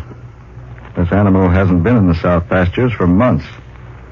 She's one of the animals I'm keeping up near the barn, grooming for the stock show next month. Yeah, I know she is. You haven't let her get out accidentally, have you, Hank? Me? Why, no, Mr. Fuller. You sure, Hank? Yes, sir. You said you want all animals you brought in off the range kept inside the wooden fences. You're the boss. I wouldn't let any of them near any barbed wire. It's mighty funny. Can't figure out no other way she could have hurt her leg like that. Me neither. It's pretty bad, too. Deep. Yeah, it is. I'll never be able to show her with a leg like this. Sure too bad, Mr. Fuller. She's a nice animal, too. Yeah, one of the best. I was counting on her boosting my score at the show. Say, you don't suppose McCarg could have done it, do you? McCarg? Sure. He's pretty hard hit for good show animals this year. Had to sell off quite a few to pay his mortgage and meet the taxes. I know, but McCarg's always been a good friend of mine. He wouldn't do a thing like that. Well, he might. If he thought it might help him at the stock show. Needs that prize money pretty bad. But McCarg's a stock raiser from way back. He couldn't hurt a prize animal if he had to. Funny thing what some men will do for money, Mr. Fuller. Look, Hank, I won't have you talking like that. Well, I was just saying that... McCarg's a good friend of mine. I've done him several favors lately. He wouldn't repay me by injuring one of my animals. Well, all I know is she couldn't have cut her leg like that around the corral. Looks to me like it was done purposely. Here, better clean out that cut and wrap it up. Yeah. Fetch me that disinfectant, some of those clean rags from the chest, Hank. Sure. Here's some right over here. In the stall? Yeah, here on this shelf. What are they doing here? I don't know. This bottle's always kept in the chest at the end of the barn. Marsh, have you been treating this animal? No, I didn't know she was hurt till you told me. Some other animal, then? No, of course not. Didn't you inspect them all tonight? Yeah, I did. This is the only cow that's hurt. But what's this disinfectant and these clean rags doing here? Well, I just don't know, Mr. Fuller. I put that bottle away myself last week. I treated a horse. I haven't used it since. I haven't used it more than a month, I guess. Somebody did injure this animal, then tried to treat it here in its stall. He must have been frightened away before he could use the medicine. But who'd purposely cut its leg and then try to treat it? I don't know. No, neither do I. Wait a minute. Huh? What's this? Look here. What? It's a short link of barbed wire. With blood on it. Ned, you're right. It was hidden under the straw. I just happened to pick it up with my foot. Must have been in that last load of straw we brought in. She must have laid down on it and cut her leg. Not that deep. Hank, there's been dirty work around here. Here, hold these rags. Fix up this leg. Yeah, sure. Yeah. Easy now, girl. Yeah, just take it easy. You better stand back, Hank. She's liable to get a little excited when... Hank. What's the idea? Don't move, Mr. Fuller. That gun. Put it away, Hank. Not on your life. Lucky for me, your foot didn't kick it up from the straw, too. You did this. I don't deny it. Yes, I injured the animal. I hid the barbed wire beneath the straw in this gun, too, to make it handy. Hank. And I put the disinfectant here in the stall, so you'd work on the cut. And I'd have you right here where I want you. Hank, why? Why? Why? You mean you don't know? I certainly don't. Because you won't give Martha what she wants. Martha? Your wife, Mrs. Fuller. Won't give her what she wants. Divorce. Divorce? Now, stop your pretending. Why, she's never asked me for a divorce. She has a dozen times. What makes you think so? She told me. Told you? I told you to stop pretending. You know she wants to marry me. What? Don't act so amazed. I am amazed. I'm glad to know about this. You've known about it for a long time. And I assure you that I haven't. It's no good acting that way, Mr. Fuller. You've had a lot of fun, haven't you? Letting me go on like this, working for you for peanuts, calling you mister, doing all your dirty work around the farm. You've been well paid. I've never asked you to do anything that I wouldn't do myself. Well, I'm putting an end to all of it right now. Hank, give me that gun. Not on your life. You can't shoot me in cold blood. They'll get you. Not me. They'll never know. When they find me with a bullet in me, Hank. They'll never find a bullet in you. They'll never bother to look for one. Don't you remember this cow? Take a good look at her. You remember last fall when McCard's shotgun accidentally went off near her? How she almost trampled him to death? Hank, no. One shot, fella, through your heart. By the time that animal's hoofs have done their work... No, Marsh, no. They'll never recognize you when they pull you out of her stall. You can't do that. They'll never bother to look for a bullet. Listen to me, Hank. They'll think your gun went off accidentally, and the animal trampled you to death. Give me that gun, Hank. And the farm will be Martha's and mine. Give it to me, Hank. Keep back. Give it to me. Keep back, I say. Take this. Oh! Help me! My eyes. You blinded me. Take it easy, you yellow pup.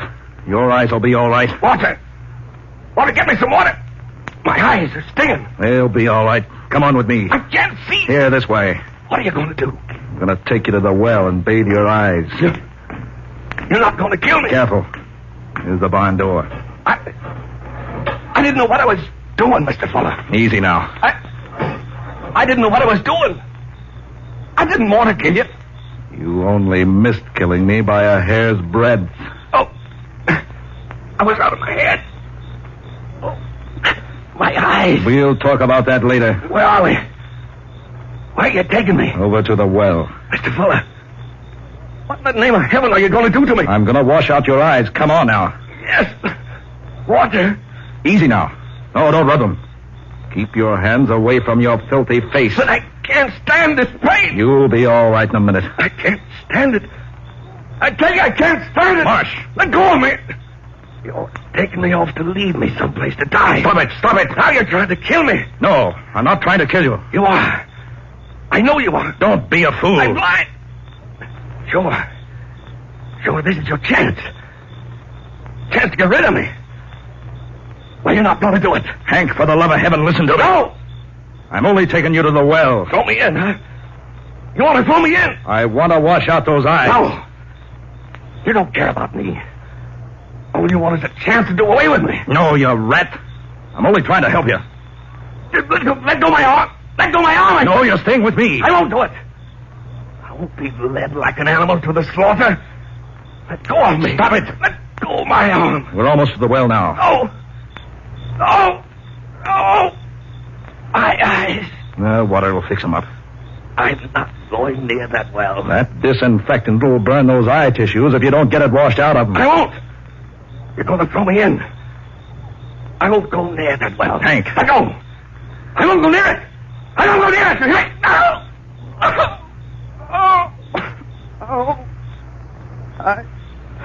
Now. Get up on your feet. Come over to the well and get your eyes washed out. Now keep your head. My eyes. Here now. You bend over this water trough. Come on, bend lower. Mr. Fuller. Come on now. Get plenty of this cold water into your eyes. That's like it. A little more. Here, use this cloth. Soak it with water. Yeah. All right. Yeah. Lucky that was just a mild disinfectant. Won't bother you any. I'll put that up to your eyes. That's it. Now, can you open your eyes? I don't know. Well, try. Yeah. Feel better? Uh-huh. Burn's easing up. Yeah, let's see him. Yeah. Just inflamed a little. That'll be all right. We'll go into the house and bathe him in warm water now. You didn't have to help me. Skip it. Come on. Wait a minute. What's that noise? The New York plane. What's she so low for? I don't know. She's too low. What's wrong with her? Good Lord. She's on fire. On fire? Yes. A mass of flames. Fuller!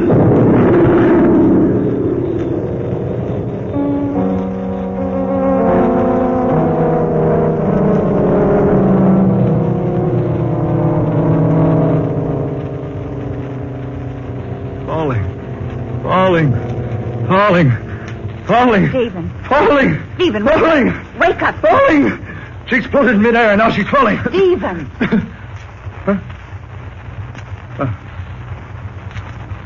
Martha. Heavens, Stephen, you've been having a nightmare. I'm going to sleep. You were screaming at the top of your lungs about something falling. The plane. Plane? The night plane to New York. What about it? She was low. Too low. She was in flames. Exploded in midair. Oh, you were dreaming. The plane did go over just as you began to scream in your sleep. Oh, let's see the clock. Yes.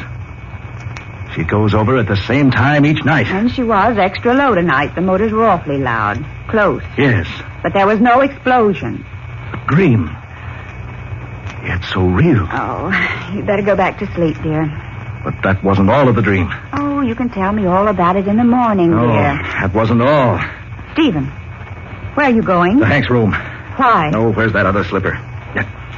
Here. Stephen, what's wrong, dear? That's what I want to know. Stephen?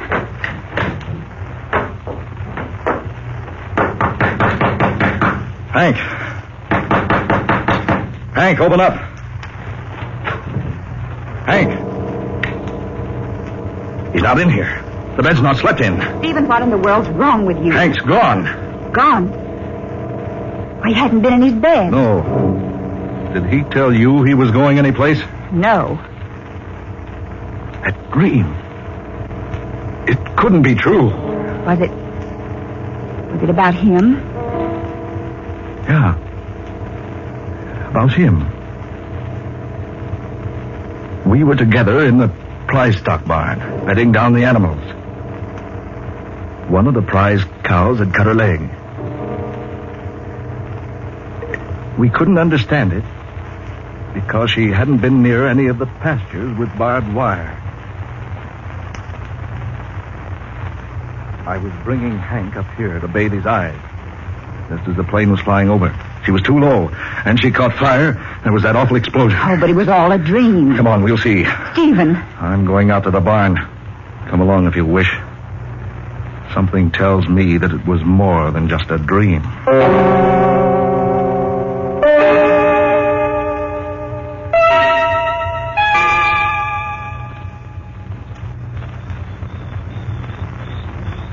Stephen, this is so foolish. I tell you, it was just a dream.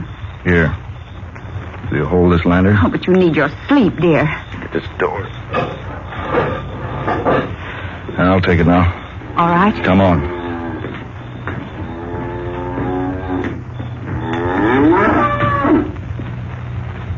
Here's the stall.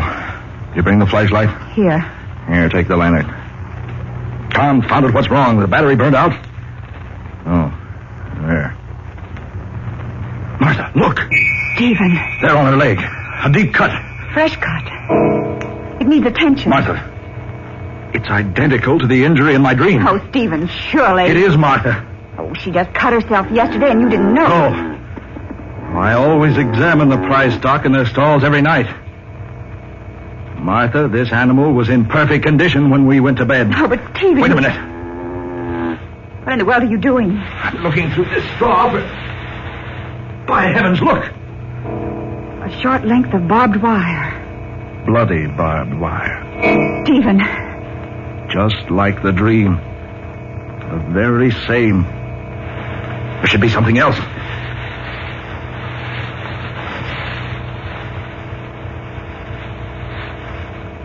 Yes, here. Look. A gun. Hidden here in the straw. Here where he put it. Who? Hank Marsh, of course. Who else? Oh, no, Stephen. Yes. And look. There on the top of the feed box. A bottle of disinfectant. Some clean rags. Oh, but Stephen, you... Just like the dream. Every bit of it is just like the dream. But you couldn't have dreamed all that. A hidden barbed wire. A cut on the cow's leg. The hidden gun, the medicine, all the same. Stephen. And this cow. She's the one that almost trampled McHarg to death last fall when his shotgun accidentally went off. But surely you don't think Henry Marsh planned to kill you. Yes, he planned it. He worked it out carefully. Very carefully. But now his plan's no good because of that dream. No, Stephen, he couldn't have. Yes. And in my dream, I saw how it was all going to work out. I was shown how I could save myself by throwing the disinfectant into his eyes. I tell you, there's some other explanation. Then that plane. It did fly over low tonight, you said? Yes. Then it must have caught on fire. It must have exploded. But it couldn't have. I didn't hear a thing except the motors. You heard me screaming about it in my dream. Yes, but you... Well, you must have been so intent upon what I was saying that you didn't hear the noise of the explosion. Oh, no, that's impossible. It was over south of the road. Here, give me that lantern. Stephen, you... You go back to the house. I'm going to look for that wreckage.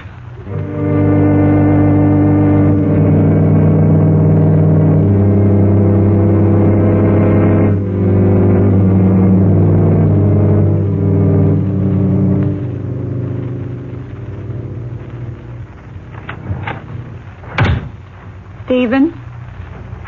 Not a sign of anything out there in the field. I called the airport. They checked the plane.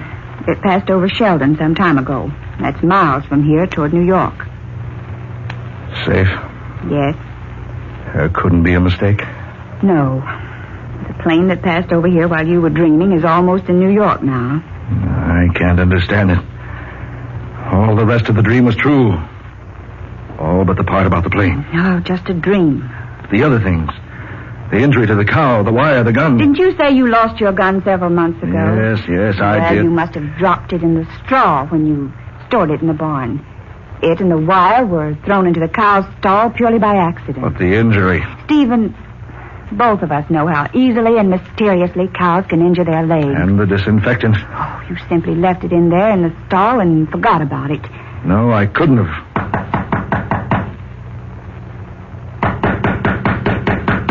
Well, are you going to open it, Stephen? It's unlocked. Come in. Hank. Golly, I'm glad you're up, Mr. Fuller. Henry, it's late. You haven't been in your bed tonight. I forgot to tell you I was going to town. Mr. Fuller, that cow in stall 13, she's cut her leg. Henry, Well, I just happened to look at it. Looked in, found the barn door open, and... Why? What's the matter, Mr. Fuller? Say, why do you look at me like that? Stephen. You want me to come out to the barn, Hank? Why, yes. That cow's leg's pretty bad. A barbed wire cut? You know about it? And isn't the wire lying beneath the straw of the stall right now? Mr. Fuller, And isn't this the gun you hid under the straw? How'd you find that? Oh, Stephen. So it is true. You plan to kill me. No. Plan for the animal to trample me and mutilate me. No! Plan to marry Martha and get my farm. No, Stephen, no, you're wrong. No, I'm not wrong. You planned it together. Only my dreams spoiled your plans. Well, now you can be together. Stephen, no! Put that gun down! Well, I'm going to send you. You can burn together. No, Stephen, no!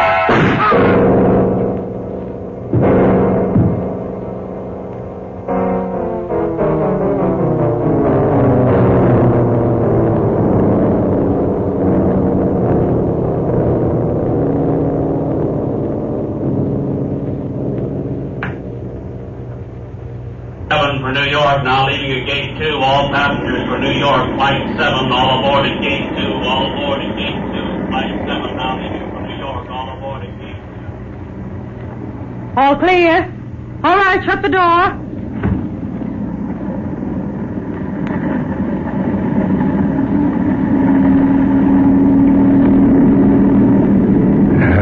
Confound it. 5 minutes late taking off. Why don't they get this thing into the air? I've been hiding all day, waiting for darkness. Waiting here to take this plane to New York. New York. They won't find me there. No. They're not going to find me there. I've been waiting. Good. Taking off. Yeah. I'll be in New York soon. You can unpack fasten your safety belt now, Mr. Fuller. You know me? Yes. We always have a list of all the passengers. Let's see, you're going to New York. New York? Yes. Taking a little weekend trip. Just up and left the farm for a weekend. Decided I needed a vacation. Vacations are good for a person. Yeah. I decided I need a little rest. So here I am. Funny thing, I dreamed about this plane last night. Yeah? She always passes over my farm about midnight. Dreamed last night that she was flying exceptionally low. Funny, too, because she generally gained quite a bit of altitude by the time she gets over my place. It was a queer dream. Thought I was standing out back of my house, and she went over just a little before the barn tops, and she caught on fire and exploded. Exploded right there in midair, right over my farm. I guess we all have funny dreams sometimes. This one was sure real.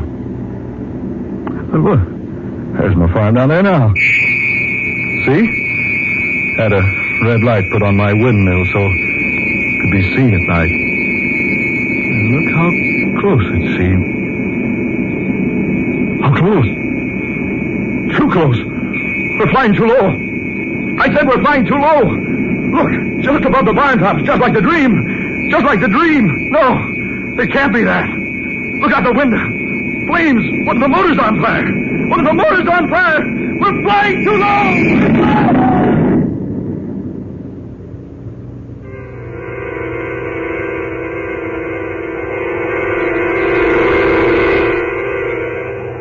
Dark fantasy.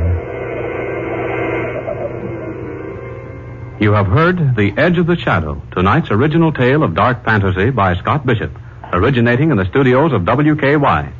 Ben Morris was heard as Stephen Fuller, Eleanor Corrin was Martha Fuller, Muir Height played Hank Marsh, and Georgiana Cook was the stewardess. Next Friday at this time, listen to the 22nd in this series of dark fantasy adventures created for you by Scott Bishop, a weird and pulse-pounding tale of terror.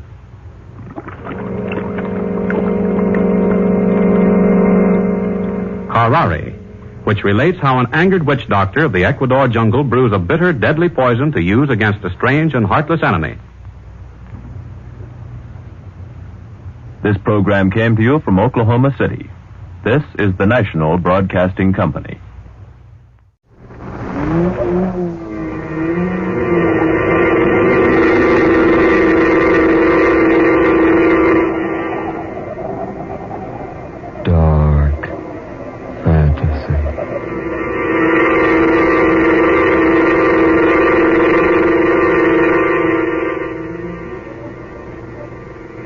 The letter from yesterday.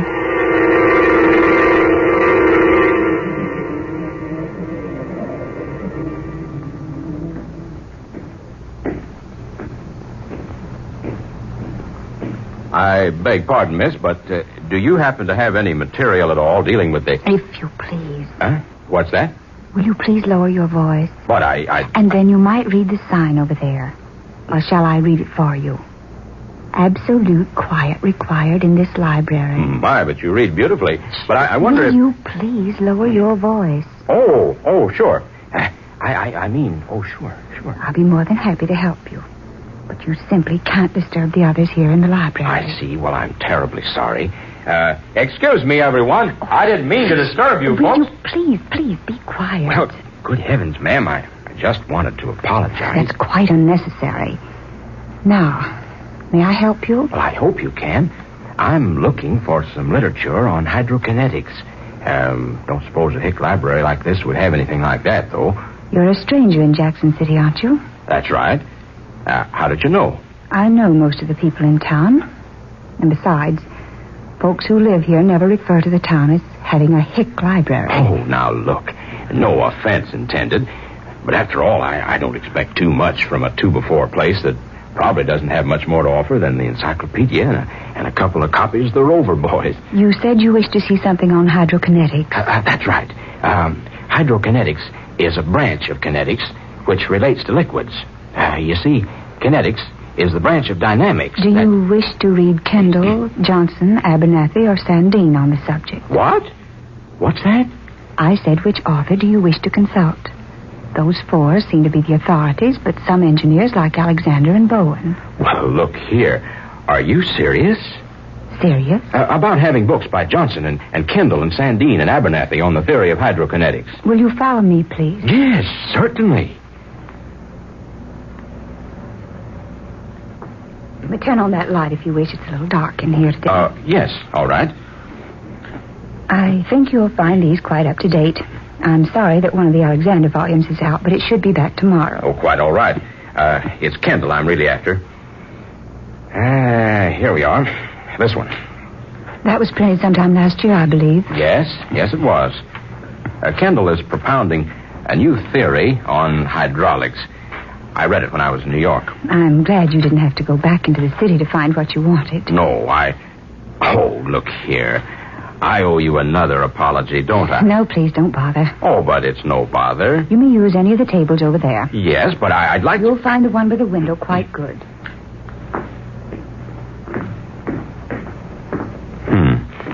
Sensitive. Cute, too. Yeah, darn cute. Yeah, well. Well, let's see. Kendall says, when an ounce of plain lubricating oil is introduced into... wonder what her name is. First one, I mean. Nameplate on the desk says, Miss Marshall. Well, that's interesting. Miss Marshall. Oh, well. Well, as I remember reading about it 3 months ago, Kendall says that if you introduce 1 ounce of common lubricating oil into a cylinder 2 inches in diameter and 4 inches in height... Pretty girl. Wonder why I can't get her off my mind. Wonder where she lives. Oh, confound it. Well, then, according to Kendall, if an ultraviolet ray is permitted to cross the cylinder at the time pressure is applied to the top, the result will... Wonder what a good-looking girl like her is doing in Jackson City. She's smart, too. I just mentioned hydrokinetics, and she reeled off the 4 top authorities like she was a student on the subject. I wonder what she's doing tonight. Well, hang it all up.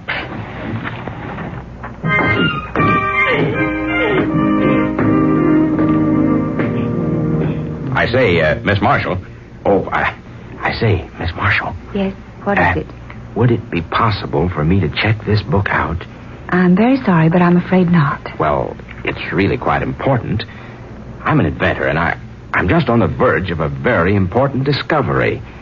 I simply must have this book to use. I'm sorry. Perhaps you should buy a copy. Oh, I've tried that. Everywhere in town. There's none I can get a hold of. You could have one sent out from New York. I can't wait that long.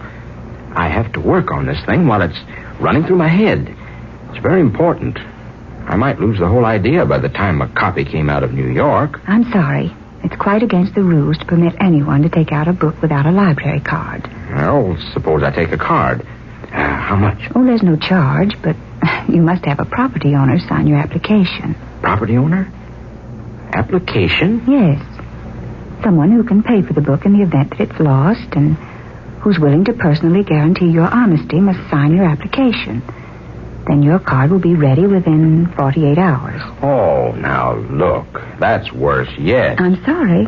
This isn't any way to treat a Jackson City guest, you know. I'd like to help you. Really, I would. Would you? Really? Yes, I would, but I can't break the rules. Now, wait a minute. I've got it. Yes? Your place. What? Your place. Your home. Wherever you live. You mean... I mean you can take the book out yourself. You take it home. Then I'll come by tonight and use it there. That's not very clever, Mr. whoever you are. Chase. Adam Chase. And not very original either. Well, there aren't any new ideas. At least give me credit for picking one that's not too bad. Are you serious about the book? A word of honor, ma'am. I need that book right now like anything. Seriously? Seriously. Then I just might be able to help you. Would you really? I might. Tell me, can you take dictation? A little. Ah, good. You can help me. That is, if you'd like to. I might. I'll be glad to pay you. Oh, well, we'll see. You'll do it? You'll take the book home and let me study it there? Yes, I'll take it home. Ah, good. Where do you live? You won't have any trouble finding me. Just ask anyone for Cicely Marshall. Did you say Cicely Marshall? Yes. What about it? Well, nothing. I just like it. It happens to be one of my favorite names. What time? Tonight? Uh-huh. Oh, anytime after 7:30. Good. How's 7:32? You better go now. We're beginning to disturb the folks who are trying to study. Yeah. All right. See you tonight.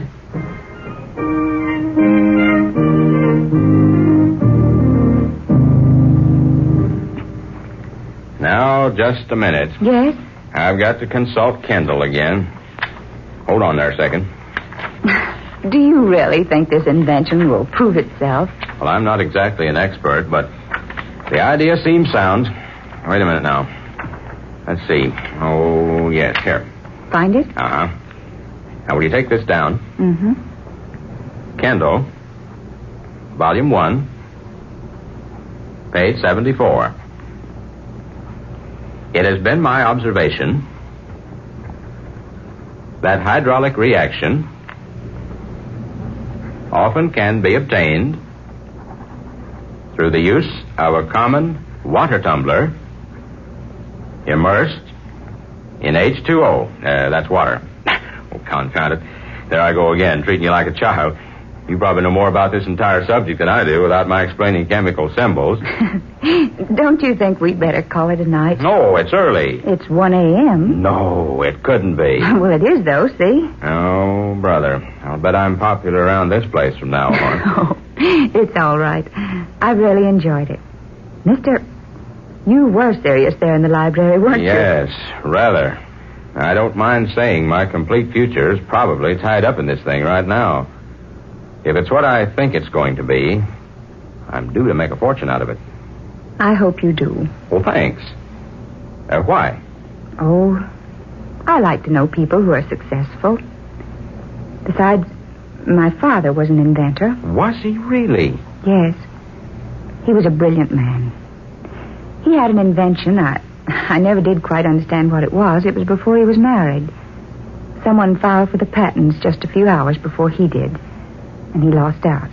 Someone stole his invention? No, it was just a coincidence. But my father was never the same after that. Something happened. I don't know what. I remember hearing my family talk about it in whispers when I was just an infant. Is he still alive? No, he's been gone 3 years. Oh, I'm sorry. He was a fine man. Grand, but he never got over that, whatever it was that happened to him long before I was born. You mean there was something more than just the loss of the invention patents? Yes. Something that was, I think, even more tragic. I've never even been able to guess what it was. Maybe it's better that you don't know. Yes, maybe so. Well, really, I should go. It's late. Is there much more to do? Well, yes, I have to finish these papers before I can have the model of the invention built. Oh, could I help you more? Would you? I'd love to, really. Tomorrow night? Can you wait that long? Well, no, I can't, but I will.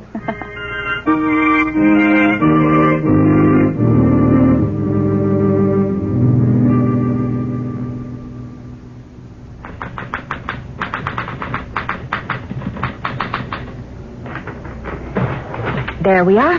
All finished. Good. Well, now the model's next. How long do you think it'll take to build it? Well, at least 2 weeks.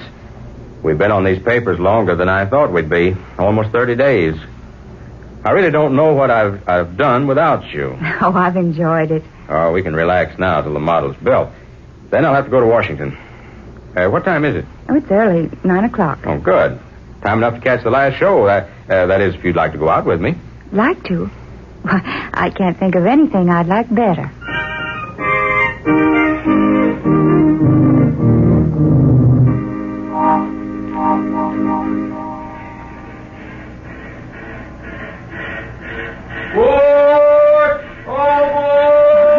Your train's leaving, Adam. I'll be back with those patents. You will come back? You try to stop me. Oh, goodbye, darling. Cecily? Yes, Adam? Will you marry me when I come back? What? I said, will you marry me? Now? When I come back. Oh, yes. Will you ride? Just as soon as I get to Washington. Bye. Goodbye, darling. Goodbye.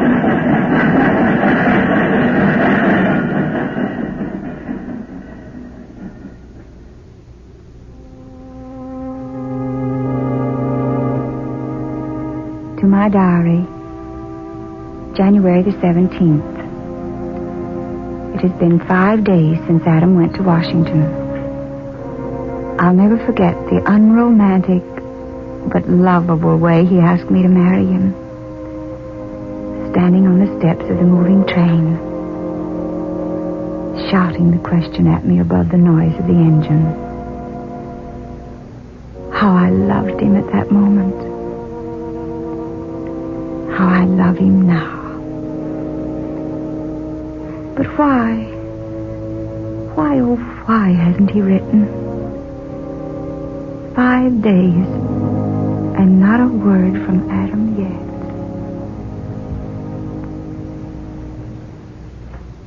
Word has just been received, ladies and gentlemen, that the crack limited from Washington nearing Jackson City less than an hour ago was held up and robbed by unidentified gangsters. The train was flagged down by 2 men who pretended their car had stalled on the track. The engineer and fireman were shot and killed. All passengers were held at gunpoint, and the mail car was entered and robbed.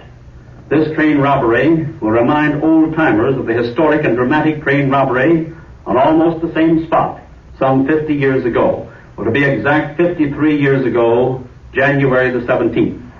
There is no indication as to the identification of today's bandits, but it is believed police have found a vital clue.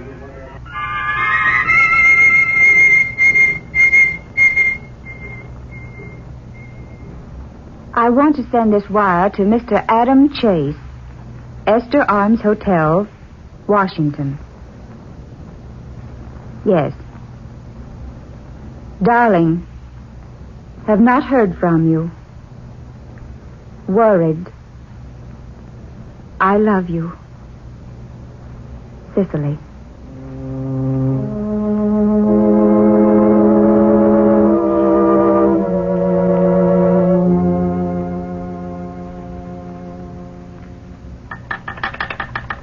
Hello? Hello? Yes, operator, this is the party calling Washington. Yes, I'm calling Mr. Adam Chase.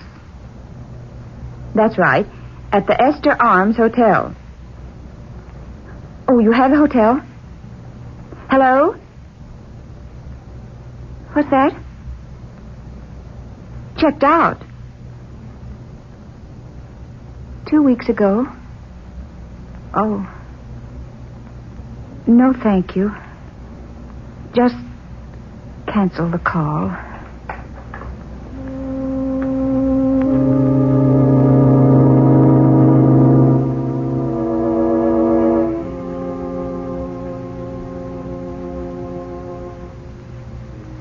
To my diary, April the 17th. It has been 3 months and 5 days since I last saw Adam Chase. He promised to write immediately from Washington 3 months ago.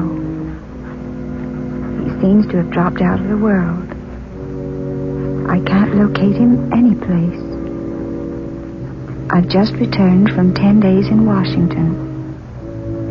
Searching. I found nothing. Yes? Come in. Adam. I had to come back. Oh, darling. Darling, what's wrong? Tell me what's wrong. You look so ill, so thin. I guess I shouldn't be here since you didn't want me. Didn't want you? Didn't want you? Oh, my darling, what makes you say anything like that? I wrote you about the invention. I didn't get your letter. I haven't heard a word from you. I told you what happened. That I was ruined. Darling. That if you loved me, you'd come to Washington and we'd make it some way. I didn't get it, Adam. I tell you, I didn't get that letter. I waited. You didn't answer. You didn't come. You didn't want to come. Darling, will you listen to me? I didn't get that letter. What? What, Cecily? I didn't get that letter. You didn't get it? No. No, I waited and waited. I wired you, phoned. Well, I just got back from looking from one end of Washington to another for you. Cecily. Oh, my darling. My darling. I was too late. Just 24 hours too late. Adam. Someone else. Someone from California had just filed for the patents to the same invention. Oh, sweetheart. I was just a few hours too late. Oh, but the invention isn't everything. I wrote to you. I told you what happened. I asked you to come to Washington to marry me. I'd have come in a minute. And I thought... No. The thousands of things I thought. Oh, don't think of them anymore. I had to come back. I couldn't live without you. I had to come back to see you. Just once more. I couldn't live without you, Adam. We'll be married. Promise me we'll be married right away. Right away, darling. Yes, right away.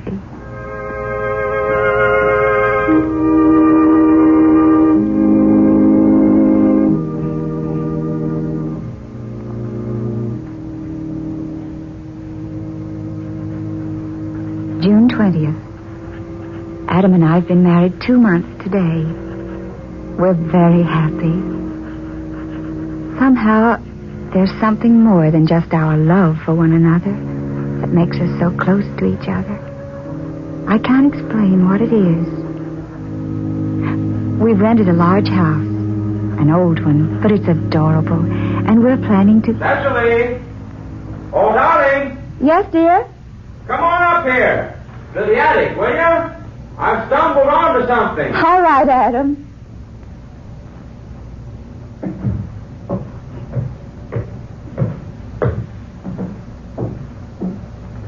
Look what I found.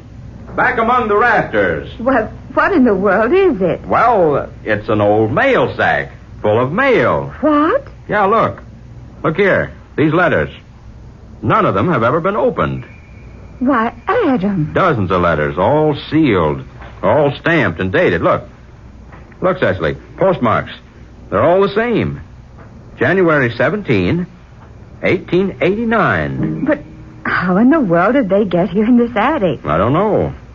I wanted to run a radio aerial out on the roof, and I had to crawl way back in the rafters. It was hidden back there up near the roof. It's evidently been there for years. But how did it get there? 53 years ago. 1889. Look at these letters. Addressed to people all over the country. Everett Holton, Detroit. Jessica Young, New York. Paul Reimer, Chicago. Mr. and Mrs. F.C.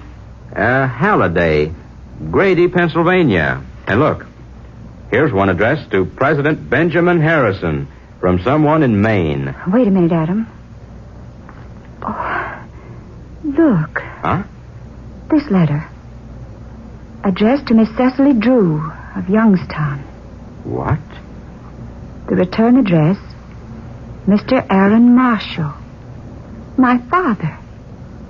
He wrote this. I know the handwriting. Cecily Drew was my mother's maiden name. Adam. Yes. Cecily Drew. And she lived in Youngstown. My father? Your mother? Open it. Open it. What? I said open it. Oh, all right.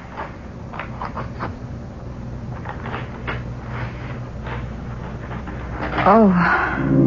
What is it? It was my father.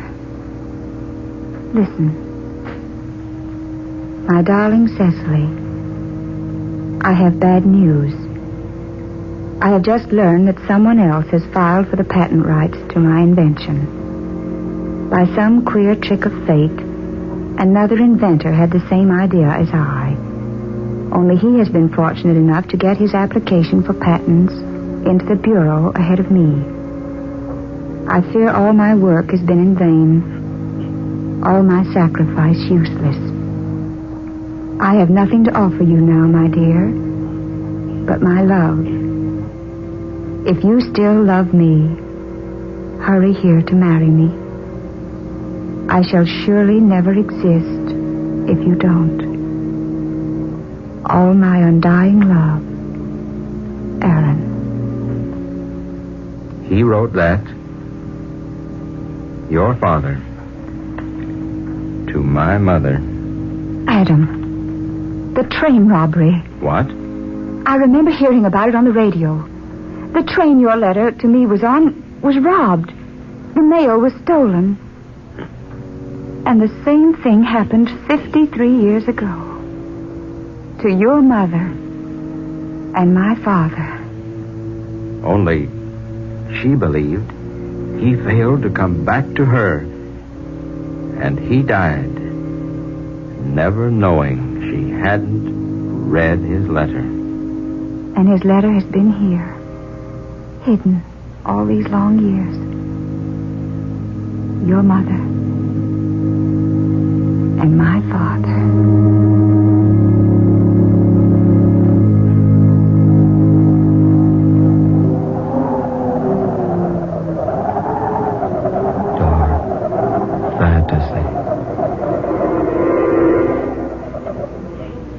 You have heard The Letter from Yesterday, tonight's original tale of dark fantasy by Scott Bishop, originating in the studios of WKY. This is Tom Paxton reminding you to buy United States war bonds and stamps. Dark fantasy comes to you each Friday night from Oklahoma City.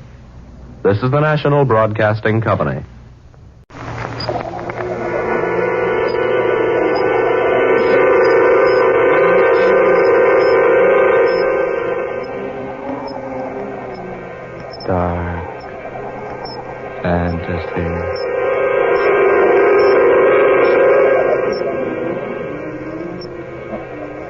The cup of gold.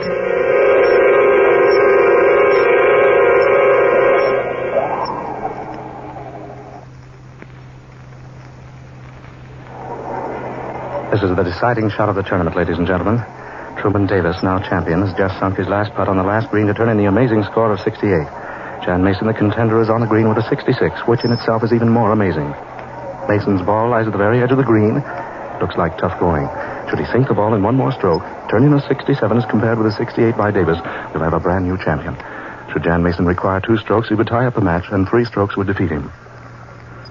And now Mason has just stepped into position. He's bending over the ball. He eyes the center of the green with that masterly, dead-eye precision of his. Changes his footing slightly. There's not a sound from the spectators. Every breath is held in excitement. This great contender prepares for victory or defeat. He pulls back the putter slightly, eyes the distance of the hole once more, takes deadly aim, hits the ball, and It's in. He made it. The ball's in for a win for Jan Mason, and the crowd goes wild.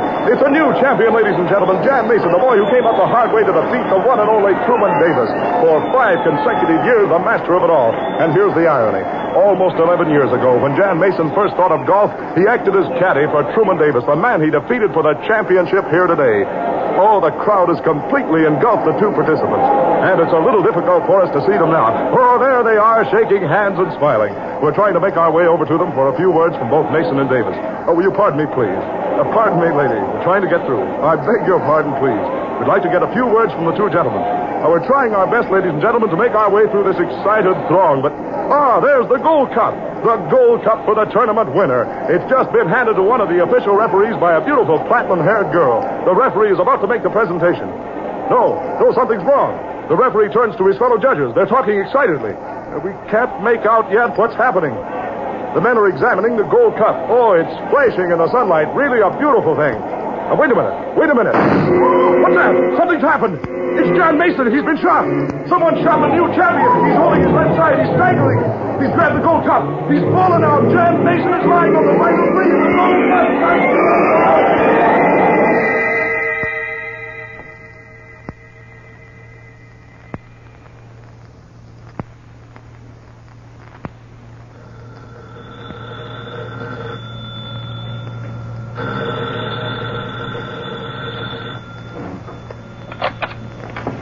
Hello? I ask you not to disturb me, clerk. I don't care if there is someone to see me. What? Who? Lee Sanders, the radio announcer? Well, tell him I'm not in. I don't care if he is standing there watching you talk to him. Tell him you're talking to the maid. What? Hello? Who's speaking? But I was talking to the room clerk. Now, look here, Mr. Saunders. What do you want with me? No, I'm sorry. I don't have time to see you. No, I have nothing to discuss with you. Goodbye. Oh, he said he wanted to talk to me about the murder. He saw me. He's suspicious. He knows something. I must get out of here. I'll hurry and pack my things. Oh, no. No time to pack. I just put on my coat, my purse, hat. I'll carry the hat. All right. Oh, no, not the front way. The back. Going somewhere, miss? Oh. Who are you? I'm the fellow you hung up on. What do you want? I figured you'd try to run out the back way. I don't know you. Let me by. Oh, no. Back inside. We're going to talk. There's nothing I have to discuss with you. I'm afraid there is. A little matter of murder. How much do you know? Plenty. Come on, inside. But Inside. Now. I have nothing to say to you. You think not? Not a thing in the world. I demand that you leave here at once before I call the police. Oh, that way, is it? Very well. Here you are. What do you mean? Take the receiver. Shall I dial the number? What number? Police, of course. Hang up that phone. So, you're not as willing to call the police here as you pretend. How did you find me? I was lucky. What do you mean? You ran a stop sign downtown just after you'd come from the golf links. It was my car you almost hit. Oh. No one saw you leave the golf links. No one knew who you were. You weren't the girl who was officially in charge of the gold prize cup. No. And what's more, the cup that was given to the chief referee wasn't the official prize cup. No. Instead, it was some fantastic thing. A cup of pure gold, but covered with some sort of ancient writing. Well? Yes. Now, look here. I'm a radio reporter, and I've got a story here. I want to know what it is. I don't know the explanation myself. Bottle it up and save it, sister. You murdered Jan Mason. Did I? Didn't you? No one saw who shot him. Well, that's true. But it's the general opinion that you did it. The general opinion? Naturally. You weren't the girl in charge of the prize cup. The real girl and the real cup have disappeared. And you were standing in a position where you could have fired the shot. Are you sure of that? I'm positive I remember. I saw you. Did I really shoot him? What? Tell me, did I really shoot him? I don't know. All I know is that you were standing directly in front of Mason. And that so were 6 or 8 others. I don't know. I don't know. Look here. Maybe you and I can make a deal. A deal? Tell me your story. Tell me what happened. Maybe I can help you. I don't know what happened. What do you mean you don't know? All I know is there was a big crowd. And a golden cup. A little round white ball. A loud noise. Go on. That's all I remember. Next thing I knew, I was I was here in my apartment, stretched out on my bed with a gun in my hand. Where is it? In that drawer over there. Yeah, this one over here? Yes. Yeah. It's been fired, a 32. Mason was killed with a 32. He's dead. If he isn't, sister, he's a great little pretender. It wasn't my fault. I tell you, it wasn't my fault. Oh, maybe it wasn't, maybe it wasn't. Now take it easy and tell me what happened. Why should I tell you? Because you've got to tell somebody. But who are you? My name's Lee Saunders. The clerk told you that on the phone. I'm a radio reporter, sports and news. Now it's your turn. What? Who are you? Oh, it doesn't matter. Well, let me decide that. What's your name? Ruth Kendish. What do you have against Jan Mason? I didn't know him. You make a habit of killing men you don't know? I didn't even know him, I tell you. I didn't know him. Oh, let me alone. Now, stop that. No. Oh, stop it, I say. Do you want to tell me what happened, or do you want to tell me and the police? They're looking for me, aren't they? The police. What do you think? Listen, I've told you what happened. I don't remember a thing except a big crowd, cup of gold, a little white ball, and a loud noise like a shot. Yeah. And then you woke up here in your room with a gun in your hand.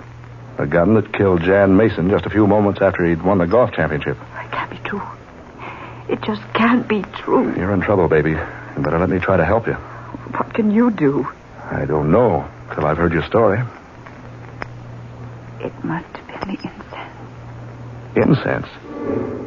Now, what are you talking about? It came this morning in the mail. A little package with 3 little cones. It was addressed to me. There was a note inside. It's there in the drawer. Where the gun was? Yes. This the paper it was wrapped in? Yes. Is this the incense? Yes.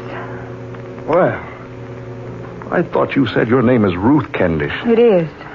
Well, this was addressed to Rotha Kendish. What? Sure. Look for yourself.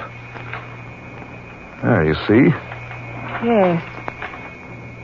Did you find the note? What note? Oh, there it is. You dropped it on the floor. Oh, this? Yes. Read it. Rotha, you will put a fire to one of these precisely at 1 this afternoon. Yes. It was the incense. What? I tried to forget it, put it away, and tried to keep it off my mind, but exactly at 1, I opened the little metal box and lighted one of the cones. There was a lot of smoke, sweet, scented, thick. And that's all I remember. Good Lord. What are you doing? Is there any more of the stuff left? Oh, 2 more little cones. Here, let's see. Yes, there are 2 left. Here, give me a match. What? A match. Get me a match. Oh, no. Oh, here's one. Oh, don't. Please don't. I'm going to see what this nonsense is all about. Oh, no. Oh, please, you don't know what you're doing. We'll see in a minute. There. Oh, I beg you not to do that. So much smoke. So quickly. I don't understand how a little thing like that can produce so much smoke. That odor. The same. The very same. So strange. Oh. Smoke. Look how it rolls in great clouds, hiding everything. Stop it. Stop it. So much smoke, hiding everything. Can hardly see you. Oh, it's like we were in another world. You are in another world. What? What's that? Welcome, Rotha and Letha. Who are you? Where are you? I am here beside you. You see? Yes, and now I do. The smoke's clearing away. What happened? What happened? Don't you recognize me, Rotha? My name's Ruth. I've never seen you before. Ah, that is where you are wrong. You have seen me before. No, I don't know you. You mean you don't recognize me? Who are you? My name is Mota. Mota? Yes, Rotha. I am the Holy One. I don't understand. What's happened to us? We were in this young lady's apartment. Now we're someplace I've never seen before. Where are we? You are on Vento. Vento? What's Vento? Vento is an offspring of Venus and Pluto. What? It is a planet, as yet undiscovered by the scientists of the Earth. Many hundreds of thousands of years ago, Venus and Pluto collided. That probably would sound absurd to your astrologers today, but it is a fact. As a result of the collision, Vento came into being. A portion of Venus and a part of Pluto fused, broke off, and became Vento. You're talking over my head. Naturally, the people who existed on Pluto and those of Venus intermingled with Vento, became a planet in its own right. As a result of that ancient catastrophe, the Ventonians came into existence. I am one of them. And the two of you are now here amongst us. But how? How did we get here? You remember the incense? Oh, yes. The incense? It is one of Vento's secrets. A tiny cone that emits a vapor powerful enough to permit anyone in contact with it to do as we here on Vento bid him to do. It still got me goofy. After I started the incense burning, everything changed. We ended up here. Naturally, because when you came in contact with the released vapors, I bade both of you to come here. And here you are. Oh, now what do you take us for? This is the 20th century. Folks like us aren't taken in by some crack. Just one moment. Here. Will you look through this? Through what? This telescope. Here. Right through here. Oh, now. It will not hurt you to look, will it? If you insist. That's right. In there. Now. What do you see? A large, round globe. It is the Earth. 10 million miles from here. Preposterous. You think so? Here. I'll turn on the ultra-penetrating ray machine and show you how preposterous it is. Now, what do you see? Closer. It's coming closer. Yes, something's happening. The ultra-penetrating ray is making 10 million miles of distance look like only inches. It is the Earth. There's Europe, Great Britain, China, and Australia. Now I can see the California coast. And Mexico, Texas, Oklahoma, Illinois, Florida, Pennsylvania, New York. Suppose we concentrate upon Florida.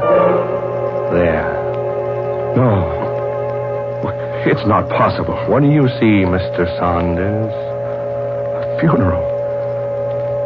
The funeral of Jan Mason, the golfer. Oh, no. Suppose you permit Rotha to look, Mr. Saunders. Yes, all right. Go right ahead, Rotha. That's right. There. You still do not remember, Rotha? Why do you call me Rotha? Because that is your name. My name is Ruth. When you were here, you were called Rotha. When I was here? Many centuries ago, Rotha, you were originally a Ventonian. What are you talking about? We have theories of reincarnation as you do on your Earth. Yes, I've heard about it vaguely, but... The one failing is that your theories do not go far enough. What do you mean? That there is such a thing as reincarnation, Mr. Saunders. But it is not restricted to one single planet, such as the Earth. You surely aren't trying to tell us that Miss Kendish here is the reincarnation of someone who lived up here. Whether or not you accept it, it remains a fact. Oh, that's utterly ridiculous. I'm glad I had the foresight to think of your reluctance to believe. So I have prepared the truth. Prepared what? What are you talking about? What's the explanation of all Must I this? explain it again? The vapor of the incense I sent you. Once it surrounds you, you are at the mercy of the Ventonian who sent it. You on your planet would call it black magic. But it is merely nothing more than applied science. What's this proof you were talking about? I will extinguish the lights and show you. Here on Vento, all time, all incidents are recorded. I shan't attempt to explain them completely. Suffice it to say, the principle is somewhat similar to that of your talking pictures. only on a much more advanced and widespread scale. Anything that has ever happened here on Bento since the invention of this recorder can be reviewed by those who wish to see it. That's why there is no crime, no evil here. Now, I turn on the machine. I must ask you to be silent. Do not speak. Mr. Saunders, look. Quiet. That's me. Quiet, I say. It is you, but not in your present body. It is you of centuries ago. Watch closely now and listen. Come in.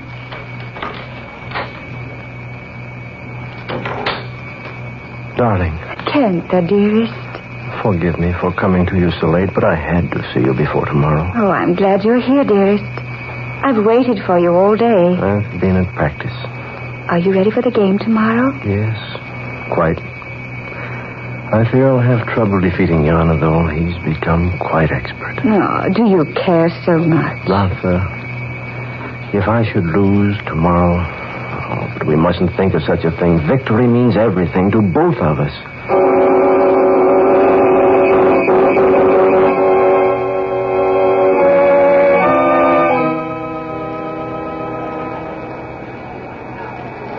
Oh, he can't win now.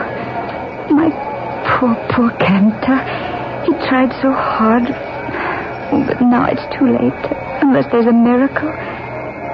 If Yana misses 2 strokes... Oh, but he can't. And even if he did, it would be a draw. If he takes but 1 stroke, my poor Kenta will be defeated. Yana is ready now.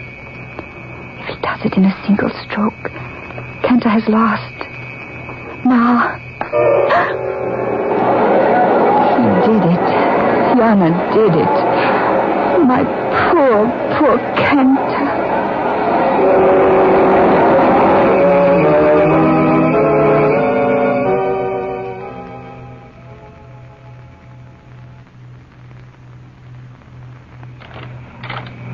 Kenta.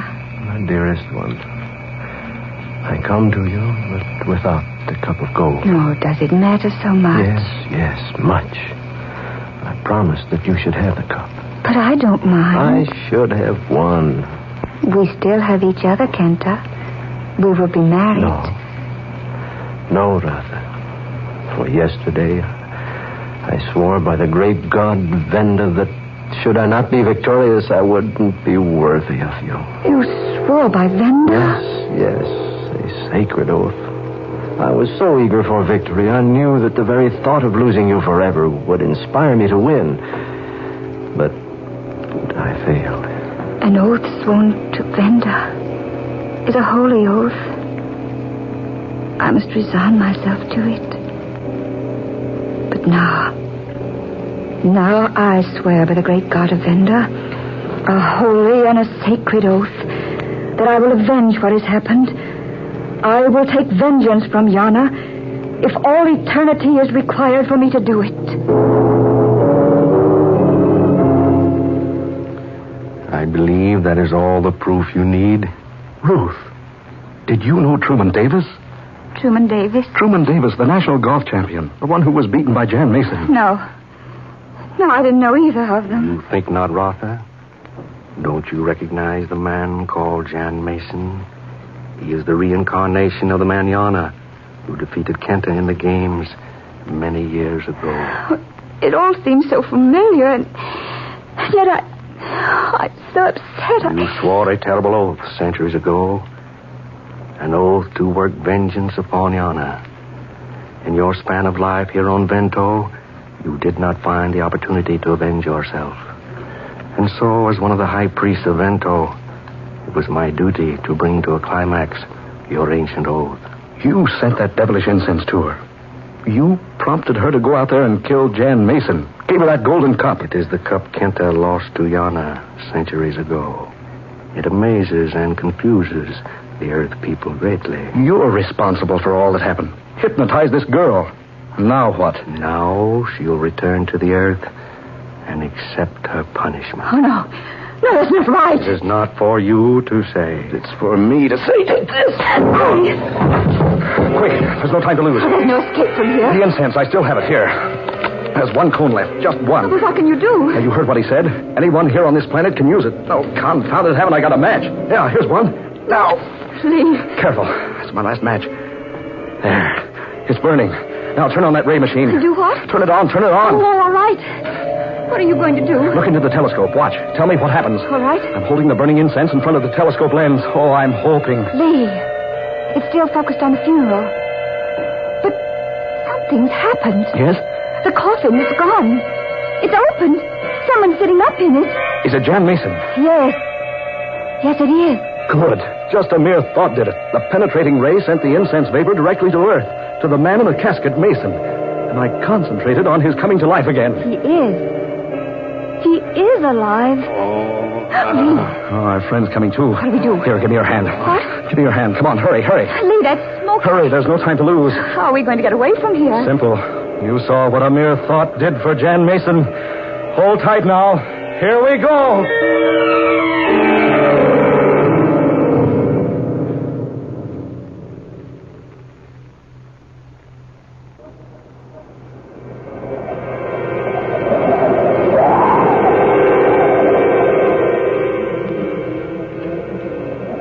Dark fantasy.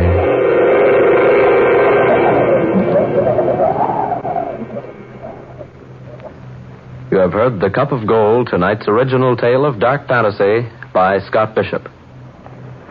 Ben Morris was Lee Saunders, Eleanor Naylor Corrin played Ruth, Muir Height was the High Priest, and George Onday was Kenta. Next Friday, the 26th in this dark fantasy series created by Scott Bishop, Coffins for Two, the weird and pulse-pounding tale of two boxes roughly hewed into the shape of caskets, bearing 3 silver handles on each side and silver nameplates, on which were engraved the names of 2 living people. This is Tom Paxton speaking. Dark Fantasy comes to you each Friday night from Oklahoma City. This is the National Broadcasting Company.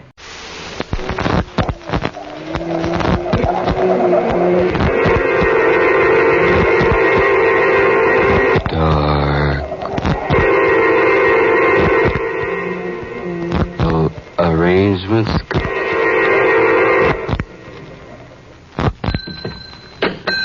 Oh, confound it. Here's the... All right. Oh, anybody here? Richard, that high-back chair. There's someone sitting in... All you can see is his hand and wrist resting on the arm of the chair, with a burning cigarette between the fingers. He must be asleep. Why don't you wake Wait him a up? minute. Richard. The cigarette. It's burned down to the man's fingers. What? Whoever that is over there, he's dead. Did you ring, sir? Oh, I say. Oh. Are you the innkeeper? I'm sorry I was so long, sir. Was short-handed these days. I was outside. Couldn't come any sooner. There's a dead man over there. What was that? A dead man. Sitting right over there in that chair. What? Well, he's gone. But Richard... Did you say a dead man, sir? Yes. He was sitting there in that He chair. was there. My wife and I both saw him. Must have been the shadows from the fire, sir. I say, come here, will you? Are you looking for lodging? What is it, dear? Come over here. All right. There was someone here. Certainly there was. We both saw him. Look, there on the floor by the arm of that chair. Oh, a burning cigarette. Yes, the one we saw burning in the dead man's hand. Yes. I say, innkeeper, come over here. Oh, I didn't see you follow us. Look, we saw the man from over at the desk. All we could see was his arm and hand, with a cigarette between his fingers. And that's the cigarette down there, still burning. And it was burning the man's fingers. I'm sure you're both mistaken, sir. There's been no one here in the lobby. It was merely the shadows from the fireplace. Then how do you account for that burning cigarette there on the floor? One of the guests probably dropped it, sir, by accident before retiring. But I tell you, there was someone sitting in this chair. Then, since he's not here now, it may have been the aunt. The haunt? Yes, miss. Folks call him the ghost of the Pig and Hammer. Oh, come now. Don't start any nonsense about ghosts. His name was Trafalgar. First or last, I don't know which. No one remembers. He built this old wayside inn more than 200 years ago. Married his girl he did just after it was finished. And the night he moved in, he was murdered in cold blood by one of the girl's rejected swines. Killed Trafalgar for revenge, he did. Right here in this room.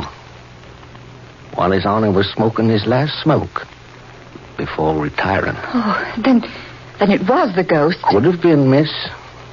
Could have been. Folks claim they see him every now and then. Though I can't say I has. I say, look. Yes, Governor? There, on the back of that chair. Isn't that a spot of blood? Well, no, I don't rightly know, sir, but... Well, yes. I believe you're right, Governor. Oh. The man was stabbed in the back, he was. Through the heart. Seems that spot there would be just about where he would leave blood behind, was he to sit in this chair here. Oh, Richard, let's go. Oh, so you've seen him, too. Well, that makes 3 times this month. Seems like he's making quite a habit of visiting us lately. Oh, shall we go, dear? Yes, Emily. Right away. Will you two be wanting a room for the night? Oh, sir? no. No, we're looking for a place called Maryvale. Maryvale, you say? Yes, we thought we had the right directions from Effinshire, but we ended up here. We seem to have lost the way. Oh, no, Governor. You just haven't gone far enough. Maryvale lies about 20 kilometers to the west. How far is that in miles? About 12, 13. Then let's go on, Richard. We can make it in 20 minutes. The road is not so good, miss. Take probably 45 instead of 20. Besides, Maryvale hasn't been occupied for nigh on to 6 years. You say it hasn't? Oh, no, sir. But we understood it had been occupied by a Miss Priscilla Longacre. Yes. Miss Longacre died about 4 months ago and left Maryvale estate to me. When I managed to clean up my affairs in Madrid, we came up to retire and live on the estate. I was with a British concern in Spain, but now I've resigned and come up here. Till I got that message, I didn't even know I had an aunt living in England. You say her name was Priscilla Longacre? That's right. She died late in December, a day or so after Christmas.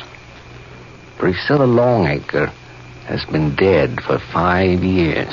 No. What? Indeed she has, Governor. At least folks say that.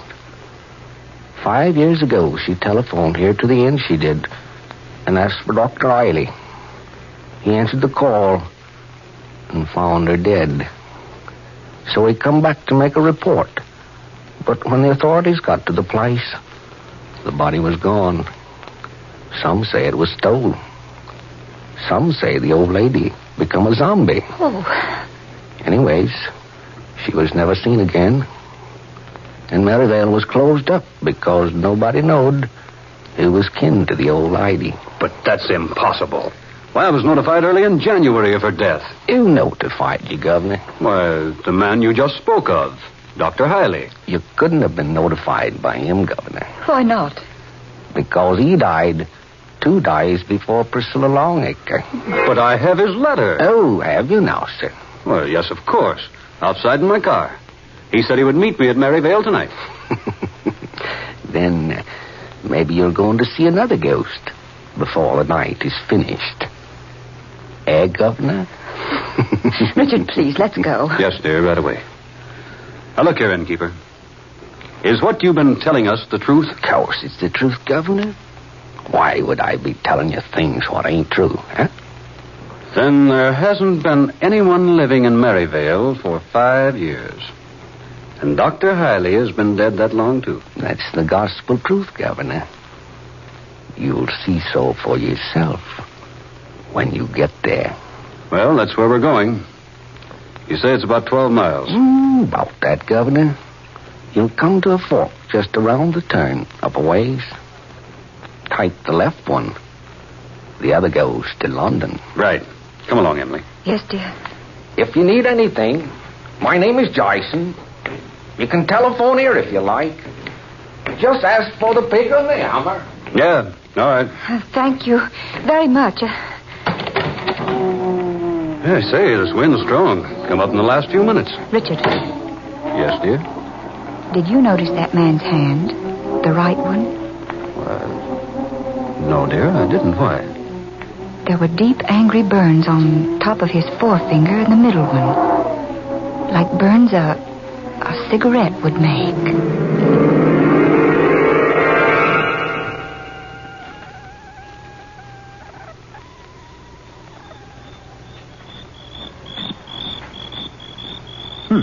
Place seems deserted. Thank heaven that wind stopped. Oh, Maryvale is in a small valley. Doesn't blow much here. Look at the windows on the house. All boarded up. And so is the door. Looks weird in the moonlight, doesn't it? Richard, is there a hammer in the car? No, I don't think so. Why? Well, you'll need one if we're going to get inside the place. That's right. Those boards seem tightly nailed. There might be something in that shed. Where? Behind us.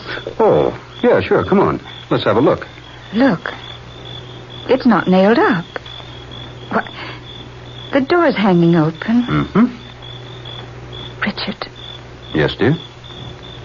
We're not alone out here. What? I feel it. Someone's watching us.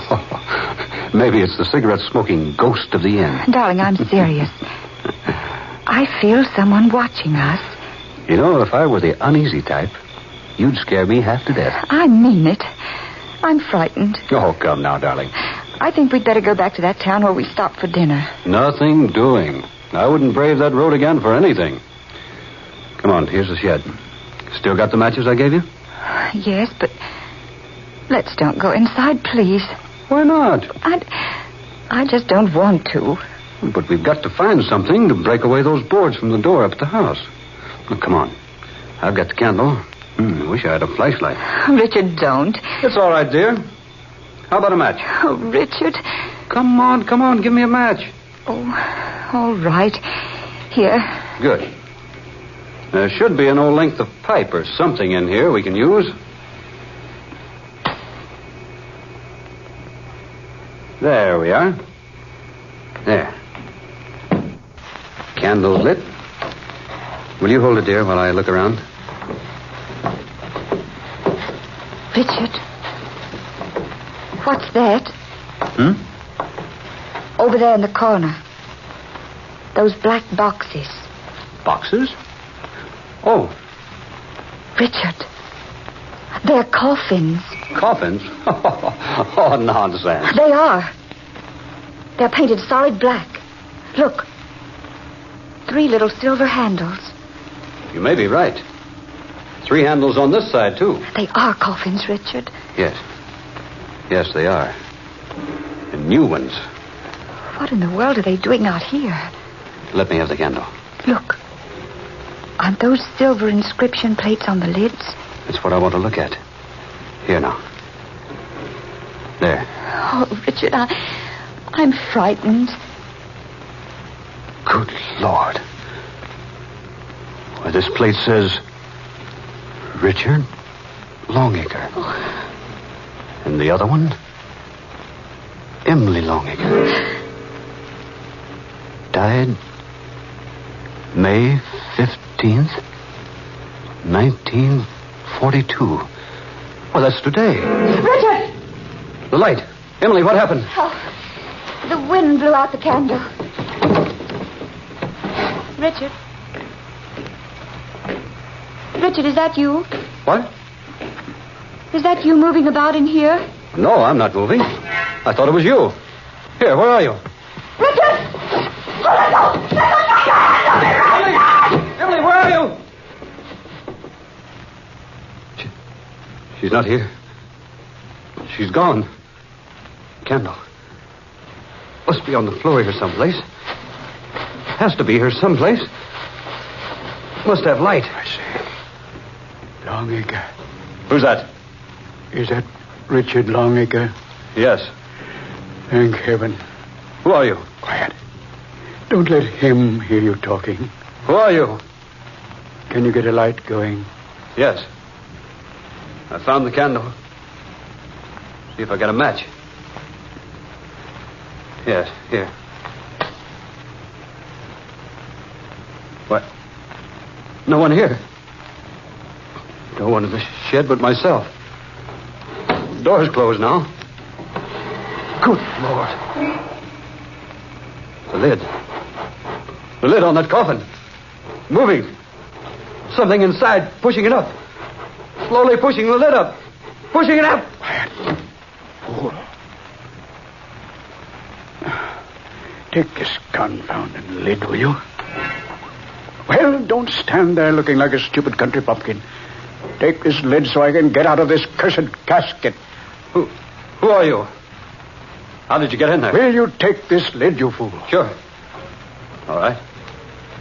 There. Now, help me out. Sure. Give me your hand. Yeah. There. How long were you in that thing? Oh, heaven only knows. Hours before you and your wife came into the shed. My wife? Where is she? I have a pretty good idea. Where is she? I rather imagine he's got her. He? Who? Stuffy in that box. Who? Where's my wife? There, you fool. If he comes back and finds me here... Who are you? Tell me what you know. My name is Warren Hiley. Hiley? Yes. Dr. Hiley. The one who sent you the notice of your aunt's death. But he said you were dead. He? The innkeeper. Oh. Jason. Yeah. That was his name. Jason. I rather imagine he would tell you I'm dead. You see, he thinks he killed me. What? Yes. 5 years ago. He lured me out here to attend to the occupant of Merivale, Priscilla Longacre. My aunt? Yes. I found the woman dying. Someone had attempted to murder her. Someone did. I couldn't save her life. The innkeeper? Exactly. He attacked me. Left me for dead. But I recovered. And I hid the body of the dead woman and found a place to hide myself. But why? Why what? Why did you hide out? Why didn't you return and accuse the innkeeper of murder? I had no proof. Besides, I was always devoted to Miss Longacre. I wanted to find that motive behind the crime. I did not know it would take 5 years to do so. What was the motive? It's not a novel one. Jason wants to buy Merivale because somewhere on this property are buried more than 3 tons of silver. Silver? Yes. It was brought to England from France during the Revolution. Its owners were captured and executed, and the silver finally became a legend. But now, I have discovered it. Here? On this property? Indeed, yes. Would you like to see it? Now, look here. I'm not interested in silver until I find my wife. Where is she? I think I can take you to her. Well, then suppose you get about doing it. We must be most careful. Here, hold the light over here. Oh, sure. Here, help move this straw aside. Hey, careful of the flame. There. That trap door. Yes. Quiet now. Very quiet. All right. I'm going to open it. All right. Careful now. Give me the light. You go first. All right. I'll follow. Be careful. Careful at the bottom. There's a quicklime pit just a few feet from the bottom of the ladder.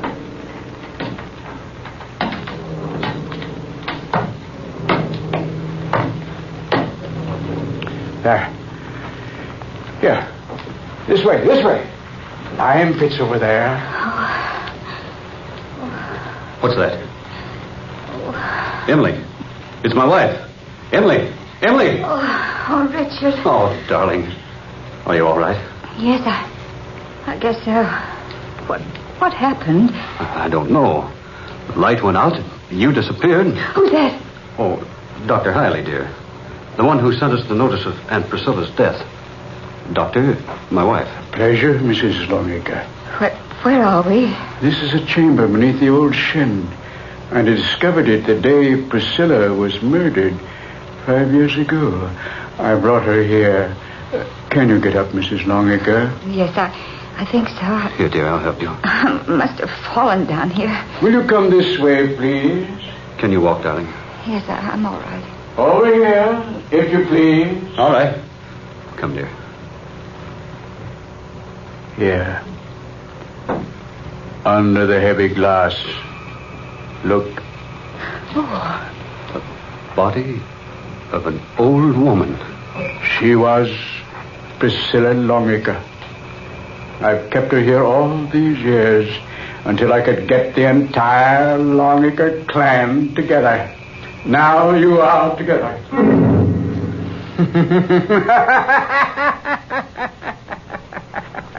I waited for this day. 5 years I've waited. Richard. Look here, Dr. Hiley. Jason. Yes, Doctor. Jason. The innkeeper. Watch them closely, Jason. I'll watch them, Doctor. Richard. You, Dr. Hiley. You told me Jason wants to buy Maryvale. It's you who wants to buy it. You'll never repeat that to anyone, Mr. Longacre. Lies. And everything you told me, nothing but lies. You killed my aunt. It took me 5 years to locate her only living relative, you, Richard Longacre.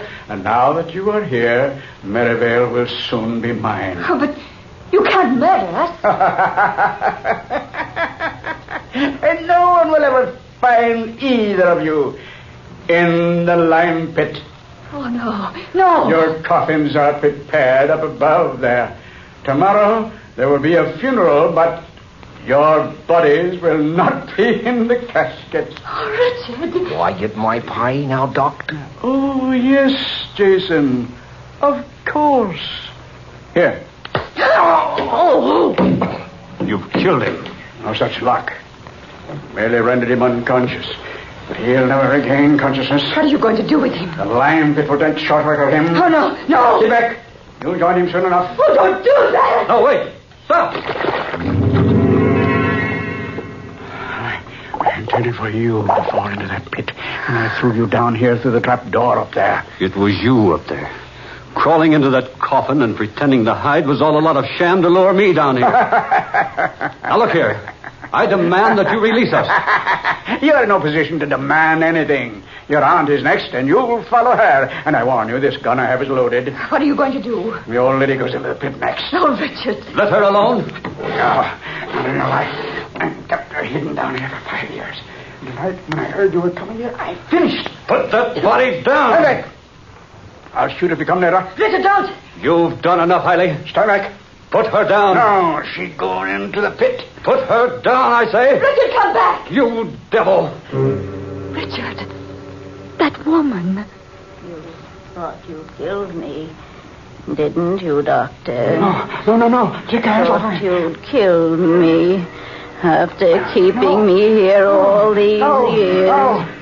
Well, you didn't kill me, Doctor. No, stop. You Let didn't me go. kill me. Oh, help the pit! The pit! Help me! Help me!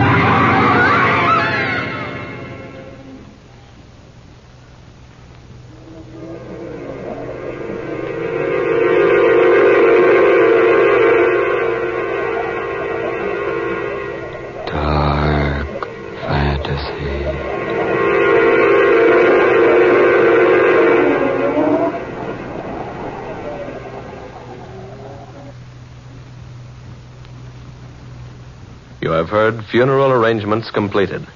Tonight's original tale of dark fantasy by Scott Bishop.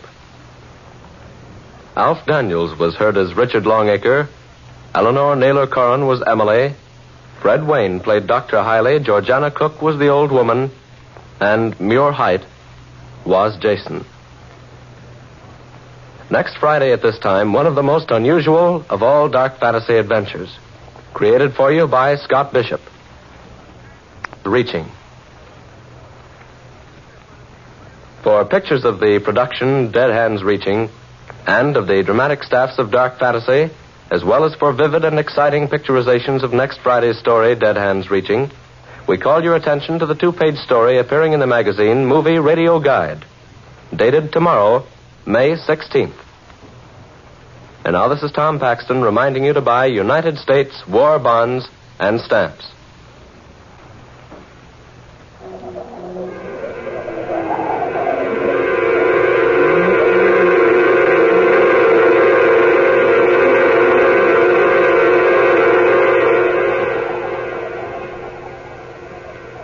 Dark Fantasy comes to you each Friday night from Oklahoma City. This is the National Broadcasting Company.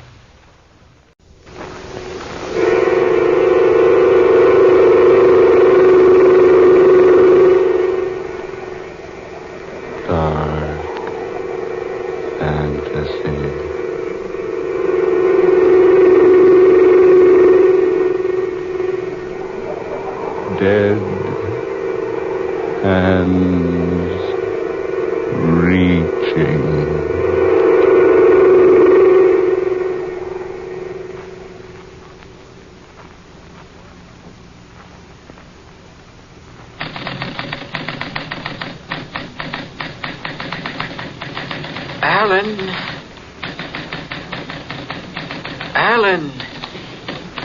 Alan Blaine. Huh? Oh, I thought I heard someone. Listen to me, Alan. Someone did speak. I spoke to you, Alan. Who's that? Don't be alarmed. There's no one here. No one in this office but myself. I am here. Am I losing my mind? No, there's no one. Listen to me, Alan. I hear you, but where are you? I am here, but you can't see me. Who are you? Listen to me, Alan. Yes? How much money are you making? Not much. How much? $25 a week. You're worth more. I know I am. Then why haven't you done something about it? Well, there are hundreds of men who could do my work. I can't afford to lose my job. You won't lose your job, but you will get a better one. What do you mean? Go talk to your employer today, Alan. Today, you hear? Yes. There's a position open. Assistant manager? Exactly. That's too big a position for me. You're capable of handling it. Go in. Ask for it. Ask for job of assistant manager? Yes. You'll never get it unless you ask for it. Look here, who are you? Where are you? You cannot see me, Alan, because I am not of your world. Are you some devil? Some evil spirit? I assure you, I am not. Then why don't you show yourself to me? I am not permitted to do that. Be thankful that I am able to advise you. Why do you advise me? Because there is much I can do for you. I don't understand. Your voice. Out of nowhere. That must not worry you, Alan. Do as I say. Go now.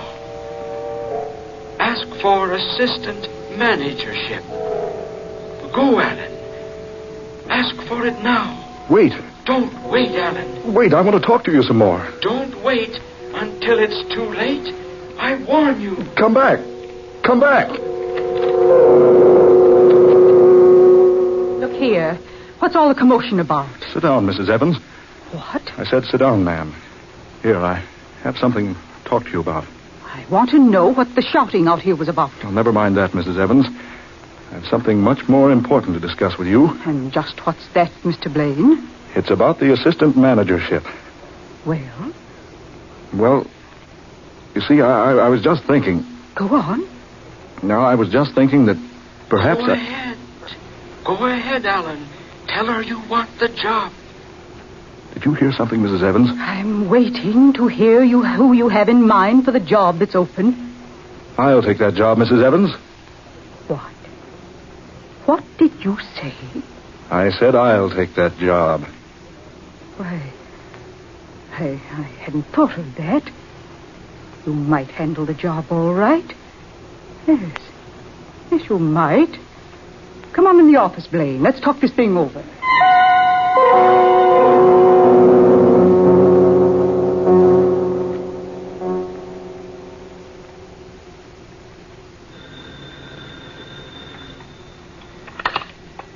Assistant manager's office. Oh, Judith, darling. How are you? Hey, you coming down to see my new office? Oh, I thought you said you'd try to make it today. Well, I've had my new job for 2 weeks now, and All right, dear. Yes. Goodbye. I can't understand Judith lately. Seems like she's avoiding me. Don't trust her, Alan. You again. Don't trust her, Alan. Don't trust her. What? Don't trust her. Don't trust her, Alan. I warn you, she is not to be trusted.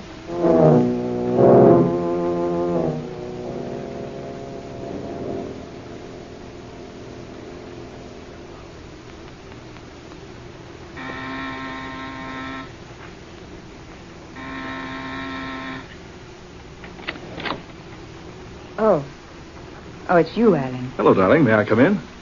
Yes, I suppose so. My, you're beautiful tonight. Am I? Oh, that dress looks wonderful on you. I'm glad you're all dressed up. Honey, we're going to celebrate. Alan. I've just been promoted, darling. Now I'm making enough for us to live on. Come on, let's paint the town. And when we find just the right spot, I'm going to ask you to marry me again. Aren't you going to say something, Judith? I have an engagement tonight, Alan. Oh, but you can call it off. No, I'm afraid I can't. Think what's happened to us. Now I'm making the money you always wanted me to make. You'll have to go now, Alan. What? I've just a few minutes to finish with my makeup. You'll have to go now. But, Judith... Please, Alan. Now, wait a minute. Alan, really? I've asked you to go. I haven't much time. Oh. So you haven't much time. Well, let me tell you something, Judith West. No, Alan. Yes, Alan? Let you tell me what? Don't say it, Alan. Don't. Well, Alan? Don't say it, Alan.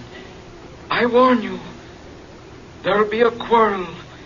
You'll kill her this time if you quarrel. I'm waiting, Alan. Never mind. Just forget it. Good evening, my dear.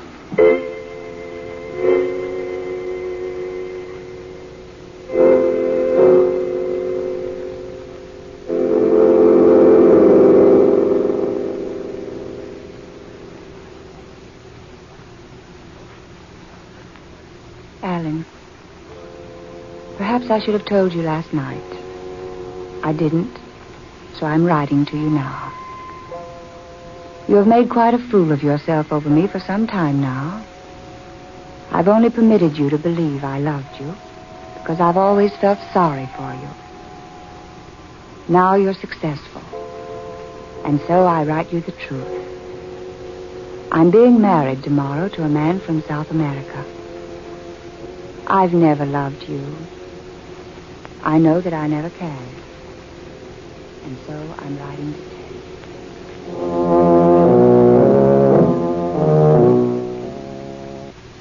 Miss Adams, will you please call me at 11:30? I have a 12 o'clock luncheon date. Letter from Judith. It's probably an apology for last night. I wonder what she said.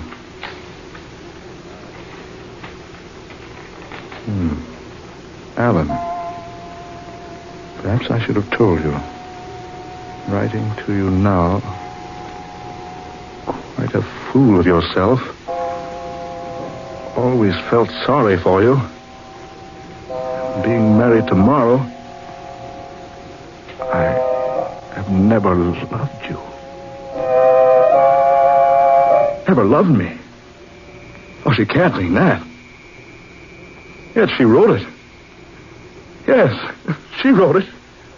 Oh, so she's been playing ball with me all these years. Felt sorry for me, did she? Sorry.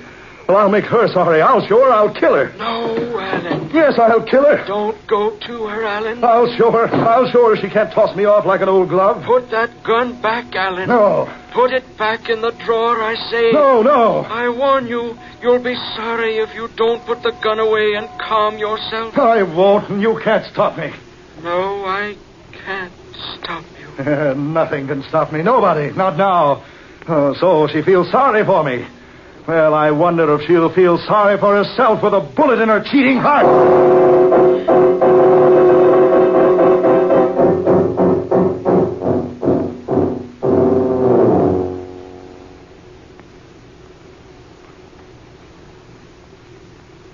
All right, darling. I'll meet you at 8. Yes, I've written a note to Alan. I've broken things off completely. All right, dearie. Goodbye. Yes? Who's there? Who's there? Who is it? Alan. What do you want? Alan. Oh, no, Alan!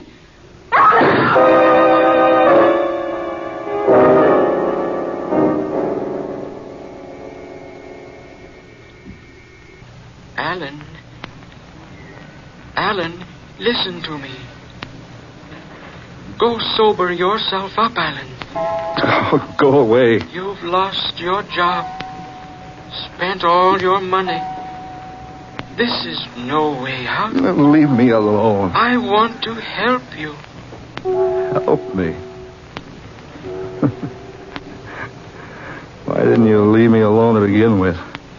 I warned you not to go to her apartment. You're a murderer now, Alan. You're wanted by the police. Oh, go away. Go away. You should have listened to me. I was trying to guide you. Leave me alone. Oh, leave me alone. I know what you're thinking. You're tired.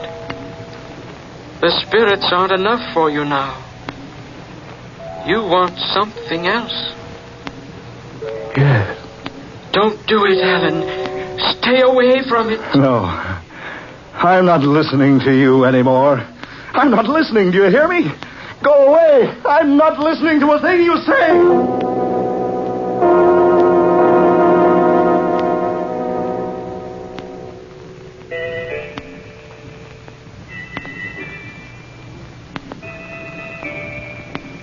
Please to come in.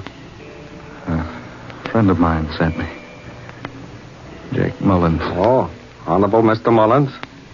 So, young C4, glad to help any friend. Honorable Mr. Mullins. He said I could forget my troubles here. Trouble? You have trouble, please? Plenty. You want maybe sleep? Anything. Anything to stop this awful burning in my mind. You smoke, maybe? Me fix pill. You sleep. Yes, sleep. You lie here, please. Stretch out. Make comfortable. Yes. Here. You smoke this. Take pipe. You sleep. Yes. So, you feel better by and by. No. Please to lie down. You smoke. Pretty soon, sleep. Don't, Alan. I beg you. Don't smoke that. Go away. Please, not too sharp. Tell him to go away. There is no one. Don't do it, Alan. You hear him? I hear no one. Now, please, to be quiet. Just smoke. Plenty soon, Sleep, sleep.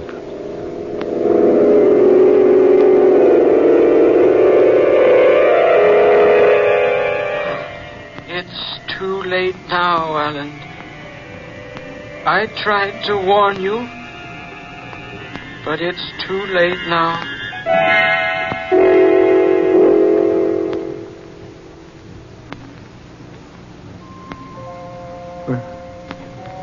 Where am I? So strange. Quiet. Peaceful. What's this? Book. Old. Rotting. Why, a diary.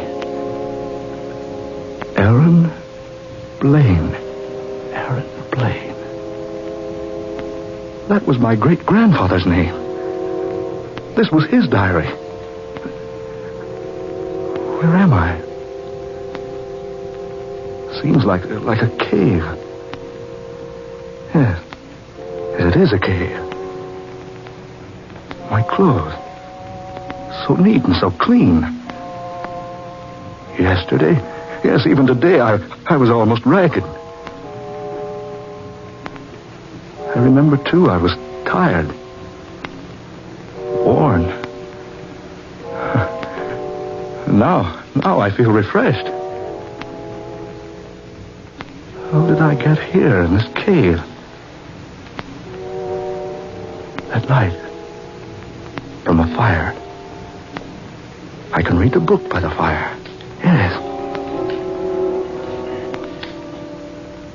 We are now in the midst of a dreadful civil war.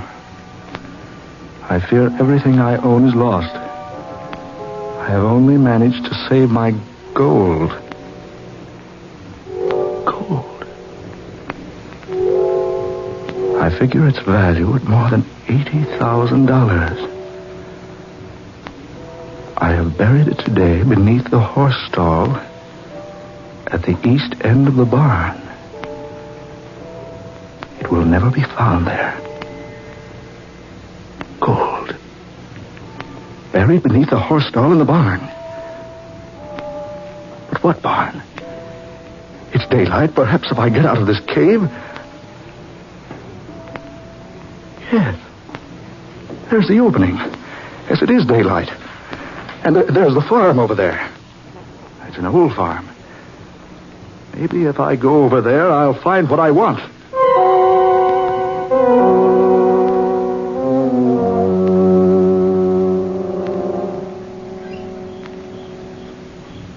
You say this farm did belong to old Aaron Blaine. That's right, boss man. About the time of the Civil War was, I reckon my pappy done worked for him. Who owns the place now? I reckon Uncle Sam do now, boss man. I pays the taxes when I can, and they lets me live here. Got myself a horse out there in the barn, yeah. Good old racing horse he is, and that barn about to fall down. Yeah, I see it is. Yeah, well, over this way, boss man.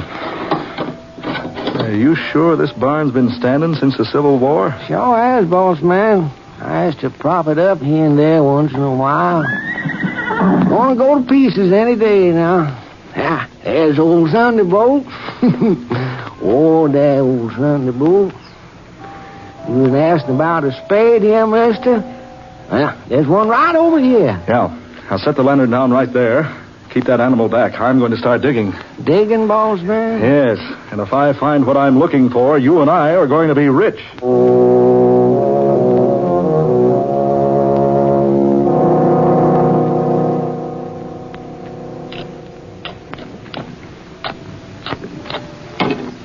There it is. Lord have mercy, boss man. Something buried there? Yeah, a metal box. Come on, help me get it out of there. Okay, boss man. Did you get a hold of that corner? Yeah, I think so. The pull's hard enough. Right. There. Good work. Heavy. Yeah, got a lock on it. You'll fix that. Golly, it's heavy. Ah, there we are. Lord have mercy, boss man. Look at that gold. Yeah, gold. $80,000 worth of gold. What's that? Must be the Pearson boys. Who? Pearson boys, boss man. Who are they? They've been trying to get this farm, only ain't got enough money to pay the back taxes. Folks around here always said they knowed there was gold buried here someplace. They must have seen you, and now they's trying to scare y'all. It's a good thing it's night. I was going to come down here this afternoon, but I decided to stay in the cave till dark. Cave, you say, boss man? Yeah, over toward the hills. We better get ourselves over there, boss, if we's going to keep this here gold. Them Pearson boys been looking for it for 10 years. If they catch us with it, they's going to take it away from us.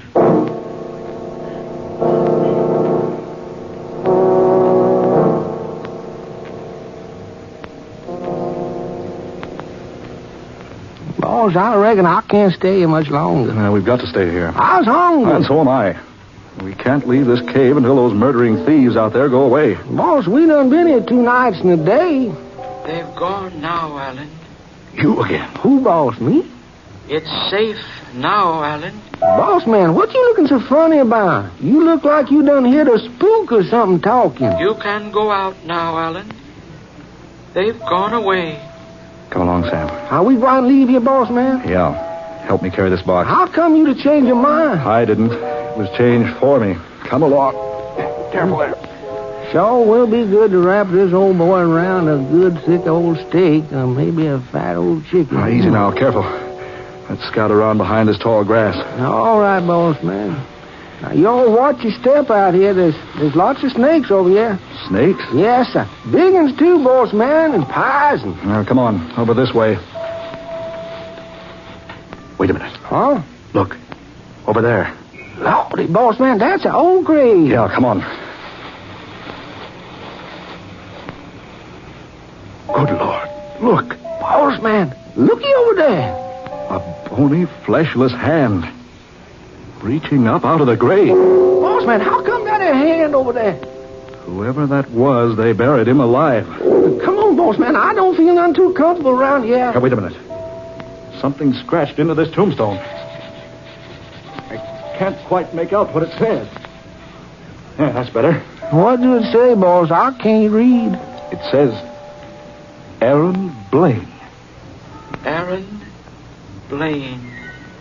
Died August 16th, 1861. August 16, 1861. My great-grandfather buried alive. Lord of mercy, your grandpappy? I didn't die then. I was only unconscious from exhaustion. They thought I was dead, so they brought me here. Where are you? I brought you here to show you this. How did I get here? The opium removed the spirit from your body. I brought it here. No, take me back. You can never return. Yes, take me back. Yeah, I have the gold now. I'll be rich. No. Yes, take me back. Take me back, I say. Boss man, look at that there snake. No. Run, boss man. He done bit you, I tell you. Poison. Been poisoned by that snake. I can't. Help me. Help me. I can't get back. No, Alan. I warned you.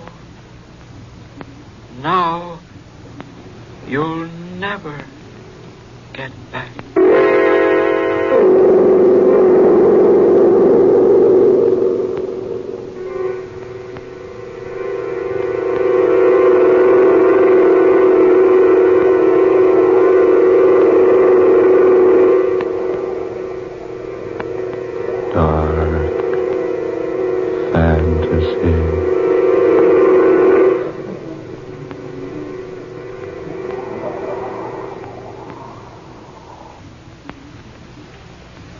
You have heard Dead Hands Reaching, tonight's original tale of dark fantasy by Scott Bishop, originating in the studios of WKY.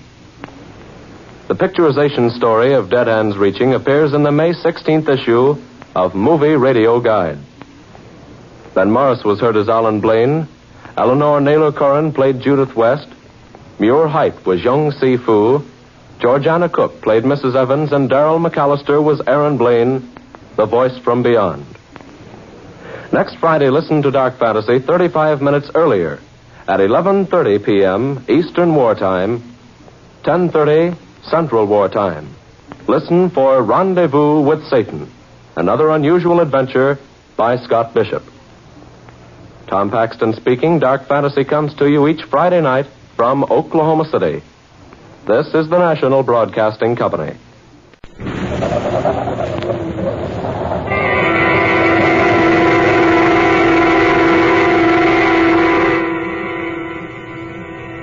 Dark Fantasy.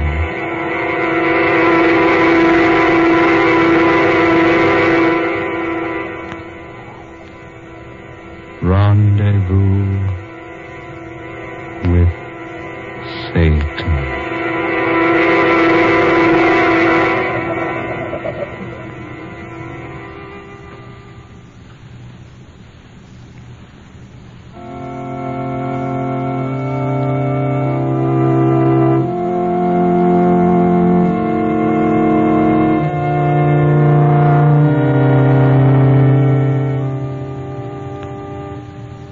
My good people, let us remember him who was past, not for what he was, not for what he did, but because he was, as all of us are, a temple of God. Let us remember that this which is about to return to common clay was molded from common clay. Today we gather here to pay our last tribute to this now still flesh, lying here before us clothed in the coldness of death. Let us always remember. Let us always remember. Did you see him? He moved his hand.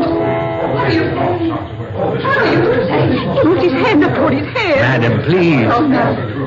No, surely you're mistaken. I distinctly saw his hand move. He couldn't have. Carl. Oh, my darling.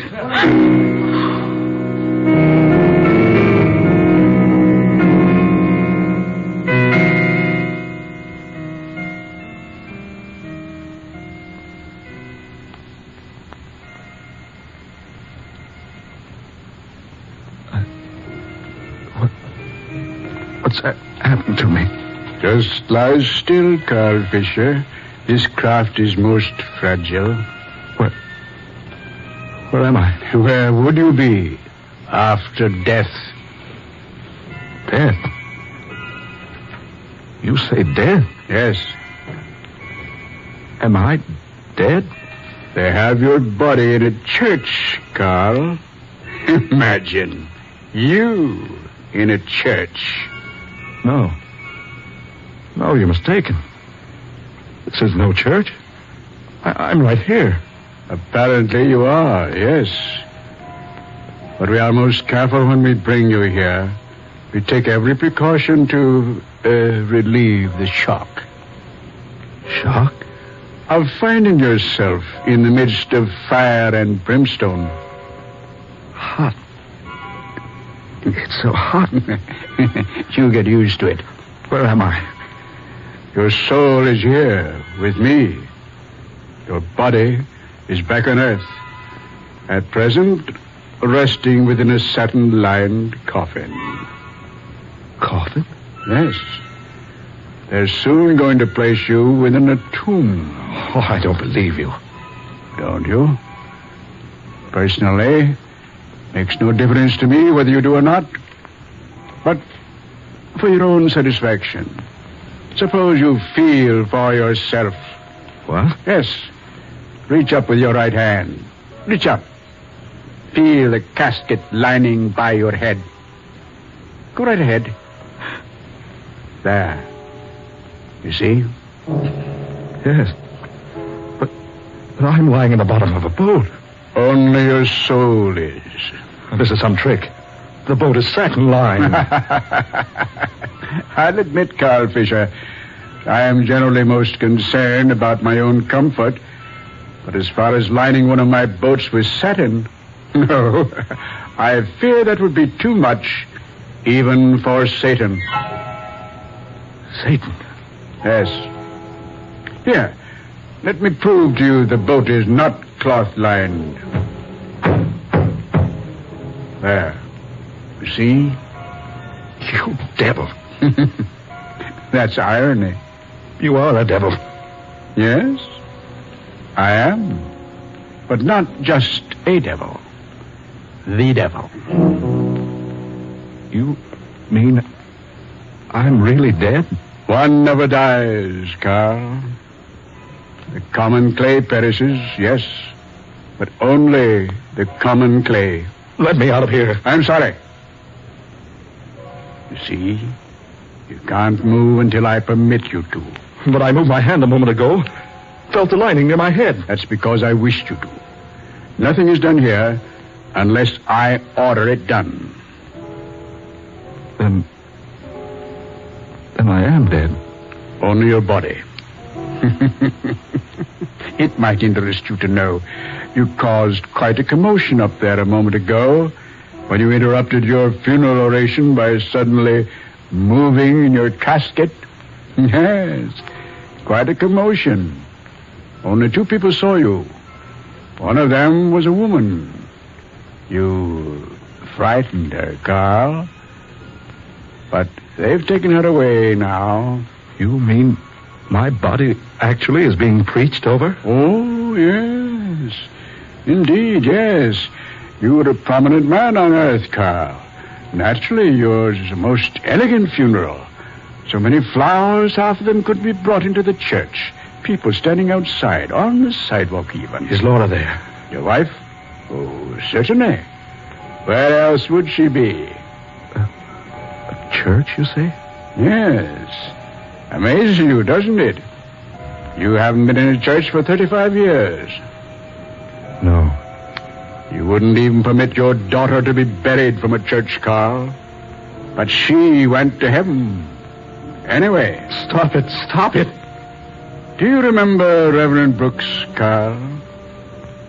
Reverend Brooks? Yes. He married you. Remember? Today, he's officiating at your funeral. No. Would you like to hear what he's saying, Carl? Listen. If Carl Fisher has brought tragedy into our lives, let us remember that out of tragedy, good can arise. Soon that tragedy will be forgotten. But let us never forget Carl Fisher. Let us remember him always as a Christian. You hear, Carl? A Christian, he says. Stop that voice. Listen, Carl. Let us pray for him often and ask Almighty God to grant him pardon. Let us be generous towards him, that finally the Supreme Ruler may in turn be generous towards us. No, stop him. Stop him. I don't want to hear anymore. Did you hear what he said, Carl? He asked your friends, your family, your wife, to forget your evil, to remember only what was good about you. Yes, Carl, but that leaves them nothing to remember. Oh, let me alone. No, Carl. They've nothing to remember. Because there was nothing about you that was good. I didn't have a chance. Chance? You say you didn't have a chance? Certainly not. Well, I don't want to waste my breath by pointing out the chances you did have. I was forced into everything that happened. Forced, I say. Were you? Certainly I was. Haven't you ever heard of free will? Free will? Free will, you say? I haven't had a will of my own in the last 30 years. Haven't you, Carl? No. You know I haven't.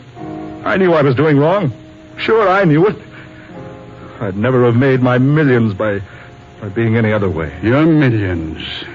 Did you enjoy them, Carl? I was just beginning to when I took charge of you. Is that it? Yes. Your millions aren't worth much here. Oh, where am I? Certainly you haven't lost your imagination. Where would you be? With fire on all sides and the smell of brimstone. And with me as your pilot on the river Styx. Styx? You remember. It's our largest river. Where are you taking me? I have a special assignment for you, Mr. Fisher.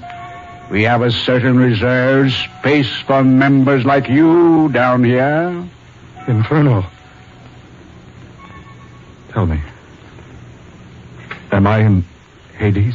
Does that surprise you? No. No, I can't be. I didn't want to die. I wanted to do what was right, but I couldn't. You didn't try. I was going to try. You've done nothing but evil for 30 years.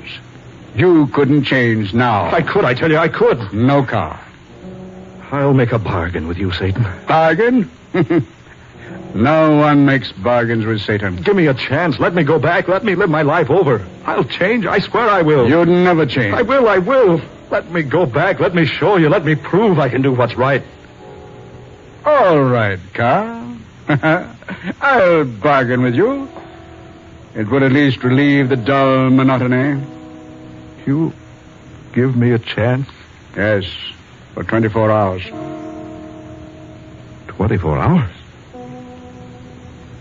Only 24 hours? Yes. Do nothing but good for 24 hours, and I'll not return to claim you. But if you fail... I won't fail. I won't. It's up to you, Carl. It's entirely up to you. But remember, only 24 hours.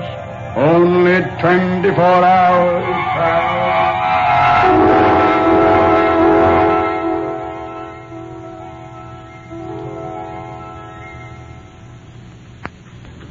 You really shouldn't have come tonight, Laura.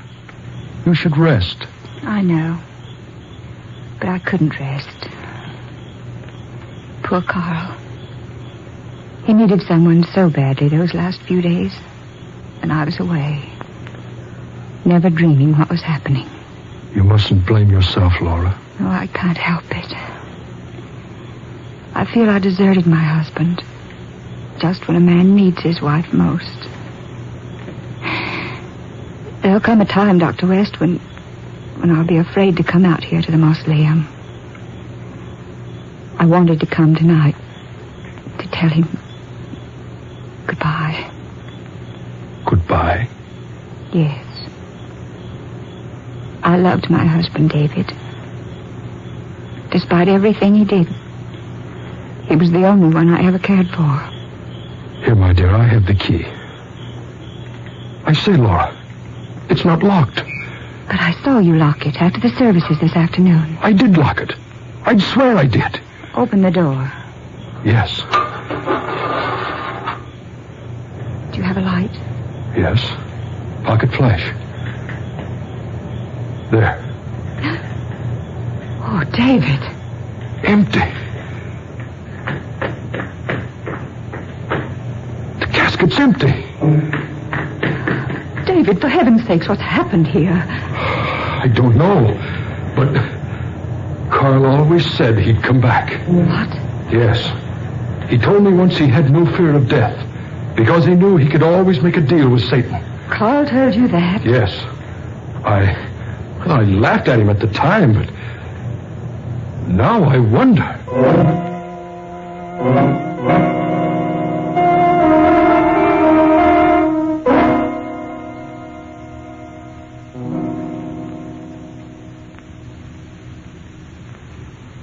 I'd better go now, Laura. Sure you're feeling all right? Yes, I know I won't sleep tonight. You can relax. I can send you out a nurse if you like. Oh, no. No, I'd rather be alone. Well, if you need me, please don't hesitate to call. Thank you, David. Good night, my dear. Good night, David. And thank you so much for being such a dear. I'll call you in the morning. Good night.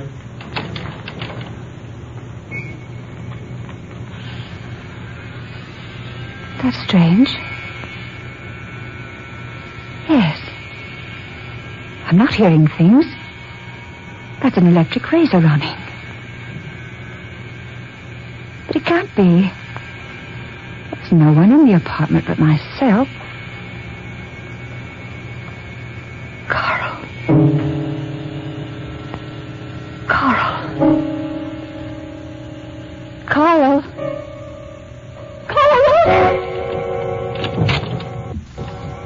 Yes, my dear. Did you call me?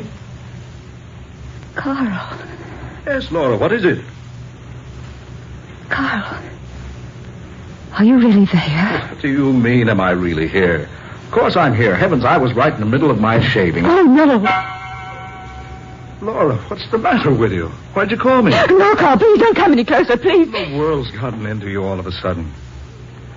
Darling, is it really you? Really, me? Now, what are you talking about? Carl, don't you know? Don't I know what? We buried you this afternoon. Carl, don't look at me like that. Buried me? Yes. Oh, darling, what's happened? Tell me what's happened. I don't know. Something's wrong. Carl. My head. Whirling. Dizzy. I don't remember what happened. Oh, darling, you're alive. Warm. Breathing. Yes, but I seem to have been away. It was so hot. There was a boat on a river and a satin-lined casket and... Oh, Laura. Darling, you did come back. Dr. West said you would. Dr. West? Yes, David. He said you told him once you'd come back after you'd gone on. Laura, I have been dead, haven't I? Yes, Carl. I remember now. I was sitting at my desk, sitting alone at night in my office, and then something happened. You were shot. The back of the neck. Everything stopped. The next thing I knew, I was riding in the bottom of a boat lined with silk. No. That wasn't the boat that was lined. It was the casket. He told me to move my hand and I'd feel it. Who, Carl? Who told you? It was the devil. Carl. Yes. I died. Went to Hades. But I bargained with Satan. I bargained with him. He took me up, gave me 24 hours. 24 hours. Darling, I don't understand. 24 hours to prove I could do good here on Earth. Oh, is it true? Can it be real? Yes, it is true. It's real. I can't believe it. Things like this just don't happen. This happened. But, Carl, how? I made a bargain, I tell you. A bargain with Satan. And I have a rendezvous to keep with him. In 24 hours. I'm so confused, Carl. If only... Who could that be? I'll go see. Oh, no. If it's anyone we know, they won't understand. You go back into the bedroom, dear. I'll see who it is. But the world's got to know sometime. People will know soon enough. Please, dear. I'm too upset for a scene to try to explain to anyone tonight. All right, my dear, if you wish. Thank you, darling.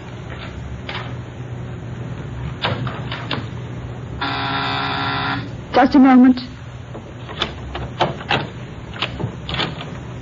David. I had to come back, Laura. I couldn't stay away. David, please. Forgive me, dearest. But I've waited so long. David, please go. No, not until I've talked to you. Some other time. I can't wait any longer, Laura. It's not fair for you to ask me to. Not fair? You know I love you, Laura. You've known it for months, years. David. You have known, haven't you? Yes, but... I've waited so long to have the right to tell you about my love. Now, I know it's not right to come to you on the night of your husband's funeral and say these things, but I must know, Laura. I must know. I have nothing to say to you, David, nothing. I know you were always madly in love with that criminal of a husband of yours, but that's over now. You'll have to forget him. Oh, remember, darling, you're a young woman yet. Your life is still ahead of you. You can't go on carrying a torch for someone who cared more about making $1 million than making you happy. Please, David, don't say that. I have a right to say it. Now, I've kept it in check all of these years, waiting and hoping. And now Carl is dead. Do you hear me? Dead. Dead. You belong to me now. No, David. Not now or ever. Yes, I say, you're mine. If anyone has a right to you, I have. After everything I've done to get you. Will you go now, David? Oh, Laura, I need you. Oh, Laura, please, will you marry me? No, David. I'll never marry. But I know you care for me. I could make you learn to love me. No, never. I've had nothing for you, David, but friendship. I'll never have more. I know that's not true. Don't say that. It's not. You do care for me. I could tell by the way you kissed me. That's when I first began building my hopes. Kissed you? When did I kiss you? You haven't forgotten. The party in my penthouse. Not more than 3 months ago. Your birthday party? Yes. All the girls kissed you that night. If you remember, we even made a sort of game out of it, lined up like a bunch of high school girls to compliment our hosts. Yes, but you meant more than just a compliment that night. You imagined it. Oh, no. I kissed you just like the others. In full sight of my husband. And I might add, to his complete amusement. Carl wasn't in the room. You waited until he'd left before you got into line. Oh, nonsense, David. No. I knew that night you cared for me. That's when I began planning to make you mine. David, will you please go? Not until you've told me you'll marry me. I've told you I won't. There's someone else. Only my husband. Someone else. Someone who's alive. Please go, David. What's that? I want you to go. What was that? In that other room? Nothing. What are Nothing at all. What are you doing? I don't want you to ever come back here, David. What are you doing? I'm locking this door. I'm in no mood to have you go ransacking my place. There's someone in that room. David? So. You couldn't wait until your husband was safely buried. Couldn't wait. David. Well, he won't have you. You hear me? He won't have you. David. Please go now.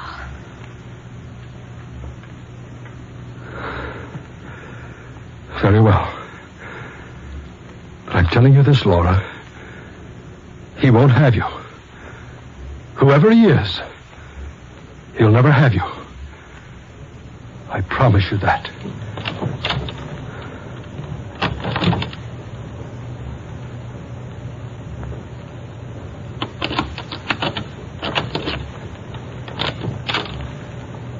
Carl? You heard? Yes. Well? Go ahead. Go ahead, Carl. She's been having an affair behind your back, hasn't she? She deserves to be killed, doesn't she? Well, go ahead and kill her. I don't have to tell you, Carl. I've never cared for him. Go ahead, Carl. Kill her. She's lying, don't you think? No one but you, darling. Ever. I can still tempt you, Carl. That's my job. That's how I keep my fires burning. I know you believe me, Carl. No, don't believe her. She's never lied to you before, but there's always a first time. Darling, please don't stand there looking at me. Say something. She wants you to say something. Well, go ahead. Say something. Darling. It's all right, dearest. I believe you.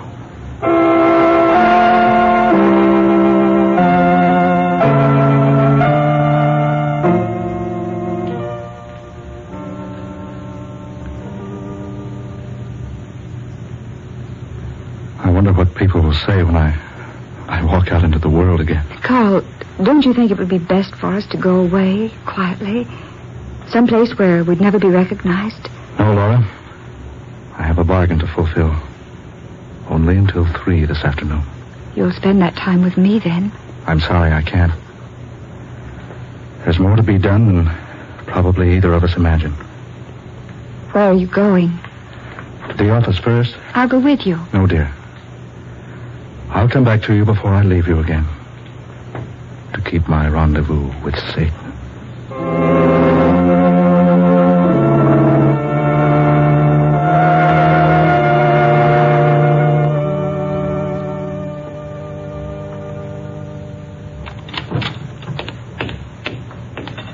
Good morning, Miss Walling. Good morning, Mr. Fisher.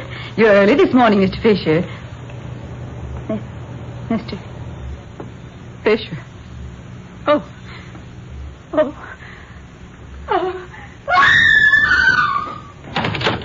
Confounded girl. scene. I'll spend all morning explaining. Nothing doing. I'll lock myself in the office. West. Come in, Carl. I've been waiting for you. Sitting in my chair. At my desk. Yes. This is your gun, I believe. What's the meaning of this? I'm prepared to make a bargain with you. Bargain? Yes. What sort of a bargain? You died without leaving a will. I have one here dated 3 months before your death. Sign it, the business becomes mine. And I'll permit you to take away half of your $7 million and Laura. You permit me? Yes. You couldn't operate your business now. People wouldn't want to do business with a dead man. Do I look dead to you? Don't be facetious. I'm serious. I know all about what happened to you. When I came back to see Laura last night, I heard you talking before I pushed the buzzer. I don't understand it all, but I'm prepared to give Laura up for your business and half your cash. You killed me. What? You killed me. Fisher, keep back. I see it clearly now. I see now that Laura wasn't lying to me last night. She's never cared for you. I warn you. Keep back, Fisher. I remember what you said to her. You said, if anyone has a right to you, Laura, I have.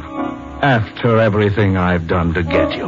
This gun is loaded, Carl. Yes, I see it all clearly now. Stay back. Stay away from me. The night she kissed you at the party. Remember what you said about that last night?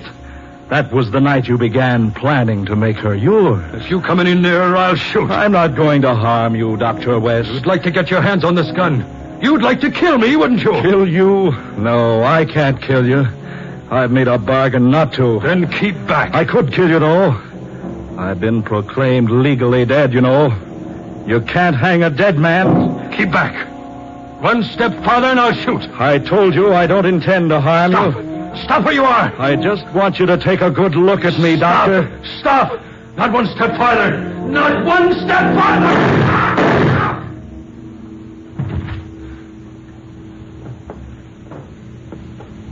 Laura. Oh, darling, are you hurt?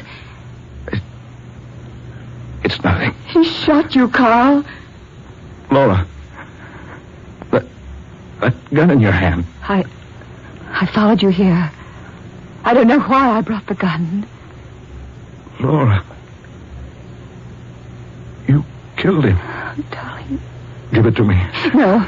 Give it to me. Give it to me. Carl, you must get to a doctor. No. Look at the clock. No time for a doctor. You hurt badly. Oh, it doesn't matter. Give me that gun. Carl. Give it to me. There.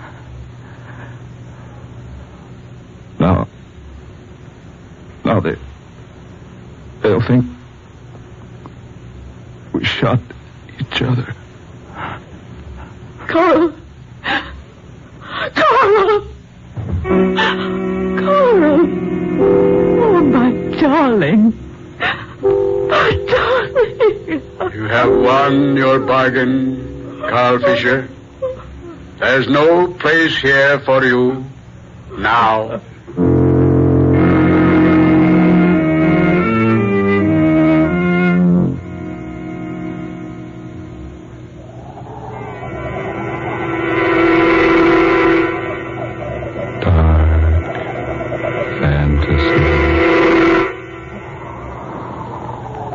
You have heard Rendezvous with Satan, tonight's original tale of dark fantasy by Scott Bishop, originating in the studios of WKY.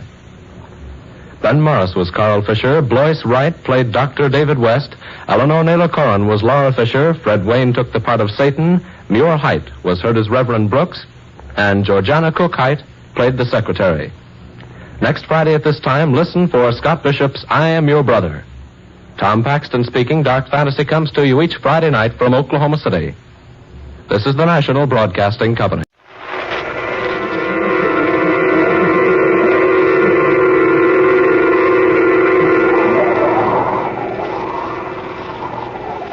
Dark Fantasy.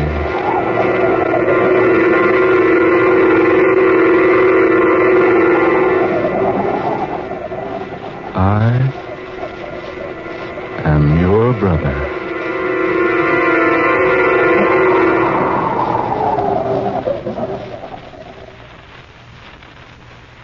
above everything.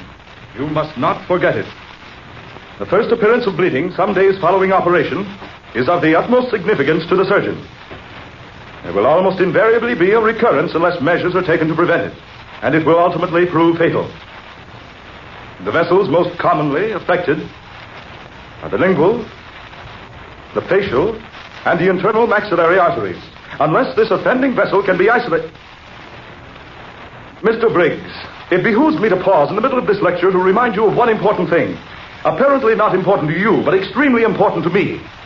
I have been paid as high as $1,500 an hour for lecturing on the after-treatment of surgical patients.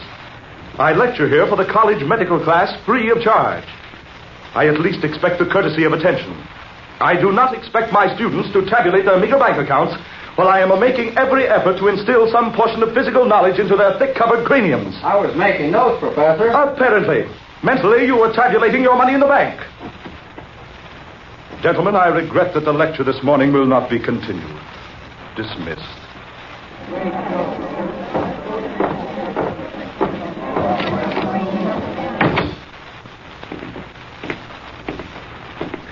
Julius, is the lecture over so soon? Stupidity. Nothing but stupidity. Stupidity, Julius? Trying to teach those idiots the secrets of surgery is like trying to drill the Alzonian theory into a 2-year-old. Sit down, Julius. You're tired. I'm not tired. I'm simply exasperated. What's come over you, Julius? You've suddenly become so cantankerous ever since the death of Stephen Hamlin. I know, Carl. I know.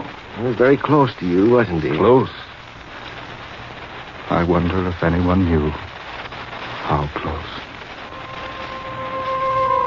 I wonder if anyone knew. You've known him ever since he was a boy? Yes, ever since he was a mere child. I remember when he first came here to the university. He didn't impress me as all the others did. There was no eagerness about him to learn. He seemed to have no ambitions to learn. And yet his grades were the highest that have ever been made in the history of our institution. Yes, just so. Yeah, it's a pity that he had to die. Perhaps. Julius, all of us naturally expected you to be quite shocked to hear Stephen Hamlin's passing. But you fooled us completely. Well, you didn't seem the least bit startled when we broke the news to you.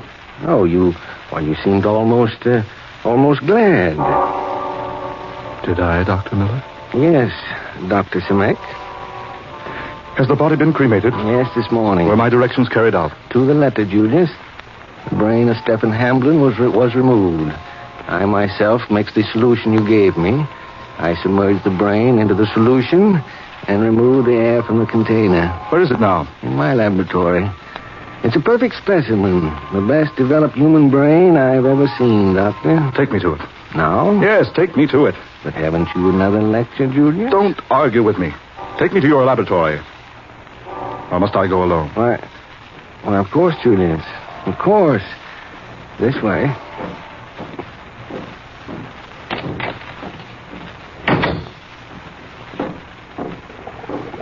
I have the second solution at the boiling point for you. Just as you ordered, Dr. Simek. Good, excellent. Here, the brain.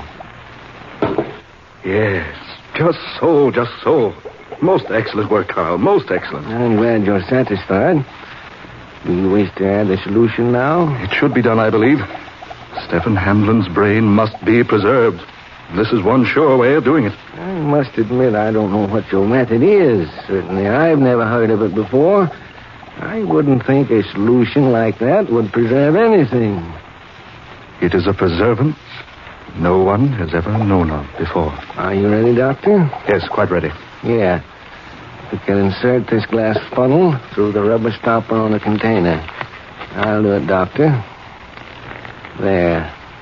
Now. You may extinguish the Bunsen burner, Dr. Miller. We want the second solution just below the boiling point. Yes, very well. Is there anything I can do for you now? No, nothing. Stand back now. I'm about to add the hot solution to the other. There. Perfect. Yes, perfect. Is it necessary to remove the air from the chamber again? No, not now. Not now. I'll replace the punctured rubber stopper with a new one. Yes, do that, Dr. Miller. Just a moment. Dr. Simek. Yes, Dr. Miller? This brain. Look at it. I have looked at it, Carl. Julius, that brain. It's alive. Does that amaze you? Julius. It's a beautiful specimen, isn't it? Alive. It is actually alive. Oh, yes, indeed. It always has been. Julius, I'm an old man. I don't much relish your tricks. This is no trick, Kyle. I assure you. Why, that brain is displaying a normal reaction you've often witnessed in viewing a human brain by means of X-ray. Yes, but this brain has no cranium.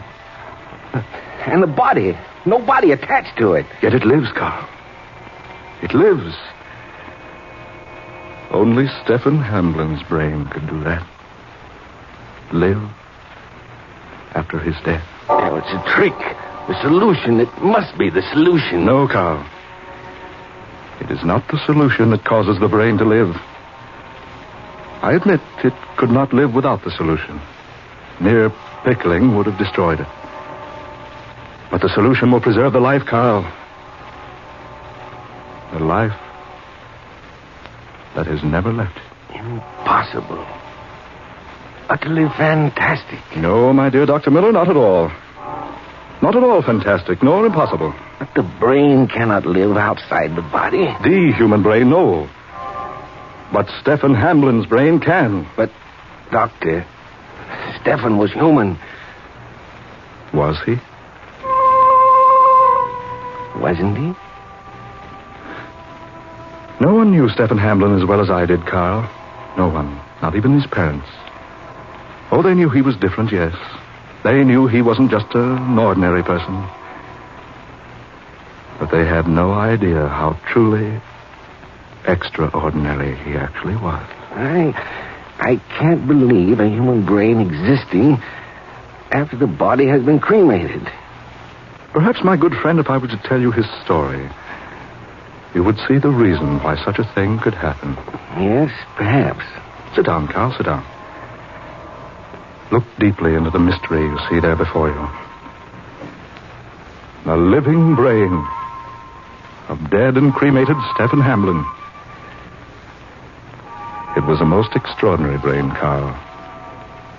Yes, most. To know the mystery behind it was to know Stephen Hamblin.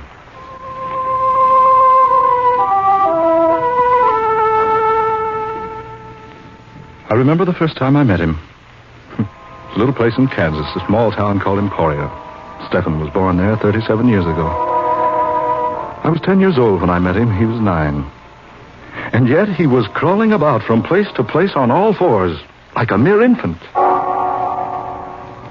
He'd been examined by the best doctors in America, taken to New York, to the West Coast, everywhere for observation. And each examination brought the same verdict. Perfectly capable of walking, but apparently unable to do so. Probably because of some mental handicap. A good enough excuse.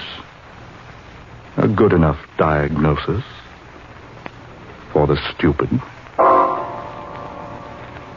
It may have been a mental handicap, yes. But if it's so, it was of Stephen Hamblin's own making. He had never spoken a word, uttered a single guttural sound in all those 9 years. He'd never smiled, never frowned, never cried. 9 long years crawling on hands and knees, never uttering a sound. And yet, his vocal cords were pronounced perfectly normal, completely developed. And yet he had never spoken. Never.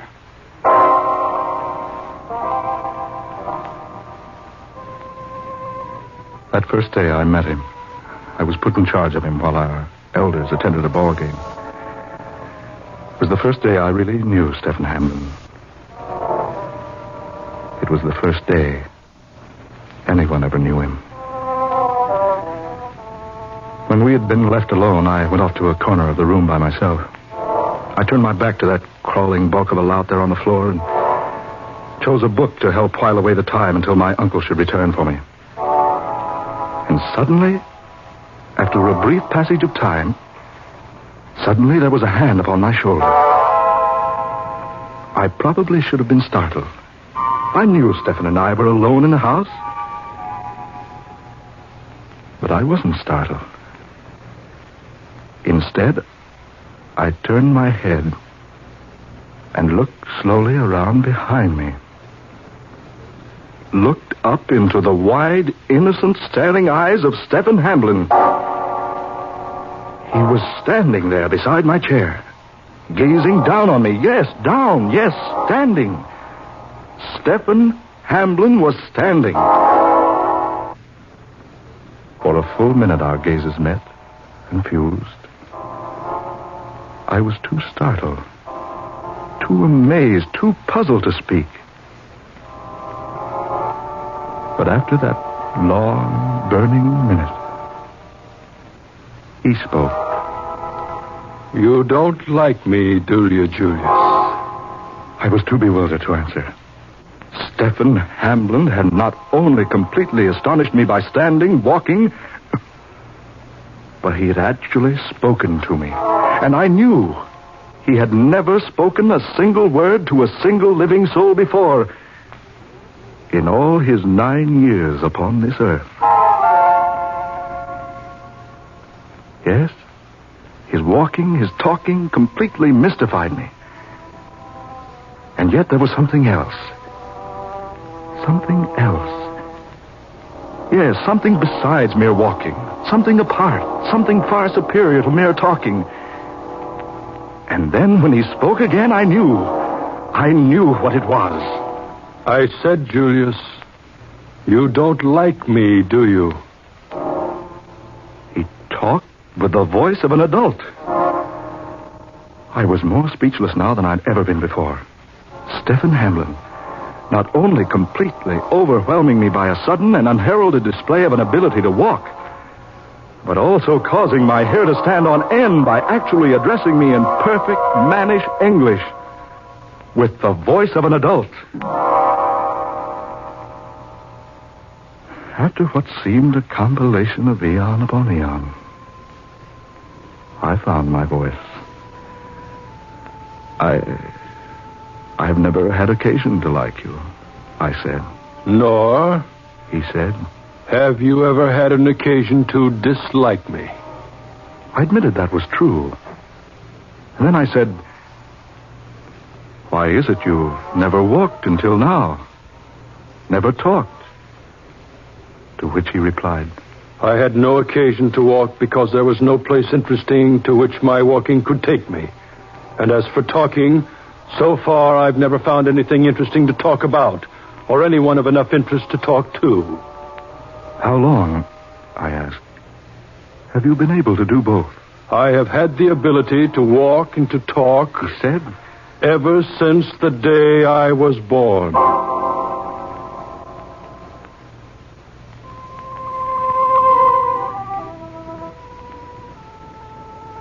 After a while, we became acquainted. Long before the elders had returned joyously from watching their favorite ball club whitewash the visiting fiend, Stefan Hamblin and I were bosom pals. It was a friendship that was to exist until death did us part. After that, Stefan Hamblin stood upright on both legs, spoke like any other human. Did I say human? Forgive me. The only difference was that his was a fully developed mind, a fully developed voice, but a highly underdeveloped anatomy. I remember one day when Stefan and I were playing together on the school ground. I remember I was practicing high jumping at the time. Stefan was watching me. And all of a sudden, he jumped to his feet from where he had been sitting and stood staring wide-eyed. Then quickly he raised both hands before his face as though to shut out an evil, horrible sight. Suddenly there was a noise in the air. The noise of wheels upon rails of steel, spinning, speeding, racing wheels. Clickety-clack, clickety-clack, clickety-clack, screaming as they went. And at that very instant, Stefan covered his eyes with his hands as though to blot out some unspeakable terror.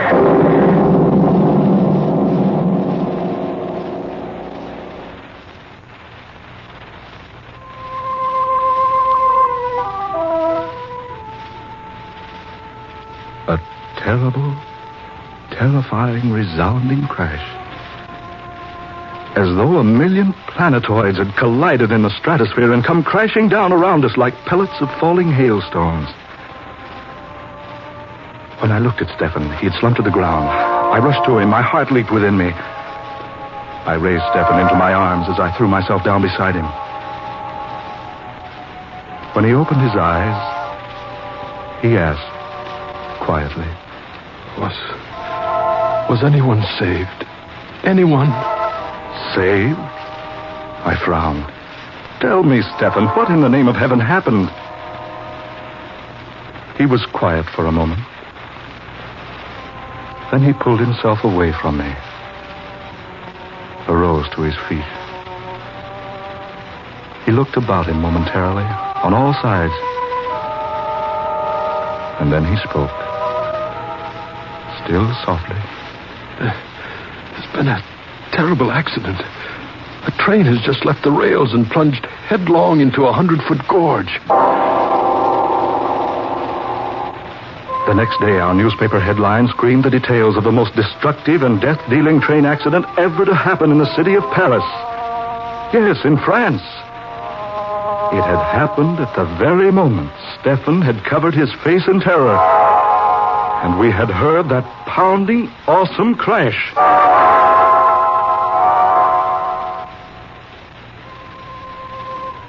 It was not until several years later, when we both entered Oxford College, that I saw Stefan Hamlin again.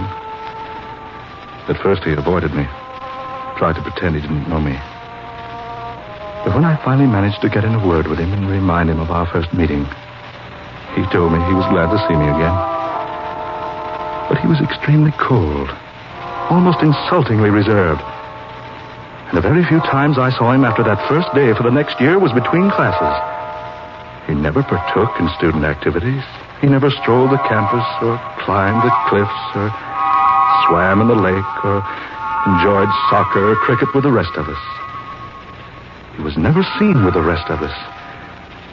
There were constant whispers about him and his strange, weird actions. Many whispers, most of them ugly and vicious and vile.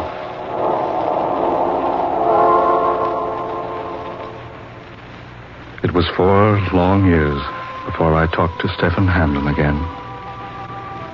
4 years at Oxford. I heard those whispers about him all that time. I heard professors say he was the most amazing student of all times.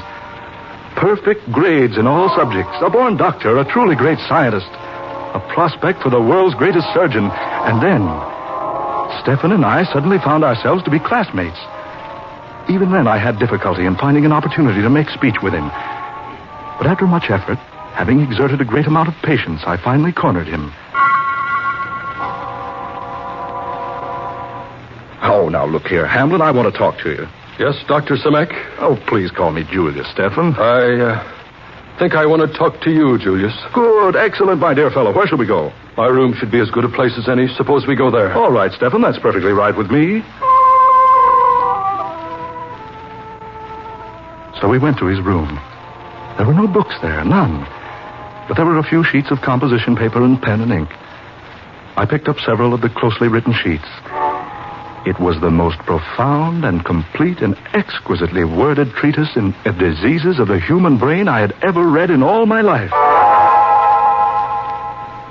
I remarked to Stefan that it was odd that he could pen such a masterpiece and yet had no books whatsoever for reference.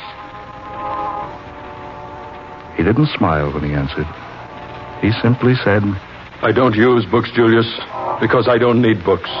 What I write, what I recite in my classes, comes not from anything I have ever read, not from anything I have ever been taught or have studied, but from somewhere deep within. You mean you're fully aware of all these facts without having studied or read or heard about them? Yes. You see, there is nothing I don't know. To me, the theories of the scientists and the theologians and the professors and the doctors are merely nothing more than the alphabet is to you. I have no interest in them whatsoever, save that they are convenient at times to know. And most of those profound theories, profound to you, understand, most of them are so terribly false, so astonishingly wrong and untrue and unsound, that they fail to interest me in the least. Yes? Stefan Hamlin was the fount of all the world's most intellectual knowledge. Everything that all mankind had ever known, the secrets of science, of medicine, of astronomy, of surgery, and numbers and mechanics, and all the millions and millions of other subject matters, were all embedded there. There, deep in that superhuman, unbelievable brain of his. After our graduation from Oxford, after we came here to medical college to study surgery, Stephen and I grew closer and closer together. Never did he open a textbook. Never did he study or concentrate upon the lectures of Europe's most eminent and distinguished scholarly instructors. And yet, his grades, his papers, his recitations were perfect in every degree. And then one day, Stephen Hamlin told me his secret. Poured forth his very soul at my feet and threw himself at my mercy. You think I'm odd. You call me different. You despised me the first day you met me because I didn't walk, didn't talk, despite my apparent ability to do so. Men everywhere have always shunned me. All my life I've been whispered about behind my back. All my life I've been lonely. My heart has been heavy with loneliness that no human words, no, not even those words I can summon may ever describe. I'm different, yes. To me, complete universal knowledge has always been more an instinct than an acquirement. All my days I have had nothing to acquire, nothing for which to exist, nothing save one thing. Ever since the day I was born, I have been looking for my brother. Your brother, Stephen? I thought you were the only child. I am. I don't mean my worldly flesh and blood brother. No, I mean something far greater than that, Julius. I've spent my life searching for my spiritual brother, as it were, and yet not altogether spiritual, no. You see, Julius, I am not of this race. It startles you, doesn't it? But it's nonetheless true. I was born 10,000 years too soon. Yes, at least 10,000 years. Something went wrong in the plan of things, some mix-up in regeneration, some grave calamity in the routine of creation. For my kind, my race, it's not to be born into this world until thousands upon thousands of years hence. How I came to be, I have no answer, but I am, and so I shall be, till my span is ebbed. I have the complete knowledge of your universe because, according to the plan of things to come, all that is knowledge here with you now will be merely common inborn knowledge for the race in the future that is to be mine. That's why I need no books. That's why I'm different. Because the things you know are as mere nothingness to me. And because the things I know are 10,000 years beyond your understanding.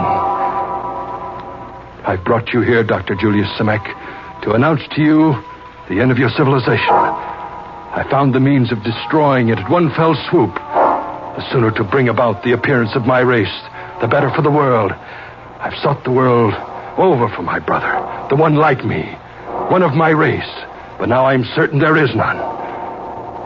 That I am alone. I can foretell everything.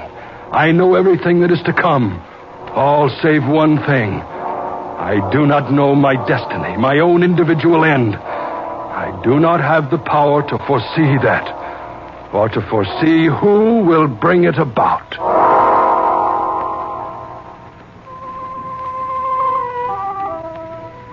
And then he outlined to me the most devastating, the most terrible, the most death-rendering plan of all history for the dispellation of the present race from the face of the earth. Bitterly he outlined it, poison dripping viciously from his every word. It was so simply done, so quickly, so painlessly, that its very program rendered unto me a nausea that I found almost impossible to overcome. I argued with him, pleaded, begged, I reasoned, bullied, threatened. All to no avail. He had made his plans. He was determined that they should be carried out. If he were to be destroyed too, he did not know. He could not foresee his destruction, nor his destroyer. His destroyer. No, he didn't know what his own end upon earth was to be. He could foresee all future things, save his own destruction, save his own destroyer. His destroyer. Someone had to destroy him. Someone had to. Someone. He was still babbling about that wicked, wretched plan of his, outlining it like a madman. I looked about me, cautiously at first. Then, desperately, when I realized he had forgotten my existence, I groped for a solution to this terrible impending calamity. And just then, Stefan opened a desk drawer, withdrew a small compass. I caught a glimpse of a small gun in that drawer. I could see, even at that distance, that the gun was loaded. He was still talking about his plan, still bewailing the fact that he alone on this earth had the power possessed within him, still decrying the fact that he had searched the world over for his brother.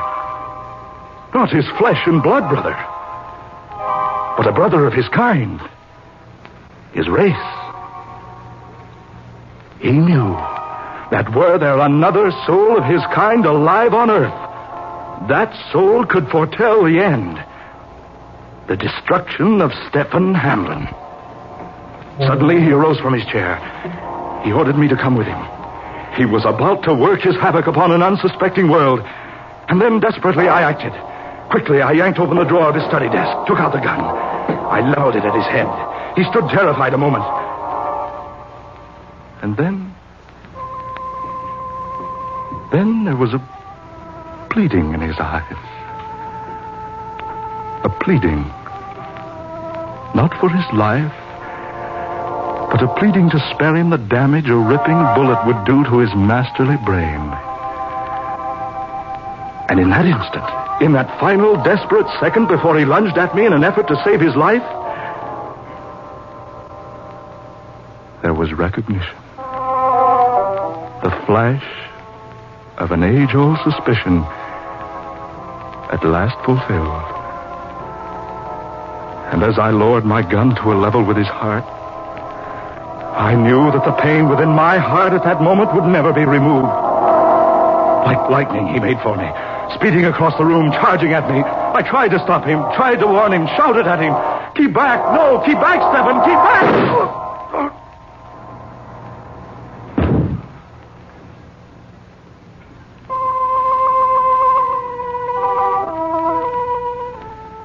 He fell at my feet, kneeling, almost in supplication. He had not foreseen his end. He did not know. He could not know. For I was his brother.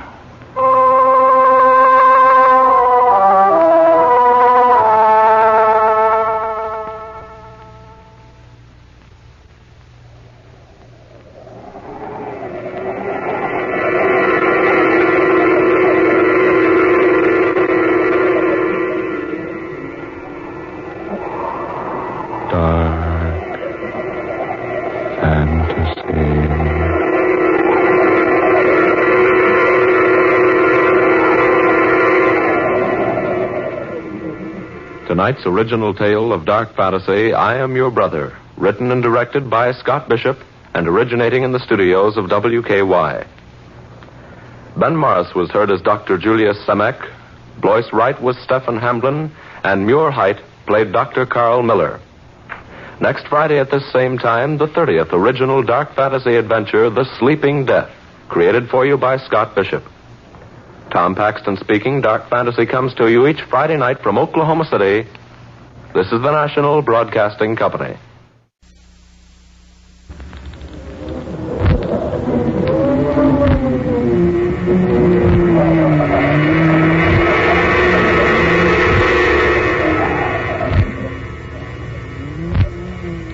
Dark Fantasy.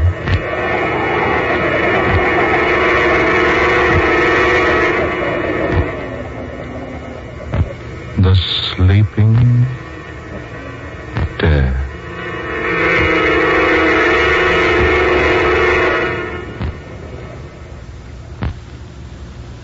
Now just lie quietly, Mr. Wentworth. Cotton nurse. Yes, doctor. Antiseptic. Yes. Pulse? Normal. Temperature normal. How long have you had these symptoms, Mr. Wentworth? About 2 weeks. Have you been walking with a limp as long as 2 weeks? Yes, I have. When did you first notice the injury? Oh, it must have been 6 months ago. Yes, at least that long ago. There was a slight swelling in the black and blue mark. Then it disappeared. I thought nothing more of it until my leg began paining me 2 weeks ago. I see. Is there much pain now? No, none. The leg feels numb. Let me see the x-rays, nurse. Here they are, Doctor. It got so I couldn't stand on the leg more than an hour at a time, and I began walking with a cane. After that, about 3 weeks ago, I couldn't put weight on it at all, and I had to buy the crutches. Who suggested the crutches? Why, no one. You should have seen a doctor 2 months ago. But I didn't suspect that anything was wrong 2 months ago. You might have saved your leg. Saved my leg? Yes. I'm sorry, Mr. Wentworth. It will have to be amputated at once. Oh, no. Lose my leg. Lose my leg. Lose my leg. Oh, no, Doctor. No, you can't. You can't. I'm afraid, Mr. Wentworth, it isn't a matter of can or can't. None of us have any choice in the matter now. Oh, but Doctor... Naturally, I can't compel you to undergo the operation. The choice is up to you. But if you refuse, I cannot take your case or be responsible for your life. My life? Yes. Unless that limb is removed instantly, I'm afraid, Mr. Wentworth, the poison in your body will never stop until it has reached your brain. It's that bad, then? It's more serious than I can tell you. Yes. Very well, Doctor. Do what you think is best. Oh, no. What was that, nurse? Nothing, Dr. Mason. Nothing. Prepare this man for surgery. Yes, Doctor. Have you any people you wish to notify, Mr. Wentworth?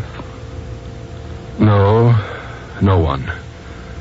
No one who would care. You have no living relative, do you?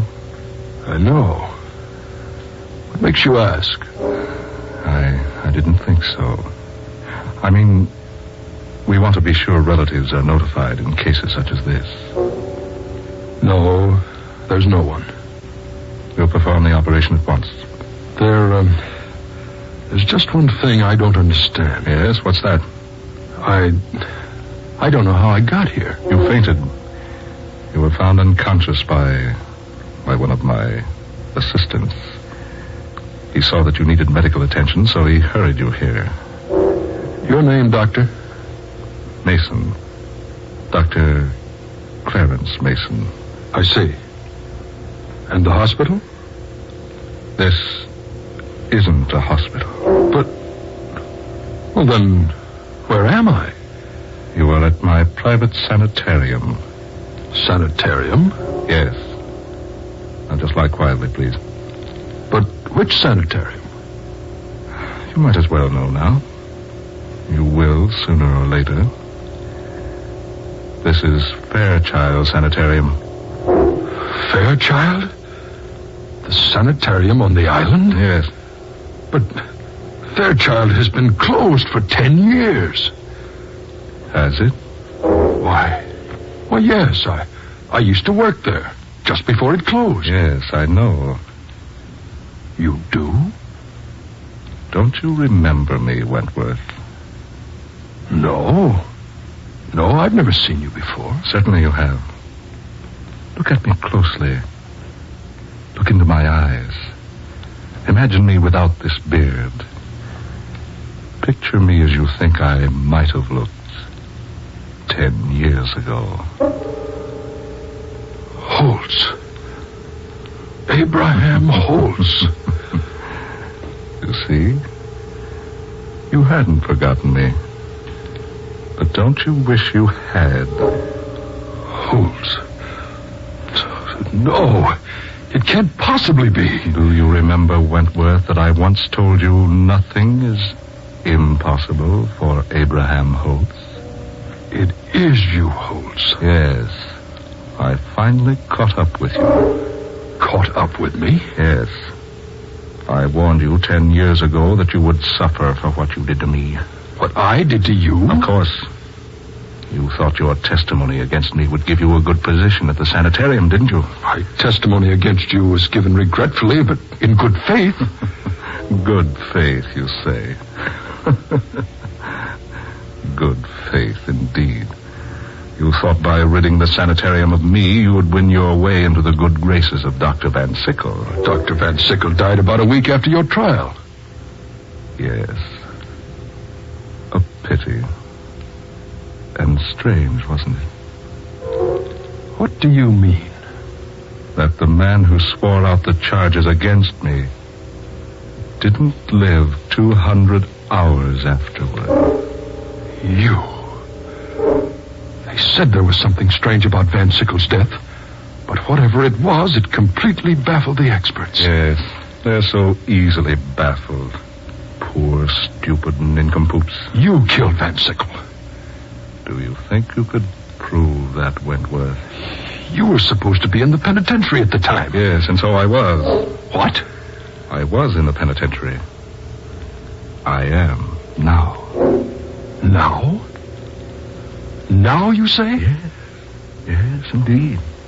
Did you forget? My sentence was for life. I could hardly serve a sentence like that in 10 years. You escaped? In a sense. What do you mean? I haven't the inclination to explain it to you now. Suffice it to say, it has been impossible from the first to imprison the one whom you first knew as Dr. Abraham Holtz. How could you be in prison and here at the same time? Mad. You're mad. Completely. Well, that is probably what the doctors would say, yes. But I repeat, their plain, out-and-out stupidity is as amazing as it is alarming. I'm getting out of here. Out of here? Well, yes, of course. Go right ahead. You bet I will. I'm going to get out of here so fast Well? Something delaying you, Wentworth? My leg. I can't move it. What have you done to me? I've merely made it a little inconvenient for you to leave. You devil. I think that's what you said, Wentworth, in the courtroom when you testified against me 10 years ago. Remember? Remember what you said, Wentworth? I do.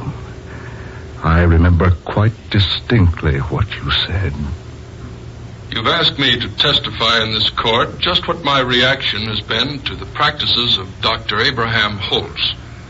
Well, gentlemen, when I first came to Fairchild Sanitarium, Dr. Holtz was apparently a normal, capable, practicing surgeon with a very extraordinary ability. But then he began to change. Yes, change.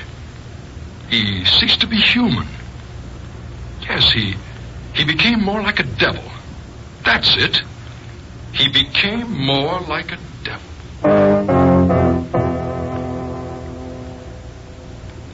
You remember that, don't you, Wentworth? Oh, I only said what I thought was true. You did cease to be human. You treated me and the rest of the interns like we were beasts. You were like beasts to me. Suddenly everyone became beast-like. Because suddenly I found myself in a position that put me far above every other human on earth. Made all mankind to me like beasts are to man. What do you mean? Found yourself in a position? Sometime, Wentworth. Sometime soon, perhaps. You'll know. The electric warning. Someone has just entered the front door of the sanitarium. I must leave you now, but first... What are you doing? While I am gone, you must rest. Get away! Get away! Get away! An injection of this Wentworth to quiet you. No. Keep away from me or I'll...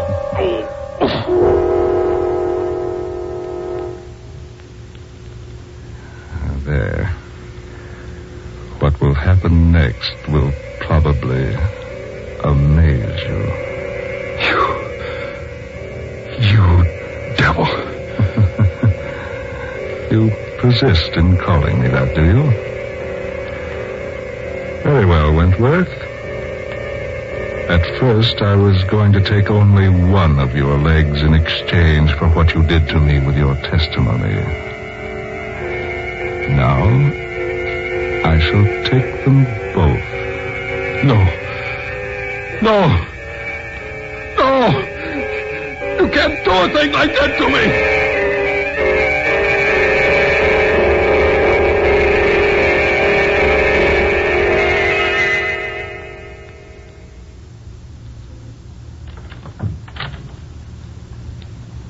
Is Dr. Mason here? Miss Young? Yes. I have an appointment with the doctor. Go away, miss. Go away, quickly. What? Oh, please, I beg you to go away before it's too late. Too late? Yes. There's nothing but trouble for you here. Trouble? What do you mean? No, I can't tell you. I can't. Just go away, Miss Young, while there's still time. Perhaps, nurse, Miss Young doesn't wish to go away. Dr. Holtz. Oh, please. Quiet. You will go take care of the patient in surgery, nurse. Yes, doctor.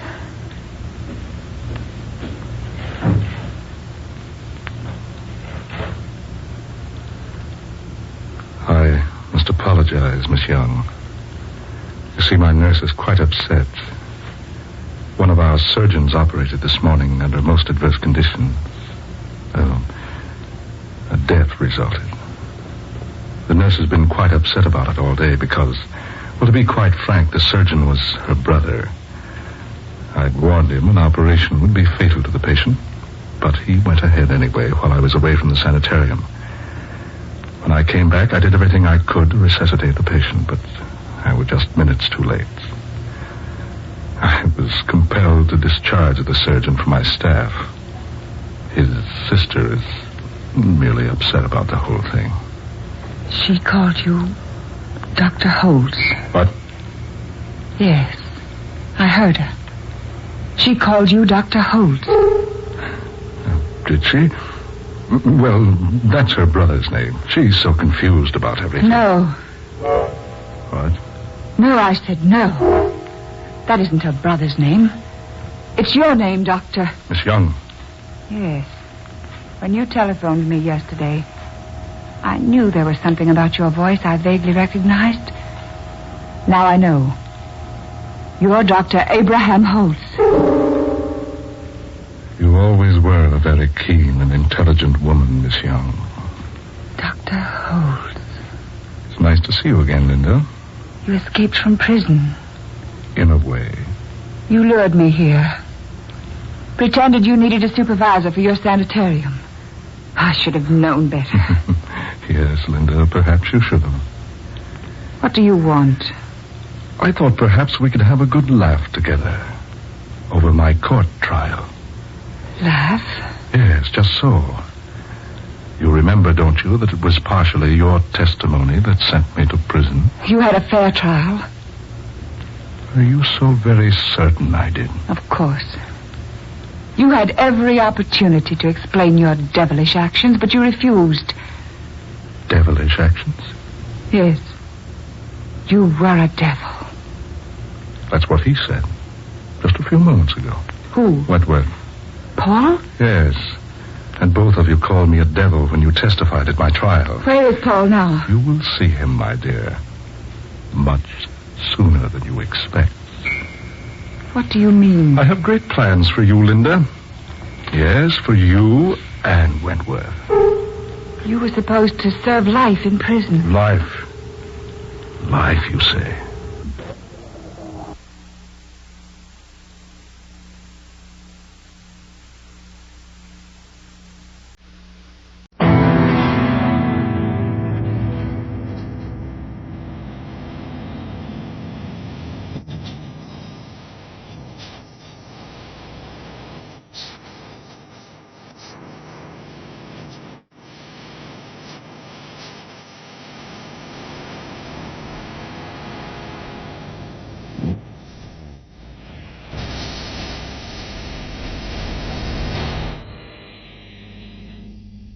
Good evening.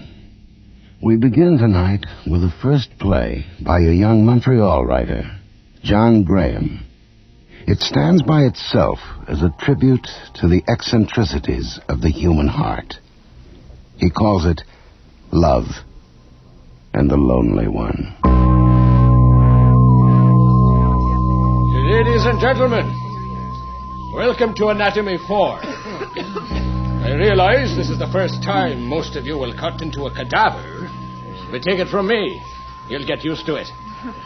I well remember my first such model patient. I christened him Henry. Now, when you all become doctors a few years from now, you'll find some of your patients very temperamental. And not my Henry. The more I cut him, the wider he grins.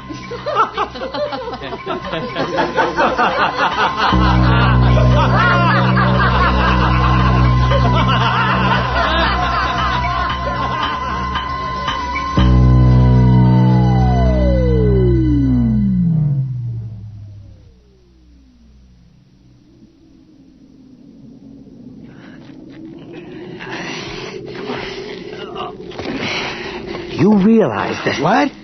We're committing a felony. What? George, if they find out we stole this thing, they'll kick us out of school so fast. Kick us out of med school? Come on, Freddie, hang loose. It's only a stiff. They'll blame it on the engineers. You think? Oh, sure. Hey, careful. We're almost there, Tiger. Sorry. Quiet. Wake up the whole damn sorority. I can't walk backwards. We'll turn around. Oh, God, look at her. Here, let me take the feet. Look at her mouth. Reminds me what tomorrow morning's going to taste like. George, are you sure we want to do this? What the hell? Broad stood you out, didn't she? So what's the problem? We're dropping off a Valentine. Valentine? The corpse of a dried-up old lady? Huh?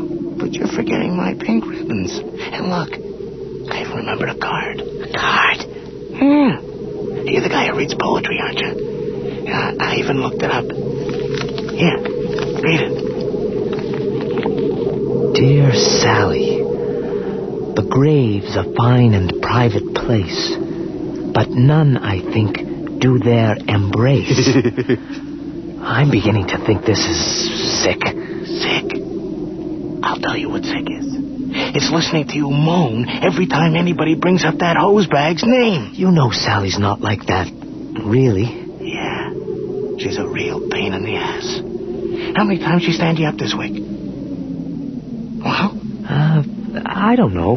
Come on, Freddie, where's your pride? You want to sit around feeling sorry for yourself, or you want to get even with her? Now, come on, Freddie, enjoy your revenge. Well... Come on. Grab the arms. Let's get this stiff up these stairs before somebody comes. Okay, that's it. One more step. All right. Now, just over here against the door. Now, prop the whole bag up so she just sort of drops in when they open the door. Perfect. Yeah, great. Now let's get the hell out of here. I could just see those sorority airheads screaming their heads off. Okay, this is it now. When I hit that doorbell, we get out of here and fast. You ready, Freddie? Hey, Freddie, you with me? Huh? What'd you say? Are you ready? Oh, yeah.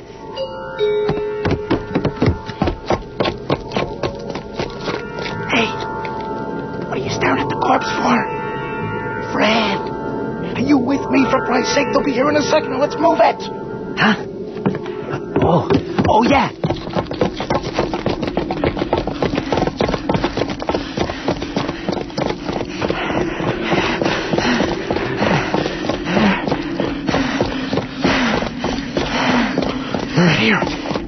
Get here behind. Jeez, Freddie, you had me scared. Sorry, if they'd seen us. What are you staring at? You're in space or something? I don't know. I saw her in the light. Her mouth was green. And she was smiling at me.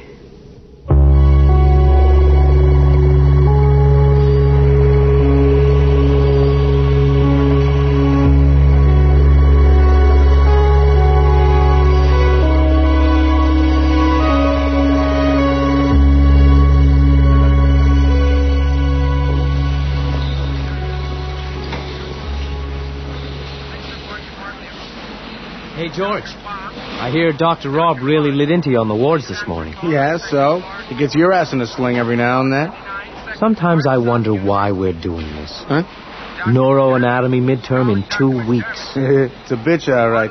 Anyhow, I'm going skiing if it kills me. And if you knew what was good for you, you'd come too. No way. I can't spare the time. Who can? Look out. What? Cardiac arrest team.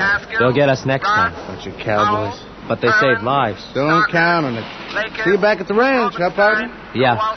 See you later. You? Come here. Doctor? Get in here. Oh, I'm just on wards, ma'am. I really don't think Got that... 2 hands, haven't you? Grab those electrodes. Nurse the syringe. Just hold the electrodes on his chest. This got it? Right. Stand back. Hit the switch. He moved. Think Tut would move if you ran that charge through him. How's the scan? Looks like he's had it. Try it once more. Stand back. Hit the switch.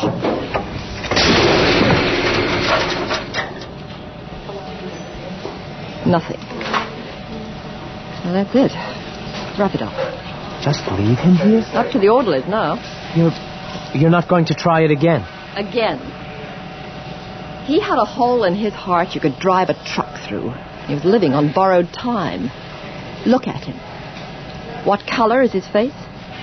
He's, purple. Dark purple. Lack of oxygen. Even if we did get his heart going, the brain damage would be massive at this point. Excuse me. There's a 4-year-old in emergency. Nurse, get me the file, please. So fast. As though nothing happened. Phew. Nurse? Nurse? Nurse? Oh, well. Hello. 2 South. Hello, Fred. Who's this? A distant admirer. Who? What do you want? Sure took a lot of nerve to pull off a stunt like that. Last night? What stunt? Oh, you wicked, wicked man. I don't know what you're talking about. But I like wicked men. I scare a lot of men, but I bet I wouldn't scare you, eh, sport? Are you a friend of Sally's? Sally? Whew. Why don't you throw over that silly girl and find yourself a woman? What are you getting at? Well, would you like to talk it over? Is this some kind of joke? Oh, I certainly hope not. Well, maybe. I mean, sure. Okay. How about... Tonight, where you dropped off the Valentine? Last night? Yeah. Okay, sure. See you later. Oh, by the way, how did you know where to reach me? Oh, a friend told me. Who? What friend? The one right beside you. Until tonight. Right beside me, but there's nobody beside me except the corpse.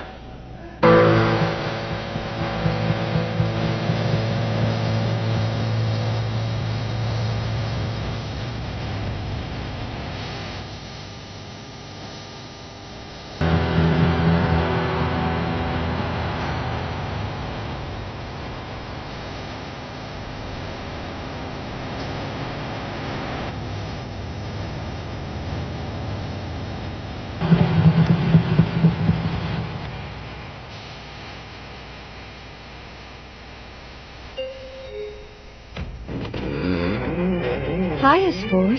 Step on in. You bet. What's the matter? You staying cool with Coolidge, or just trying to think up something nice to say?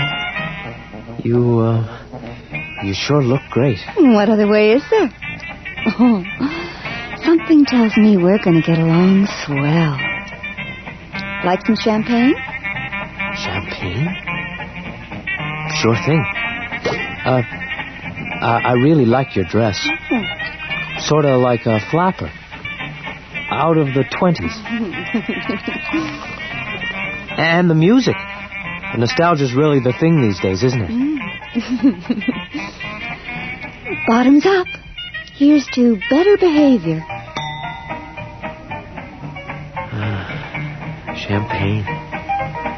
What are we celebrating? A happy prohibition. And a short one. Prohibition.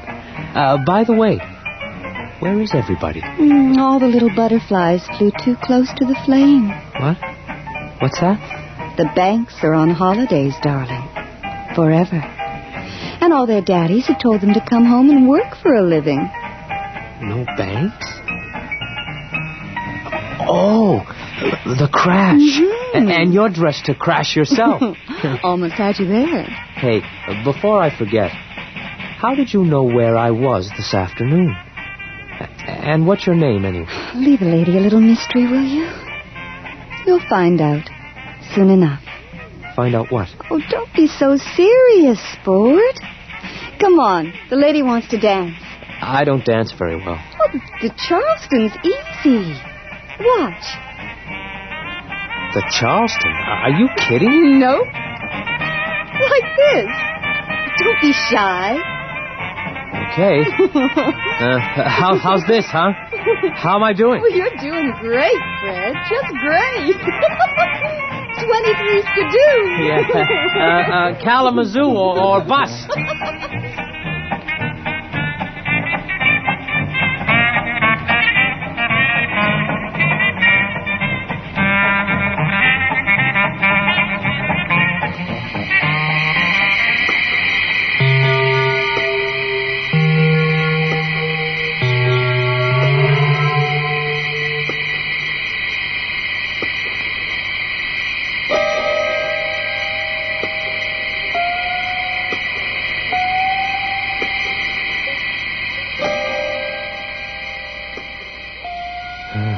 This is fun. It's the berries. Especially with the bubbly. More? I don't know. Oh, why not? Thanks. It's kind of strange here, you know? I mean, where is everybody? I mean, really. What's the matter, sport? Lonely? No,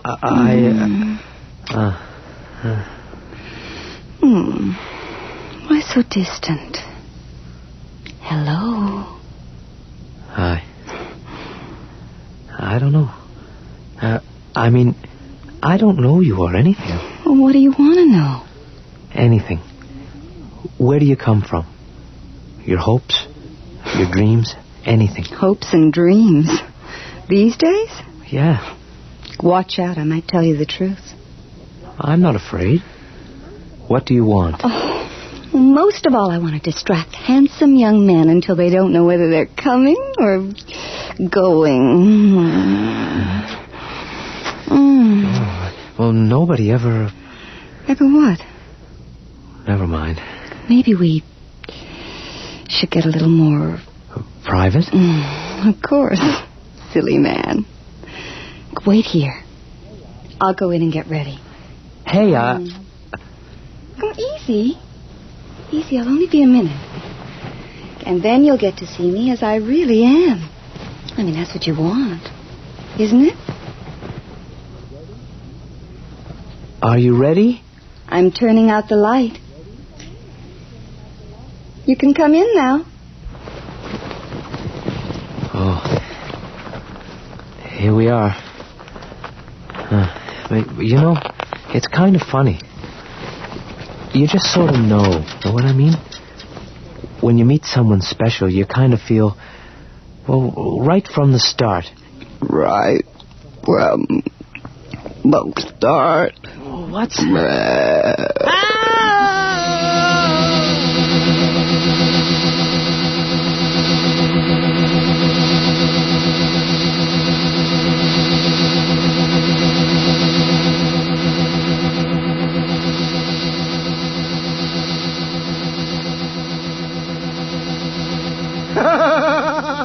It was the same old woman, I tell you. Yeah. The same corpse right in my arms. Christ, I can still smell the formaldehyde. Oh, did they get you? What's so funny? Hey, I told you those sorority girls had a sense of humor, didn't I? We stole a body. They stole a body. Everybody's in the bodies. Well, no one was in the house. Oh, sure thing, Tiger, sure. It was like she came back to life, but younger, as a flapper. I guess that's when she was our age. Oh, wise up, Fred. Believe me, those airheads were in the next room laughing their guts out. Yeah, I guess so. But I didn't hear them. Anyway, thanks for the news, Tiger. About time to turn in for the night, huh? Yeah. Maybe if I could get some sleep. Well, I sure can. Oh, night. Night. Oh, hold it. What? Just make sure you're alone.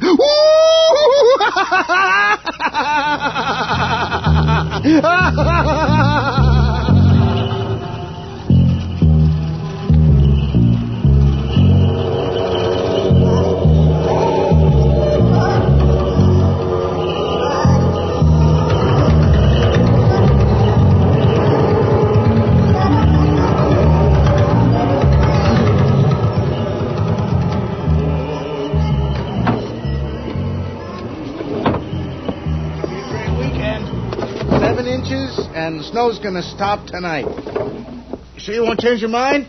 It's gonna be Fantasy City up there. No, I better stay here. Get some studying done. Oh, come on. It'll be the last good skiing weekend of the winter. Slopes and strokes for all. And you don't even have to ski. Well, thanks anyway. Oh, better be going. There's Janie. See you in a couple of days. Yeah, see you later. Peace and quiet. Thank God. Oh. Hello? Hello, Sport. Or should I call you Tiger? You left in quite a hurry last night. Who is it? Oh. It wasn't really that surprising, was it? Why don't we get together? Look, I don't know who you are, and I'm sorry, but You know who I am, Fred. This has gone far enough. Don't be afraid, Fred. We belong together. You know we do. No. Oh, my God. My God.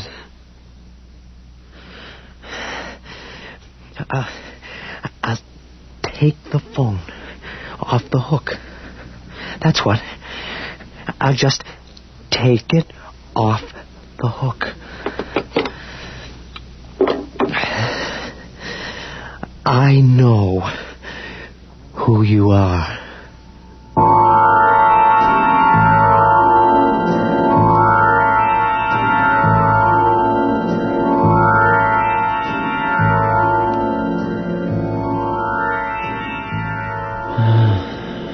Almost 2 o'clock. Feels like 2 days. Why can't I get some sleep? Oh, no. No.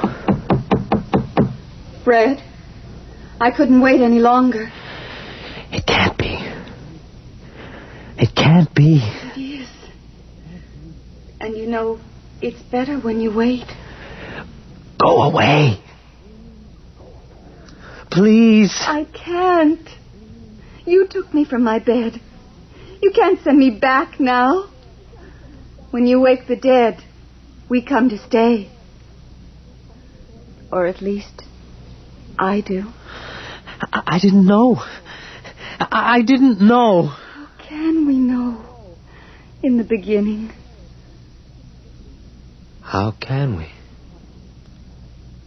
How can we? Don't be shy.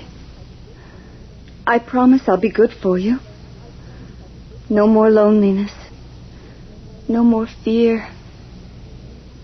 No loneliness. No fear. The door, Fred. The door? I'm coming. I'm coming.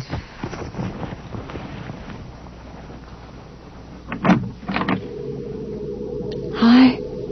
You're not wearing any clothes. Aren't you cold? Of course not. I've never felt so warm. Come on, Fred. Time to go. Where? To my bed. The grave's a fine and private place. But some, I think, do their embrace.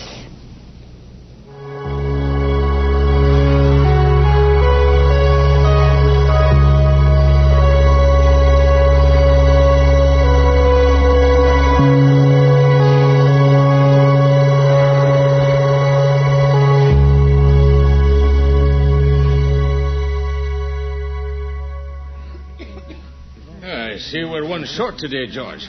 2 weeks to midterm exams, and your partner doesn't think it's worthwhile attending anatomy lab. Fred's never missed one before, sir. I'm sure there's a good reason. I hope so, for his sake. All right, let's get going then. Get out the cadaver. Right, sir. Here we go.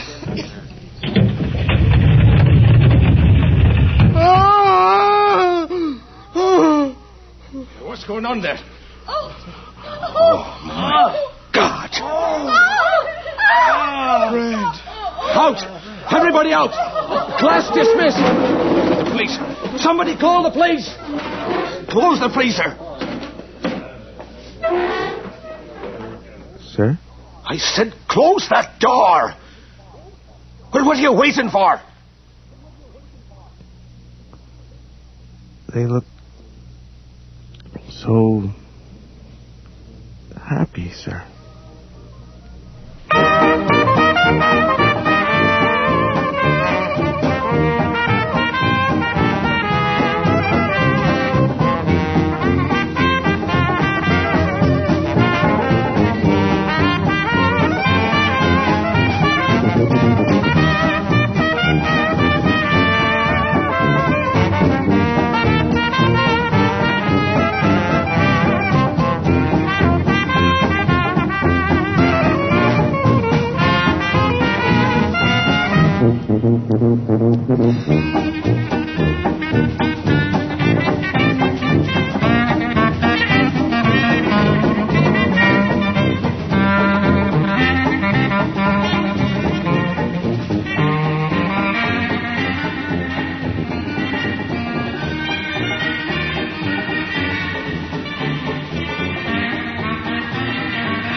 Good evening.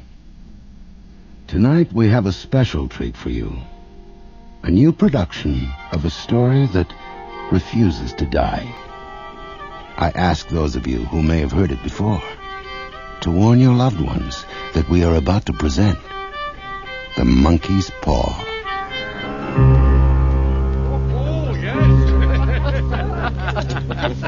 Oh, that was lovely.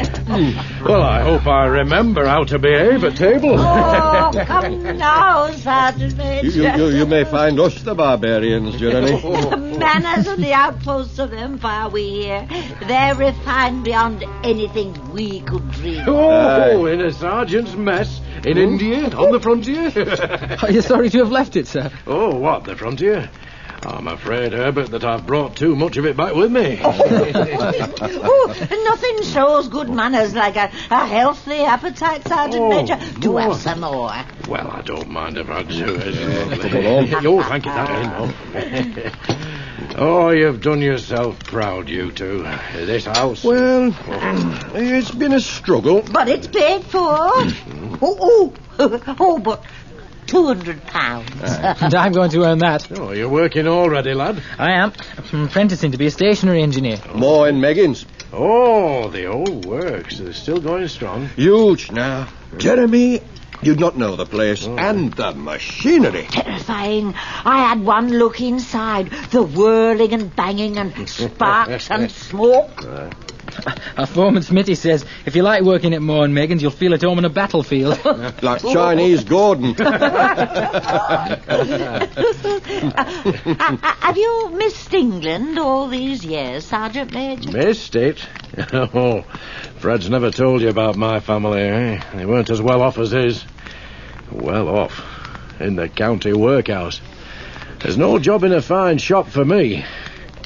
But, yes, we remember our young days fondly, don't we? The anger fades. You've done well in the army. Very well. Well, I'm still breathing, yes. China, Africa, India. Most of all, I'd like to see India. India? Oh, you're better off where you are, lad. There's too much everything, India. There's too many things off the map. Off the map? Here, I'll show you something. What's that? Oh, small animal's foot. Well, not quite. It's a monkey's paw. Oh, what are you doing with a thing like that? Oh, well, perhaps I shouldn't be showing it. Jeremy, don't put it away. Let's see it. Here, give us a look. Well, I didn't mean to upset You're turning all red. Caught you out, eh? A secret? Oh, secret? 21 years in India.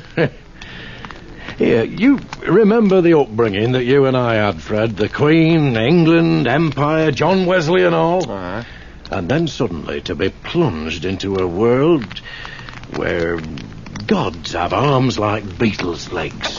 That's blasphemous. Sir, will the monkey's fingers work if you pull the tendons?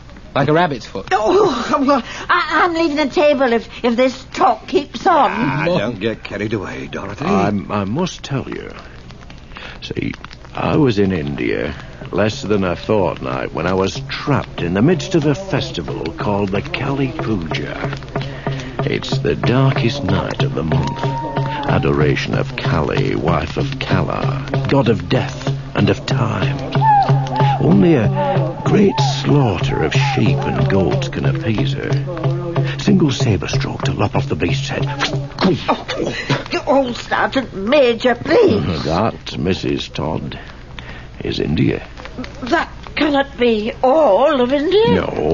No, there is gentleness there, too.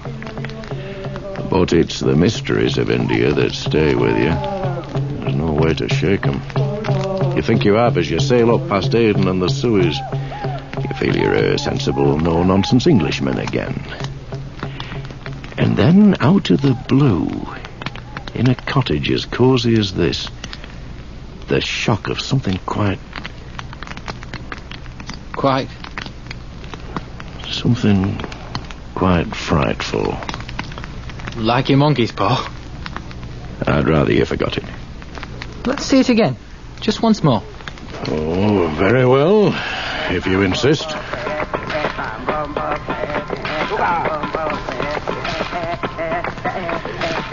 Look at it.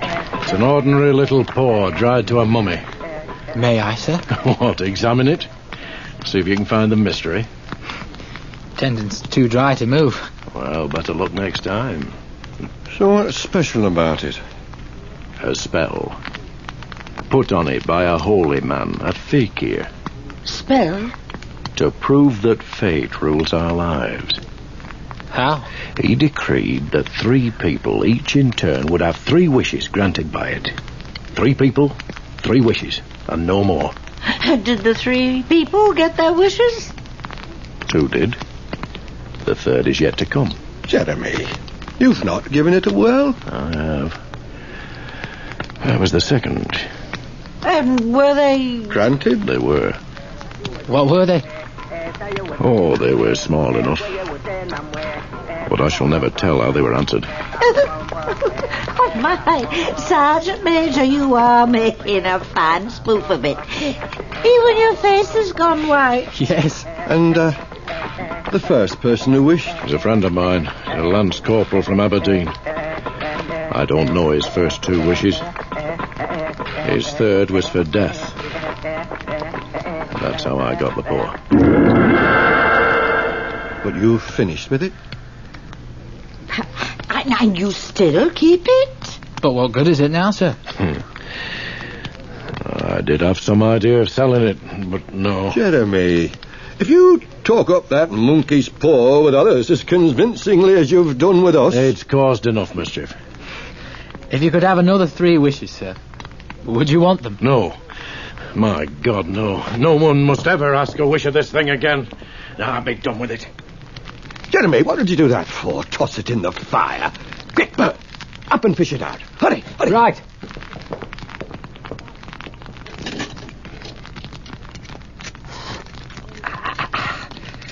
Barely scorched. A few hairs. Back in the fire, lad. Let it burn. If you don't want it, Jeremy, give it to me. Here, Dad. If you keep it, Fred, don't you blame me for what happens. Fair enough, Jeremy. No, don't be a fool. Pitch it on the fire like a sensible fella. How does it work, What's the magic trick? You're serious? Serious as you.